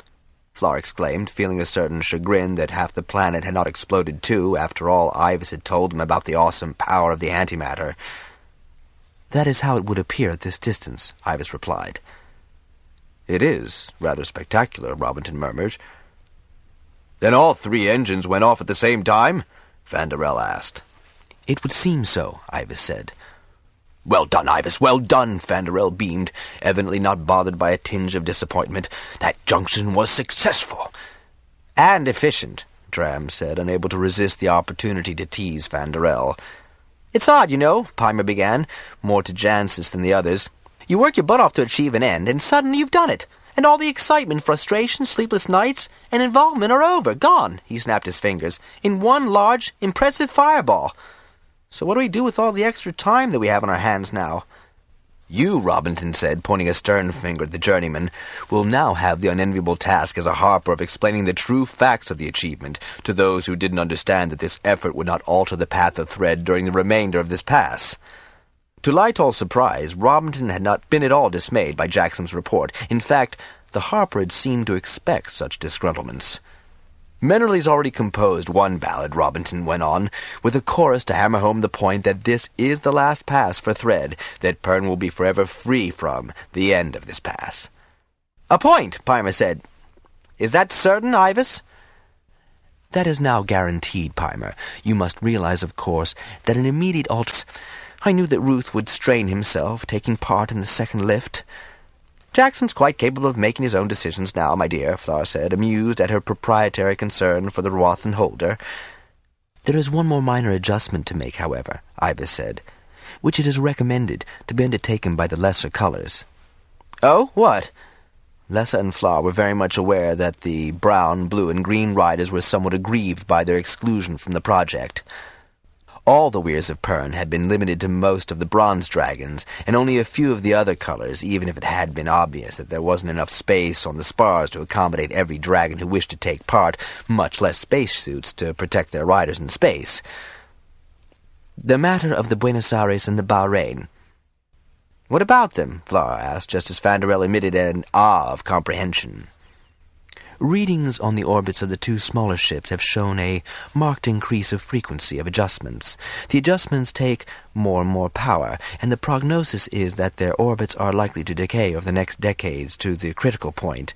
The Yokohama, of course, has the fuel to remain in a stable orbit and must be maintained as long as possible, since its telescope will be used to track the Red Star. But the other ships ought to be moved." "Moved?" Flar asked. "Where?" "A slight alteration in their speed and altitude will break them out of orbit and send them coasting harmlessly off into space." "Eventually to be captured by the sun's gravity and pulled into it," Vanderel added. "Burned up?" Lytol asked. "A heroic end for such valiant ships," Robinson murmured. "You mentioned nothing of this before," Flar said. "There were more urgent priorities," AIVAS replied. "It is certainly a task that must be accomplished sooner rather than later, when the orbits have decayed, and while the skills your riders have learned for the more essential tasks are still fresh in their minds." "It would certainly ease the tension in the weir," Lessa said. "We hadn't anticipated that." "What exactly does this entail, AIVAS?" Flar asked.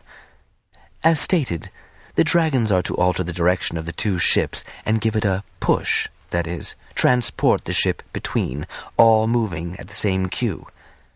There are many handholds on the exterior of the ship to give the dragons a grip. Judging by what you were able to accomplish in transferring the engines, such a maneuver is well within the scope of your smaller creatures." Flar grinned. "You're no longer skeptical about them?" "In no way, Weir Leader." "What is the time frame on this?" Vanderel asked. "Preferably within the next few weeks. There is no immediate danger, but do not let the dragons and riders lose the edge." "I think that'd be good news," Flar said, nodding acceptance.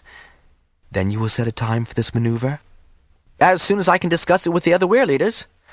Oddly enough, Flar's spirits rose with the thought of another project. Flying Threadfall had become less exciting since the removal of the engines to the Red Star. It seems ungrateful to condemn those ships to death, Lesser murmured. It's a crime to waste all that material, Fanderel added. These ships were never designed for planetary landings, Master Fanderel, AIVAS said. In one piece, that is, Pimer added. Yes, Pimer. The pieces could have lethal consequences if they were to enter the atmosphere without disintegrating entirely. I'll let you know, Flower said. Shall we go, Lessa? Watching the fireball soon lost its appeal for many on the Yokohama Bridge that day. Shortly thereafter, when Dram and the Eastern Weir Rider were ready to take the last watches back to the landing, Fanderel and Pimer cycled the life support systems down to the holding mode. I'm glad we're able to keep the Yokohama, Pimer said. I've gotten rather fond of this old girl. He let his fingers trail along the console. She has served long and well, Robinson said, sighing deeply. Why don't you write a ballad about her, Pimer? Jancis suggested. You know, think I will. As the last one entering the lift, Pimer palmed off the bridge lights. Jackson heard about the second expedition from Ninton, who dropped into Rotha Hole 2 days after the Red Star explosion. Ninton had been on the Buenos Aires with 6 of his wing leaders. I feel an affinity to that little ship, Ninton said with a wry smile. I'll be sorry to see her go. I wonder why she needs to, Jackson said. Surely the solar panels... AIVAS said that there have been too many corrections and the panels can't handle them. That's quite possible. He also recommended doing it while we're still accustomed to working in weightlessness. There is, I might add, Ninton said with a broad grin, great rejoicing among the riders of browns, blues, and greens. At that, they know that there are only 200 and some suits available, so they'll have to draw lots, but that's fair enough. Let's hope the helmets are with the right suits this time. Oh, we made sure of that, Ninton rolled his eyes. What a mess that was. I tried on 20 helmets before I found one that would attach snugly to the collar. Then I had to get the wing leaders to check every rider to be sure all the bloody things fitted properly. Some riders were just cramming helmets on any old way. The important thing is that everyone did get rigged out and we got where we were supposed to go. Ninton regarded him for such a long moment that Jackson wondered if the Fort Weir leader had somehow guessed what had happened. Considering his disoriented bronze riders, a man as intelligent as Ninton might extrapolate the truth. As long as Jackson didn't admit it, Ninton would be kept guessing. Maybe that's what happened to those disoriented riders, Jackson went on as if the thought had just occurred to him. Maybe they had badly fitting helmets and lost air. I hadn't thought of that, Ninton replied. You know, that would certainly explain a lot. Jackson nodded in agreement, saying nothing more. Flar's not best pleased to have to wait yet again to be sure the blastings did the trick, Ninton went on. AIVAS was evidently satisfied. Yes, but he always sounds certain. Everything he sounded certain about has worked just as he said. He's never prevaricated. I don't think an A1 facility can. You know better than I. Ninton grinned at Jackson over his wineglass. We certainly can't fault Hold and Hall, then, for disbelief if the Bendon Weir leader is still skeptical. Again, AIVAS has been right so often, we have to trust him this time.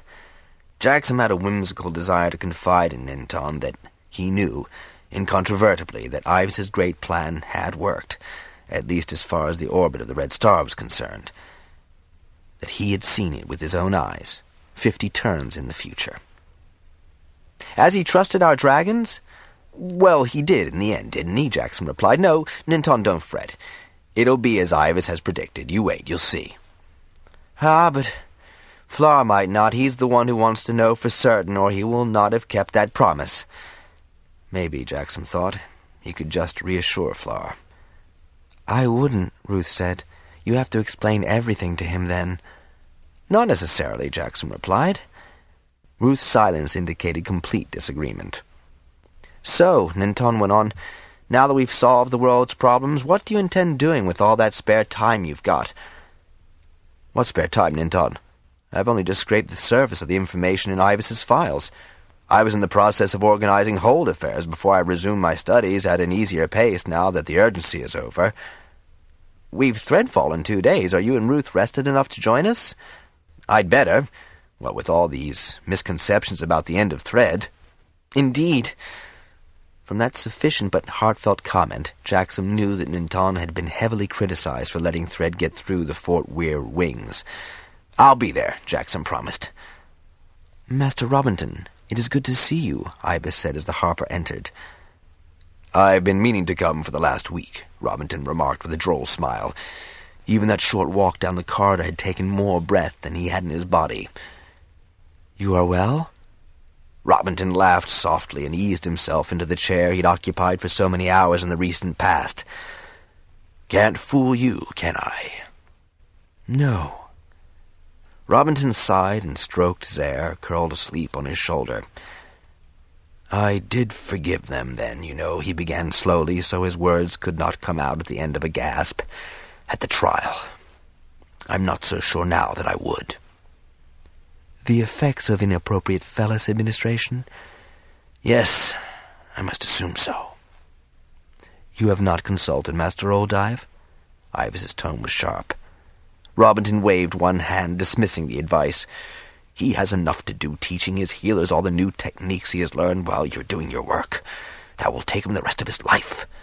"You must consult—" "Why?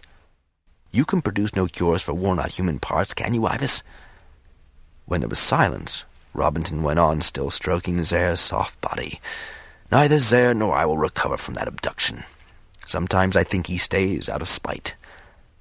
"Or love of you, Master Robinson." The harper had never heard that particular tone from Ivas. "Quite likely they can be exceedingly loyal, these fire lizards." Robinson had his breath back now, and being in this room brought back some of the excitement of the early days of discovery. He felt at ease here in the Ivas room, as he did not at Cove Hold, especially when Lytol and Dram kept treating him like an invalid, which he had to admit he was. He heard the chatter of students, changing classes in the hall. "The classes continue?" he asked, well pleased that they did. "The classes continue," Ivas said, using that soft, almost rueful tone that had surprised the harper before. "The machines now harbor all the information this world will need to build a better future." "The future which you have given them?" "The priorities for this facility have now been met." "That's true enough," Robinson said, smiling. "This facility now has no further function." "Don't be ridiculous, Ivas," Robinson said somewhat sharply. "You've just gotten your students to the point where they know enough to argue with you." "And to resent the superiority of this facility. No, Master Robinson, the task is done. Now it is wise to let them seek their own way forward. They have the intelligence and a great spirit. Their ancestors can rightly be proud of them." "Are you?" "They have worked well. That is in itself a reward and an end." "You know, I believe you're right." "To everything there is a season, and a time to every purpose under heaven, Master Robinson." "That is poetic, Ivas." There was one of those pauses that Robinson always thought was the Ivas equivalent of a smile. "From the greatest book ever written by mankind, Master Robinson. You may find the entire quotation in the files. The time has been accomplished. The system is going down. Farewell, Master Harper of Pern. Amen." Robinson sat straight up in his chair, fingers on the pressure plates, though he hadn't a single positive idea how he could avert what Ivas was about to do. He half turned to the hall to cry for help, but no one who had the knowledge, Jackson, Pimer, Jancis, Vanderel, Dram, or Lytol, was near enough at hand. The screen that had paraded so much knowledge and issued so many commands and diagrams and plans was suddenly blank, lifeless. In the right-hand corner, a single line blinked. "And a time to every purpose under heaven," Robinson murmured, his throat almost too tight for him to speak. He felt incredibly tired, overwhelmingly sleepy. Yes, how very true. How splendidly true. And what a wonderful time it has been. Unable to resist the lethargy that had spread from his extremities, he laid his head down on the inactive pressure plate, one hand holding his air in the curve of his neck, and closed his eyes. His long season over, his purpose, too, accomplished. Dram found them there, for Zare had breathed his last as well. following the harper as selflessly as any dragon followed his rider to death.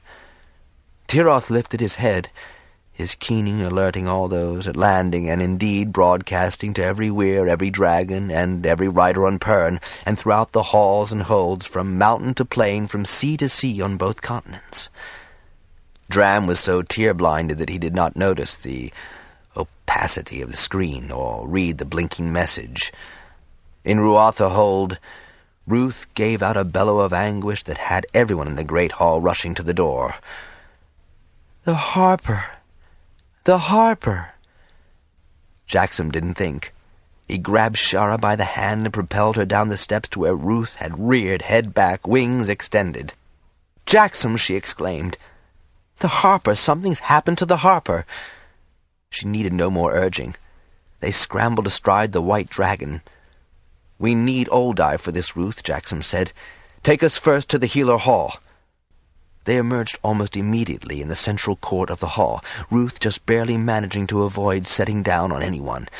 Oldive, jacket flapping from one hand, his medical case in the other, was limping down the stairs.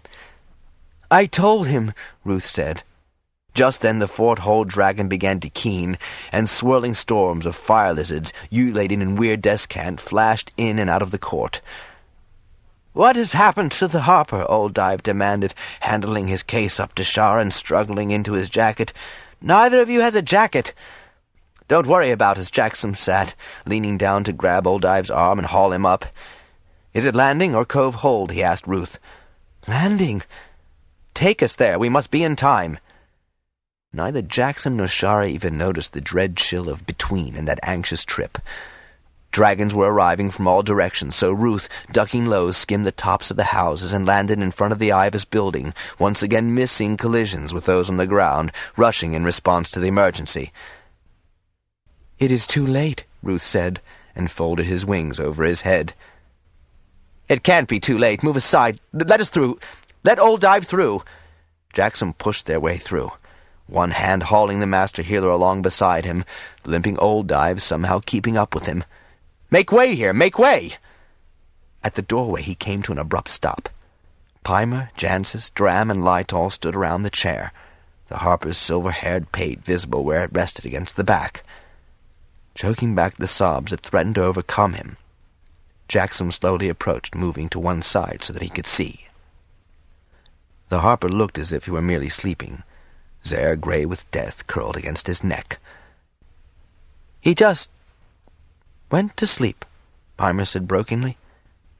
"He's not even warm anymore."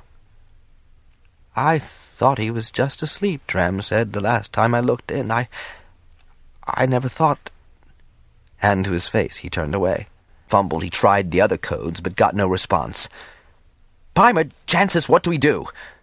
Shara grabbed his trembling hands and held them, her tearing eyes bright with the knowledge that he could not accept. "AIVAS has gone too," she said, her voice rough. "See, the smile on Master Robinton's face, just as you and I have seen him smile so many times. The message was for him as it is there for us." We'll go back to when he was still alive," Jackson began, reaching for Master Oldive and heading toward the door. If he and Ruth could time it. Flar and Lessa stood in the doorway. He didn't care if they knew he meant to time it. Oldive grabbed his arm, shaking his head, his eyes blurred with tears. "We could do nothing for him, Jackson. A time for every purpose under heaven, Jackson. And it was time for the harper." "He wouldn't let us tell anyone," Shara said to Jackson, how serious his condition was. "It was only a matter of time," Oldive murmured, peering up at him, his long face grooved with sorrow. "His heart was badly strained by the abduction. This was a kind ending, Jackson, no matter how abrupt and unexpected." "I know Robinton wasn't well," Jackson went on, shaking his head, tears coursing down his cheeks, "but I don't understand about AIVAS, too."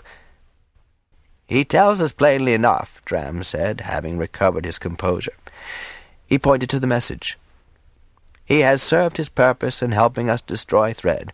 You will come to realize just how wise AIVAS was in this. We were beginning to count on him too heavily." Machines can't die. Jackson chewed the words out resentfully. The knowledge he gave us will not, Flar said, and stood aside to let Meneley and Sebel enter the room. Now let us all honor Master Harper Robinson. The day was inappropriately beautiful when the Master Harper, wrapped in a harper blue shroud, was laid to rest in the beautiful blue-green waters of his beloved Cove Hold. Master Idarolan had dispatched his fastest ship, and came a dragon back to captain it himself. Master Lemmy with his sloop from Paradise River, and the small ketches that fished in Monaco Bay assembled to accommodate the many people who would escort Master Robinson to his resting place. All the Weyrs of Pern hovered in the sky, and while fire lizards made sad swirls around them, the ship sailed out of Cove Hold. Lord holders and craft masters lined the decks amid harpers of every degree. Sebel and Meneley sang all the songs that had made the Master Harper so beloved by everyone, Meneley remembering the day that she had sung farewell to his father, Petron, the day that he had begun the major change in her own life. And as the ship moved into the current, scores of shipfish led the way, slipping, diving, gliding, and weaving among the ship's bow waves.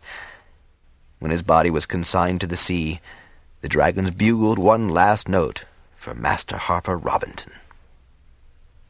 Jackson, aloft on Ruth, watched the ripples spread and then meld into the waves. After a bitter night, he had come to terms with his grief for Master Robinson, and his wild notion that he and Ruth could or should have forestalled the peaceful death. But he could find no surcease yet for the bitter blow of losing AIVAS. He felt that he had been abandoned, just when he had the most grievous need of AIVAS' wisdom and support. Had he not done everything AIVAS wished? Put himself and Ruth in danger to fulfill those bleeding priorities of the ungrateful machine? "I understand your grief, Jackson," Ruth said quietly, his head like that of every other dragon, watching the scene below as the ships tacked about for their return to Cove Hold. "Why do you harbor such anger and resentment?" "He left us, and with Master Robinson gone, we need him now more than ever." "Not we, you. But that is the wrong way to think about this. AIVAS left behind all the information you need, and you have only to access it to solve problems now." For the first time in their long association, Jackson resented Ruth's words. "Probably," Ruth said at his drollest. "You know I'm right. I think that AIVAS was as tired as the Harper, having waited all those long turns to complete his tasks and keep faith with his makers." Though Jackson resisted the thought, the words of AIVAS's last message reverberated in his head. How much Robinson had enjoyed AIVAS. Had AIVAS ended his existence before or after Master Robinson had fallen into his last sleep? Surely if AIVAS had been aware of Robinson's condition, he would have summoned help. Those options had exercised everyone yesterday, but everyone had agreed with Dram that AIVAS had achieved those ancient priorities with great honor. Then give AIVAS the honor that is due him, Jackson. Anger and resentment cloud your mind and heart. Jackson sighed, accepting the gentle reproach of his white dragon. "I haven't been thinking straight, have I?" "Think of what we've done together, you and I, to show AIVAS that we could. We did the impossible because I knew where and when to do it. It's as well you cracked my shell that hatching day, Jackson, or where would Pern be now?" Laughter burst from Jackson, provoked by the dragon's sly cajolery, but draconic logic had lifted him out of his depression. "And a time for every purpose under heaven," he cried into the air about them. What Ruth had said was true. Only he, Jackson, Lord of Ruatha Hold, and Ruth, the White Dragon, could have done what had to be done to free Pern forever from thread, serving their world only as dragon and rider could, united in mind and heart to their purpose. And so Jackson and Ruth turned back to Cove Hold, ready to delve into the legacy of knowledge that AIVAS had left for them. End of Side 20. Copyright 1995. The Publishing Mills, Incorporated.